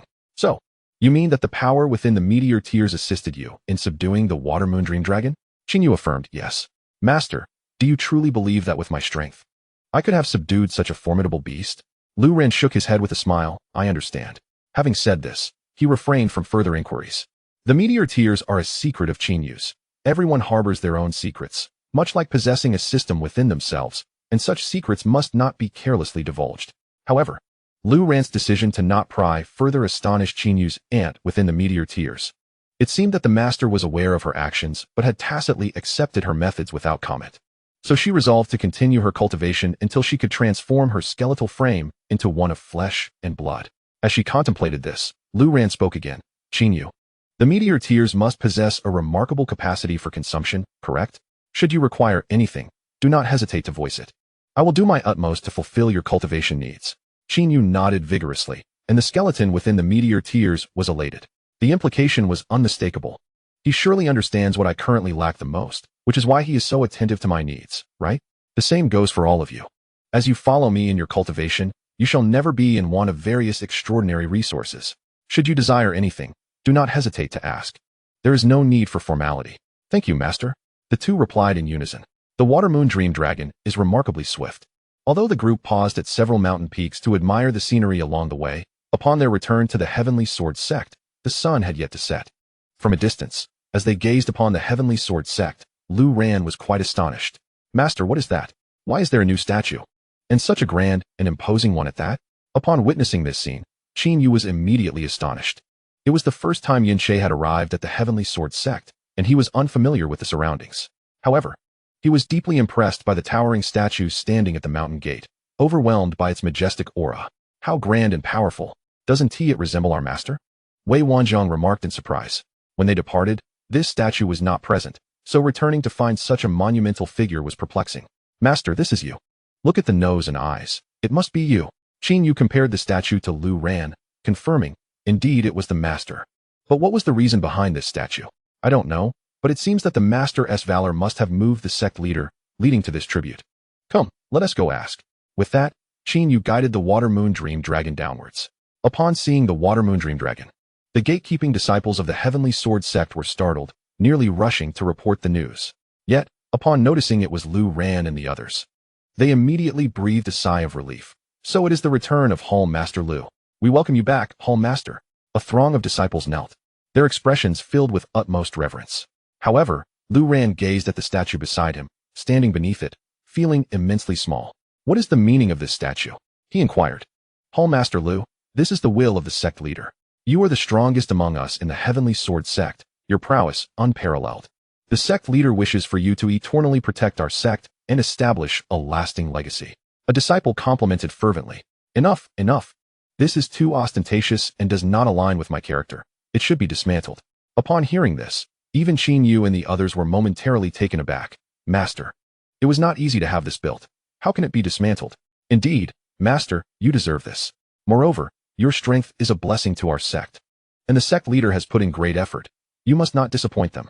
They urged, and only then did Lu Ran helplessly shrug, turning to the disciples. Very well. But let us not have such displays in the future. It's excessively showy and bothersome. Now, let us return to our mountain peak. With that, Qin Yu once again guided the Water Moon Dream Dragon, leading the group towards Zixiao Peak. As they departed, the disciples behind them were left in a state of astonishment. What a colossal beast. What kind of creature is this? I don't recognize it.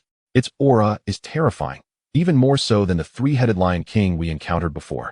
Yet it is under the command of Senior Sister Qin Yu. Has her cultivation reached a level sufficient to control such a formidable beast? With Hall Master Lu present, what could his disciples possibly fear? I too wish to be Hall Master Lu's disciple. What are you thinking? Come, Hall Master has returned. We must report this to the sect leader. The news of Lu Ran's return swiftly spread throughout the entire sect. There was no other option. While Lu Ran was away, powerful figures from the Tanyong battle sect had approached, initially believing the Heavenly Sword Sect would face doom. However, who would have thought that even in Lu Ran's absence, his lingering might could still intimidate the formidable presence of the Tanyong battle sect? He was indeed worthy of deification. Now that this revered figure has returned, the Heavenly Sword Sect must extend a warm welcome. Returned? Splendid. I shall head to Zixiao Peak immediately. Notify all the Hall Masters to gather at Zixiao Peak. Tardiness will incur penalties as per sect rules. Understood. At Zixiao Peak, Yin Che arrived for the first time and was momentarily taken aback. It was in a state of disrepair. Simply appalling.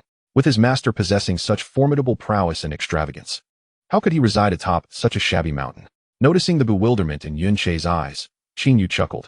Third junior brother, you seem stunned. Ha ha. I wore the same expression when I first arrived, but this is the unique style of our Zixiao sword hall. Once you become accustomed to it, you will understand. Yunche nodded, grasping Qin Yu's intent, and wandered about the mountaintop. Initially, he saw nothing particularly remarkable, but suddenly, a large black dog appeared before him, causing him to shudder as if struck by lightning. What stood before him was no mere dog. In his eyes, it was undoubtedly a peerless demon, with creatures like the Shui Mengqi appearing as insignificant insects in comparison. Xiaotian, what are you doing? Showing your teeth like that. This is the third junior brother. One of our own.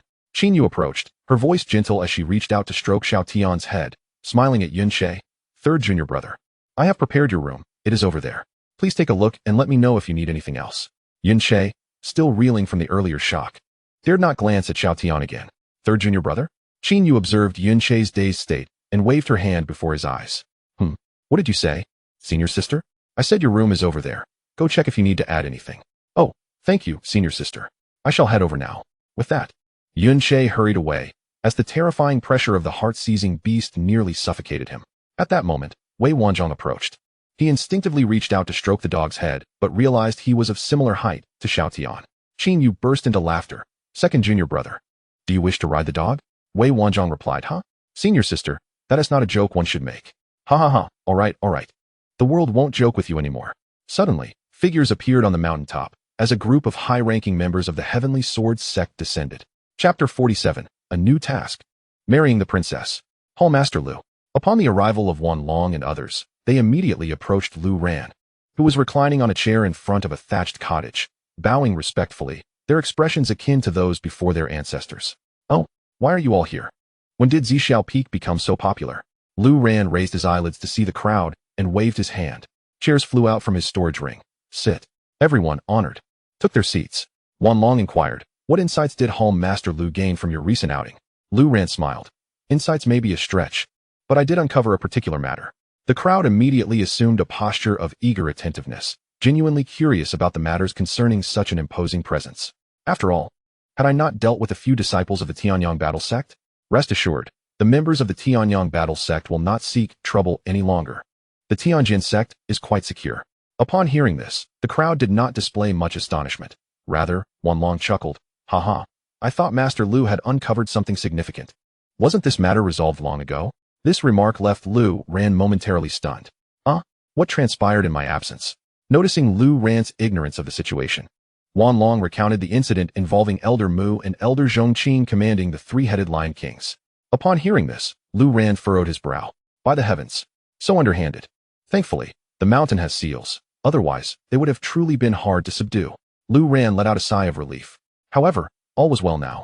He feared neither the Tianyong battle sect's ancestral masters nor anyone else. Let us enjoy tea. Your presence honors me, Lu Ran, he declared, as the tea was served. Wan Long and Han Jiang, along with Hall Master Lu Han, were instantly filled with delight. The other Hall Masters shared their enthusiasm as well. Although they had never tasted Lu Ran's tea, they had heard Han Jiang speak of it numerous times. Lu Ran's tea was not mere tea. It was an elixir of remarkable potency. Thus, a group of individuals eagerly lifted their teacups and drank heartily. Boom! An overwhelming surge of power erupted within them, causing each face to change dramatically. That energy surged forth, flooding their dantians, and for a moment, it seemed as though their dantians could scarcely withstand such a titanic force. Yet, they persevered, their faces flushed with color. Tea is not meant to be consumed in such a manner. It is no wonder your mouths will become raw. Lu Ran observed their flushed countenances and chuckled. Tea should be sipped gently to savor its essence. Come, give it another try. The crowd, suppressing their racing hearts, followed Lu Ran's advice and sipped once more. Indeed, the method made all the difference. The energy entering their bodies yielded a dramatically different effect. Previously, it had rushed in like a torrential flood, stirring up tumultuous waves. This time, however, it flowed gently, nourishing them silently. For a while, the sounds of sipping filled the air. Master, the statue at the entrance is simply too conspicuous. I, Lu Ran, can hardly bear it. Lu Ran suddenly broached the topic. Upon hearing this, Wan Long erupted into laughter. Master Lu, if you cannot bear it, then no one under heaven could. You are the pride of our Tianjin sect. I hope, for generations to come, The Tianjin sect remembers your unparalleled bravery. Indeed, Master Lu. Previously, we were blind to your greatness. Now? We Hall Masters willingly pledge our allegiance to you. Correct. Now that the Master has declared the Zixiao Sword Hall as the foremost of the Tianjin sect, we shall follow Master Lu's lead. The words of the crowd left Lu Ran increasingly astonished. I am but a Hall Master. Matters of the Tianjin sect should not hinge upon my decisions. The Master is present. I must not overstep my bounds. Wanlong displayed an air of indifference, chuckling, Master Lu. Your words are too formal. However, I understand that you prefer tranquility. Matters of the Heavenly Sword sect shall be handled by me. Nonetheless, there are certain affairs that require your attentiveness. Lu Ran inquired. Oh, what matters? Wanlong took a sip of tea and continued. Following the grand competition among the disciples of the Heavenly Sword sect, a group of outstanding students wishes to seek your guidance, if you would be so inclined. Upon hearing this, Lu Ran readily replied, no problem. Simply share some martial arts literature with them. Here, take these, distribute them to them for practice. As he spoke, he produced a stack of martial arts books. The moment the titles and contents of the books came into view, the senior members of the Heavenly Sword sect gasped in astonishment. Heavens, these are royal-grade martial arts. All of them are of the royal tier. Thank you, Master Lu. I shan't say more. We shall take our leave. On behalf of the disciples, I express my gratitude. Wanlong and the others were momentarily at a loss for words. After bowing in thanks to Lu Ran, they departed with the stack of books. The profound nature of these martial arts stirred their excitement, for they too harbored a strong desire for the royal-grade techniques. Upon returning, they planned to first practice themselves before teaching their disciples. What a joy that would be! After returning to the Heavenly Sword sect, tranquility resumed. 2 days later, Lu Ran's cultivation ascended once more. Reaching the late stage of the 3rd level of the Spirit Sovereign Realm, his 3 disciples trained diligently, and under Lu Ran's continual guidance, their martial arts repertoire expanded, enhancing their combat prowess. This even attracted numerous disciples from the neighboring peaks who stealthily observed and learned from them. However, the transmission of techniques was not to be taken lightly. While he had generously shared considerable martial arts knowledge with the exceptional disciples who excelled in the competition, he was reluctant to bestow such gifts upon those with lesser talents. A commoner, possessing precious jewels, might invite calamity rather than benefit. Therefore, if they managed to glean some techniques through observation, it was indeed a fortunate circumstance, and he allowed it to unfold. On the noon of the 2nd day, several figures soared across the sky above the Heavenly Sword sect, gliding on swords, their spiritual energy surging, slicing through the air with remarkable speed. However, as they passed over the Heavenly Sword sect, a woman clad in white suddenly halted. She gazed down, her beautiful eyes revealing a hint of surprise. What sect lies below? She inquired, her voice as melodious as silver bells, yet tinged with an icy undertone. Your Highness, it is the Heavenly Sword sect. The Heavenly Sword sect? A mere 2nd-tier force in the dynasty dares to erect such a grand statue? Not even the statues of the top 10 1st-tier forces, nor that of my father, could rival its height. Your Highness, the statue does seem rather ostentatious. Perhaps I should descend and demolish it. Go ahead, but do not take any lives. A lesson will suffice. Understood. With that, a woman in black immediately descended on her sword, reaching the entrance of the Heavenly Sword sect in the blink of an eye. The gatekeeper disciples, upon seeing this, became instantly alert. Who are you? What brings you to the Heavenly Sword sect? The woman clad in black smiled and said, It's nothing of concern. Please step aside, for I wish not to harm the innocent. With that, her sword shot up from beneath her feet, and as her delicate fingers traced the air, it transformed into an enormous spiritual sword that effortlessly severed Lu Ran's statue in two. What? Quickly report to the sect leader. Inform Hall Master Lu. We are under attack. Hurry. A throng of disciples stood stunned. The statue of such a formidable presence as Lu Ran had been cleaved in half by a single sword strike. With a flurry of hurried sounds, powerful figures began to materialize outside the mountain gate, their gazes filled with trepidation as they beheld the woman in black. The aura she emanated suggested that her cultivation was so profound, they surmised that collectively, they would not be her match. Before long, Wanlong, accompanied by several hall masters, rushed over. Upon witnessing the statue shattered into 2 pieces, a surge of fury ignited within him. Young lady, who are you? Has our Heavenly Sword sect wronged you in some way? Wanlong's voice was deep and resonant, his eyes glinting with a chilling intensity. You have not wronged me. But even the statue of the Emperor of the Fengyun dynasty pales in comparison to this one. Do you not find that rather inappropriate? The woman in black retorted. And in an instant, she soared into the sky, vanishing before their eyes. Such incredible speed! Hall Master Han exclaimed, astonished, while Wanlong was equally taken aback. At the moment she departed, he had failed to catch even a glimpse of her figure. Her swiftness indicated that she possessed an extraordinary level of cultivation, far surpassing their own. When the crowd raised their eyes, they noticed several figures standing suspended in the vastness beyond, and upon returning, the woman in black respectfully bowed to another woman. What could this signify? What an impressive woman. The lady in white, seemingly even more formidable, must surely possess unparalleled abilities. Who then are they? Earlier, she remarked that even the emperor of the Fengyun dynasty did not have such a grand statue. Could it be that they hail from the royal lineage? Apart from that, no other conjecture holds water. The statue of Hall Master Lu, completed merely days ago, has now been destroyed. What shall we do? As the crowd murmured, a figure suddenly flashed before their eyes. It was Lu Ran himself. Heh, commendable swordsmanship. And your character appears commendable as well. You have only damaged the statue without harming the innocent, Lu Ran remarked, unperturbed by the destruction of his statue. He had not intended for such ostentation. As anticipated, it had drawn unwelcome attention. Hallmaster Lu, I shall certainly have the statue reconstructed for you. Wan Long vowed. Determination set in his heart. That is of no consequence. I believe it is best not to attract undue attention, lest it lead to trouble, as it has now. Lu Ran replied with a tranquil smile, lifting his gaze to the heavens. At that moment, the woman in white also glanced down, and upon recognizing that the statue recently severed bore an uncanny resemblance to Lu Ran, a flicker of surprise crossed her striking features. For one so youthful to have a statue erected in his likeness speaks volumes of his exceptional merit. As the princess pondered over Lu Ran, he too found himself in a state of inner turmoil, for the system, silent for several days, had once again begun to chime. Moreover, this time the mission is not to recruit disciples. Instead, it is to take a wife. Ding. Mission initiated. To make Princess Long Shuiyan of the Fengyun dynasty your wife. Failure to complete the mission will result in the termination of the host. Lu Ran could hardly contain his astonishment. System, are you serious? Absolutely. Without a doubt. Which one is Princess Long Shuiyan? That woman in white.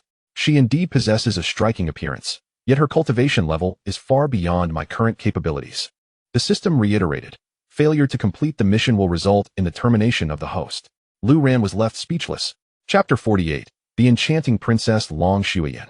This task from the system rendered Lu Ran momentarily at a loss for words. Not to mention that she is a princess of the Fengyun dynasty. Even her cultivation realm is something he cannot hope to match. Eightfold Spirit Sovereign. Meanwhile, he is merely at the late stage of the threefold Spirit Sovereign. The disparity between them is insurmountable. And what did the system just say? Failure to complete the mission will result in termination? Can't this dog system be a bit more reliable? System, can we not switch to another mission? Ding. No. Please, let me switch. Ding. No switching. Just not switching. Damn it. Lu Ran felt weak in the knees and overwhelmed. Yet he understood that reasoning with the system was futile. It possesses no human sensibility. Thus it is not human. Therefore, under the gaze of countless spectators at the Tianjin sect, Lu Ran mustered his courage to undertake an action that, while expected by others, felt entirely coerced to him. Whoosh. He soared into the sky, drawing a graceful arc before landing before the group. Ahem. Well, debt should be repaid. May I inquire your esteemed name, fair maiden? Lu Ran's gaze fell upon Long Shuiyan. Instantly, he felt a jolt throughout his being. It must be said that Long Shuiyan is truly breathtaking. With just a glance, he felt as if his very soul had been ensnared. Clad in snow-white garments, she stood gracefully as if floating, exuding a gentle yet commanding presence, with exquisite features and a statuesque figure. The wind lifted her skirt, revealing glimpses of her snow-white legs. A vision of unparalleled beauty. Indeed, she was a sight to behold. Young man, you seek your own demise. Just as Lu Ran was lost in admiration, a woman in black suddenly appeared before him, brandishing a sharp blade at his throat. By heavens! Such speed! Lu Ran was taken aback, not to mention the princess herself. He could hardly contend with her guard, but facing certain death, he had to take a leap. My lady, please do not be angered. I merely found your beauty enchanting and could not help but gaze a moment longer. If this is to be deemed a crime, then who in the world would dare to appreciate your beauty? If no one admires it, would that not be a waste? A cascade of flattery rendered her unable to remain angry. As the saying goes, one does not strike a smiling face. Long Shuiyan narrowed her eyes at Lu Ran, laughing lightly. Your reasoning is indeed sound, but what consequence does it bear? Lu Ran replied. Indeed, most men may simply glance and move on, but I am different. The woman I set my eyes upon must become my wife. Upon hearing this, Long Shuiyan found herself at a loss for words. As a princess of the Fengyun dynasty, she had never encountered someone so recklessly audacious. The woman in black glared fiercely at him. Humph, you ignorant brat. Do you have any idea who stands before you? Lu Ran waved his hand dismissively. I doubt it matters who she is. Even if she is the most beautiful princess of the Fengyun dynasty, I would still take her home as my bride. He boldly declared, fortune favors the brave. I will face whatever comes. His audacity momentarily stunned the woman in black. You have some nerve. Boy, you are exceedingly arrogant. The tip of her sword was perilously close to breaking his skin. This scene did not go unnoticed by the members of the Tianjin sect, who watched in horror, their faces pale, yet paralyzed by fear. What has happened to Elder Lu? Is he truly unable to deal with these individuals? This is a grave threat. What shall we do? The leader has shown us kindness. We must risk our lives to rescue him. Indeed, without Elder Lu, the Tianjin sect would likely have perished at the hands of the Tanyong battle sect. They all turned to Wan Long, each prepared to fight to the death. Stay calm. Elder Lu will not fall so easily. He is yet to strike. Perhaps he is merely toying with them. This assurance provided a slight comfort, though anxiety still loomed over them. Meanwhile, Long Shuiyin, intrigued by Lu Ran's reckless words, remarked, You must be the very statue of the Tianjin sect, correct? I am curious how someone so young has garnered such reverence from the sect. Lu Ran, sensing her attitude, felt less tense and boasted even more smoothly. What do you mean I am not deserving of admiration? Not to mention my extraordinary talent and rapid advancement in cultivation. Even a single treasure from my possession could stir a storm of bloodshed and war among empires. Upon hearing this, disappointment flickered in Long Shuiyan's eyes. Clearly, while Lu Ran possessed some strength, his boastful nature was not to her liking. Indeed, it was quite detestable. Humph, you are nothing but a braggart. The woman in black pressed her sword against Lu Ran's neck, drawing a thin line of blood. You all believe I am merely boasting. But one cannot claim the extraordinary without substance. If I may, could you kindly remove your sword from my neck while I search? The woman, her brows furrowed, reluctantly shifted her sword slightly. Thank you, Lu Ran said politely, then began rummaging through a spatial pouch. This item is worthless. This one too. He sighed, finding only shabby trinkets. After searching the pouch thoroughly, he tossed it aside and produced another, digging through it anew. The moment he revealed his first spiritual treasure. Long Shuiyin and her companions were left utterly bewildered. The first treasure was of peak royal grade. The second was of mid-level imperial grade. The third item, of imperial grade. And the fourth, at the pinnacle of imperial quality, were astonishing enough, scarcely found even within the renowned Wind and Cloud Royal City. Yet, to everyone's disbelief, Lu Ran audaciously berated and discarded them all. Long Shuiyin blinked her large, expressive eyes, while the cloaked woman and her retinue rubbed their eyes, striving to ascertain whether they were ensnared in a dream or merely hallucinating.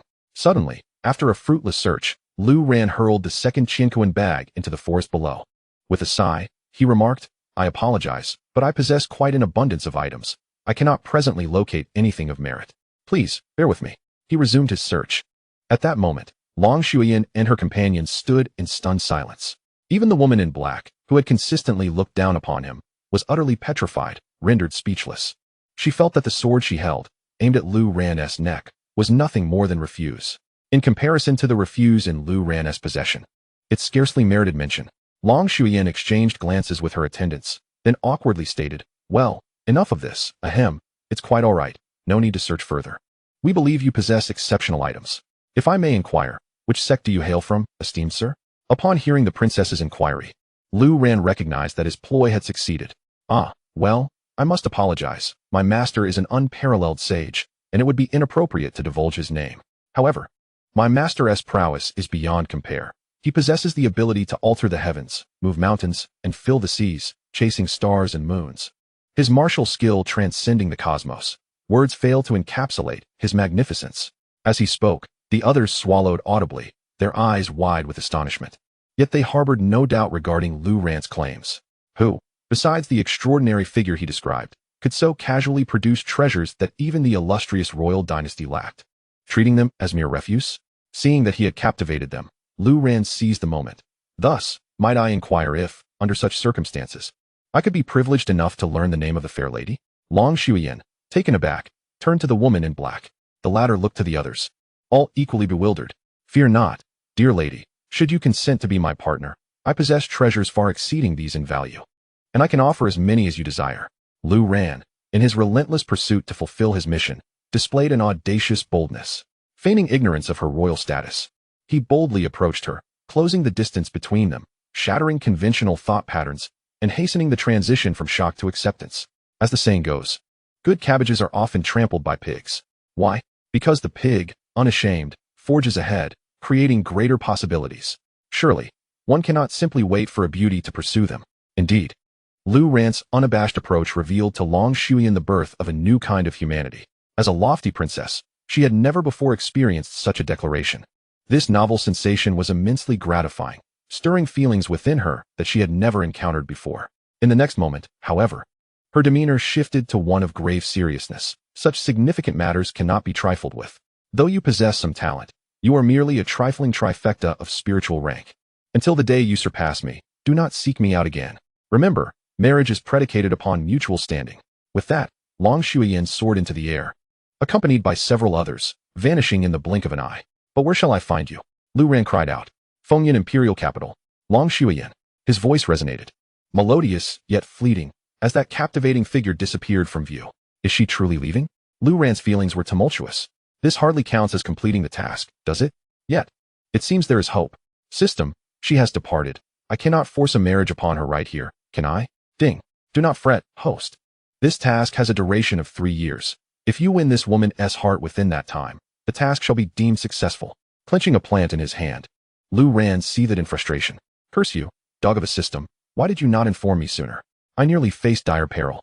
Grinding his teeth, he recalled the chilling touch of the black-clad woman's sword. Had I not boasted so grandly, you would have left me a widower on the spot. Chapter 49. Even walking the dog levels up, isn't that infuriating? They have departed. They have truly left. Below, onlookers witnessed the skilled individuals take flight. And they did not turn their aggression towards Lu Ran. Their earlier tension dissipated entirely. In fact, at that moment, Lu Ran's stature seemed to rise even further in their eyes. Incredible. Truly worthy of the title of Loom Master. You saw it as well, did you not? That black-clad woman's prowess surpassed even our leader, far beyond what our master possesses. Yet, upon Loom Master's appearance, they retreated without even engaging. They must have been intimidated by Loom Master's treasures. After all, our leader's disciples, tasked with collecting treasures, could not even lift a stick. The quality of those weapons is unfathomable, yet Loom Master tossed them aside with ease. Such a spectacle would frighten anyone. The group of disciples buzzed with excitement. And Wan Long, too, finally exhaled a sigh of relief. As Lu Ran descended, simultaneously cursing the system, Wan Long and the other leaders gathered around, their eyes brimming with curiosity. Lu Master, who were those individuals? Why did they leave so abruptly? They must have been frightened off by you, right? Observing their inquisitive gazes, Lu Ran shrugged helplessly. Ah, that woman has taken an interest in me. Being a human is challenging, and being a man is even more so. What? That is wonderful news. Upon hearing this, the crowd erupted with enthusiasm, even prepared to applaud in approval.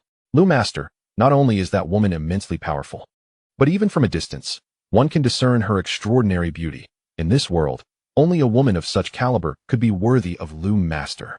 Wan Long remarked excitedly. Cough, cough, such matters depend upon fate. Lu Ran chuckled, shaking his head. What nonsense about fate. I must take the initiative, I must recruit disciples. And I must ensure they hasten their cultivation to elevate my own rank to the 8th level of spiritual mastery. This is essential for my future. Otherwise, I risk being obliterated by that wretched system. Master Lu, look at this moment. Pointing at the statue that was severed by a sword, his expression troubled. I have long stated that this is far too ostentatious. Even the Emperor of Winds and Clouds does not possess such a grand statue. Wan Long, so Master Lu, what do you suggest? Lu Ran. Well, let us change the material. It must at least withstand a single sword strike. As Lu Ran spoke, he flipped his hand, and a stream of light shot forth from his storage ring, descending upon the earth and transforming into a colossal piece of mysterious stone, crashing heavily onto the ground, raising clouds of dust. What in the world? This is a mountain of mysterious iron. Wan Long exclaimed in astonishment. Master, if we were to chip off a piece from the top, we could forge a king-tier weapon. This entire block is immense, towering far above the previous statue. It's like a small mountain. To casually toss out a mountain of mysterious iron, Master Lu's prowess is simply unparalleled. What does unparalleled truly mean? It is clearly a tale from the realm of fantasy, beyond articulation. The crowd stood in shock, yet Wan Long, visibly shaken, said, whoever wishes to chip off a piece, feel free to try. He then turned to Lu Ran, a troubled expression crossing his face. Master Lu, do you mean to carve a statue from this mountain of mysterious iron? Lu Ran nodded, but then shook his head, saying, let us just sculpt the sword. As the Heavenly Sword Sect, we cannot lack a proper sword as our facade. Furthermore, this large stone is not merely mysterious iron. It is the ninefold earthfire stone. Remember, we must use tools forged from eternal ice, or we shall not succeed. The crowd was left dumbfounded. Master Lu, but we do not possess tools made from eternal ice. Even the finest craftsmen in the entire Wind and Cloud dynasty do not have such. Lu Ran smiled. I do. Here, take these, they are all yours. I appreciate your efforts, Master. Wanlong was taken aback, elated, his excitement beyond words. Just then, several disciples flew out from the distant forest, looking helpless. Master Lu, the weapons you just discarded, we cannot carry them. Lu Ran frowned. Oh, those scraps? Just leave them be, do not bother. If there is nothing else, I shall return. As my disciples are waiting for my guidance in their cultivation. With a whoosh, Lu Ran vanished from the spot, leaving the crowd in bewilderment. Master, these are certainly not scraps. We cannot just abandon them in the forest. Wanlong took a deep breath. Let them be, if Master Lu deems them scraps. They are indeed scraps. Wanlong could hear his teeth grinding together. He had never boasted so grandly in his life.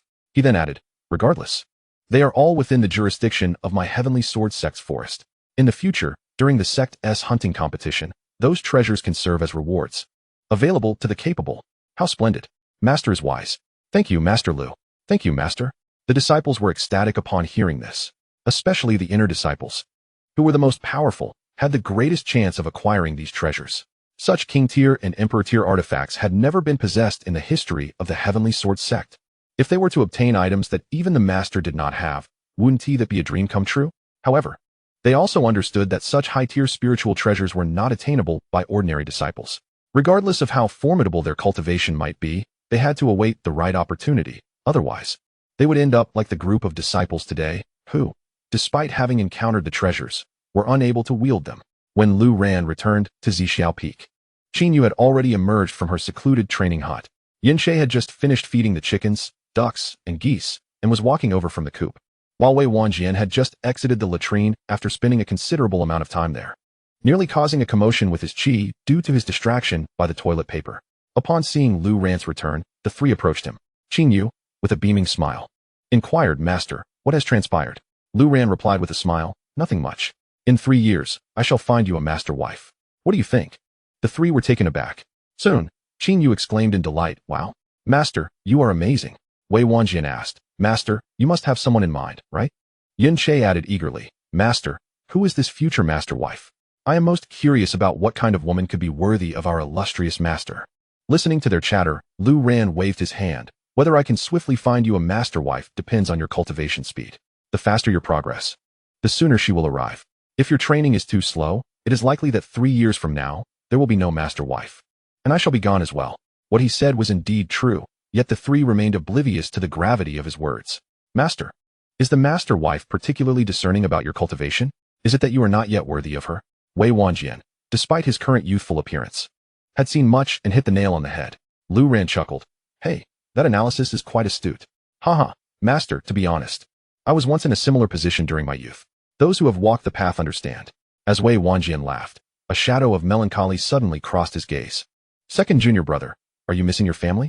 Qin Yu asked with concern.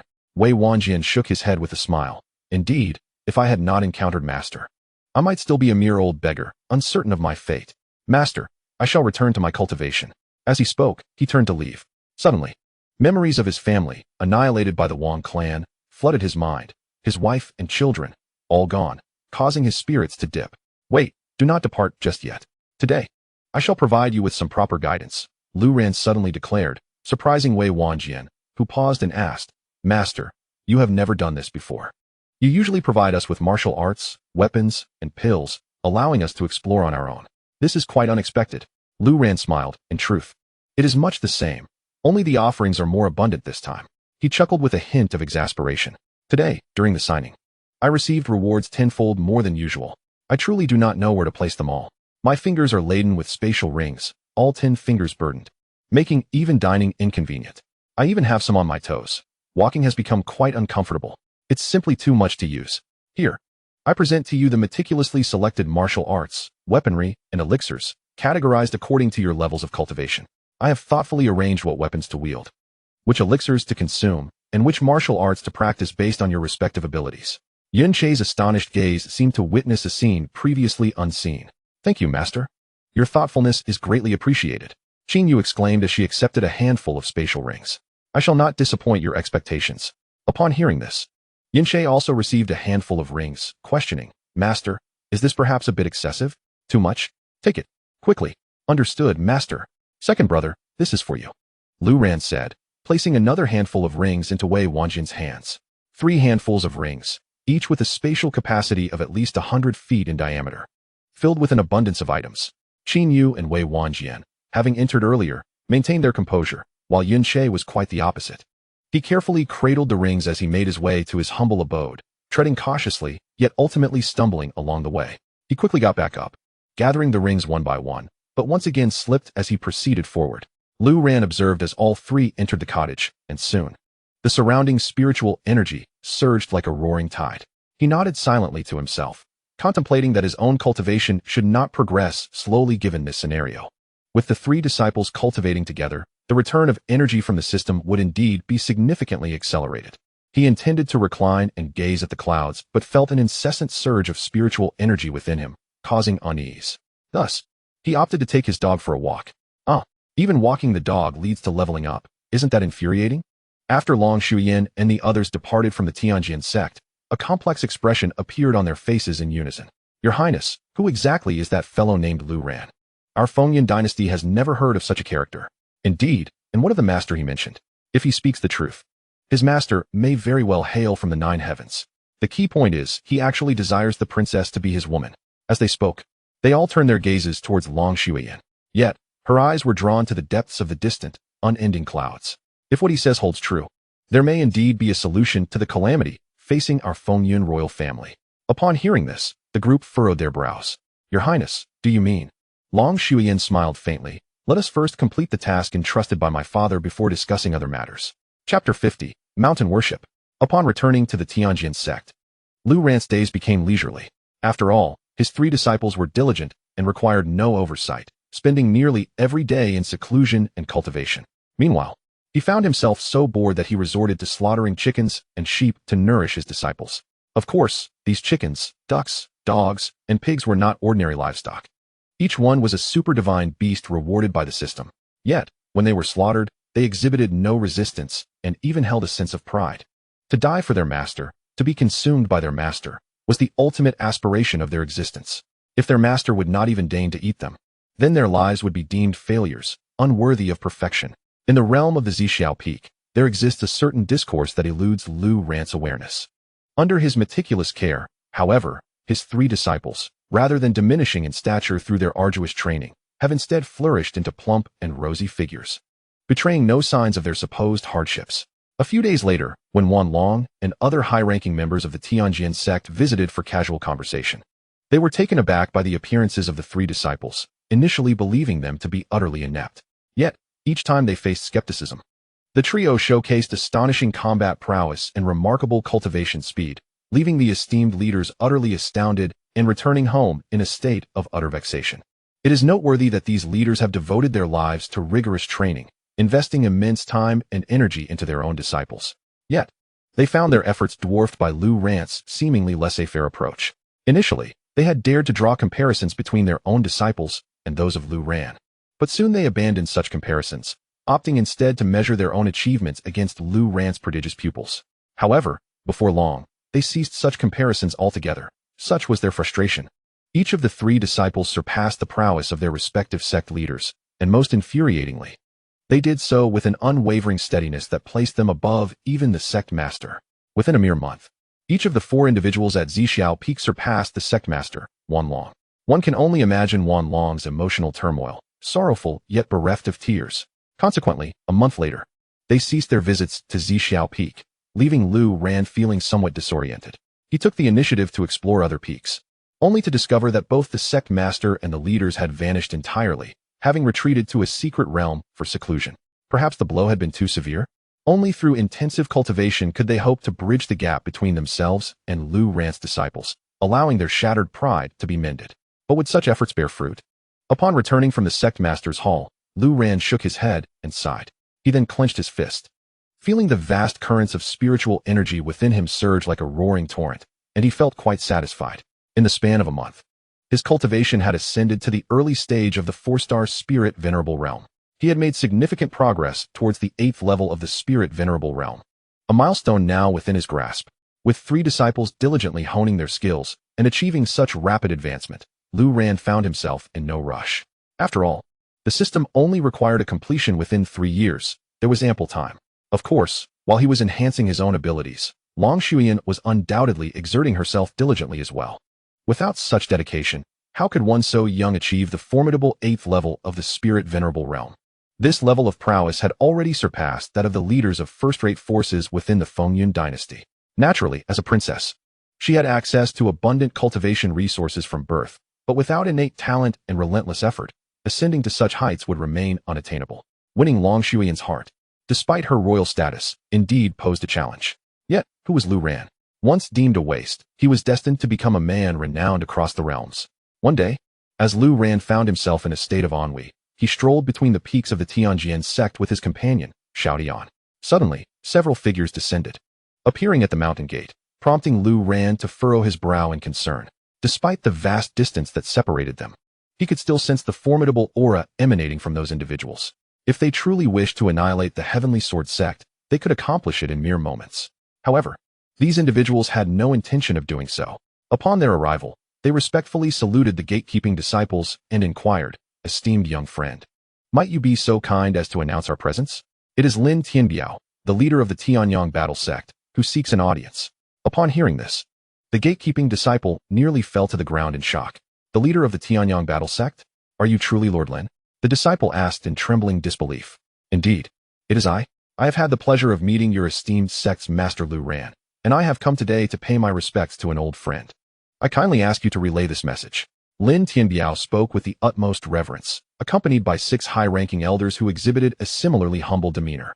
This left the disciples of the Heavenly Sword sect momentarily incredulous, yet they hurried to convey the message, as Wanlong and the other leaders were currently in seclusion. The presence of such formidable beings left the disciples no choice but to seek out Lu Ran. Upon sensing their powerful aura approaching the mountain gate, Lu Ran, fearing any potential trouble, quickly made his way to the entrance while leading Xiaotian. "Master Lu, it is them. They claim to be the leader of the Tianyong battle sect and their elders." Upon Lu Ran's arrival, the disciples felt a surge of reassurance. "I am Lin Tianbiao, here with the esteemed elders of the Tianyong battle sect to pay our respects. It is an honor to meet you, Master Lu." Upon seeing Lu Ran, Lin Tianbiao and his entourage bowed deeply. Their humble and courteous demeanor, coupled with their respect for Lu Ran, left the disciples of the Heavenly Sword sect utterly astounded. Whispers of disbelief filled the air. Good heavens, could it be that the leader of the Tianyong battle sect shows such profound respect to Master Lu? If I had not witnessed it myself, I would find it hard to believe.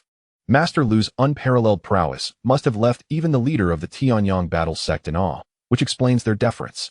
They murmured, "Indeed, Master Lu is the most extraordinary figure in the history of our Heavenly Sword sect." As the disciples conversed, Lu Ran clasped his hands in greeting. "Ah, it is indeed Lord Lin. Ha ha ha. Your presence, along with the esteemed elders, truly brings great honor to our Heavenly Sword sect." Lu Ran replied courteously, though his brow furrowed slightly as he discreetly glanced at the void behind Lin Tianbiao and the others.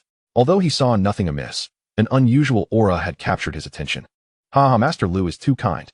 Since your departure from the Tianyong battle sect, I have missed your company greatly. Thus, I have come to the Heavenly Sword sect today, hoping not to impose upon you," Lin Tianbiao expressed with great politeness. Lu Ran, however, laughed heartily. "Impose? Not at all. I have been utterly bored these past few days. Your arrival is perfectly timed. Let us ascend to my mountain peak and share a few drinks. Our sect leader and the other masters are currently in seclusion, so let us not dwell on the humble nature of my mountain," Lu Ran said graciously. Upon hearing these words, Elder Mu and Elder Zhong, standing behind Lin Tianbiao, could not help but stifle their laughter. "Disdain? You could casually summon a formation that led to the demise of 3 lion kings. In fact, Elder Zhong nearly perished without the medicinal supplies he carried. And yet, you dare to claim this is merely a trivial matter? You may deceive others, but not us, who have witnessed such grandeur." As these thoughts swirled in their minds, their gaze suddenly fell upon Lu Ran's companion, the panting Xiaotian seated on the ground. A wave of astonishment surged through them, as if their minds were about to be uprooted.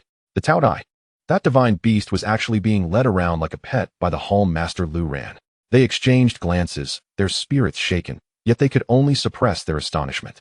Although they had mentally prepared themselves, witnessing Xiaotian in such a manner was still jarring. Meanwhile, Lin Tianbiao and the other elders seemed oblivious to this spectacle. Of course, when they previously stormed the Zixiao Peak, they did so with force. The Taodai guarding the mountain was decidedly unfriendly. Today, however, they approached courteously, and the Taotai lay obediently, showing no inclination to attack. Ha ha ha, Hall Master Lu, what are you saying? Lin Tianbiao laughed heartily, his heart brimming with anticipation for Lu Ran's Zixiao Peak. Previously, when at the Tanyong battle sect, elders Mu and Zhong had painted Zixiao Peak as a sanctuary for an unparalleled master, and he had long since prepared himself for the fact that such a secluded haven would surely be extraordinary. Please, lead the way, Lu Ran responded with a smile, then waved his hand, revealing a magnificent black carpet that appeared beneath them. Gulp. Upon this sight, Lin Tianbiao and the others could not help but swallow hard. The aura emanating from the carpet was utterly astonishing. Such a treasure had never been seen within the Tianyong battle sect. Come aboard. I shall take you with this flying carpet, Lu Ran announced, and the group, filled with excitement and disbelief, stepped forward. It was soft, as if they were treading on clouds. Once all were aboard the flying carpet, Lu Ran turned to the disciples guarding the mountain gate and instructed, "Please activate the protective array." Hall Master Lu understood. The guarding disciple, taken aback by the order to activate the protective array, felt momentarily bewildered. Why would they need to activate such a formation? Were they to ensure that the higher-ups of the Tianyong battle sect could not return? Yet, being mere guardians, they understood that they had no right to question the Hall Master's decisions, so they obediently proceeded to initiate the formation. Meanwhile, those standing on the flying carpet wore expressions of confusion, their hearts a tumult of emotions. However, perhaps this was merely an internal matter of the Tianjin sect, unrelated to them. Thus, they refrained from inquiring further. After all, with Lu Ran's prowess, he hardly needed the protective formation to deal with them. Whoosh! The carpet soared into the sky, swiftly heading towards Zixiao Peak at a speed that nearly took the breath away from several high-ranking members of the Tianyong battle sect. Upon their arrival at Zixiao Peak, they soon noticed another group assembled outside the gates of the Tianjin sect. The individuals, each cloaked in dark garments, concealed their faces within the shadows, rendering their features indistinguishable. Yet, the peculiar aura emanating from them drew the attention of many passers-by on the mountain path. Why, one wondered, would a figure of such stature as the leader of the Tianyong battle sect deign to visit the relatively unremarkable Tianjin sect? A voice among the cloaked figures expressed this confusion. What does it matter? Let us focus solely on our task, and not dwell on anything else. Upon arriving at Zixiao Peak, Lu Ran self-deprecatingly remarked, "The humble abode here is quite unremarkable and pales in comparison to your esteemed sect." At that moment, Lin Tianbiao and his companions were equally astonished by the unremarkable, even desolate, landscape of the mountain. Indeed, as Lu Ran had articulated, it was rather disheartening. They failed to observe the miraculous seals or the mythical beast Elder Mu had mentioned. Everything appeared rather mundane. The chicken coop was in shambles. The dog bowl was leaky and inadequate for feeding the hungry canine, and a foolish bird sat motionless on a withered branch, further emphasizing the desolation of the mountain. Of course, there were pockets of vitality. A chorus of chickens, sheep, and ducks brought a semblance of life to the surroundings, suggesting a pastoral charm. However, this hardly aligned with the notion of unparalleled excellence. Lin Tianbiao and his companions, though disappointed, felt compelled to continue their observation. Yet their spirits sank further with each passing moment. There appeared to be no formidable presence at all. Meanwhile, Elder Mu and Elder Zhong also found themselves perplexed. This place was evidently different from their previous visit. Even the dog seemed preoccupied with gnawing on a bone, devoid of any unusual behavior. "Please sit down. Our esteemed guests have arrived, and we must serve the finest tea," Lu Ran announced as he brought forth a pot of tea, generously pouring for everyone in a display of hospitality. "This tea is brewed with the spring water from Zixiao Peak. Do savor its flavor." Lu Ran's polite invitation elicited nods of agreement from Lin Tianbiao and the others, who lifted their cups to sip. "What's wrong? Is it not to your liking?" Lu Ran inquired, noticing the subtle shift in their expressions, which had grown less favorable since their arrival. "Delicious, delicious, Elder Lu. The environment here at Zixiao Peak is indeed splendid. The ducks are quite plump, the pigs are large, and the thatched cottages are well built. Not a draft to be felt," Lin Tianbiao replied, struggling to find compliments to alleviate the awkwardness. "Ah, indeed, as the saying goes, one does not visit the Three Treasures Hall without purpose. I assume that sect leader Lin's visit is not merely a social call." Upon hearing this, the expressions of the others shifted again. Lin Tianbiao could only manage a wry smile. "Elder Lu, you truly are an extraordinary person. How could I conceal anything from you?" Lu Ran replied with a gentle smile. Feel free to speak of any matters at hand. If I can be of assistance, I shall certainly lend my hand. For I could not possibly harm your disciples without reason. Lu Ran's words were somewhat awkward. However, he then turned around and pointed to a particular area ahead. Your disciple named Wang Yin met his demise over there. That young man was exceedingly arrogant, utterly oblivious to the vastness of the world. Alas, I feel a twinge of shame. Lu Ran shook his head. There's no need for such sentiments, Master Lu. This is entirely the fault of my Tanyong battle sect. We ought to focus not only on our disciples' cultivation levels, but also on their character development. I apologize for this. Master Lu, Lin Tianbiao said, his expression earnest. Yet Lu Ran chuckled. I beg your pardon. I shouldn't have mentioned your disciple. However, concealing such matters is not wise. Is it? Indeed, indeed. You speak the truth, Master Lu. Since I have been forthright, you should not hold back either, correct? Lu Ran shifted the conversation. Lin Tianbiao laughed heartily. Very well. Since you insist, I shall be candid. Although our Tanyong battle sect enjoys a formidable reputation within the dynasty, being one of the premier forces, we have faced intense pressure from other top-tier factions in recent years. Several of our elders have vanished without a trace while attending to matters with other sects. Oh, such an occurrence exists? Lu Ran furrowed his brow. It was evident that even among the elite factions, intrigues and conflicts were incessantly unfolding. Indeed, however, our discreet investigations have revealed that the true puppeteer is not a first-rate force, but rather an organization that has lurked in the shadows for countless years. We possess scant knowledge of this organization, save for the fact that they are guarded by formidable masters who routinely venture forth to hunt the high-ranking officials of the elite factions. To be frank, Master Lu, I too was ambushed by them a fortnight ago, and my injuries have yet to heal, Lin Tianbiao said, revealing his chest. Upon inspection, Lu Ran was horrified to see a series of gruesome scars that rendered his chest akin to a butcher's block, an utterly ghastly sight. As Lu Ran frowned, Elder Zhongqing interjected, Master Lu, take a closer look at these knife wounds. Do they not form a few distinct characters? Upon hearing this, Lu Ran discerned the truth. These were not mere scars. They were words etched into his flesh. Tanyong battle sect, perish. Lu Ran was taken aback. He had never imagined that the world could be so tumultuous, with even the leader of the Tanyong battle sect facing such assassination attempts and threats. Master Lu, since I have laid bare my concerns, allow me to be direct. I wish to request your presence at the Tanyong battle sect to safeguard our over 100,000 disciples from peril.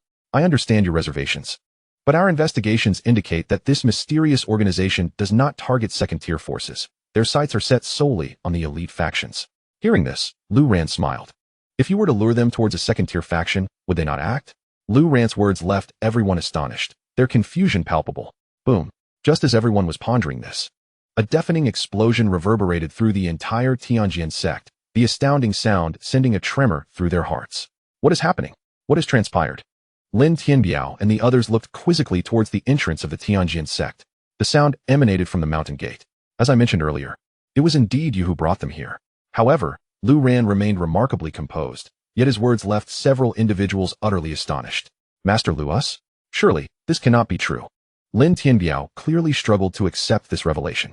After all, their arrival had been shrouded in secrecy. Not a soul was aware of their presence. Even during their swift approach, they had detected no other auras in pursuit. Yet, Lu Ran's assertion left them bewildered. I see. Master Lu, did you perhaps sense something amiss earlier? Otherwise, you would not have instructed your disciples to activate the protective formation. Elder Zhongqing suddenly interjected. Indeed, that is correct. I was concerned for the safety of my disciples at the Tianjin sect. Lu Ran's words directly responded to Lin Tianbiao's concerns with a double meaning. Could these be the enigmatic individuals clad in black? Lin Tianbiao remained skeptical. Master, let us investigate. If they have indeed arrived, the disciples of Tianjin sect may not withstand them, and the protective formation may not hold for long, Elder Mu remarked, a cold glimmer flashing in his eyes. Fear not. Let us first sit and enjoy some tea. I am quite intrigued by these mysterious figures. I shall summon them for inquiry. Lu Ran's statement left the others once again in a state of shock. Summon them for inquiry? They are formidable masters. Even Lin Tianbiao, with his cultivation at the second level of spiritual sovereign, would be powerless in their presence. His numerous scars stood as testament to that truth. As the group processed their astonishment, Lu Ran had already vanished. No one could discern when he had made his sudden departure. Master Lu's speed is astonishing. His cultivation must surpass that of those black-clad individuals. Master, have we inadvertently drawn calamity upon the Tianjin sect with our arrival? If so, we would be the architects of our own misfortune, Lin Tianbiao's thoughts were rife with complexity, feeling utterly helpless. Half a month prior, he had been assaulted and pursued, narrowly escaping with his life. His injuries had yet to heal, and his combat prowess was far from its peak. Thus, they had sought Lu Ran's presence at the Tanyong battle sect for protection. Let us hope that Master Lu can resolve this matter. The group exchanged glances, uncertain of Lu Ran's ability to aid them. At that moment, with a series of thunderous booms, the protective formation of Tianjin sect rippled like a tide. Lu Ran reappeared outside the mountain gate and indeed beheld a cadre of 13 individuals in black, assaulting the protective formation with unusually shaped spiritual treasures. Have you had enough of your games? Come inside and have a seat. Lu Ran observed the group, instantly sensing their cultivation levels. The most powerful among them reached the pinnacle of the second level of spiritual sovereign, with 2 others at the late stage of the same level, while the remainder were all at the second level of spiritual sovereign. Such a formidable assembly left Lu Ran momentarily speechless. It is important to note that Lin Tianbiao's cultivation also resided within the second level of spiritual sovereign, and he was in the mid-stage. Yet, he was the master of the first-rate force, the Tianyong battle sect. However, these 13 individuals are all at the realm of spirit sovereign. Moreover, 3 of them have evidently surpassed Lin Tianbiao in strength. What manner of organization is this? To inflict such injury upon Lin Tianbiao, they must indeed possess formidable power. Yet, what hidden truths lie behind them? Lu Ran was filled with confusion. Nevertheless, he had no intention of intervening directly. After all, he was not a benevolent soul, and it was possible that Lin Tianbiao harbored certain undisclosed matters. Boom! Just as Lu Ran's words fell, one among the black-clad figures struck the ever-revolving seal of the protective formation with a punch, causing a thunderous resonance that caused Lu Ran to furrow his brow. Did you not hear me speaking? This is my Tianjin sect. Should you continue your arrogance, I shall annihilate you. He preferred action over words when engaging with those who were difficult to converse with. Upon hearing his declaration, the black-clad figure who had just unleashed a punch let out a cold laugh and directed another punch toward Lu Ran's direction. Hey, you scoundrel! Are you deaf to my words? As Lu Ran spoke, he swiftly released a talisman that soared into the air, expanding rapidly until it transformed into an enormous net that enveloped the black-clad figure. Burn! With Lu Ran's command, the vast net ignited into a blazing inferno, and the black-clad individual did not even struggle. As the net burned away completely, so too did his form vanish without a trace. Chapter 52, The Soul Palace, the shocking conspiracy of the Cloud Mist Matriarch in a mere moment. A formidable adversary at the first level of the spirit sovereign realm was eradicated. Not a single remnant remained, not even ash. This clarity struck fear into the hearts of the remaining 12 black-clad figures, instantly dispelling their earlier arrogance.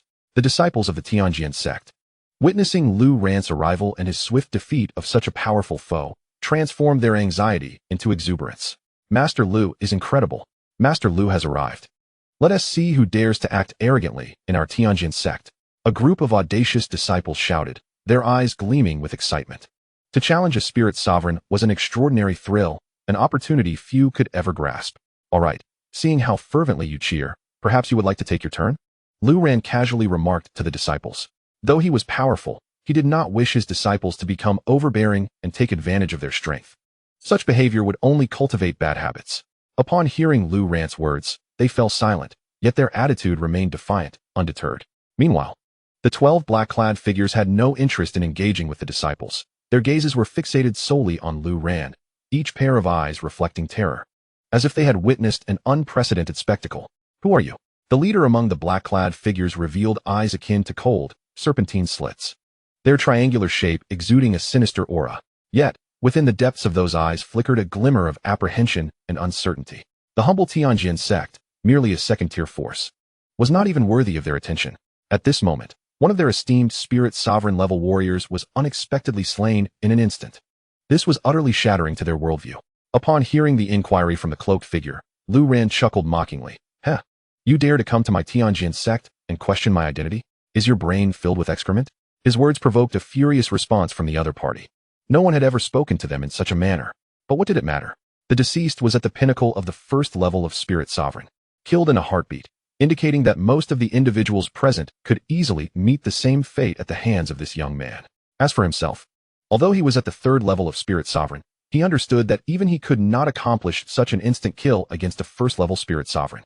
Thus, my friend, I believe we have made a mistake. Farewell, the leader of the cloaked figures declared, turning to leave. Hold it right there. Who said you could leave? Come with me. Your old acquaintance awaits you. Lu Ran gestured grandly. Suddenly, the space behind the cloaked figures erupted with thunderous flashes of lightning, forming an intricate web of electric currents that blocked half the sky. What the hell? What kind of power is this? Who on earth is he? The group was left in utter shock, their hearts racing. Let us go. Why are you still standing there, petrified with fear? Lu Ran observed their trembling forms and waved his hand once more. A piece of talisman paper flew from his grasp, enveloping all 12 individuals, and with a swift motion, they were launched toward Zia Peak like cannonballs. They soared faster than Lu Ran himself. Consequently, the disciples remained in a daze, unable to comprehend the unfolding events. Meanwhile, atop Zixiao Peak, before Lu Ran even arrived, the 12 figures had already crash-landed heavily upon the mountaintop. They landed precisely beside the table where Lin Tianbiao and 6 other high-ranking members of the Tanyong battle sect were enjoying tea, kicking up a cloud of dust. What the hell is happening? Damn it, I just swallowed a mouthful of dirt. Who are you? Wait, cloaked figures. Is it really you? At this moment, the astonishment was palpable, especially for Lin Tianbiao, whose injuries were inflicted by these very black-clad individuals. The aura and gazes emanating from this group were all too familiar to him. Simultaneously, the 12 figures recognized Lin Tianbiao. It's you? Their eyes widened in mutual surprise, filled with complexity, wariness, and unexpected recognition. It was a strange twist of fate that they encountered their enemies, leaving them all bewildered. In the next instant, Lu Ran's figure appeared atop the peak, effortlessly taking his previous seat, leisurely lifting the teacup to take a sip. Now, let us discuss the matter at hand. Let us lay everything bare. It will be more agreeable for everyone. Gulp. Lu Ran's words made it impossible for anyone to suppress their swallowing. Lin Tianbiao and his companions gulped, as did the group of cloaked figures. Was there such a way to discuss matters? Master Lu, it's them. They sought to kill me. All the wounds on my body are thanks to them. Lin Tianbiao, filled with agitation, stood up, pointing at the cloaked figures as though identifying the murderers. Lu Ran waved his hand dismissively and said, "Please, take a seat, Master Lin. Your anxious demeanor hardly befits a leader."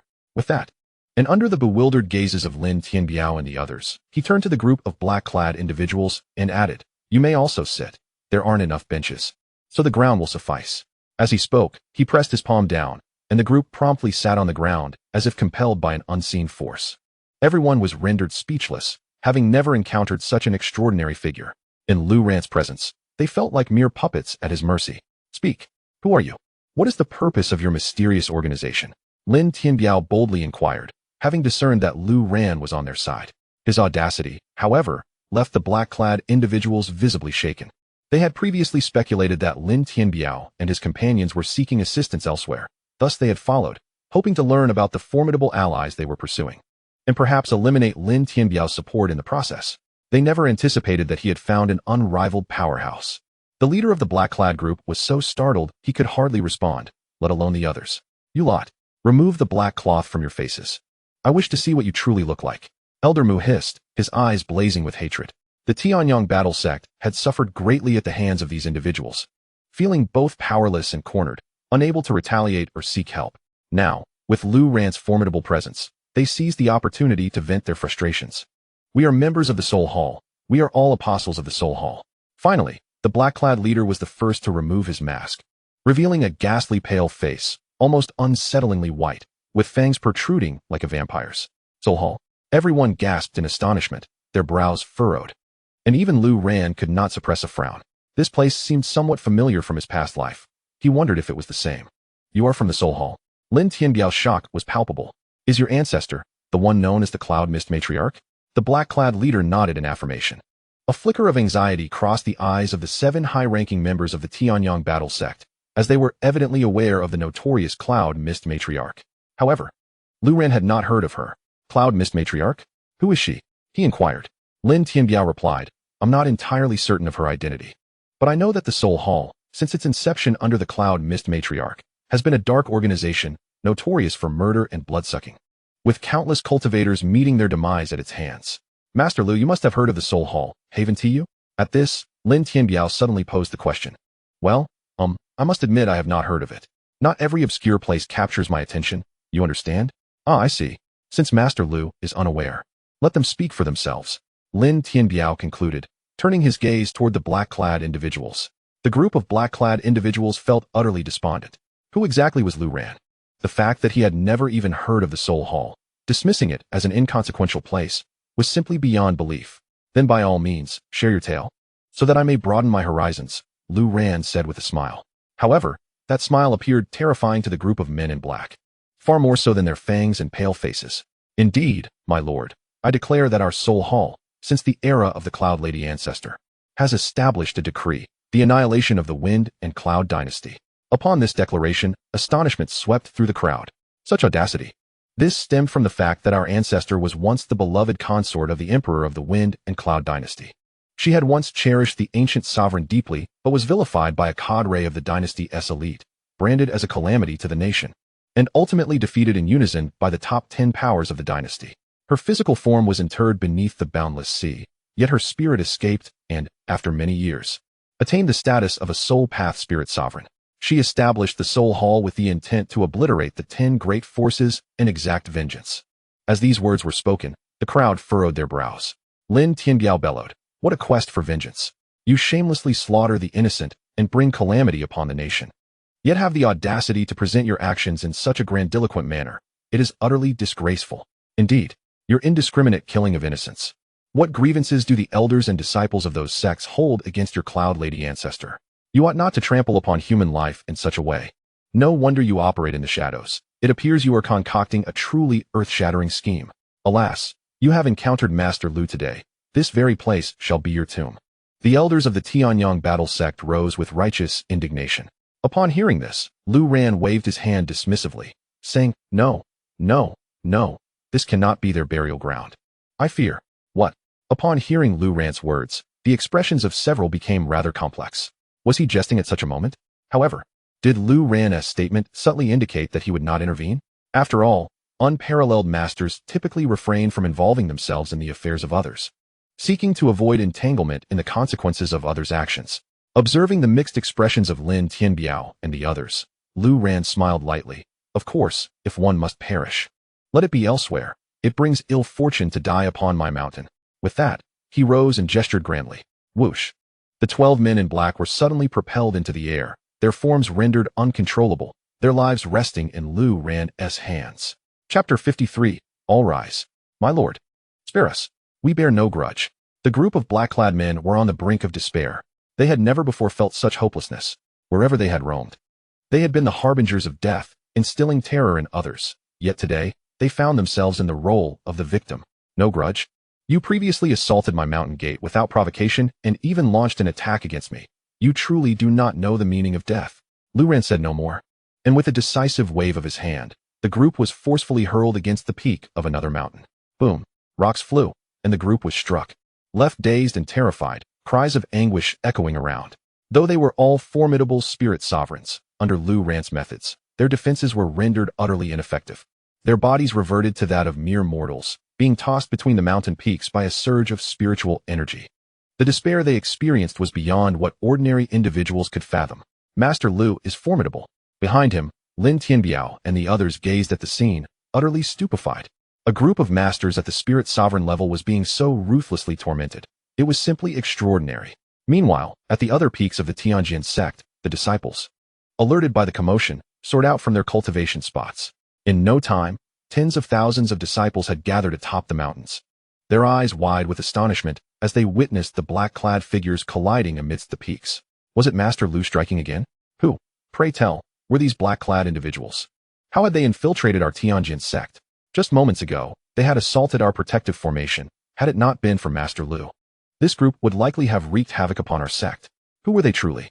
Their faces so pale, one could only wonder what sort of mask they wore. Their teeth, however, bore an eccentric charm. The disciples murmured amongst themselves, and after a flurry of strikes, Lu Ran seized a number of individuals. A few lay lifeless, while others, who had dedicated themselves to physical cultivation, were left barely clinging to life. I have avenged the grievances you bore for the attack on the Tianjin sect. The remainder is now yours to handle, Lu Ran declared, casting a glance at Lin Tianbiao. The distinction between enmity and friendship was clear. However, please refrain from causing disturbances on my peak. I fear repercussions. Lu Ran's remark nearly prompted the group to spit blood in response. You fear repercussions? It is they who dread your involvement. Very well, thank you, Master Lu. Come, let us take our leave. Lin Tianbiao exclaimed, filled with excitement, as he promptly instructed several elders to escort the remaining individuals away for further retribution. As Lu Ran watched their departing figures, he sighed. Alas, matters such as these are not within my purview. After all, there are likely still many experts within the Soul Palace. Should they come knocking, it would be preferable for them to confront me openly, for a covert retaliation would indeed be a headache. However, it would be prudent to reinforce the protective formation of the Tianjin sect. With that thought, he began rummaging through his spatial ring. After a thorough search, he found nothing. I recall receiving a reward for the protective formation a year ago. Where could it have gone? Sigh, perhaps it has simply expired. Though he found nothing, he soon discovered a large net and retrieved it. Come forth and take this net. The future of the Tianjin sect depends on you. Lu Ran called out to the multitude of disciples clustered at the other peaks. Over 100 formidable disciples from the inner sect soared over in response and took possession of the white net Lu Ran held. This is the heavenly net. Remember, as long as there is sufficient spirit stone supply, it can thwart Spirit King experts from breaching our defenses. Of course, it will also prevent you from escaping. So ensure you stockpile resources during peaceful times. One never knows when a war of attrition may arise. Upon finishing his words, Lu Ran noticed that the peak was now deserted. The disciples, having obtained the heavenly net, hastily unfurled it, leaving no one to heed his earlier advice. Wow, what an enormous heavenly net. This is simply astonishing. One net can encompass the entire Tianjin sect. All 9 peaks are now shrouded. It stretches ever longer, truly remarkable. With this net in place, no one shall breach the Tianjin sect henceforth. A group of disciples was filled with immense excitement. As they continuously pulled on this net, they surprisingly enveloped all 9 peaks of the Heavenly Sword sect, including the main summit, akin to a genuine celestial web, capturing the essence of heaven and earth. Of course, the confinement of the modest Heavenly Sword sect was merely due to the insufficient spiritual energy supply from the spirit stones, with adequate spiritual qi. This net could indeed encompass the world. Alas, while it may seem like overkill, it does offer greater security. For the Soul Hall is not a force to be trifled with. After a considerable while, Lin Tianbiao and others soared back from the mountain forests outside the Heavenly Sword sect. Have you resolved the issue? Indeed, it is resolved. Master Lu, we owe you a great debt of gratitude. Words cannot express our thanks. In the future, at your command, I, Lin Tianbiao, will venture up the treacherous mountain or into the fiery abyss without a moment's hesitation. Lin Tianbiao explicitly declared his stance towards Lu Ran. Without Lu Ran, they would likely have faced dire consequences today. Do not be so courteous. I suspect the Soul Hall possesses formidable strength. These dozen or so individuals are merely minor apostles. Be cautious of their retaliation, Lu Ran kindly cautioned. Master Lu is correct. Before we eradicated them, we managed to extract information indicating that there are over 100 apostles with such cultivation levels in the Soul Hall. What? So many? The sheer number astonished even Lu Ran.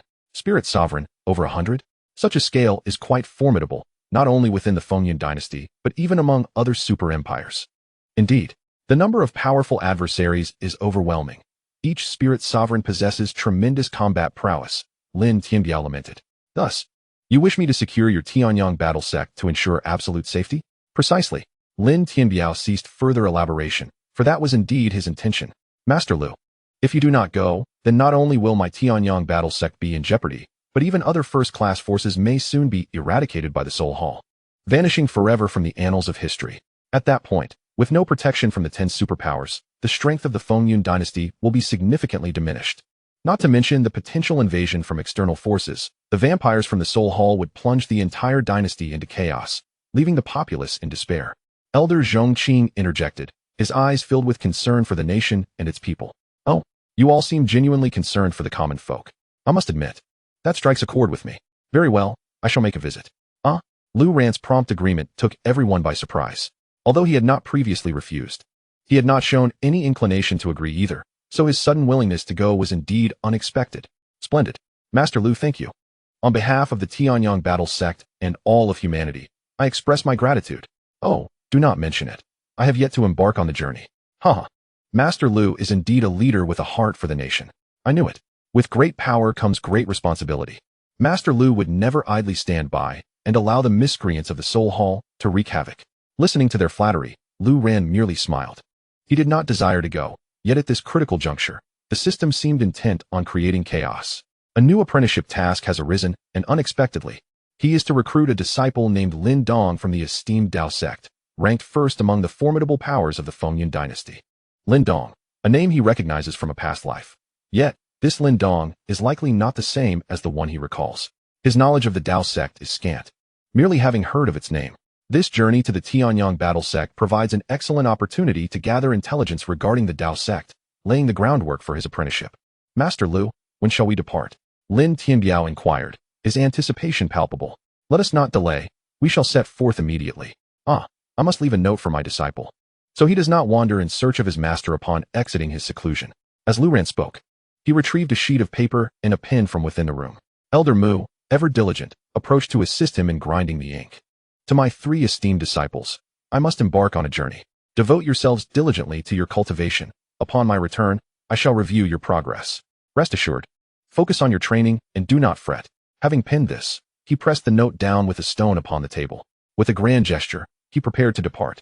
However, at that moment, Lin Tianbiao and the others stood frozen in astonishment. They were utterly bewildered.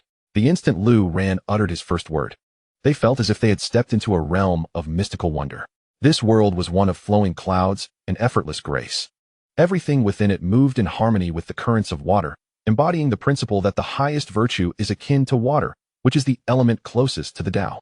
In this moment, they felt as though they had entered a domain of the Tao, their minds clear, and the shackles of obsession and confusion regarding their cultivation began to dissolve. In this world imbued with the essence of the Tao, enlightenment washed over them like a tide. With a thunderous roar, an explosion of energy erupted from within Lin Tianbiao, causing the very mountaintop to tremble. What is this? Lu Ran turned back, astonished. Lin Sect Master, are you on the verge of a breakthrough? Do not frighten my livestock. He promptly led Lin Tianbiao away to a distant vegetable patch. Yet, just as he settled Lin Tianbiao into a space for cultivation, elders Mu, Zhongqing, and Lu, one after another, experienced surges of spiritual energy, their auras escalating as they too prepared for breakthroughs. Goodness, are you all collectively ascending? Have you conspired together? Lu Ran, exasperated, took it upon himself to retreat with Xiaotian to safety. The presence of the 7 was overwhelmingly powerful. After all, they were the most formidable beings within the Tianyong battle sect, a premier force of the Fengyun dynasty. Their simultaneous ascension created a commotion that was nothing short of cataclysmic. Strangely, the chickens, ducks, geese, dogs, and cats on the mountaintop exhibited no signs of concern, leisurely foraging within their enclosure. Only a great eagle, with a look of trepidation, gazed upon the soaring auras, flapping its wings to retreat to a safer distance. Chapter 54. The Celestial Net, Capturing All. The collective eruption of Lin Tianbiao and his companions' powers was so profound that even the water moon Dream Qi, hidden within the tranquil waters of the rear mountain of the Tianjin sect, was startled. It soared from the water, and upon sensing the auras of Lin Tianbiao and the others, it made its way toward them, for as the leader of the Tianyong battle sect, it was not unfamiliar with Lin Tianbiao. As it soared above the peak of Zixiao, it did not descend immediately, but lingered, observing until Lin Tianbiao's cultivation solidified at the mid-stage of the 3rd rank Spirit Venerable. Only then did it alight, its enormous head nudging against Lin Tianbiao's back. Coming to his senses from the astonishment and joy of his cultivation's elevation, Lin Tianbiao turned to behold the colossal creature, the Shui Wenmengqi, and was taken aback. He had once attempted to subdue this great beast, but had suffered greatly due to his inadequate strength, even becoming fearful at the mere thought of it. To his astonishment, this great demon now appeared behind him, displaying a surprisingly affectionate demeanor. He was momentarily stunned. It seems this little creature recognizes you? Beside him, Lu Ran chuckled and nodded in agreement. Master Lu, has little sister Qin Yu truly trained it to be this obedient? How endearing. Lin Tianbiao tentatively reached out to stroke the Shui Wenmengqi, which showed no signs of rejection, allowing him to do so. Before long, the other elders also restrained their auras, their expressions brimming with astonishment. My cultivation has actually reached the 2nd rank Spirit Venerable realm. Remarkable. All thanks to Master Lu, they exclaimed. We owe our gratitude to Master Lu for your guidance. The profundities within this script are boundless, and we are deeply indebted. The group expressed their heartfelt thanks to Lu Ran, their excitement palpable. Lu Ran merely smiled, bemused by their exuberance. Once their excitement subsided, they turned to witness the massive Shui Wenmengqi interacting with Lin Tianbiao, prompting their astonishment anew. They cautiously approached the once-feared demon to engage with it up close. Farewell, little Chi, we shall return to see you again. Elder Mu, being a woman of delicate and sensitive disposition, found even this tender farewell difficult, pulling out some spirit herbs from her storage ring to feed the Shui Wenmengqi. Master Lu, shall we depart? Indeed, came the reply. With that, the group soared into the sky, vanishing into the horizon. In the northern frontier of the Fengyun dynasty lies a vast, boundless expanse perpetually shrouded in ice and snow. This territory stretches for 100,000 miles, a desolate ice field adorned with countless icebergs. Under the sunlight, these icebergs shimmer with a dazzling brilliance, resplendent and magnificent. Yet, for the vast majority, this place is a forbidden zone of life, where even most ordinary beasts lack the means to survive. Deep within this realm of 10,000 icebergs, there exists a grand mountain gate, known only to a few. Countless structures are carved into the immense icebergs, forming this gate, which is none other than the Hall of Souls. This site was established by the revered Yunnan matriarch over 300 years ago, remaining unknown to the world.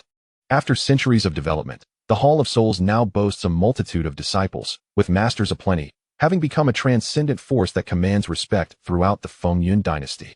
However, the Yunnan matriarch has not made an appearance in 300 years. Following a catastrophic battle 3 centuries ago, she perished in body, her lingering soul retreating into the depths of the Hall of Souls, never to be seen again. The reputation of the Soul Palace has gradually come to the attention of certain transcendent forces. This is due to the Soul Palace's apostles, who specialize in eliminating high-ranking figures within first-rate powers. It seems that only such formidable beings can catch their discerning eyes. This bloodshed has become increasingly frequent in recent years. And although the first-rate powers attempt to suppress the news, a sense of unease still pervades. After all, one cannot conceal fire with mere paper. Even figures of the highest echelons, such as the formidable Lin Tianbiao, have felt the threat of the Soul Palace's apostles. Each major force has sensed this ominous aura as it spreads throughout the entire Fengyun dynasty. At this moment, deep within the Soul Palace, in a grand hall illuminated by countless soul lamps, the expressions of several cloaked figures suddenly turned grave. Before them, the black flames flickering atop a dark candle had extinguished 13 lamps. It was the work of the phantoms, with the soul lamps extinguished. Swiftly report to the great apostle of the 7th hall. Upon uttering these words, one of the cloaked figures vanished like a specter. The Soul Palace comprises 10 branches, each overseen by a great apostle, with numerous apostles under their command, each obedient to the directives of their respective great apostle. The 13 extinguished lamps were those of the apostles of the 7th hall. The great apostle of the 7th hall, Gui Long, upon receiving the report from his subordinate, revealed a chilling glint in his shadowy eyes. His form floated like a wraith to the summit of an icy mountain, where he surveyed the surroundings. His eyes pulsating with flashes of black lightning, an eerie sight indeed. When he descended from the mountaintop back to the Apostle Hall, he plucked out his left eyeball and placed it upon the headless skeleton that stood suspended in midair. With a hum, as a surge of dark spiritual energy flowed in, the eyeball rapidly expanded, transforming into a sphere the size of a head, within which lightning raged and coalesced, ultimately converging into a single point of light, falling silent thereafter. Investigate this location. Where's this place? The surrounding cloaked figures directed their gaze towards the luminous point, as if they had located a position on a map. Nodding in unison, they vanished into thin air. When Lu Ran returned to the Tanyong battle sect alongside Lin Tianbiao, his mindset had undergone a profound transformation. On his previous visit, he had been cautious, intent on gauging the sect master's cultivation level.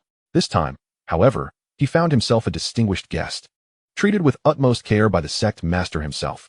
Such is the capriciousness of fate. Lin Tianbiao's main hall was grand and magnificent, occupying an entire mountain peak, far surpassing Lu Ran's Zixiao Peak. Master Lu, you shall reside here from now on. I will move out, Lin Tianbiao declared. He could find no better place to host Lu Ran than his own hall.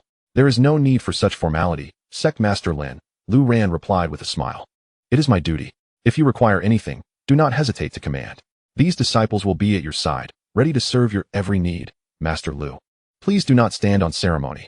With a wave of his hand, Lin Tianbiao summoned a group of enchanting female disciples, each one a vision of beauty, who gracefully entered the hall, swaying enticingly. For a moment, Lu Ran found himself captivated, unable to look away. No, he thought to himself. My heart is already pledged to Princess Long Shuiyan. I cannot falter. However, it is worth taking a glance. To refrain from doing so would be to squander the beauty as exquisite as a flower. As the saying goes, when flowers bloom, they should be plucked. Do not wait until there are no flowers to admire. Well, the leader Lin has shown his consideration. Lu Ran nodded at Lin Tianbiao, who smiled briefly before stepping outside. Lu Ran then gazed upon a group of enchanting female disciples, his heart filled with delight. These disciples were of similar age to him, each possessing breathtaking beauty. He suggested, Sisters, how about we dance? Who can dance? I certainly cannot. One replied, I remember that Sister Sha can. All right, I shall dance. With that, The most beautiful of the female disciples emerged from the crowd, her energy focused as she stomped her foot with vigor. She let out rhythmic shouts. Hey, ha, cha. Lu Ran exclaimed, oh my. His eyes widened, not in awe, but in sheer fright. Who could have imagined that a seemingly demure girl would suddenly transform into such a formidable presence? The contrast was too stark, devoid of any charm. Let us withdraw. Let us withdraw. I suddenly desire some peace. He gestured, overwhelmed by the stimulation. Lord Lu, will you not take a moment to appreciate us further? You look so handsome and youthful. They chimed. Lord Lu, none of us sisters have boyfriends yet. Would you care to? No need, everyone. Please do not be courteous. Go about your business. I truly do not require it. Lu Ran coughed, exasperated. After the group of beautiful female disciples departed, Lu Ran helplessly rubbed his forehead, contemplating the situation. At the Tianjin sect, the sect leader, Wanlong, had finally emerged from his seclusion, radiating a powerful aura of flames. He had reached the 7-star spirit realm. Such a level of cultivation was beyond his wildest dreams. He had once thought he would remain stagnant at the 5-star spirit realm for life. Yet, thanks to the elixirs and treasures bestowed upon him by Lu Ran, he had astonishingly broken through to the 7-star spirit realm. It was simply unbelievable. Moreover, an even more shocking scene unfolded. Shortly after Wanlong's emergence, figures began to soar from the surrounding cultivation grounds, each exuding an unmatched vigor. Every one of the 8 hall masters had also exited their seclusion. What an extraordinary moment for the Tianjin sect. Wanlong marveled, his heart racing with excitement and pride, never having anticipated that his sect would experience such a glorious epic. This was surely the pinnacle of the sect's history. In the next instant, a sudden muffled sound emanated from above, as one of the hall masters exited. Propelled by the superlative flying martial arts he practiced, he soared skyward, only to collide with the expansive sky above. At the moment of impact, the heavens erupted with web-like flashes of lightning, each emanating formidable defensive energy, instantly dissipating his tremendous force. It was akin to a stone being cast into water, creating ripples while swiftly neutralizing the force. Even Wanlong was taken aback, as he lifted his gaze toward the heavens. Previously, he had seen nothing. Yet now a colossal network of luminous patterns had emerged, sending tremors of fear through his heart. Could it be that our heavenly sword sect has been ensnared in a celestial trap set by an extraordinary being, destined for complete capture? Chapter 55. Unable to fight back, yet unable to curse. Wanlong's mind was engulfed in confusion, while the hall master who had been struck felt a tumult of emotions within. What on earth is this? This hall master couldn't even break free. Oh dear, my head. Woe is me. Despite his cultivation reaching the 2nd star of the spirit realm, which he considered quite formidable, he had been ensnared by a net, rendered dazed and in pain by its rapid descent. Ha! Splendid. Delightful. It appears that several hall masters, along with our esteemed sect leader, have significantly enhanced their cultivation. It seems that Qin Yu, the hall master, has been left bewildered by the collision. Speaking of which, how did such a peculiar net come to be above the sect upon exiting seclusion? Let us go and see the sect leader. Swish, swish, swish. 8 hall masters soared toward the location of Wanlong, all of them gazing skyward. The golden ripples upon the celestial net had vanished, completely dissipated by the impact of Qin Yu. As they gathered, numerous disciples from afar spotted their emergence in the main peak plaza and hurriedly flew over to kneel in reverence. The foremost disciple was Lu Li, who, apart from Lu Ran's few apprentices, had become the most prominent disciple among the Heavenly Sword sect. He was never seen without his signature dog leash, and as he looked up in delight, he exclaimed, "Disciples humbly welcome the esteemed sect leader and hall masters from seclusion." Upon seeing Lu Li, Wanlong nodded and inquired, "Lu Li, what is the meaning of this grand net above us?" Wanlong had already surmised that, aside from Lu Ran, no one possessed such skill. Returning to the sect leader, it was Hall Master Lu who instructed the disciples to construct this celestial net, claiming it serves to protect our heavenly sword sect from harm. By the way, sect leader, Hall Master Lu has been invited away by the sect master of the Heavenly Sun Battle sect, and we are unsure when he shall return. Upon hearing this, Wanlong and the others were left in a state of disbelief. What? Are you saying that Hall Master Lu was invited away by the sect master of the Heavenly Sun Battle sect, that formidable figure of unparalleled strength? Indeed, sect leader. Wanlong and the senior members exchanged astonished glances. Goodness, Hall Master Lu is truly impressive. But did the sect master of the Heavenly Sun Battle sect visit our Heavenly Sword sect? Lu Li replied, not only did he come, but several elders accompanied him. And during their visit, Hall Master Lu even assisted the Heavenly Sun Battle sect in vanquishing a group of Soul Palace experts. The group was momentarily stunned. rendered speechless by the revelation. Subsequently, through Lu Li's words, they gradually unraveled the entire truth. They had never anticipated that such terrifying events had transpired within the brief days of their seclusion. Truly worthy of Hall Master Lu. His cultivation is unparalleled. And now that he has gone to the Heavenly Sun Battle Sect, it seems that it will not be long before he departs from our Heavenly Sword Sect. Our pond is far too shallow. Hall Master Lu is a dragon, soaring high in the skies. A chorus of sighs echoed through the air, and at that moment, a figure suddenly descended outside the gates of the Heavenly Sword Sect. A chilling voice, reminiscent of a wretched scream, pierced the atmosphere. Master of the Heavenly Sword Sect, come forth and face your demise. The sound, akin to a ghostly wail, was so shrill and grating that it sent shivers down the spines of those present. Who dares to utter such audacity? Wanlong furrowed his brow, his expression instantly turning frigid.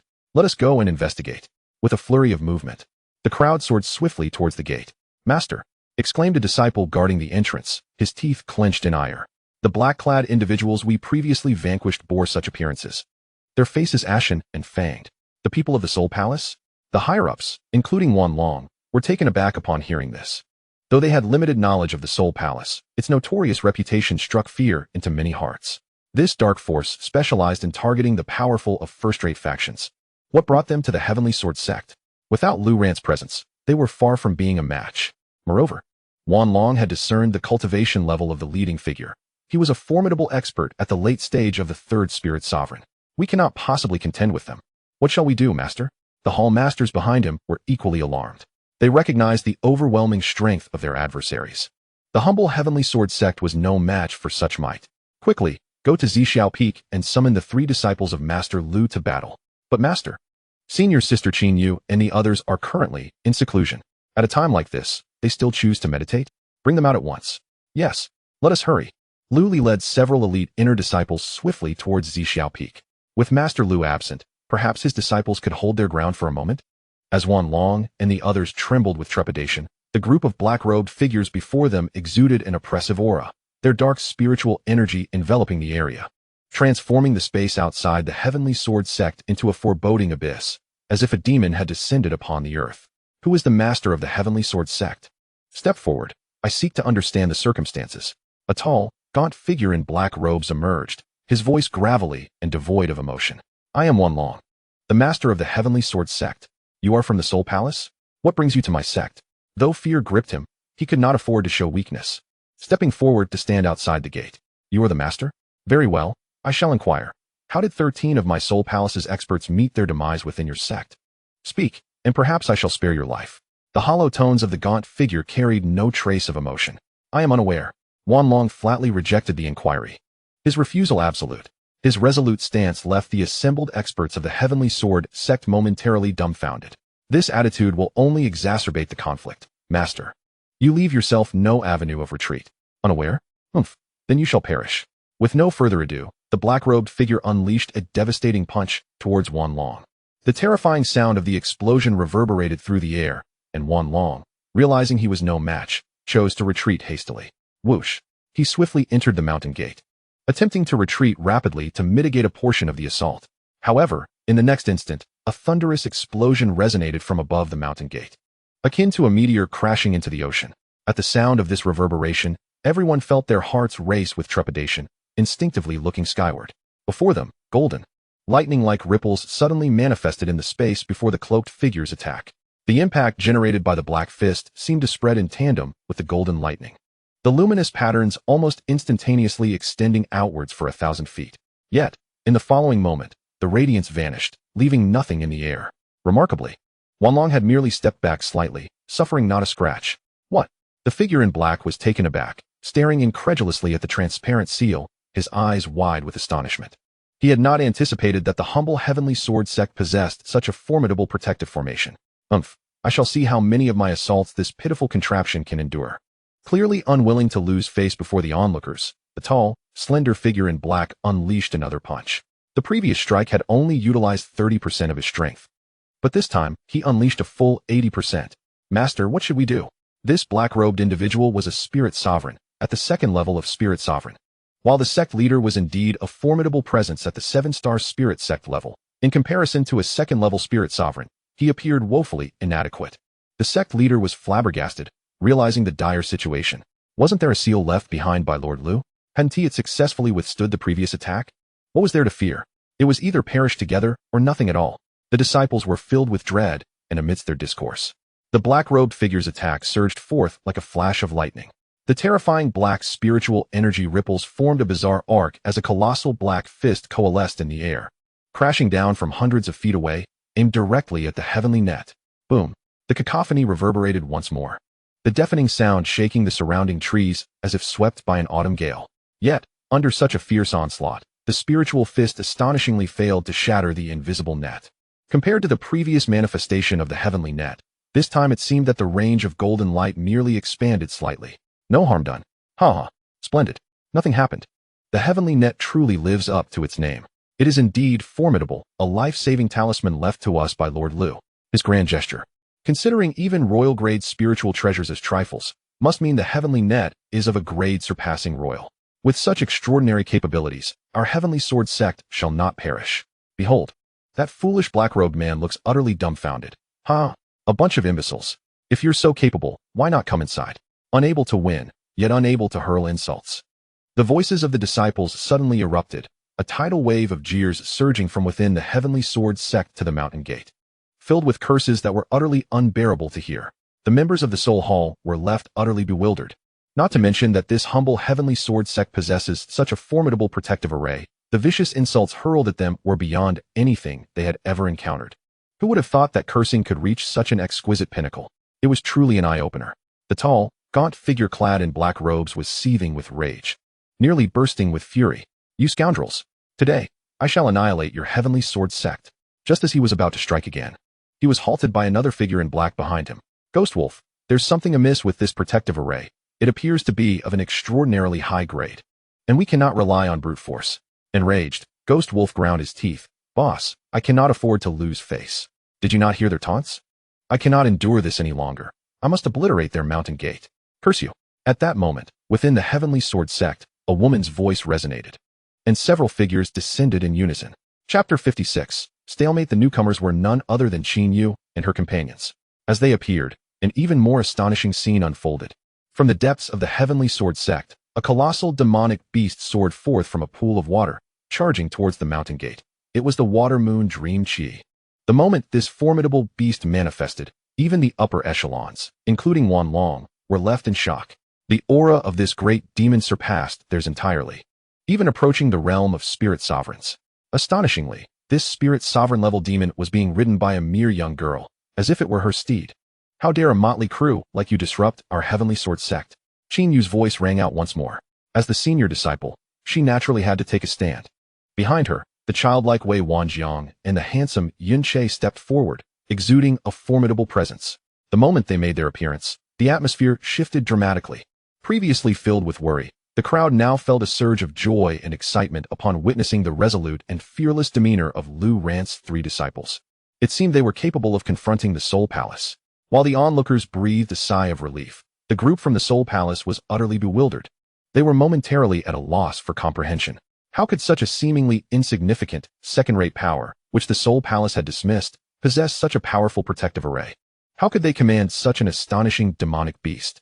How could a girl of such low cultivation ride a creature of this magnitude? Why did they all appear utterly unafraid? Did they truly possess some extraordinary, hidden capabilities? Otherwise, how could the members of the Soul Palace possibly fall in this remote and desolate place? In an instant, the group from the Soul Palace found themselves grappling with confusion. Who are you? The leader, Gui Long, cast a shadowy gaze upon Qin Yu, unable to fathom why this young girl, clearly a spirit master, appeared so composed. Moreover, the small boy in the middle looked like a mere child. Yet he stood defiantly in front. Was there truly a peerless expert concealing their powers within the heavenly sword sect?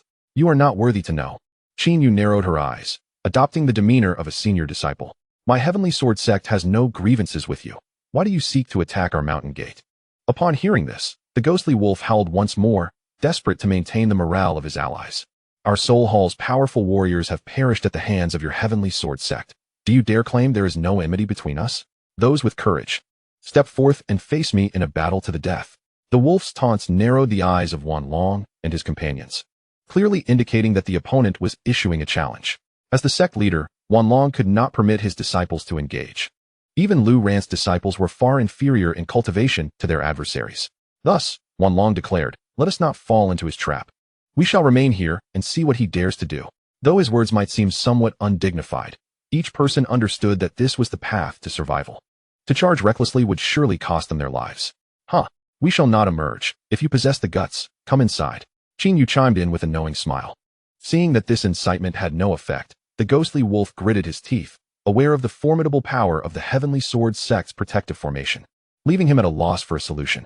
Great Apostle, what shall we do? We cannot simply let this go. The crowd turned to Guilong. He squinted. It seems they are too afraid to come out, merely relying on the defense of their formation to put on a show of bravado. With a determined clench of his jaw, Guilong continued, in that case, I shall let them taste the might of the phantom shatter. As soon as he spoke, he soared into the sky, his entire being enveloped in thick, billowing smoke, as if he were ablaze. However, as this smoke transformed into tendrils of black energy surging toward the protective formation below, his figure mysteriously vanished. What an eerie technique. That fellow must be at the third level of spiritual sovereign, truly formidable. I wonder if our protective formation can withstand this. Fear not. The treasures bestowed by sect leader Lu are not of this ilk that can be easily shattered. Amidst the tension, a deafening roar erupted, resonating from all directions around the protective formation. Waves of golden light shot forth, reminiscent of a tranquil lake disturbed by the fall of massive stones, creating ripples of tumult. This assault was evidently far more ferocious than that of the ghostly wolf. The disparity in cultivation levels rendered the difference in their offensive power tremendous. Yet, as the crowd anxiously held their breath, they soon realized that the golden radiance above the protective formation swiftly faded away, as if it had never existed, leaving an eerie calm in its wake. Again it was thwarted? My heavens! How is this possible? The phantom shatter is the great apostle's ultimate weapon. If even this fails, what hope is there? This marked the first time the Seven Halls had encountered such a situation, and it was indeed a significant embarrassment. Regardless, today they must flatten the Heavenly Sword Sect. A group of Soul Hall warriors found themselves once again in a state of bewilderment. Having never encountered such a powerful second-tier force, the hardness of this bone was unparalleled, even among first-tier powers. The treasures left behind by my master are indeed formidable. We must absolutely refrain from going out. Let's remain here and see how they can deal with us. We shall not emerge and infuriate them. Everyone, join me in hurling insults. A bunch of fools. A bunch of fools. A bunch of great fools. A bunch of great fools. The cacophony of insults echoed incessantly, and the disciples of the Heavenly Sword Sect stood united as never before, their collective jeers resonating in harmonious and fervent unison, inciting an almost explosive rage among the formidable members of the Soul Hall. At that moment, the esteemed envoy Guilong, having launched an assault that failed to breach the protective formation safeguarding the sect, found himself reeling from a powerful backlash, suffering significant internal injuries. What shall we do, envoy? Their taunts are exceedingly vile and degrading. If word of this spreads, our Soul Hall will be irreparably tarnished. The expressions of the gathered warriors were a tapestry of complex emotions, reflecting their dire predicament. A wise man does not court disaster. Guilong, acutely aware of the peculiar strength and intricacies of the protective formation, understood that a direct assault would be futile, a reckless endeavor akin to self-destruction. What then? We shall wait. We shall engage in a war of attrition. The envoy's declaration resonated with conviction. We can capture individuals to devour their souls at any moment. Eventually, their resources will dwindle within their mountain gates. Indeed, with that command, two powerful figures soared into the skies, while the others settled in place, showing no intent to depart. It seems that Master Lu's predictions were astute. Who would have thought that they would descend upon our Heavenly Sword Sect for a war of attrition so swiftly? Remarked one disciple, his eyes wide with astonishment. However, this strategy appears precarious. Should our disciples attempt to return, they would unwittingly walk into a den of wolves. Quickly, utilize the communication talismans. All disciples currently on missions must refrain from returning to the sect today. Understood. Though Wanlong's order was swift, many disciples activated their talismans. Yet, it soon became apparent that remaining idle was not a viable option. Uncertainty loomed regarding Lu Ran's return, and it appeared that the members of the Soul Hall were intent on capturing cultivators to consume their souls for energy replenishment. As the legitimate path of the Heavenly Sword Sect, how could they bear to witness innocent cultivators being devoured on their doorstep, reduced to mere husks? Yet, even if they were unwilling to stand idly by, their strength was insufficient to mount a rescue. What could be done? Thus, ensued a protracted stalemate. Meanwhile, Lu Ran, at the Heavenly Yang Battle Sect, leisurely sought opportunities to engage with the Tao sect, for he intended to recruit a disciple from their ranks. The opportunity soon presented itself. On the following morning, Lin Tianbiao arrived to pay a courteous visit to Lu Ran. However, Lu Ran discerned an unmistakable disquiet in his demeanor. Lin sect leader, is something amiss? Lu Ran inquired. Lin Tianbiao sighed, a wry smile gracing his lips. It is not a grave matter. But our heavenly Yang battle sect is in close proximity to the Tao sect, merely 1,000 miles apart. Thus, it is inevitable that our disciples engage in both overt and covert rivalries. Last night, yet another Tao sect disciple perished in the chaotic zone between heavenly Yang Mountain and Tao Mountain, prompting an early morning uproar from their ranks. I find myself quite exasperated. Lin Tianbiao chuckled, shaking his head. Upon hearing this, Lu Ran furrowed his brow and inquired, "Is it resolved?" Lin Tianbiao replied, "Let them resolve it amongst themselves. The conflicts between disciples are frequent, and perhaps this is for the best.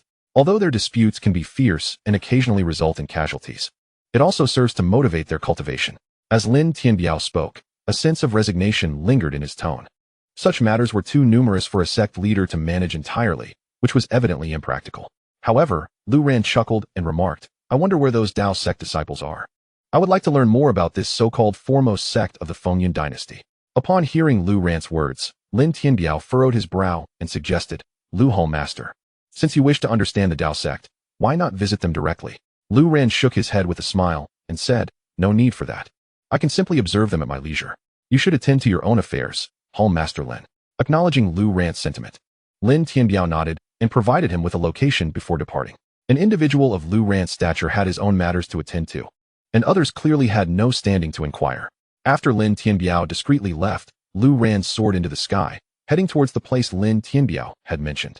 At the summit of the Tanyong battle sect, the cliffside combat arena was a place where fierce winds howled and the surrounding landscape was rugged, with a bottomless chasm beneath the combat platform. When the disciples of Tanyong battle sect and those of other factions bore unresolved grudges, they would typically choose this location to settle their scores and determine life or death. Chapter 57. The Tao sect's useless ones. Lindong, as Lu Ran descended, he observed a considerable gathering of disciples at the cliffside combat arena. The disciples were divided into two factions, each adorned in distinct attire. One camp represented the Tanyong battle sect, while the other, embellished with the emblem of Inyang fish, unmistakably belonged to the Tao sect. Suddenly, a deep and thunderous roar reverberated across the mountain peak as a disciple of the Tanyong battle sect was sent flying by a formidable Tao sect disciple. Nearly plummeting into the abyss, disbelief etched across his face. "Zhang Yao, you are no match for our senior brother Mu Lin. It would be wise to concede. How can a disciple of the Tanyong battle sect compare to those of the foremost force, the Tao sect? Indeed, surrender quickly, lest you find yourself unable to escape the chasm."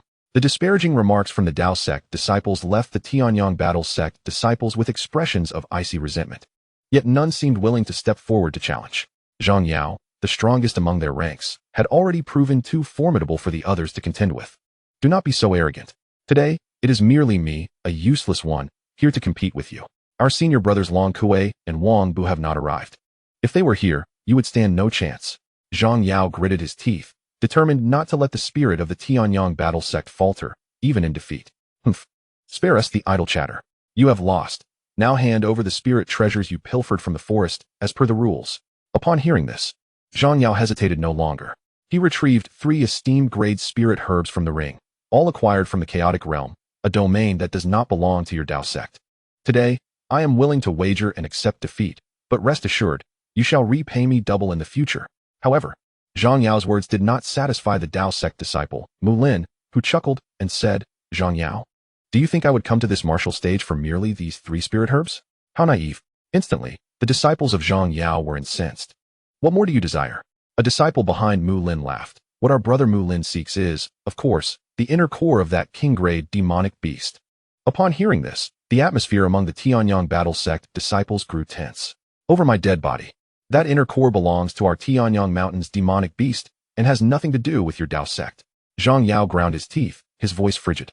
Yet Mu Lin sneered. "That demonic beast from our Tao sect wandered into your Tanyong Mountain. If you do not hand it over today, we shall not leave." This declaration ignited further fury among the Tanyong battle sect disciples, the tension escalating to the brink of conflict. At that moment, Lu Ran approached with measured steps, a calm smile gracing his lips. "Is it merely an inner core of a demonic beast? There is no need for such contention here. Your true adversary is the Soul Palace, and you still have time to squabble over trifles? His words left both factions momentarily stunned. They did not recognize Lu Ran. Who are you? Which sect do you belong to? A disciple inquired directly. Oh, you need not concern yourselves with my identity. However, I find the Dao sect disciples rather intriguing, since you desire the inner core of the demonic beast. Why not this? Let the inner core in the hands of the Tanyong battle sect be disregarded. I shall challenge you to a contest. If you win, the inner core shall be yours. As Lu Ran spoke, he revealed a king-grade demonic beast's inner core. Gasps filled the air. Good heavens! Is that a king-grade inner core? This cannot be true. Even a king-grade is rare, yet he produces a king-grade inner core. Inconceivable.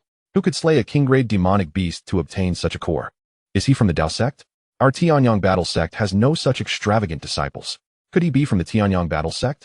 Our Dao sect certainly lacks such grandeur.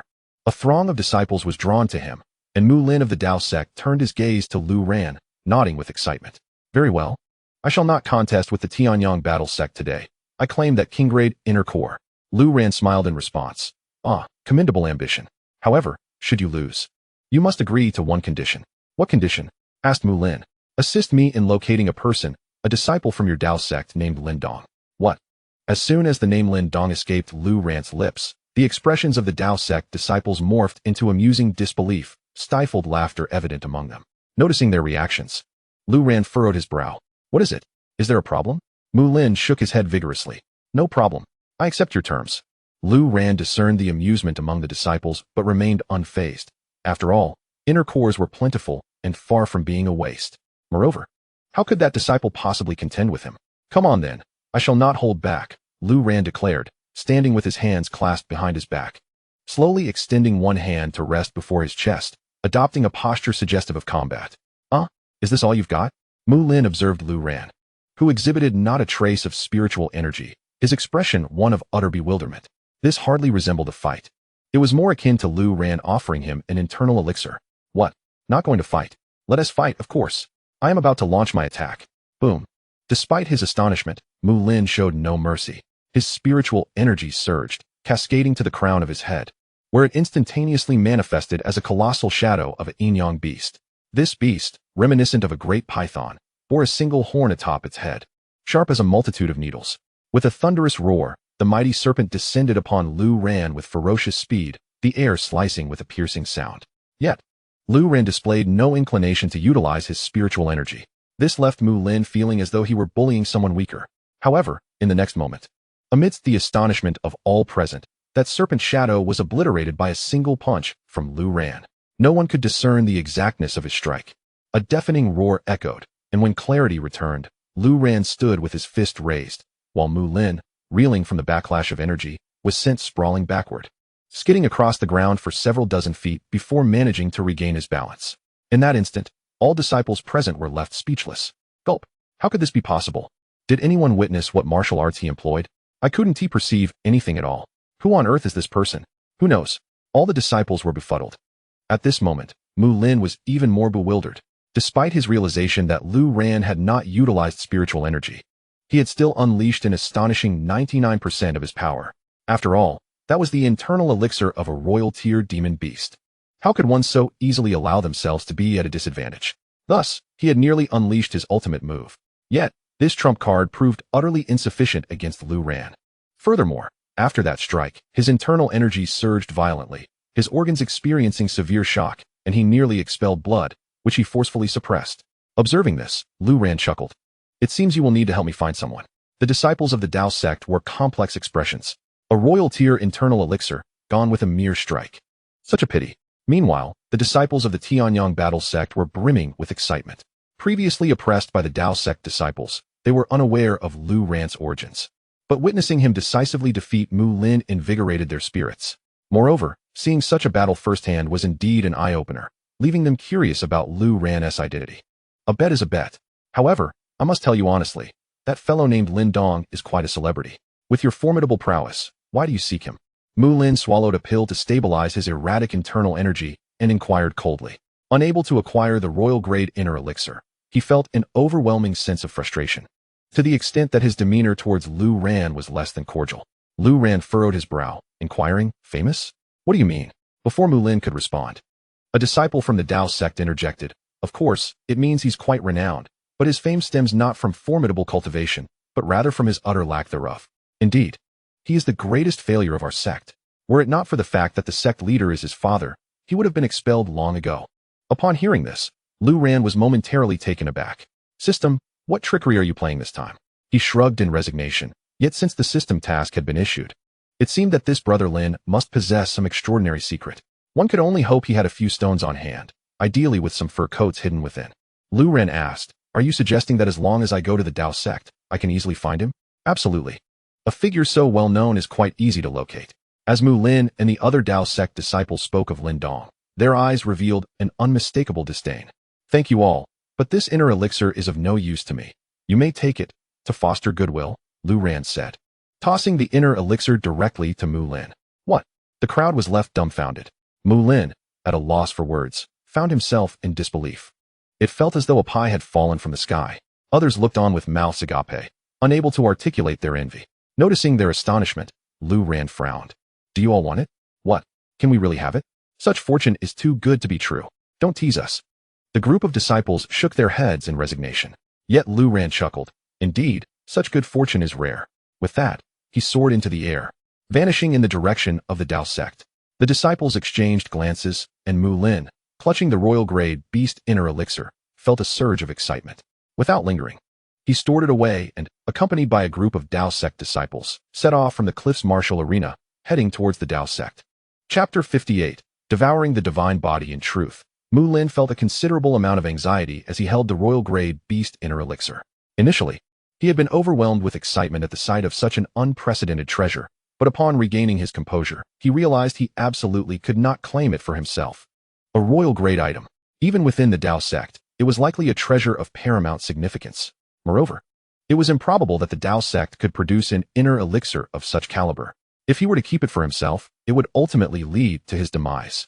Thus, he hurriedly pursued Lu Ran, intending to return to the Dao sect together and present the elixir to the sect as higher-ups. Although he felt a twinge of reluctance, this was an immense opportunity for him. As a disciple, obtaining such a valuable treasure for the Dao sect would surely be rewarded. However, as the group of disciples chased after Lu Ran, they soon realized that he had already vanished.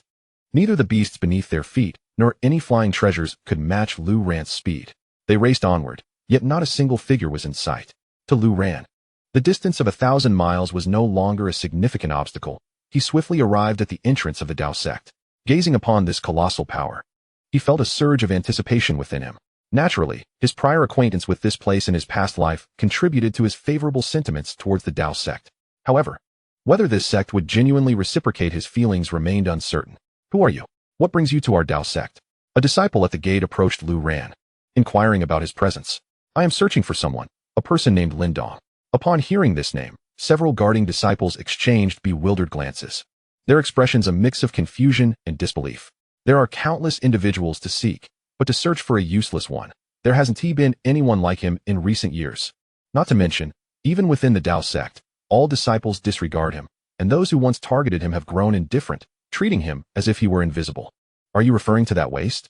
The gatekeeper disciple sought clarification. Yes, the very Lindong. Is he not supposed to be a genius? Genius? Huh. That was a tale from a bygone era. Indeed, he was once a prodigy, but 5 years ago, he fell from grace. And no one knows how he became a mere shell of his former self. Even the revered sect master, who is Lindong's father, could not discern what had befallen him. Yet, you seek him for a purpose? With that, the disciples regarded Lu Ran with skepticism. I believe I can restore him to his former glory. No, I should say, I can help him transcend his limits and ascend to the pinnacle of the myriad realms. Lu Ran felt that his assertion bore no exaggeration. However, the disciples erupted in laughter. You are truly amusing. My friend, you seem quite capable, but is your mind intact? In an instant, Lu Ran's impression of the Dao sect plummeted to an all-time low. That waste was beyond salvation. Even he had resigned himself to despair. If even his own father, the sect master, had given up on him, what hope could Lu Ran possibly offer?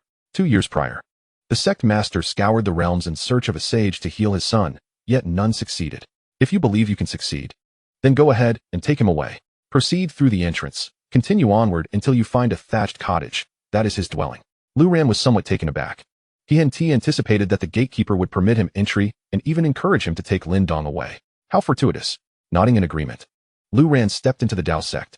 The gatekeeper's cordiality rekindled his impression of the sect, raising it above 60 points. Once inside, Lu Ran advanced, savoring the splendid scenery. The layout was undeniably grand, with opulent buildings that radiated magnificence, truly befitting the foremost power of the Fengyun dynasty. However, he did not linger long on the path. After walking for several miles, he suddenly encountered an area overgrown with wild grasses on his right, where a thatched cottage emerged from the thicket. The abrupt change in scenery took Lu Ran by surprise. His Zixiao Peak is not nearly as dilapidated. Moreover, this place has transformed from a vibrant hub into a desolate wasteland, starkly contrasting with the surrounding scenery, resembling an unsightly scar that ought not to exist here. Ah, indeed.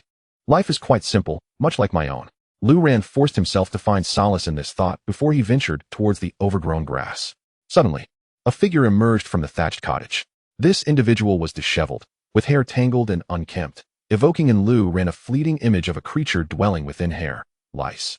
Surely, he couldn't have lice, could he? Is this Lindong? No way. The more he denied it, the more anxious he became. Apologies. I nearly splashed you with my foot-soaking water. It's rather murky, Lindong remarked, lifting a clump of matted hair and glancing up to see Lu Ran. Lu Ran instinctively stepped back. Foot-soaking water? Goodness, he actually washes his feet. If you can wash your feet, why not wash your hair? Lu Ran inquired. A stranger? Lindong observed Lu Ran's unfamiliar face, furrowing his brow. The mere frown resembled a sword sending ripples through the air. His starry eyes and sharp brows would likely render him quite handsome, if only he were clean. Well, being a stranger now won't last long. Who are you looking for? I'm here to find you. Why seek me? To take you as my disciple. Huh. Very well, I accept. What? What's wrong? Nothing. Let us proceed with the apprenticeship. Master, I bow before you. Please rise, my disciple.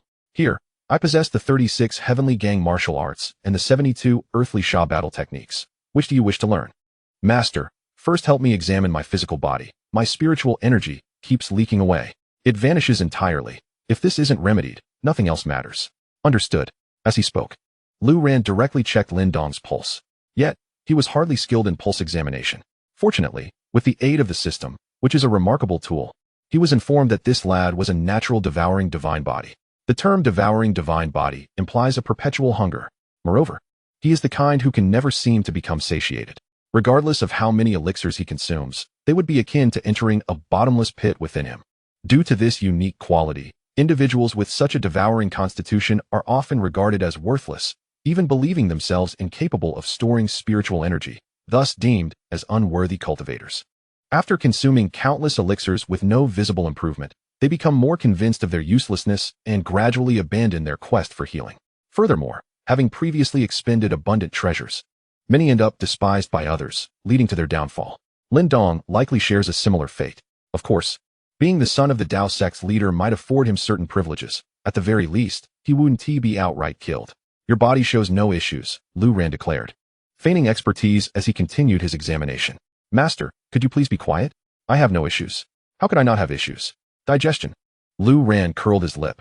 Since you have knelt before me, you must trust everything I say. Believe in your master, and you shall attain immortality. Humph. Lindong fell silent, letting out a huff to express his bewilderment. Lu Ran chuckled. If we're to speak of issues, there are certainly some. Lindong pouted. I knew it. Who knows my body better than I do? Master, what problems could I possibly have? Lu Ran replied. The problem is that you need a bath. You've become quite foul. Lindong asked. You don't believe me? Then take a look at this. With that, Lu Ran pulled a handful of medicinal pills from his storage ring. Lindong stared, utterly dumbfounded. What on earth is this? It looks rather exquisite. Lu Ran rolled his eyes. If you don't even know what it is, what are you boasting about? Lindong grinned. Master, regardless of anything, I was a genius a few years back. If I can't recognize this imperial-grade pill, wouldn't that be a waste of life? Upon hearing this, Lu Ran nodded, acknowledging the boy as perceptiveness. Well then, first take a bath, then consume all of these pills, and I shall personally guide you in your cultivation.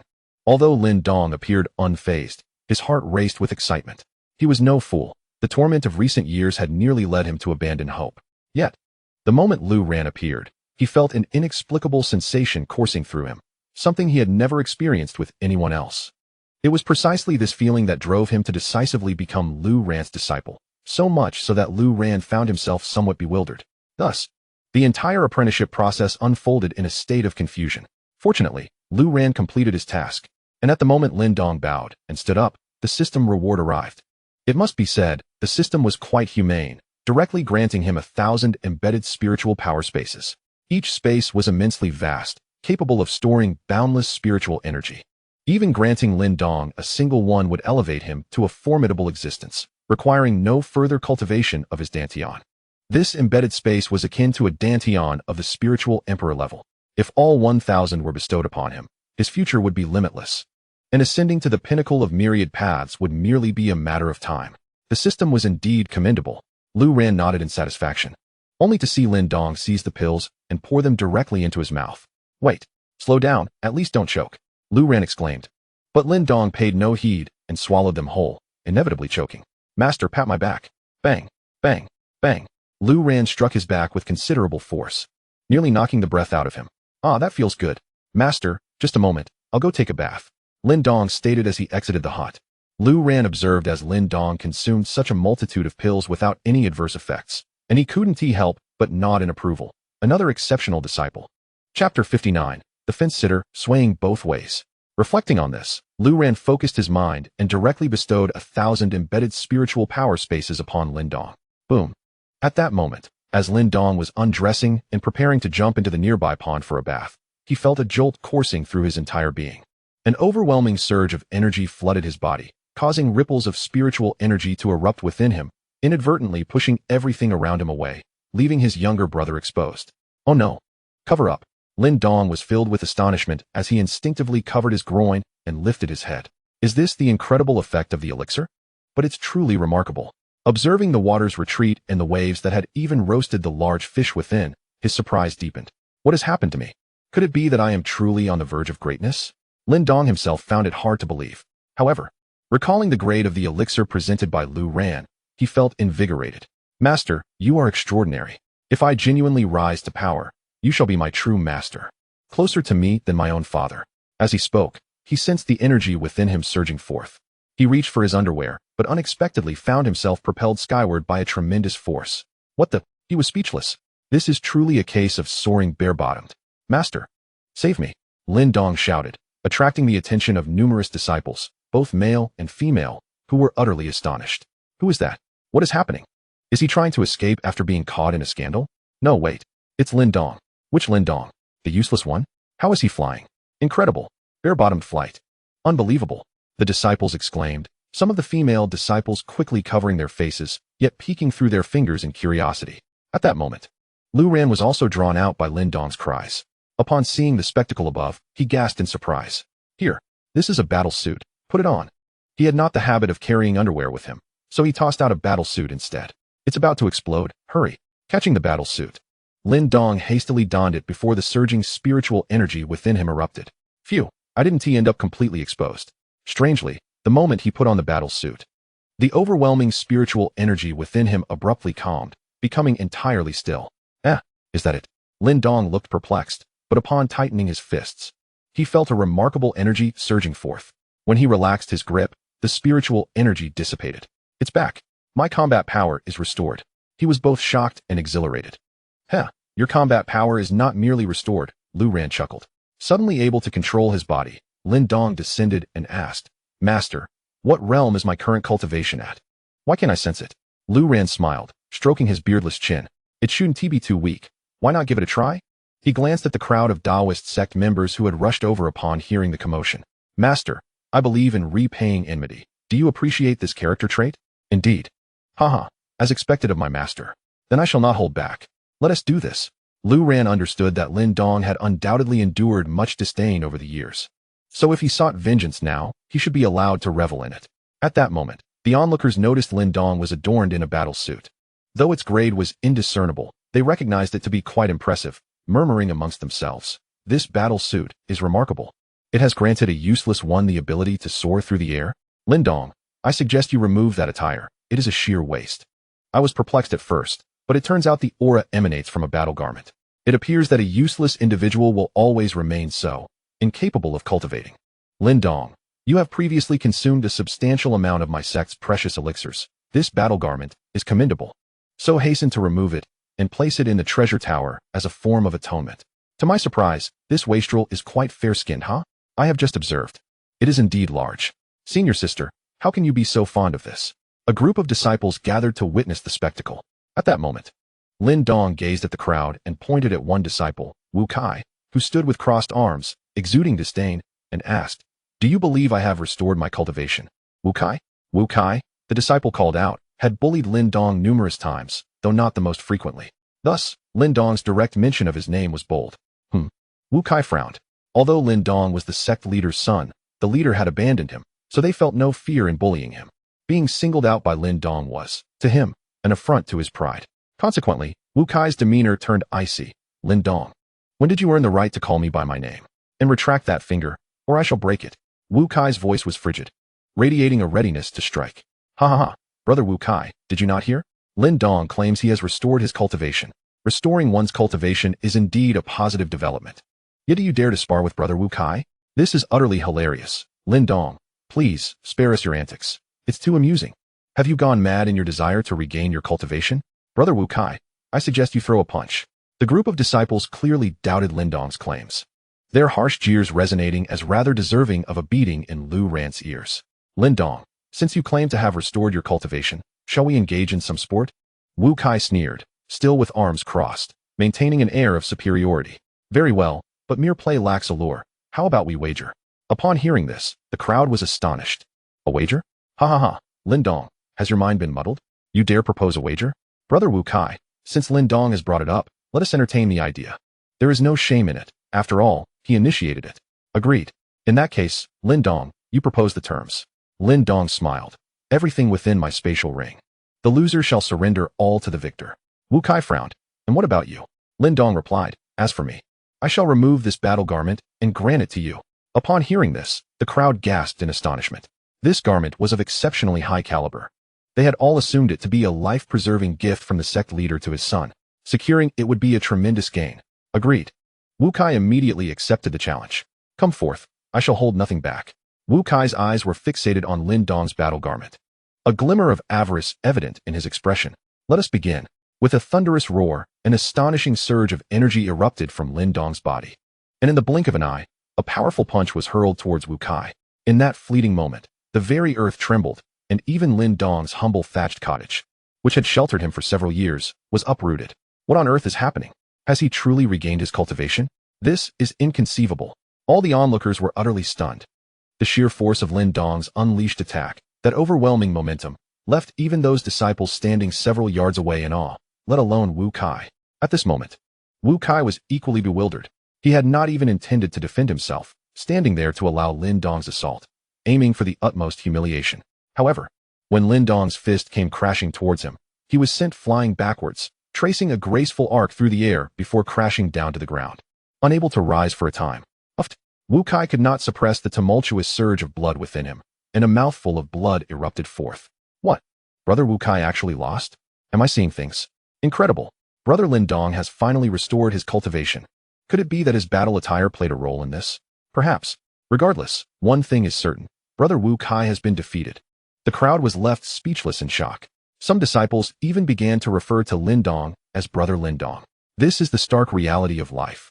When you are weak, everyone seeks to trample you. When you are powerful, they all come to curry favor. At this moment, Lindong was equally taken aback. He gazed at his fist, aghast. "I truly did not intend to use such force, but I apologize. I could not restrain myself." He looked at Wu Kai, who lay on the ground, continuously spitting blood, with a face full of embarrassment. Well, the spatial ring. Though feeling guilty, he still needed to collect the spatial ring. Crack. Wu Kai gritted his teeth, mumbling incoherently. Yet, at that moment, a group of disciples chimed in. "Brother Wu Kai, a loss is a loss. We can accept it. Indeed, it's just a spatial ring. No big deal. One cannot lose face, can one?" What they did not realize was that the spatial ring contained all of Wu Kai's possessions, the treasures he had accumulated over the years. But one must maintain one's integrity, especially since he had been the harshest in belittling Lindong, and it was he who had agreed to the bout. Such discussions made Wu Kai feel as though the world had turned upside down. How can one behave in such a manner? Fair weather friends. Swinging both ways, I'll settle the score with you fools later. Wu Kai, gritting his teeth, trembling with reluctance, finally removed the spatial ring, holding it tightly in his hand. Hesitating to give it to Lindong. "Hand it over." A disciple snatched the spatial ring and merrily delivered it to Lindong, exclaiming, "Brother Lindong, congratulations on restoring your cultivation. I, Santubo, am still your loyal follower from back then. Chapter 60. The obtrusive package. Lindong gazed at his little follower, his brows furrowing.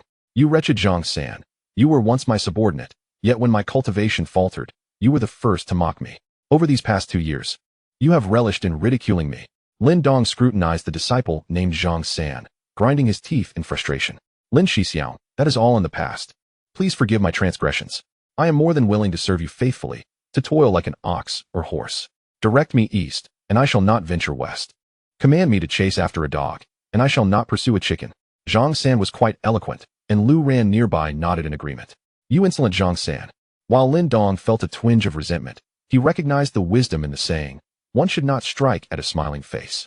Looking around, he noted that every disciple present had once looked down upon him. Would he truly retaliate against each one? Now that he had regained his cultivation and secured a formidable master, he had no time to bicker with these disciples.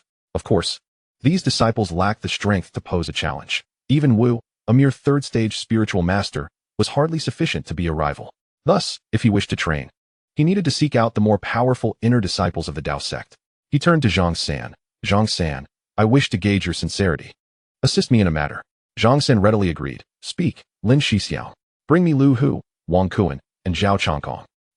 That sounds excellent. Zhang San hesitated momentarily, but quickly acquiesced. Let us go. We will help Lindong Zixiao find them, since you all are willing to lend a hand. Fetch my father as well, and Elder Chong Wei. Both my father and my master should be summoned. Is that permissible? Very well. The group of disciples promptly sprang into action. Though they were reluctant to summon the sect leader, Lindong's display of strength had instilled hope. Surely, the sect leader would be pleased to hear such news. Thus, they all set forth, leaving the area momentarily deserted. What? Are you suggesting that Lindong has regained his cultivation? Impossible. It cannot be. Ha ha ha.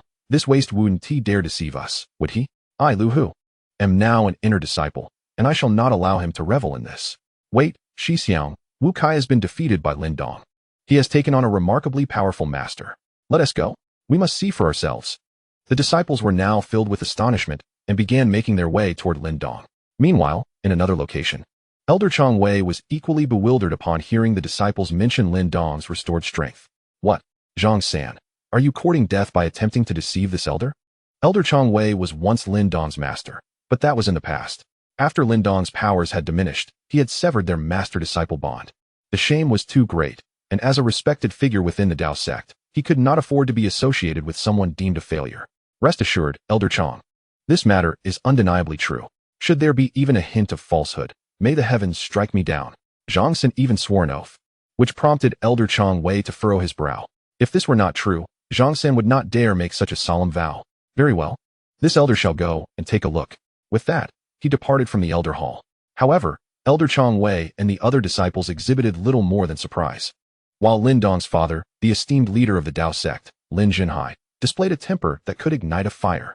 You scoundrel! As a disciple, you neglect your cultivation to engage in such frivolous jesting. For the sake of you being the illegitimate son of the third elder, I shall punish you with a month of solitary confinement. Begone, leader. This matter is true, absolutely verifiable. Nonsense. I do not believe you even if you swear an oath. Take him away. Confine him. After a while, several more disciples entered, speaking in unison. Leader, senior brother Lindong has restored his cultivation. Take him away. Confine him. Confine him.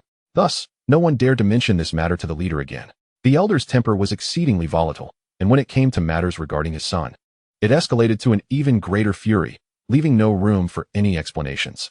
As a result, nearly all elders and disciples from both the inner and outer sects of the Tao sect gathered, except for Lin Jinhai, before Lindong's thatched cottage. A throng of people assembled, eager to witness whether this once promising genius had truly regained his peak prowess. Ha ha ha, master, behold the influence of your disciple. What do you think? Lindong laughed heartily at the number of attendees. Indeed, your popularity is remarkable, Lu Ran remarked, giving him a thumbs up. Strike well.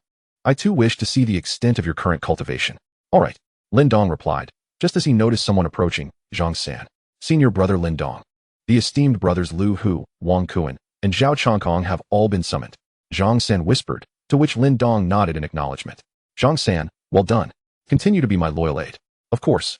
Zhang San's willingness to serve Lindong in such a subservient manner stemmed not only from his character, but also from his impoverished background. Having finally gained admission to the Tao sect, he was unwilling to miss any opportunity for reward. During his time following Lindong, he had frequently benefited from him.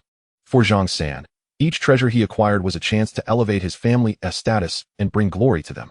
Certainly, gaining entry into the Dao Sect, a powerhouse of the realm, was a significant achievement in itself.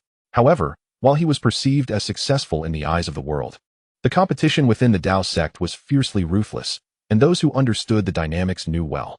Could it be that Lindong had truly regained his strength? The excitement was palpable, and the crowd was immense. The scale of this gathering nearly rivaled that of the Disciples' Tournament. As expected of the former top disciple of the Dao Sect, although he has been a waste for so many years, his charisma remains undiminished. I am curious to see what level his cultivation has reached. Perhaps it is mere boasting. Regardless, it is enough to enjoy the spectacle. The bustling scene left Lu Ran quite astonished. Indeed, Lindong's influence was formidable, but were the disciples of the Dao Sect truly so idle? Each one seemed to abandon their cultivation to come and revel in the commotion. Was this truly the foremost power of the realm? Even so, Lu Ran caught a glimpse of several formidable elders lingering at the back of the crowd, who chose to quietly observe the event rather than approach. Upon sensing their presence, Lu Ran nodded discreetly. Indeed, the cultivation of the Tanyong Battle Sect elders was somewhat inferior to that of the Dao Sect elders. The foremost faction certainly possessed remarkable prowess. If these elders were to learn that Lu Ran merely regarded them as somewhat capable, they would undoubtedly feel indignant, for they were the elite of the Fengyun dynasty, revered and worshipped by countless admirers. At this moment, a few elders occasionally cast glances in Lu Ran's direction. Previously, a disciple had mentioned that Lindong's sudden rise in cultivation was due to a master he had taken on, a master whom the elders naturally looked down upon. There was no master more impressive than the Dao Sect elders. Moreover, it was likely that this master was nothing more than a charlatan. All would be revealed in due course. Suddenly, a figure soared into view, halting 3 zhang in front of Lindong. One could not deny that Lindong's charisma remained undiminished. The scene was comparable to that of a disciple competition. The disciple looked at Lindong with disdain. A smirk plastered across his face. Lu Hu, are you feeling a bit anxious now that I have regained my cultivation? Lindong asked directly. Anxious? Why would I be anxious? Lu Hu retorted with a scornful laugh. You don't actually think you possess the strength to contend with me, do you? Why not? Did I come here just to play with you? Lindong's demeanor was exceedingly arrogant. After being suppressed for several years, he still managed to maintain such bravado. It seemed necessary to continue to quell this inflated arrogance. Grinding his teeth, Lu Hu replied, Fine, since you say so, I shall experience the prowess of Lindong. The disciple. However, I have a particular trait in fights. I do not hold back, regardless of my opponent. Yet, before Lu Hu could finish his words, Lindong launched an attack. With a single punch, Lu Hu was sent hurtling backward into the crowd, causing a stir among the onlookers. Your trait in battle is not that you do not hold back, but rather that you talk too much. Lindong scoffed, his expression laced with disdain. In that instant, countless disciples stood in stunned silence. What did I just witness? That was Lu Hu. He is now an inner sect disciple. How could he be sent flying by Lindong? This was an ambush. Did you see that? Lu Hu didn't even have a chance to retaliate. An ambush is still a skill. Furthermore, sending Lu Hu flying with a punch clearly demonstrated undeniable strength. But what of it? Lu Hu was furious. He charged forward. Boom. To the astonishment of the crowd, the expelled Lu Hu erupted from the throng, his aura surging as he leapt into the air. The next moment, a massive palm infused with violent energy descended from above. Even before the spiritual, energy-laden hand struck, the gust from its descent caused Lindong's robes to billow as though he stood amidst a tempest. An ambush? Unrighteous. Prepare yourself. Lu Hu, gritting his teeth, initiated this assault. However, to the spectators' astonishment, Lindong remained unmoved. He stood resolute like a mighty boulder, his physique reminiscent of a spear piercing the heavens. Thunderous. The colossal hand of spiritual energy descended with an earth-shattering roar. Yet, in the blink of an eye, all presence vanished, as if drawn into an alternate dimension. Chapter 61, A Stunning Revelation. The grand hand of spiritual energy had inexplicably dissipated. It appeared as though all essence had been drained, vanishing without a trace, leaving onlookers utterly astonished and speechless. What transpired? Am I seeing things? What could this mean? The elders appeared equally perplexed, their expressions reflecting utter confusion. How peculiar. Could it be that Brother Lu Hu's formidable spiritual hand was consumed? As a disciple of the inner sect of the Dao Sect, Lu Hu's cultivation was undeniably formidable, having reached the 4th level of the spirit realm. Yet, even such a powerful offensive, upon descent, rendered him devoid of all spiritual energy, only to be grasped effortlessly by Lindong, as if lifting a mere chick, suspending him midair. hands constrained while his feet flailed in vain. Brother Lu, who had been captured by Brother Lindong. Unbelievable. Astounding. Indeed, he had regained his cultivation. Alas, the sect master did not believe it. All those who approached the sect master were met with confinement. This was a monumental event. How could the sect master respond thus? Perhaps he had completely lost faith in this promising disciple. Amidst the disciples' fervent discussions, the expressions of Elders Chong Wei and others morphed into expressions of astonishment. Elder Chong Wei, in your esteemed opinion, what could have prompted Lindong's remarkable transformation? An inner sect elder, resting his chin upon his hand, squinted thoughtfully at Lindong. Given the circumstances, it is evident he must have acquired a treasure. I suspect there is something amiss with that battle attire he wears. Elder Chong Wei directed his gaze toward Lindong's garment. Beyond this attire, he could conjure no other explanation. Truly, Elder Chong Wei, as Lindong's master, possessed an intimate understanding of him. Ha! An elder nearby chuckled. Upon hearing this, Elder Chong Wei's countenance darkened. Humph, that was in the past. Besides, I am indeed Lindong's master. Seventh elder, do not think I would turn my back on him. Upon this remark, the seventh elder merely shook his head, a smile gracing his lips, choosing to remain silent. Alas, the glory Elder Chong Wei painstakingly cultivated had been dismantled by Lindong in mere years. As a mentor to a seemingly useless disciple, he naturally basked in the reflected glory, yet after enduring years of disgrace, the seventh elder audaciously provoked him by bringing up such matters. Meanwhile, seated beside the elders was a kindly-faced elder, the first elder of the inner sect, Elder He Qing, who spoke with a measured tone. I fear the situation is far more complex than it appears. His words prompted the other elders to furrow their brows. Directing their attention toward him, Elder He, have you discerned some underlying truth? Elder He Qing smiled, indicating that the answer was evident. Enough. You are no longer my rival. Go play elsewhere. Lindong cast aside Lu, who without a hint of humiliation in his words, yet being discarded like refuse, filled Lu, who with profound shame. This was a disgrace he could not endure. Lindong, I refuse to submit. With a roar, he charged at Lindong once more. Must you persist in this manner? Lindong furrowed his brow in exasperation and retaliated with a punch. The sound of impact echoed as his fist struck Lu Hu's abdomen with tremendous force. An explosive sound erupted, and his abdomen ruptured, releasing a torrent of spiritual energy, causing a dramatic spike in the local spiritual energy index. Ah, my Dantian. It exploded. You shattered my Dantian. Lu Hu cried out in a voice filled with despair, his anger overwhelming him, and he fainted from the shock. I warned you that you were incapable, truly stubborn. Zhang San, take him away. Do not let him die. Let him be a useless person from now on. Zhang San was left utterly stunned.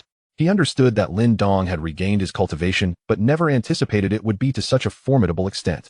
This confrontation erased all doubts the onlookers had previously harbored. Some suggested it was due to his battle attire, yet such prowess could not merely stem from a garment. Wang Kuan, it is your turn, be aware. Lindong called him out directly. Lu Hu, Wang Kuan, and Zhao Chongkong were singled out, as they had been the ones to humiliate him most severely in the past. Today, he intended to reclaim all that he had lost before the eyes of all. Gulp. Wang Kuan swallowed hard, glancing at the unconscious Lu Hu, a sense of trepidation creeping into his heart. Nevertheless, as a fifth-level spirit sect disciple, he was significantly stronger than Lu Hu, who had just entered the inner sect. So despite his apprehension, he was not overly fearful. With a swift motion, Wang Kuan entered the battlefield. Brother Wang Kuan, it seems Lindong is determined to restore his lost honor today. What of it? Reclaiming what was lost is only just. Yes, I support Brother Lindong. You lot are truly fickle. I also support Brother Lindong. Indeed, we are fickle, while you are a blend of fickleness and shamelessness. Brother Wang Kuan's cultivation surpasses that of Brother Lu Hu. Will Brother Lindong be his match? Let us wait and see. The crowd buzzed with chatter, and several elders wore complex expressions. It appeared Elder He Qing was correct. Lindong had indeed undergone some undisclosed transformation, far beyond the capabilities of mere battle attire. Wang Kuan, how can I reclaim the honor you once stripped from me? Lindong asked straightforwardly. Wang Kuan ground his teeth, and then uttered words that left everyone present in utter shock. Brother Lindong, if you merely seek to restore your dignity, there is no need for us to engage in battle. I was the one who wronged you. I abused my strength to bully you. I was shameless. I deserve to be condemned. I am unworthy of being a senior brother. I should not have bullied you.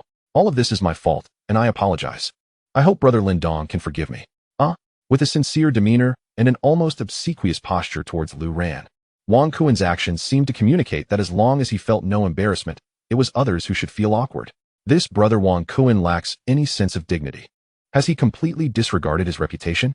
A true man knows when to yield, and indeed, Brother Wang Kuan exemplifies this quality. Nonsense. He is merely afraid of being beaten. Did you not see Brother Lu Hu being knocked unconscious? Yet, Brother Wang Kuan's cultivation is undoubtedly superior to that of Brother Lu Hu. Humph. Brother Lindong must possess absolute confidence in his ability to seek revenge amidst such a throng. He is not foolish enough to construct a cage for himself to willingly enter. Indeed, Wang Kuan's behavior left many astounded. However, those familiar with Wang Kuan understood that his actions were not intentional. Rather, he had sustained injuries from a beast during a previous hunt. At this moment, his combat prowess was not even on par with Lu Hu. Thus, under such circumstances, if he did not humble himself, his fate could be even more tragic than Lu Hu's. Enough, enough. Scram. Spineless coward. Wang Kuan's words left Lindong utterly bewildered. He felt utterly disheartened. If only you had displayed a firmer attitude, I would have had a reason to strike you. But why do you apologize outright? The key issue is that you have devalued yourself to nothing. While this spirit is commendable, the method is simply untenable. If this restores your face, I shall spare you this time. Zhao Chongkong, it is your turn. As an elite disciple, you cannot follow in Wang Kuan's shameful footsteps, can you? Lindong inquired, smiling at Zhao Chongkong. This question left Zhao Chongkong momentarily speechless, unsure of how to respond. However, he could not bring himself to apologize shamelessly like Wang Kuan. Ha, Brother Lindong, congratulations on regaining your cultivation. Today, you seek to reclaim your honor here, and I shall grant you that opportunity. After all, I have previously mocked you, so as a senior brother, I intend to only use 50% of my strength. Come, give it your all. Such words were indeed quite astute. Only using 50% of his strength? If he were to lose, he could claim he had not fought with full force, thereby showing leniency. If he won, it would mean Lindong had merely struck himself in the face. No need for that. For I fear that should you unleash 50% of your strength, a single punch from me might end your life. I do not wish to kill you. So by all means, go all out. Lindong's words narrowed Zhao Chongkong's eyes. This fellow is clever. He has discerned my intentions. Very well, Brother Lindong. Since you say so, do not blame me for any injuries you sustain. Lindong coldly snorted. Bring it on. Let's talk. As his voice fell, he grasped the air, causing a tremor in the void. A surge of spiritual energy transformed into ripples, rushing towards Zhao Chongkong like a torrent. Crack. Sensing Lindong's formidable aura, Zhao Chongkong did not dare to be negligent. Gritting his teeth, he stepped forward, causing spiritual energy to surge around him, which instantly coalesced into a massive bell, enveloping him entirely. This is his golden bell shield, a defensive martial art that he has mastered to an extraordinary degree. Upon witnessing the manifestation of this defensive technique, a group of disciples couldn't help but exclaim in awe. Once this method is employed, it is inconceivable that even Lindong, who has only just regained his cultivation, could withstand it. Not even the full-force strike of the most powerful disciple of the Tao sect could hope to shatter it. However, with a thunderous resonance akin to a great bell, the colossal bell was unexpectedly shattered. Zhao Chongkong's body was bleeding from all 7 orifices, trembling violently, and collapsed to the ground in a pitiful state, akin to a dying dog. As the sound of the bell faded, gasps of astonishment echoed around. Suddenly, applause erupted, and a figure stepped into the arena, patting Lindong on the shoulder. I must say, not bad at all. Keep at it. Let's not play anymore today. Master is quite fatigued. Chapter 62. A comparison with the sect leader master. Is it truly just not bad? Lindong shrugged, feeling somewhat helpless. It is worth noting that Zhao Chongkong is an elite disciple of the Tao sect. To defeat him so effortlessly, and for his master to merely deem it not bad, seemed an exceedingly high standard. Yes, one must hold oneself to rigorous standards, wouldn't you agree? Lu Ran replied with a smile. Continuing, today you've had your fill. Why not accompany your master? The modest Tao sect cannot contain a soaring dragon like yourself. I can guide your cultivation at any time, helping you become a true peak powerhouse. Feeling the disdainful gaze of Lu Ran, Lindong nodded eagerly. Of course I shall follow my master. Master, the Tao sect is a place of sorrow for me. I have long wished to depart. Lu Ran nodded, saying nothing further, and prepared to leave. Wait. At that moment, a loud shout rang out, and several figures descended, blocking their path. It was Elder Chong Wei and other high-ranking members of the Tao sect. Why the delay? We must depart swiftly. Seeing these elders, Lindong's face turned furious as he pulled Lu Ran, intent on pushing through. He wished to leave this place without another moment's delay. Lindong, as a disciple of the Tao sect, and the son of the sect leader, you are to be our future helmsman. How can you simply walk away? Elder He-Ching, the first elder of the inner sect, spoke with a pleasing tone, granting Lindong a measure of respect. However, The expressions of Elder Chong Wei and others darkened. The words of the Grand Elder are misguided. Elder Chong Wei interjected, Lindong's sudden surge in cultivation is surely due to demonic possession, and this so-called master of his may very well be a manifestation of evil. To injure a disciple of the Tao sect and then attempt to leave, such a thing cannot transpire easily. With those words, the atmosphere grew tense, revealing that Elder Chong Wei was not inclined to let Lindong depart so easily. Is it so, Chong Wei? You were once my master, yet you abandoned me. Now that I have found a master, you come to disrupt us. Is it that my master's brilliance outshines yours, and you cannot accept it? As a disciple, I hold the utmost authority on this matter. In my comparison, you pale in comparison to Master Lu Ran. You are nothing but refuse. Begone. I shall take my leave, and good dogs do not obstruct the path. Lindong's words provoked Elder Chong Wei, who gritted his teeth in fury, wishing he could slap him into submission. You insolent wretch, utterly audacious. Elder Chong Wei's rage ignited, causing him to tremble with indignation. Among the Taoist elders, he was most concerned with his reputation, yet today, he found himself directly insulted by Lindong. Once a teacher, always a father. Lindong, your blatant disrespect towards Elder Chong Wei is utterly unbecoming. Elder He Qing spoke, though his tone lacked reproach, resembling more of a casual conversation. In response, Lindong chuckled. Elder, what does it matter to speak of propriety in my presence? Are you yourself courteous? The humiliations I have endured were inflicted by those who claim to be polite. Beasts. A pack of beasts. Elder He Qing was at a loss for words. Indeed, prior to this, Lindong was merely a waste whom everyone could bully at will. Now that he had gained cultivation, it was only natural for him to seek retribution. However, Elder Chong Wei could no longer remain composed. Humph. Lindong, how dare you insult the entire Tao sect? You are woefully unaware of your own insignificance. If you wish to compare yourself to your master, I am eager to see what capabilities your master possesses. Without allowing for further discourse, Elder Chong Wei launched an attack on Lu Ran. He was resolute. Unless this matter was conclusively settled today, he would not permit Lindong to depart. In Elder Chong Wei's eyes, Lu Ran was no match for him, and he attacked with the intent to overpower him. However, in the next moment, Lu Ran retaliated with a punch, striking back at Elder Chong Wei. Yet, he refrained from exerting his full strength, merely forcing Elder Chong Wei to retreat. After all, this Tao sect was Lindong's home, and the man before him was Lindong's former master. He wished to leave Lindong a path of retreat, avoiding an overly rigid confrontation. With each step back, Elder Chong Wei's astonishment grew. How could this young man, despite being a formidable presence in the first realm of Spirit Venerable, be driven back so easily? This was utterly unacceptable. Gasps of disbelief echoed around them. Good heavens! Elder Chong Wei's attack was effortlessly thwarted? Who is this young man? They marveled. He appears to be around the same age as Lindong, perhaps 18 or 19. How can he possess such prowess? To be able to contend with Elder Chong Wei, he must also be a Spirit Venerable. This was indeed surprising. It seemed his origins were extraordinary, and Elder Chong Wei could not afford to underestimate him. The crowd buzzed with discussion, and even Elder He Qing's expression grew complex. He interjected, Elder Chong Wei, one must not act disrespectfully. As Elder Chong Wei prepared to strike again, he was halted by Elder He Qing. When friends visit our Tao sect, we must extend the courtesy of hospitality. Furthermore, this young friend is already Lindong's master and a true ally of our Tao sect. Elder He Qing then turned to Lu Ran. May I inquire your name and the celestial gate from which you hail?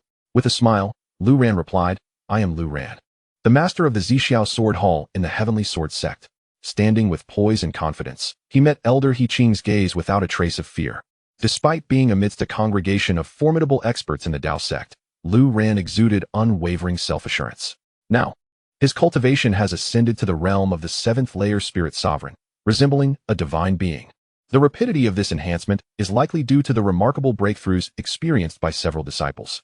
Undoubtedly, Lindong, who has transitioned from a state of no cultivation to one where his precise level remains inscrutable to others, has contributed the most to the return of cultivation. Meanwhile, within the Heavenly Sword Sect, as Qin Yu and her companions engage with a group of Soul Hall powerhouses, they are locked in a stalemate. Yet they are swiftly enhancing their combat prowess through actual combat, which has returned manifold to Lu Ran, thereby elevating his cultivation to a level where he could easily sweep through the Tao sect. The Heavenly Sword Sect? A second-tier force? Upon hearing this, Elder He Qing and the others displayed expressions of surprise. In their eyes, a second-tier force could not possibly be compared to a first-tier one in the Tao sect. Being the leader among first-tier forces looked down upon individuals of Lu Ran's background even more. However, the prowess exhibited by Lu Ran is undeniably formidable, with a single strike. Elder Chong Wei was defeated, a feat that was simply unfathomable. It is indeed astonishing to discover such a master like young friend Lu Ran within the Heavenly Sword Sect. I am He Qing, the Grand Elder of the Dao Sect, and I have an humble request. Would young friend Lu Ran consider remaining in the Dao Sect? This would allow for the personal guidance of Lindong. Upon the utterance of these words, everyone wore expressions of astonishment. Lindong furrowed his brows. Grand Elder, let us not. I have scarcely enjoyed a few good days in the Dao Sect these past years. Please do not insist on keeping us. A forcibly retained fruit is not sweet. Elder He Qing frowned and reprimanded. Lindong, you little rascal, have you grown wings? How can you leave the Dao Sect without a word? Your father is unaware. Do you think this is right? Previously, the Dao Sect wronged you. But regardless of the circumstances, you are still a member of the Dao Sect. Departing in such a manner, I cannot agree. Elder He Qing's tone suddenly turned stern. Upon hearing this, Lindong ground his teeth. I do not care. I wish to leave. Master, let us go? With that, Lindong strode forward, disregarding all words. Stop right there. As the son of the sect leader, being so obstinate, Lindong, do you not regard this elder? Do you not hold the Dao Sect in esteem?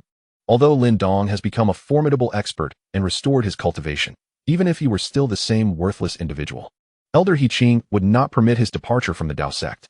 The sect leader's son leaving right under his nose. If anything were to happen, he could not bear the responsibility. While others may not know about his sect leader father, the Grand Elder is acutely aware of his temperament. Though impulsive and hot-headed, he is exceptionally caring towards his son, not to mention the previous nurturing, even after discovering that his son could not cultivate. Lin Jinhai sought countless remedies to treat his beloved son, and even now, he has not given up. Yet, whenever he sought help for Lindong, everyone withdrew upon hearing his name, leaving him helpless. At this moment, seeing the Grand Elder's resolute demeanor in refusing to let Lindong go, Lu Ran smiled calmly. Lindong, why not inform your father? After all, he is your father. Hearing this, Lindong scoffed. Master, there is no need. I want to leave. Not even the King of Heaven can stop me. Lindong's stubbornness prompted the members of the Dao Sect to shake their heads in dismay. At that moment, a thunderous roar echoed. You little brat. How dare you? With that exclamation, a figure descended onto the scene. This individual exuded an overwhelming presence. His eyes sharp as swords, commanding the respect of all present. We pay our respects to the sect master. The person in question was none other than Lin Jinhai, the esteemed leader of the Dao Sect. I hear you intend to leave. Where do you think you are going? Lin Jinhai stood with his hands clasped behind his back, gazing sternly at his son, his heart secretly elated. He had witnessed the events that had transpired earlier, having sensed something amiss when numerous disciples sought him out. Thus, he had stealthily approached to observe. Amidst the throngs, his seemingly inept son, Lindong, had managed to defeat several formidable disciples of the Dao Sect, an utterly astonishing feat. Each battle was won in a heartbeat, which raised many questions. Yet, seeing his son poised to spread his wings and fly, how could this father possibly approve? Dad. Though reluctant, Lindong called out. Ha ha ha, so you still remember to call me Dad? Quite commendable. Young man, they say your cultivation has been restored? What is the story behind that? Lin Jinhai feigned ignorance, fully aware of the truth. Just then, a disciple spoke up. Sect Master, you've been standing at the back observing for quite some time. Why ask? Upon hearing this, Lin Jinhai's expression darkened. You insolent wretch, who gave you permission to speak? Clearing his throat, he continued. Very well, I shall be forthright. Donger, I have seen your current cultivation, yet why do you wish to leave the Dao Sect? This is your home, the place where you have grown up. Moreover, I harbor doubts regarding your master's capability to heal you. Lin Jinhai's gaze shifted to Lu Ran. This young friend, you are able to cure my son of ailments that even countless masters could not? I find that hard to believe. In response, Lu Ran smiled and said, if you harbor doubts, why not engage in a friendly contest? Chapter 63. A casual flick sends him flying. Everyone present was taken aback by Lu Ran's words. No one had anticipated that this young man would audaciously challenge the sect master of the Dao Sect. It was a clear underestimation of his own capabilities. Regardless of the means he employed to restore Lindong's cultivation, no one believed he could possibly be a match for Lin Jinhai, the unrivaled master of the Dao Sect. A figure of immense power in the Cloud and Wind dynasty, renowned across the realm. And who was Lu Ran? Merely an obscure young man. The notion that he could stand against Lin Jinhai was utterly inconceivable. Even Lindong's expression reflected his inner turmoil as he quietly murmured, Master, I know you mean well. But my father is a triple spirit sovereign. Lu Ran waved his hand dismissively. No worries, I won't harm him. What? Master, I didn't mean that. Their exchange was overheard by others, prompting Lin Jinhai to direct his attention toward Lu Ran. So you are Donger's master? I never would have guessed my son would choose someone his own age as a mentor. Since you wish to engage in a contest, I shall oblige. For you have healed my son. Come forth, and seize the opportunity to engage in a duel with me. It will be sufficient for you to boast about for a lifetime. With this proclamation, Lin Jinhai descended to the ground, standing with his hands clasped behind his back, exuding an overwhelming aura. His robes billowed without wind, presenting the formidable visage of an unconquerable war god. His words clearly conveyed a lack of faith in Lu Ran's capabilities as a worthy opponent. Master, it would be prudent not to underestimate him. Otherwise, I shall find it difficult to report to my disciple, Lu Ran cautioned, noting Lin Jinhai's demeanor that suggested he dismissed Lu Ran entirely. This remark elicited ire among the senior members. Lu Ran, though the means by which you restored Lindong's powers remain a mystery. Such techniques cannot equate to genuine combat prowess. I advise you to tread carefully. While you may possess remarkable medical skills, they do not serve as a foundation for boasting. Our esteemed master possesses unparalleled cultivation. How could a mere novice like you hope to contend with him? Master, allow me to take this one. This young upstart is not worthy of your attention. At that moment, an elder leaped forward, crossing his arms and regarding Lu Ran with disdain. Observing this, Lu Ran chuckled. Elder, perhaps you should step aside. I fear you might get caught in the crossfire. His words, however, were perceived by the elder as a blatant provocation, an affront to his dignity. Master, I shall take the lead. With a resounding boom, as the elder's words fell, a surge of spiritual light coalesced into a radiant barrier, bearing down upon Lu Ran with great force. The barrier shimmered with the ethereal forms of numerous weapons, descending, leaving one to wonder which would be chosen for the impending assault. This was a testament to the elder's formidable martial prowess, the illusory spirit arts. I have already asked you to step aside. As the overwhelming attack surged forth, thousands of disciples stood in awe, thrilled merely to witness such a display of martial skill. Yet, with a sudden, muffled thud, all of the elder's techniques and dazzling spiritual manifestations vanished in an instant. Following this, a figure was seen hurtling sideways. To the astonishment of the onlookers, Lu Ran had effortlessly delivered a single slap, sending the elder flying. What just transpired? The second elder has been sent flying? How is this possible? My heavens! Just how powerful is Lu Ran? The second elder is a spirit sovereign. My master's prowess is indeed formidable. The second elder was dispatched in an instant. Lindong was equally astonished by the spectacle. They were utterly unaware of the martial art Lu Ran had employed. With just that one slap, it seemed no spiritual energy had been expended, yet the second elder was sent reeling. It was utterly unfathomable. Many rubbed their eyes, seeking to ascertain whether they were truly witnessing this event. However, the second elder struggled to rise from several dozen paces away, his mouth askew and his rage palpable. Yet he dared not advance further. What a tremendous humiliation. Yet, none understood Lu Ran's true capabilities. Should they recklessly engage, they would surely find themselves the next to suffer disgrace. At this moment, all eyes turned toward Lin Jinhai. Lin Jinhai was utterly astonished by this scene. The second elder possessed the same level of cultivation as him, having reached the pinnacle of the second-rank spirit master, a cultivation that was hardly inferior to his own. Yet, in an instant, the second elder was sent flying. How could he possibly continue to fight? It would be utterly disgraceful to be humiliated in front of all the disciples, especially if he were to be outmatched by Lu Ran. Thus, Lin Jinhai chuckled and remarked, if the second elder, with such formidable prowess, is no match for young friend Lu Ran, then it seems unnecessary for me to engage in this contest. Such an endeavor would only lead to mutual destruction. Since he is the master of my son, I must extend my hospitality. Young friend Lu Ran, let us proceed to the hall of the Tao sect for a discussion. Lin Jinhai was resolute in his decision to forego the competition, even feeling a sense of relief that the impulsive second elder had acted first. Otherwise, he would surely be the one facing humiliation at this moment. Master, are you not going to compete? Lord Master, you have yet to personally witness his strength. If Lu Ran is possessed by a malevolent force and intends to abduct Lindong, then Lindong is in peril. I recommend we investigate. Enough. My mind is made up. Lin Jinhai stated firmly, and the others, observing his resolute demeanor, fell silent. After all, Lindong was his son. Should anything happen to him, it would be Lin Jinhai who would weep. Recognizing the moment to withdraw, Lu Ran nodded in agreement. Under Lin Jinhai's guidance, he soared into the sky, heading towards the hall of the Tao sect. Lindong followed suit, leaving all onlookers in a state of disbelief. No one had anticipated that Lindong, who had been deemed a waste for several years, had now regained his cultivation. Even Lin Jinhai, with his formidable strength and keen perception, had previously investigated both Lu Ran and Lindong, finding no trace of malevolent energy. They were not possessed at all. Haha. It appears my son Lindong is truly destined for greatness. Young friend Lu Ran, I am delighted to have met you today. Should your Heavenly Sword Sect require any assistance in the future, do not hesitate to reach out to my Dao Sect. I shall offer my utmost support. Furthermore, if young friend Lu Ran is willing, you are welcome to remain in my Dao Sect, where you shall be treated as an esteemed guest, now and always. Lin Jinhai's elation was palpable, and Lu Ran could easily comprehend the pride of a father. Lindong, sensing his father's excitement, chose to remain silent.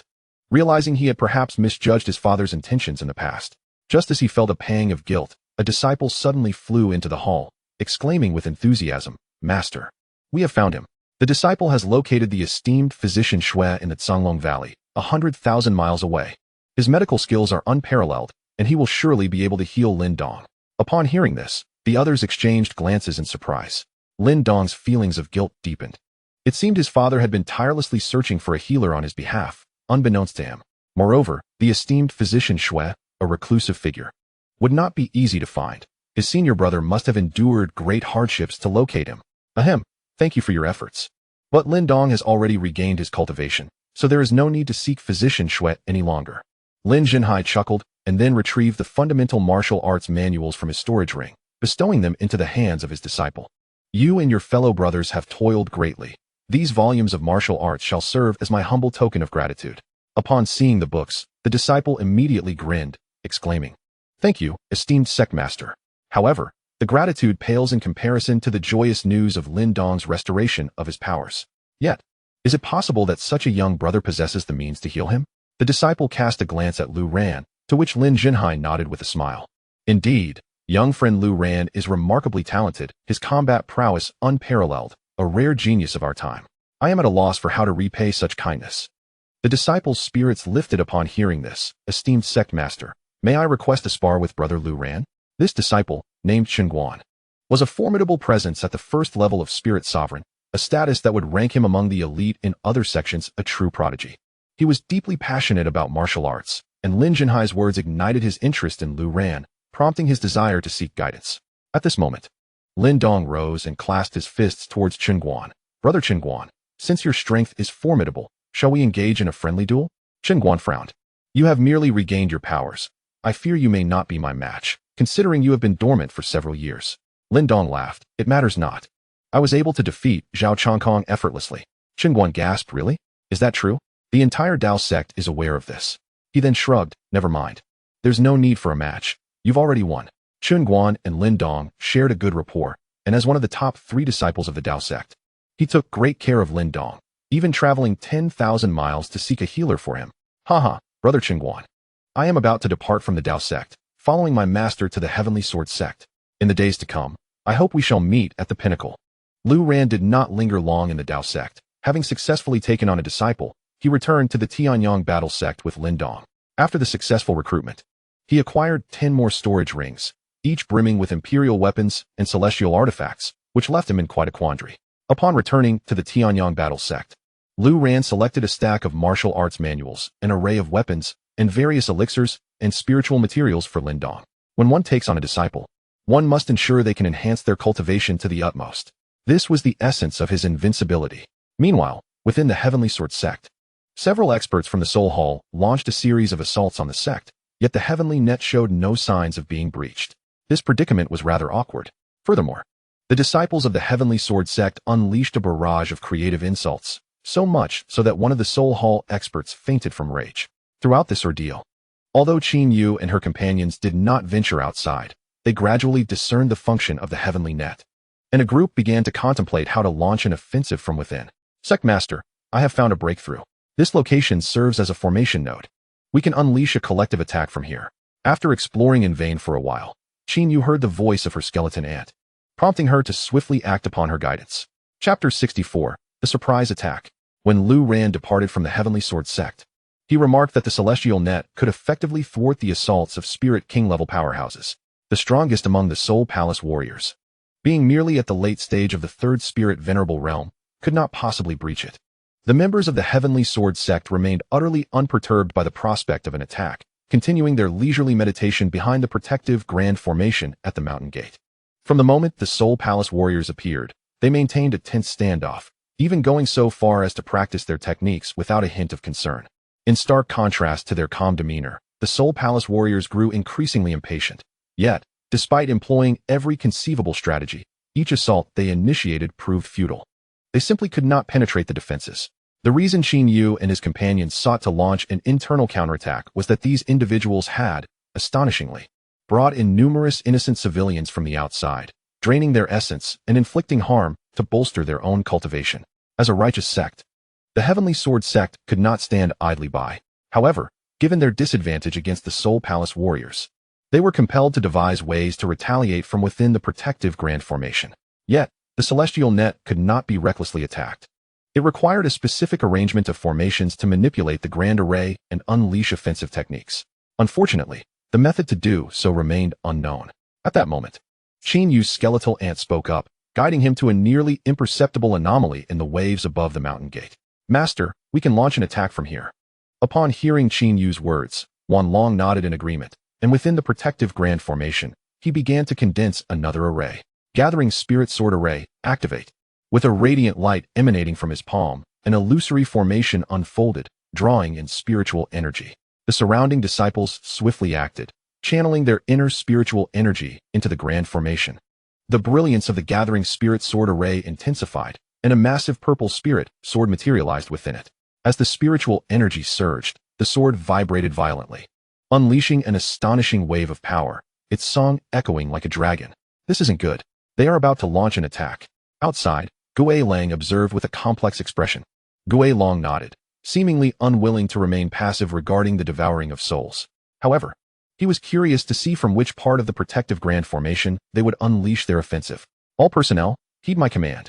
Once the enemy's spirit sword strikes, we shall simultaneously launch our attack at the breach. Move immediately. With Gui Long's command, a throng of Soul Palace warriors sprang into action.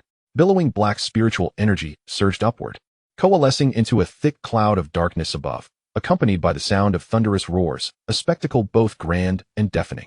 It appeared the Soul Palace was preparing to retaliate as well. Qin Yu, by attacking in this manner, have we inadvertently granted them an opportunity? Wanlong felt a flicker of anxiety within him. In such a moment, even the sect leader seemed to lack a guiding hand, as everything now hinged on Lu Ran, the esteemed senior disciple. Not long ago, Qin Yu was merely an obscure junior who barely qualified to enter the Heavenly Sword sect. Now, even the sect master, Wanlong, heeds her counsel, which is truly remarkable. However, Qin Yu shook her head and said, Sect master, it's of no concern. The Heavenly Net is not as simple as it appears. They shall not breach our defenses.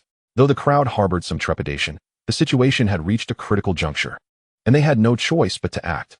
Attack. With Wanlong's command, a purple long sword erupted from the spirit-gathering sword array, swiftly piercing through the expanse of the Heavenly Net. Yet, it seemed that the protective array permitted only a single sword to escape. Any additional size could not pass through. Moreover, remarkably, the moment the spirit sword surged forth, the protective array instantly reconfigured, relocating the formation to another position. The crowd gasped with astonishment and joy, even raising their arms in exhilaration. Boom. The spirit sword collided forcefully with a black scythe emerging from the dark miasma of the Soul Palace. The deafening roar echoed instantly, and at that precise moment, the black scythe astonishingly split in two, fiercely slashing towards the newly released spirit sword. Another thunderous sound reverberated. However, the entire formation merely produced a singular booming sound, akin to ripples emerging from a water surface, while everything else faded into silence. Even the separated black scythe was reduced to a cloud of black spiritual energy, dissipating into the wind. The purple spirit sword, forged from the collective spiritual energy of all members of the Heavenly Sword sect, unleashed unparalleled destructive power, and due to the sheer number of contributors, it obliterated the black scythe. Of course, the scythe's potency had significantly diminished after its separation, making it easier to shatter. Yet, the might of the Soul Palace's powerful figures was formidable. Despite being outnumbered, the spirit sword, forged from the combined efforts of the sect, was ultimately shattered and failed to inflict any damage upon the Soul Palace's stronghold. This clash ended in a stalemate. Incredible. Our spirit sword shattered their counterattack. Marvelous. They are all spirit lords. Our sect master has only recently ascended to the 7-star spirit realm. To achieve such a feat is truly commendable. They were fortunate to have the protective array left by Master Lu. Otherwise, they would have faced defeat long ago. They cannot harm us. As long as the Soul Palace does not dispatch Spirit King level experts, we can rest easy. Master Lu has assured us that we can withstand the attacks of spirit kings. So what do we have to fear? I only dread that they might continue capturing people and come to slaughter us at the Heavenly Sword Sect. This group of beasts. I wish I could flay them alive and grind their bones to dust. The disciples of the Heavenly Sword Sect were abuzz with conversation. Even Wan Long was exhilarated by the attack power of the spirit sword. This was a direct confrontation with over a dozen spirit lords. And achieving such a level of prowess left him highly satisfied. Of course, their reliance remained on the protective array left by Lu Ran. They needed to devise a strategy for utilizing these precious artifacts left by their master, each one a superlative spiritual treasure not to be squandered. At this moment, Qin Yu whispered to Wei Wanjian and Yun Che, "Sister, it's not that I am reluctant to use it. Rather, these spiritual treasures possess an exceedingly high level, and I fear I may not be able to wield them effectively. Even if I could, I doubt I could unleash their full destructive potential. In such a case, we could risk our lives without any chance of return. If they were to be seized by the enemy and used against our protective array, it would spell danger. I wonder when our master will return. What if we use this?" As Yun Che spoke, he produced a stone. The communication stone that Lu Ran had given them when they first entered Tanyong Mountain. They had kept it and used until now. That is feasible. Qin Yu nodded. For she was the eldest disciple, and both Yun Che and Wei Wanjian looked to her for guidance. Yun Che then crushed the communication stone in his hand, and an invisible energy vanished in an instant. I wonder if our master will receive it, he mused. He should, given his vast powers. He will likely return swiftly. As they conversed, their gazes turned once more to the outside world. When had the Soul Hall's group of spiritual lords ever felt so constrained? Despite their collective might, they could not breach the protective array of the Tianjian sect. Even the formidable attacks from the Black Scythe were rendered futile. Their hearts were filled with despair. Great Apostle, what shall we do? We cannot remain in this deadlock indefinitely. Continue the assault. Boom, boom, boom. The attacks persisted, yet yielded no results. Meanwhile, within the Tianyong battle sect, Lu Ran suddenly furrowed his brow and turned to Lin Tianbiao, Sect Master Lin. It seems the individuals from the Soul Hall have not come to the Tianyong battle sect, but rather to our Tianjin sect. Upon hearing this, Lin Tianbiao sprang to his feet. What? Lu Hall Master, are you certain? Lu Ran nodded. Unless something significant has occurred, my disciple would not have utilized the communication stone. Then Hall Master Lu, we should hasten back. I will accompany you. Lin Tianbiao's expression turned anxious. His eyes filled with regret. Had he not summoned Lu Ran, the Tianjin sect would not be in peril. Rest assured, the Tianjin sect will be fine. My only concern is that some reckless fool might venture outside the protective array, which would indeed be troublesome. Lu Ran spoke the truth. Once one ventured beyond the protective net, it would be tantamount to walking into death. Yet, not a single fool had stepped outside the Tianjin sect's defenses thus far. Hall Master, you must return immediately. The Tianyong battle sect must not endanger the Tianjin sect. Lin Tianbiao implored earnestly. Very well, I shall return. Unless extraordinary circumstances arise, I will not come back. However, should those from the Soul Hall decide to approach the Tianyong battle sect, I will not be able to assist. Lu Ran replied with a smile, casually producing a piece of paper to hand to Lin Tianbiao. This may save the Tianyong battle sect in a critical moment. Simply burn it when the time comes. Upon receiving the seemingly mundane yellow paper, Lin Tianbiao was momentarily taken aback. A piece of paper? He felt somewhat deceived. Nevertheless, he nodded. Thank you, Hall Master Lu. Lu Ran acknowledged him with a nod before taking to the skies with Lindong, vanishing in the blink of an eye. Back at the Tianjin sect, a group of robed figures was gathering their strength high above, their dark clouds obscuring the sun, and amidst the turmoil, lightning crackled, entwining to form a golden scythe. Alas, such a formidable tactic. Upon witnessing the scene below, Lindong was instantly taken aback. Currently, his cultivation stood at the 8-star spirit sect, surpassing Yun Che of the 7-star spirit sect by an entire realm. Yet the presence of the spirit venerates still instilled a sense of trepidation within him. Moreover, the cacophony caused by over a dozen spirit venerates collaborating was enough to incite a degree of panic. Master, what should I do? These individuals are immensely powerful. Upon hearing Lindong's concerns, Lu Ran chuckled. You can do it. Fear not, utilize this. As he spoke, Lu Ran produced a piece of paper. Lindong was bewildered. Previously, while at the Tianyong battle sect, he had witnessed Lu Ran handing Lin Tianbiao a note, and he had been convinced it was merely a ruse. Now, it seemed his master aimed to deceive him as well. Master, is this truly feasible? Lu Ran nodded confidently, certainly. Besides, it's an ambush. You can accomplish it. Give it your all. Chapter 65. The call of the sect leader Lindong pursed his lips. He could not discern any particular feature of the paper. Then, Master, I shall proceed. With that, he ignited the paper and dove downwards, intending to toss it into the swirling black fog. However, as he descended, the ignited paper suddenly erupted with a roar reminiscent of a wild beast. What? He was utterly astonished to find a colossal spirit beast of ethereal energy enveloping him, transforming him into its master. With the beast's thunderous roar, its formidable jaws lunged towards the black clouds. In an instant, the dark clouds morphed into something akin to black cotton candy, appearing minuscule beneath the ever-expanding maw of the spirit beast. My master is indeed remarkable. At that moment, Lindong became wholly convinced, his admiration for Lu Ran flowing like an unending river. Without further thought, he commanded the spirit beast to devour, intent on consuming every last trace of the black spirit energy. At that moment, the onlookers from the Tianjin sect were utterly astonished, exclaiming in disbelief, "Heavens! What is that creature? Such a gigantic beast. That is a manifestation of spirit energy, not a living being. There is a young man within the spirit beast's illusion. Who is he? Astonishing. So immense, this spirit beast aims to consume the black clouds conjured by the Soul Palace's experts. Is he friend or foe?" The crowd gasped, their hearts brimming with anticipation, yet tinged with anxiety. They were uncertain of his allegiance. If he could effortlessly vanquish the Soul Palace's members, he might just as easily obliterate the Tianjin sect. They had not noticed Lu Ran. Meanwhile, the members of the Soul Palace, obscured by the thick black clouds above, remained oblivious to the descending giant beast. Only when the overwhelming pressure cascaded down, disrupting the black clouds, did they finally look up in astonishment. What is that thing? Gulp. This is bad.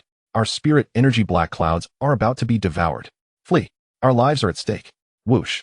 In that moment, a group of individuals cast aside their gear, severing their connection to the spirit energy black clouds, darting in all directions. Nothing is more paramount than survival. Thinking of escape? It shall not be so easy. With a thunderous roar, Lindong commanded, and the colossal beast bit down upon the dark clouds. Its gigantic legs, as mighty as the pillars of heaven, surged forth, trampling the ground with hooves the size of mountains. Boom, boom, boom. In that instant, the earth trembled beneath the weight of the immense creature. The bodies of the Soul Hall's powerful warriors appeared diminutive, akin to ants, scurrying about with a speed that still resembled the slow crawl of insects. Some even leapt skyward, only to be swiftly engulfed by the beast's gaping maw, akin to a black hole, which devoured them whole, rendering them invisible. The air was filled with their wretched screams, yet this cacophony was short-lived, soon quieting to a hush. Meanwhile, the members of the Heavenly Sword sect were left in utter shock, their bodies shaken to the core. Who was this young man? Truly invincible. He had obliterated every single Soul Hall warrior, not sparing a soul. How utterly domineering. He had subdued his divine powers. Would he turn them against the Heavenly Sword sect? The crowd gasped in awe as they witnessed Lindong retract his powers, causing the beast's massive form to deflate like a punctured balloon until it vanished completely. Is this the Heavenly Sword sect? Ha ha ha. Who among you is my senior brother or sister? Here I come. Lindong exclaimed jubilantly, having dispatched the Soul Hall warriors. He approached the mountain gate, inquiring eagerly. At his question, everyone was left dumbfounded. Wanlong stepped forward, his demeanor respectful. Esteemed friend, this is the Heavenly Sword sect. Might you have taken a wrong turn? Lindong chuckled heartily. Impossible. My master is the sect leader of the Heavenly Sword sect. How could I be mistaken? By the way, where's my master? He glanced skyward, searching in vain for any sign of Lu Ran. Sect leader Lu? You must be the new disciple of sect leader Lu, correct? Qin Yu interjected. Indeed. Lindong replied with a smile. Then turned to Qin Yu. Could you be Sister Qin Yu? Qin Yu was momentarily taken aback before breaking into a smile, her heart racing with excitement. The power Lindong had just exhibited could easily overpower the entire Heavenly Sword sect. It was evident that he was the disciple of Master Lu Ran. With such a formidable junior brother, who would dare to bully the Heavenly Sword sect? Wanlong and the others were equally astonished beyond measure. You are the disciple of sect leader Lu? Splendid. This is simply marvelous. Ha ha ha. Sect leader Lu is indeed a celestial being. To have taken on such a powerful disciple so swiftly is beyond comprehension. Thank you, young brother, for saving our Heavenly Sword sect. Those you just defeated were members of the Soul Hall, each one a spirit lord. Your combat prowess is remarkable. You have surely inherited the true teachings of sect leader Lu. Welcome to the Heavenly Sword sect. The crowd erupted in joyous celebration, filled with exhilaration. Qin Yu turned to Lindong and said, Since you are the newly accepted disciple of my master, allow me to introduce you to the senior members of the Heavenly Sword sect. This is Sect Master Wanlong. This is Sect Leader Han, and this is... Qin Yu proceeded with the introductions, while Wei Wan and Yun Che stood excitedly by, eager to make Lindong's acquaintance. However, when Lindong realized that the second senior brother was merely a young lad, his expression changed dramatically. You are the second senior brother? You seem far too young. I never expected this. Ha ha ha. I merely possess the physique of a child. Do not overthink it. One day, I shall transform into a handsome gentleman. Indeed, being young is quite delightful, Lindong exclaimed, immediately forging a camaraderie with his senior brothers, feeling at ease without needing Lu Ran's intervention. By the way, where is our master? Inquired Qin Yu. I am not certain. He was here just a moment ago. Perhaps he has gone to the restroom? Ah well, at that moment, Wanlong and several hall masters approached. Lindong, it is likely that Hall Master Lu has returned to Zia Peak. Your arrival has truly alleviated our urgent predicament. Come, I shall lead the senior members of the Heavenly Sword Sect to express our gratitude to Hall Master Lu. As Wanlong spoke, the group soared towards Zia Peak. Meanwhile, Lu Ran had already reclined on a chair he had occupied for many years, basking leisurely in the sunlight. Such days were blissful, far more comfortable than at the Tanyong battle sect. Master, you have indeed returned. Upon seeing Qin Yu sunbathing, she and her companions rushed over, while Wanlong, Hanjiang, and Lu also approached, all wearing broad smiles. Hall Master Lu, we truly did not expect your arrival to be so timely, and you have brought such an impressive disciple. It has invigorated us all. I have brought the senior members of the Heavenly Sword Sect to express our gratitude. Without you, the sect would have been in grave peril. Wanlong, a man of genuine sentiment, openly displayed his feelings. Why such formality, Sect Master? Let us not forget that I am also a member of the Heavenly Sword Sect. Safeguarding it is my duty. There is no need for thanks. Indeed, Hall Master speaks wisely. His benevolence and righteousness serve as a model for us all. By the way, Lindong has just arrived at our Heavenly Sword Sect, and as a newcomer, he should explore. Zixiao Peak is filled with mysteries. After Wanlong addressed Lindong, he clasped his hands together. Lu Ran, I truly cannot continue in this position as Sect Master. It is yours. Lu Ran frowned at these words. What? Wasn't it agreed upon? I am not involved. Please, do not pressure me. Wanlong appeared on the verge of tears. But as Sect Master, I cannot tend to the sect. My cultivation is still shallow. I genuinely wish to focus solely on my cultivation. Only by becoming stronger can I protect the sect. I wish to enter seclusion, Hall Master Lu. You should take on this role. Upon hearing this, Lu Ran narrowed his eyes at Wanlong and chuckled. Sect Master, are you insinuating something? Wanlong immediately broke into laughter. Lu Ran, why not leave it to your discretion? The others were puzzled by Wanlong's meaning, yet Lu Ran understood. Nodding with a smile, very well then, Sect Master, please follow me. Wanlong was suddenly filled with excitement, his heart soaring in jubilation. You all wait outside. Regardless of what you hear or see, do not be alarmed, Lu Ran instructed the others. Yes, Master. Understood, Hall Master. With that, Lu Ran led Wanlong into a humble cottage. The others were left wondering what secretive matters Lu Ran and the Sect Master were to discuss. After a brief moment, a heart-wrenching scream suddenly echoed, interspersed with a suppressed laughter that was both shocking and perplexing. The continuous cries left everyone in a state of astonishment. What on earth was the sect leader exclaiming? And why such fervent intensity? Was this some form of torment? Master Lu had just cautioned everyone not to be overly alarmed by any sounds they might hear, yet this was truly astonishing. No one could fathom that such sounds could emanate from the esteemed leader. Confusion reigned, yet no one dared to investigate further. On the entire Zixiao Peak, Wanlong's cries surged in waves, seeming endless, each crescendo more intense than the last, evoking a tumult of emotions in those who listened. Soon, Lu Ran emerged from his humble abode. The masters Han, Jiang, and Lu immediately approached him with inquiries. Master Lu, what on earth is happening? The leader has never cried out like this. Lu Ran chuckled and adjusted his trousers. It was a mere instinctive gesture, yet it sparked a realization among the onlookers. Their mouths agape, eyes wide, as they instinctively covered their mouths with their hands. Noticing their reactions, Lu Ran's brow furrowed in exasperation. What are you all thinking? I merely gave the leader a massage, and the effort left me drenched in sweat, my trousers nearly falling off. A massage? Indeed, a massage. Master Han. It seems the leader will need to cry out for a couple more days. Would you kindly assist in carrying him back? My current accommodations are rather rudimentary. A couple more days of this. The expressions of Master Han and the others grew complex. Such soul-stirring cries were bound to induce embarrassment for anyone who heard them. Why not allow him to express himself freely here on Zixiao Peak, devoid of the prying eyes of others? The several masters envisioned the comical scene of carrying the shouting leader past various peaks. Very well, Master Lu, we shall not impose further.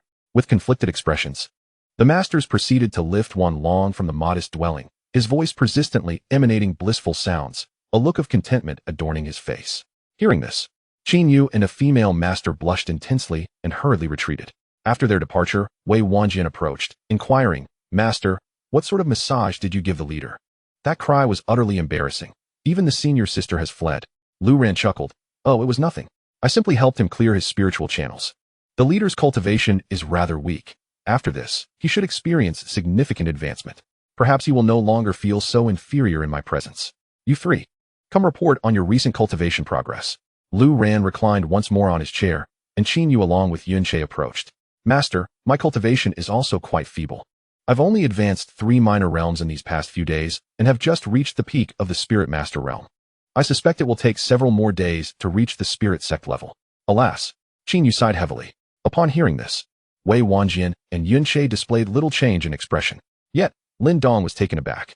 "Senior sister, what did you just say? Advancing 3 minor realms in just a few days and soon reaching the Spirit Sect? That is astonishingly fast." He had never before encountered such a rapid rate of progress. And for a moment, he thought Qin Yu was jesting. Qin Yu shrugged. "Lindong, you seem unaware that my speed is merely considered average in the eyes of our master." Lindong stood there, bewildered. "Among the 4 of us, my cultivation is the weakest, at merely the 8th level of Spirit Master. However, I plan to consume the Ice-Fire Enyang Pearl in the next few days and aim to catch up to Senior Sister within a week. Perhaps I might even advance to Spirit Sovereign before her." "Ha!" Wei Wan interjected. Yet, Lu Ran shook his head at this. In the path of cultivation, one must not be hasty. Moreover, the efficacy of the Ice-Fire Enyang Pearl, being a royal-grade elixir, is exceedingly potent, making it imperative that we proceed with caution. 10 days. After 10 days, you should aim to ascend to Spirit Sovereign." Uft. Lindong spat out his tea in disbelief. "Is this what you call not being hasty? 10 days to elevate from the 8th level of Spirit Master to Spirit Sovereign? Do you think cultivation is merely child's play? I have been consolidating my cultivation and practicing the Great Heaven Poison Palm these past 2 days," Yunche replied calmly. "Yet my level remains at the 7th level of Spirit Sovereign. However, 2 nights ago, I eliminated a Spirit Sovereign level beast that intruded into the Tianjin mountain forest. I believe that if I employ poison, dealing with a 2nd level Spirit Sovereign should be a trivial matter." Lindong was left speechless, his mouth agape. "These are my 3 senior siblings? They are nothing short of prodigies. Junior brother, it's your turn. What is your cultivation level?"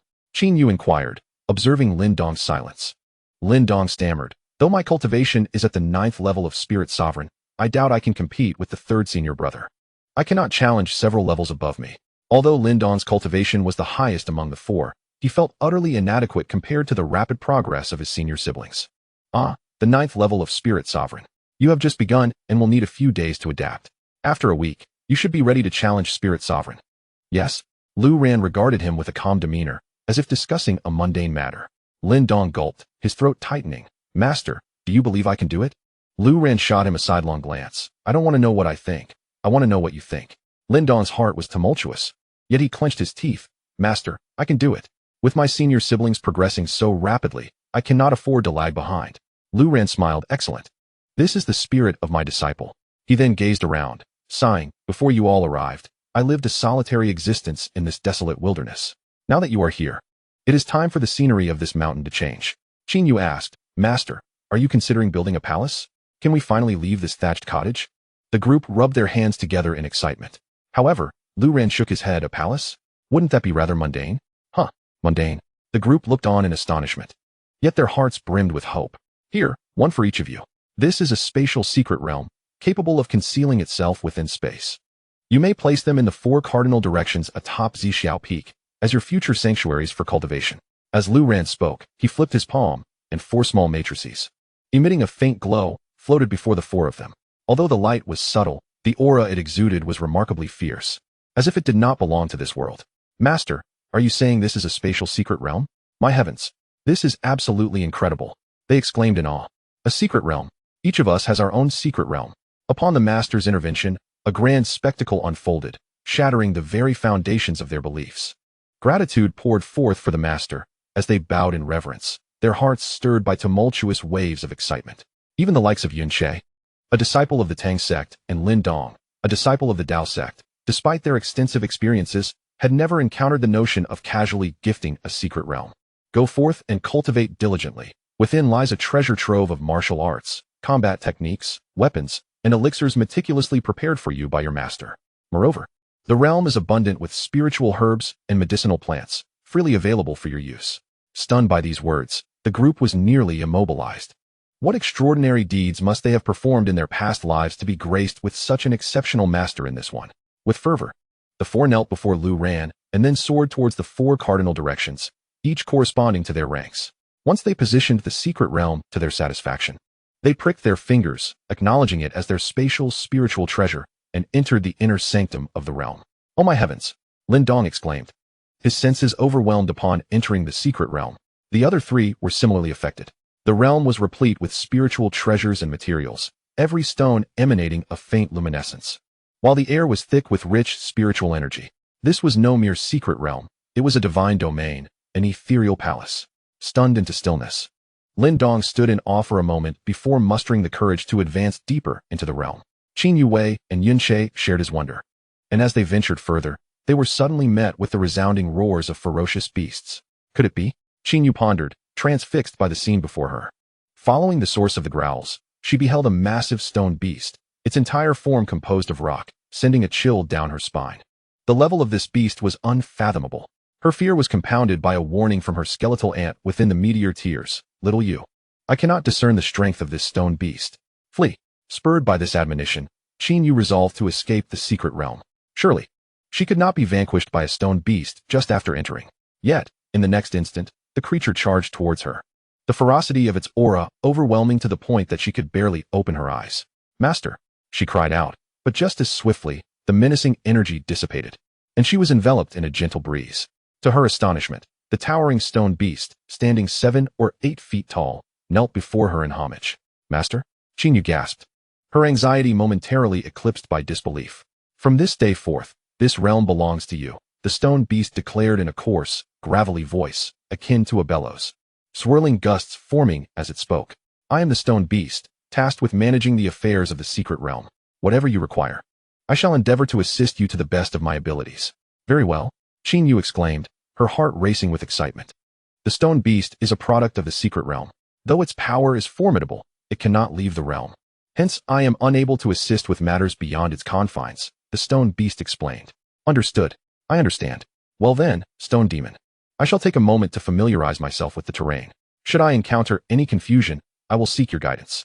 You may rest for now." "Very well, master. This is the incantation to summon me. I kindly ask you to keep it safe. When you wish to call upon me, simply infuse it with your spiritual energy," the stone demon proclaimed, before transforming into a heap of rubble, forming a small mound. At the center of this mound stood a massive stone, inscribed with characters that Qin Yu could not comprehend, resembling cryptic symbols. In the next moment, this colossal stone remarkably diminished in size, ultimately transforming into a small pebble that floated before Qin Yu. This was utterly astonishing.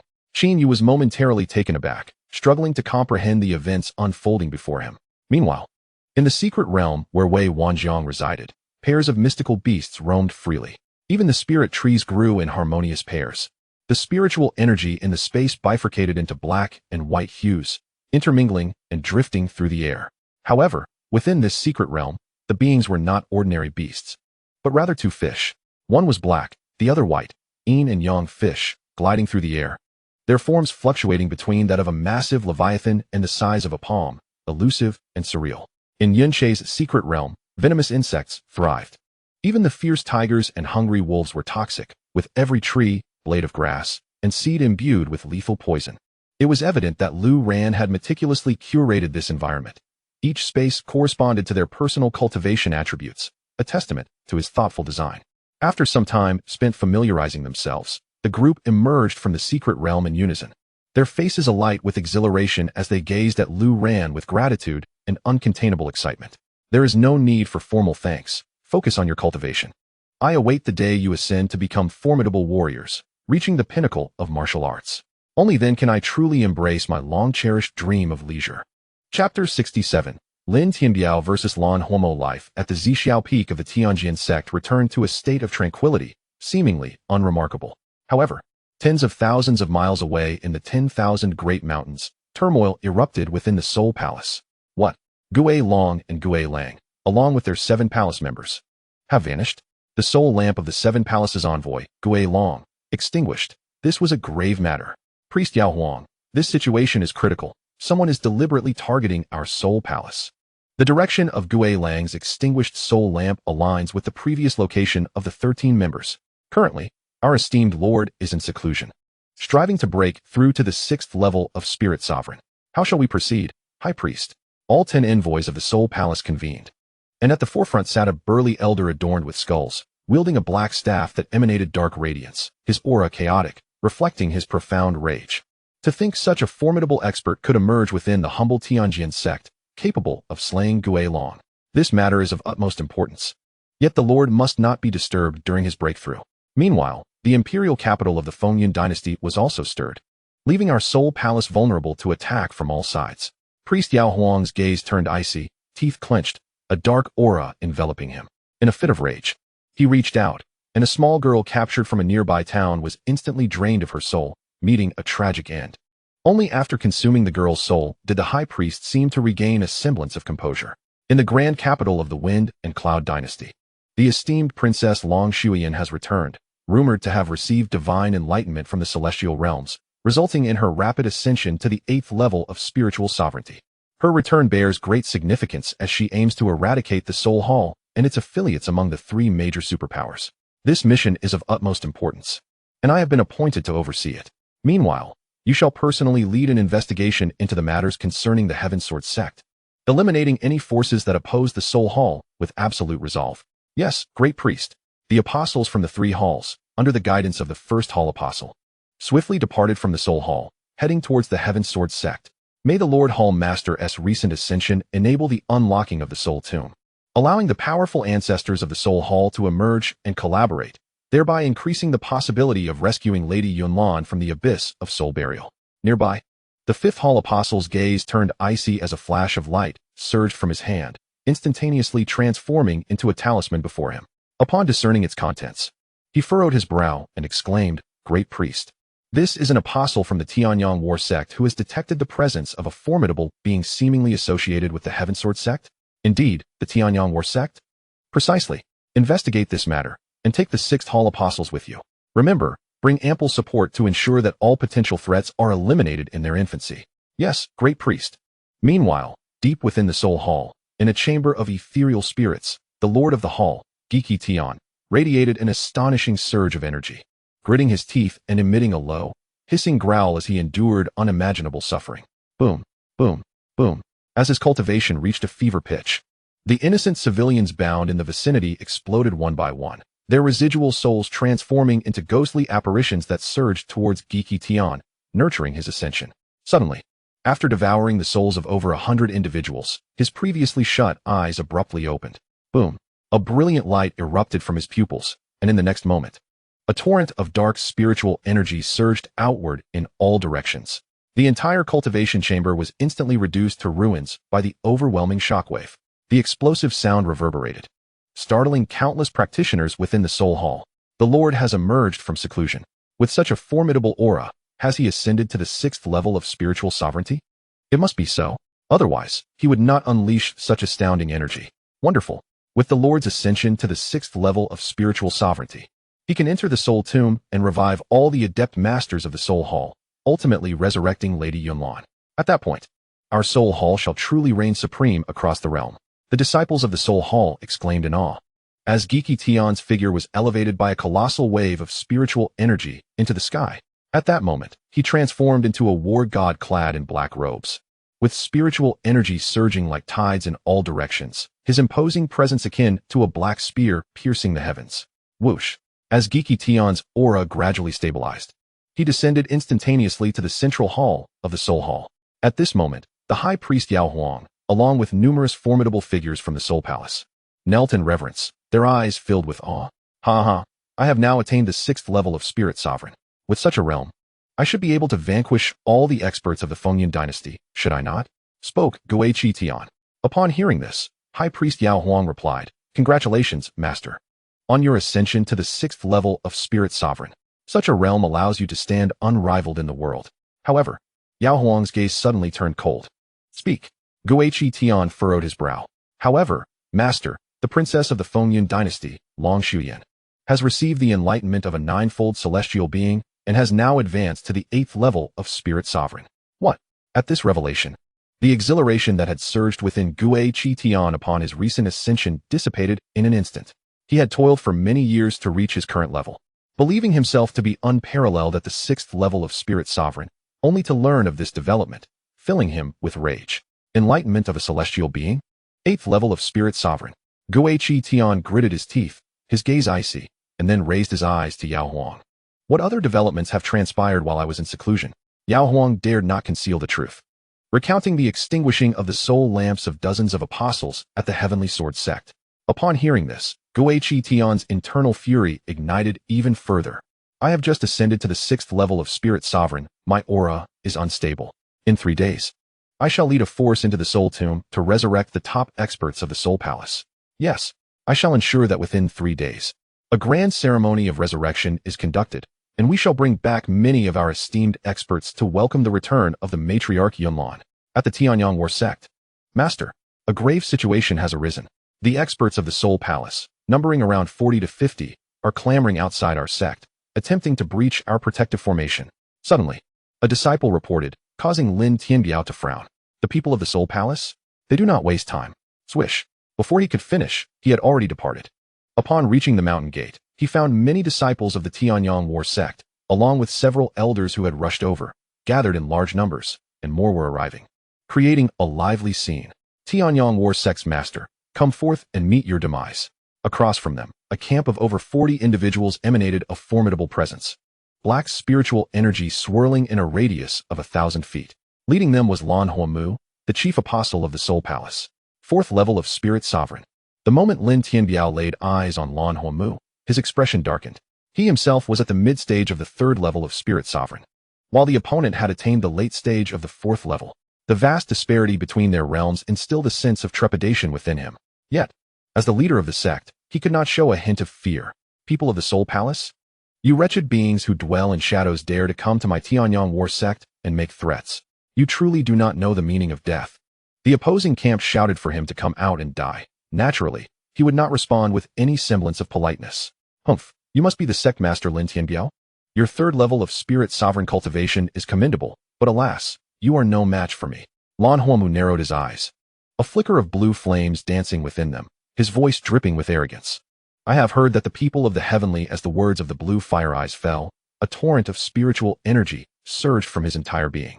Unlike the martial arts practiced by others in the Soul Temple, a vibrant blue flame erupted behind him. This was the pinnacle of his training, the spectral blue inferno kill. It was precisely this formidable technique that secured his position as the foremost apostle among the 10 pillars of the Soul Temple. Arrogance. Lin Tianbiao's gaze turned icy, and he unleashed his aura, the power of the triple spirit realm flowing forth without restraint. Yet, he remained within the protective formation of the sect. Should he step outside, he would undoubtedly be outmatched. Master Sect Leader, do not act recklessly. We shall harness the strength of the protective formation to unite against our foes. A chorus of elders echoed from behind him, their eyes filled with trepidation, yet none faltered in their resolve. Master Sect Leader, we disciples vow to defend the Tianyong War Sect with our very lives. Suddenly, an overwhelming spirit erupted from within the ranks of the disciples. This display stirred something deep within Lin Tianbiao, yet amidst his emotions, he recalled the note Lu Ran had given him. Upon departing, Lu Ran had advised him that if he encountered a formidable adversary, he could burn the note to transform peril into safety. However, Lin Tianbiao trembled as he unfolded the note, the cryptic symbols inscribed upon it utterly confounding him. Could this truly unleash such devastating power? His heart raced, and he hesitated to employ it, fearful of humiliation should it fail. Thus, he raised his gaze to the assembly of elders and disciples of the Tianyong War Sect, smiling. Esteemed ones, it is a great fortune for our sect to have your protection. Yet, as the leader, I must first confront this unseemly foe. Please remain calm. If I am not their match, then you may act. With that, Lin Tianbiao stepped boldly from the protective formation, charging swiftly toward the blue fire eyes. Humph, seeking death. The blue fire eyes narrowed, and in the blink of an eye, he vanished from sight. His speed was remarkable, but the assault he unleashed was even swifter. A bolt of blue lightning surged toward the spiritual barrier before Lin Tianbiao, and in an instant, an explosion of energy erupted between them, a deafening roar reverberating through the heavens and earth.